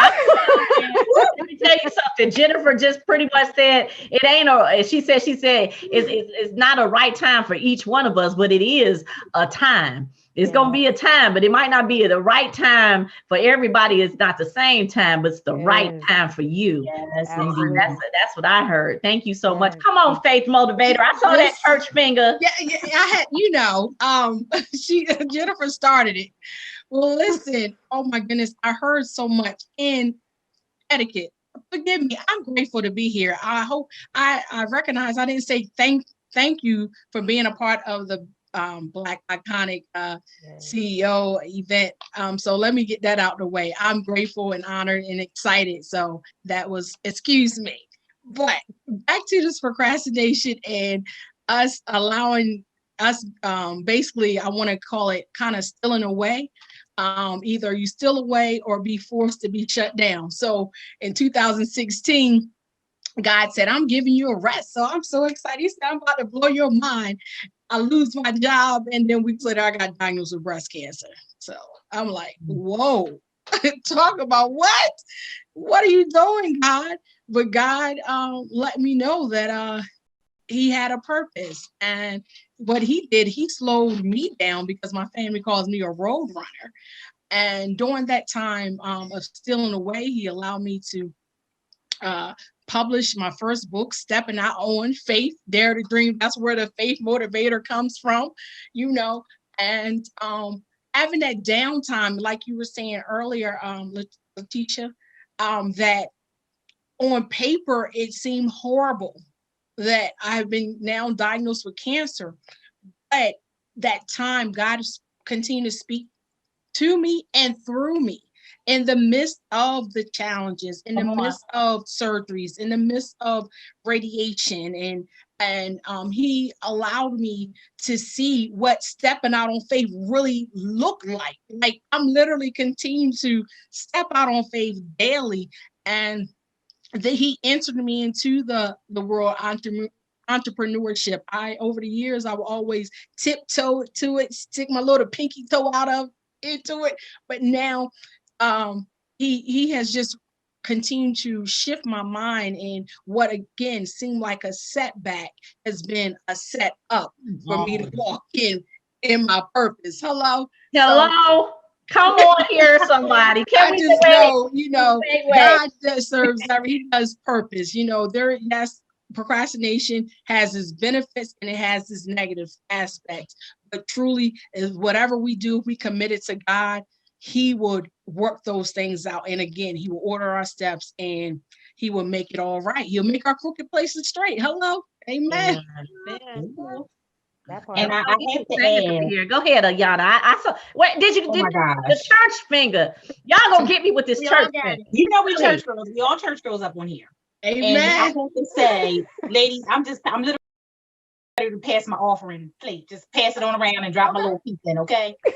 I have to say that even in just listening to all of your testimonies and even listening to how there's this common thread, what immediately popped into my mind was, and our faith motivator just talked about it. She talked about the steal away before you sit away. Here it is. Jesus took the time to go into the garden. And when he went into the garden, or when he went up onto the mountain, or whenever he would, because he would do this routinely, steal away, come away from even his disciples, the inner circle, right? Why was he doing that? Because just like us, he was 100% God, but he was 100% man. And what he realized is the importance of knowing that anytime I am in a moment or a time of uncertainty, that is the time to not, I want to frame it differently. I don't want to call it procrastination. I want to call it the pause. Because what happens is you find yourself in a position where you can get quiet to get clear. And that is critical.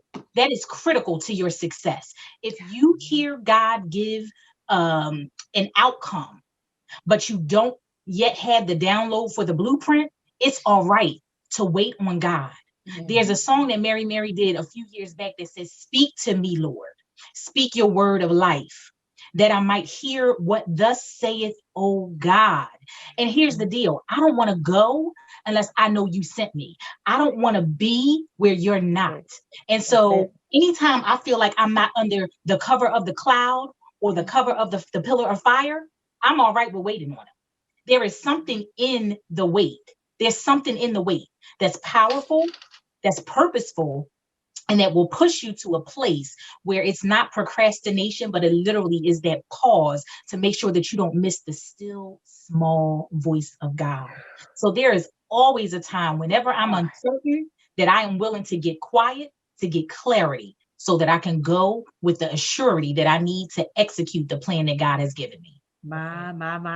All I heard was wait on the Lord. He will renew your strength. Renew your strength. I heard that like clear as day. He will renew your strength. He will, when you were talking about in song, I heard strength like no other. Yes. That's it. That's it. No other reaches to me. Yes. You are my strength. That's all I kept hearing. When you were speaking. That's it. And We worship him, but we wait on the Lord. He'll renew your strength. So procrastination, people look at it as in a bad light, but until we get our marching orders, and sometimes being in procrastination, sometimes when we stop and halt, that means, wait a minute, some things has to be rearranged. Some That's things, right. I mean, it's too much. It might be too much for us, but it's never too much for God, right? And so I'm so excited that you said that, because He is our strength like no other. Come on. Yes. Yes. All right. So the joy of the Lord is my strength, Nehemiah 8:10. Like, all these scriptures are coming to me.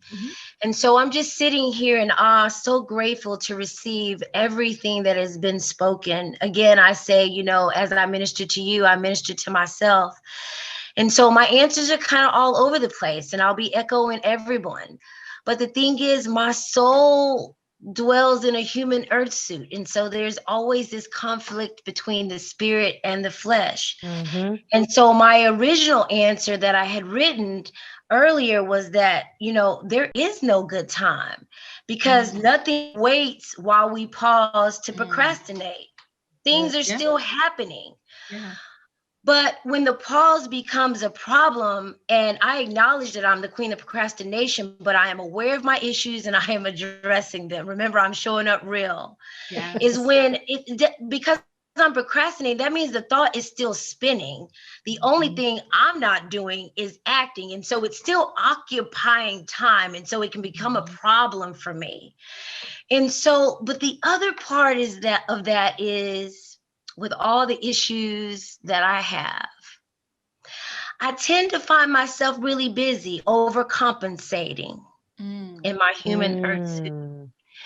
And when I get so busy, those are tricks of the enemy. And Mark 6:31 says that even Jesus rested. He was like, let's steal away. Let's go. Got on a boat and rested.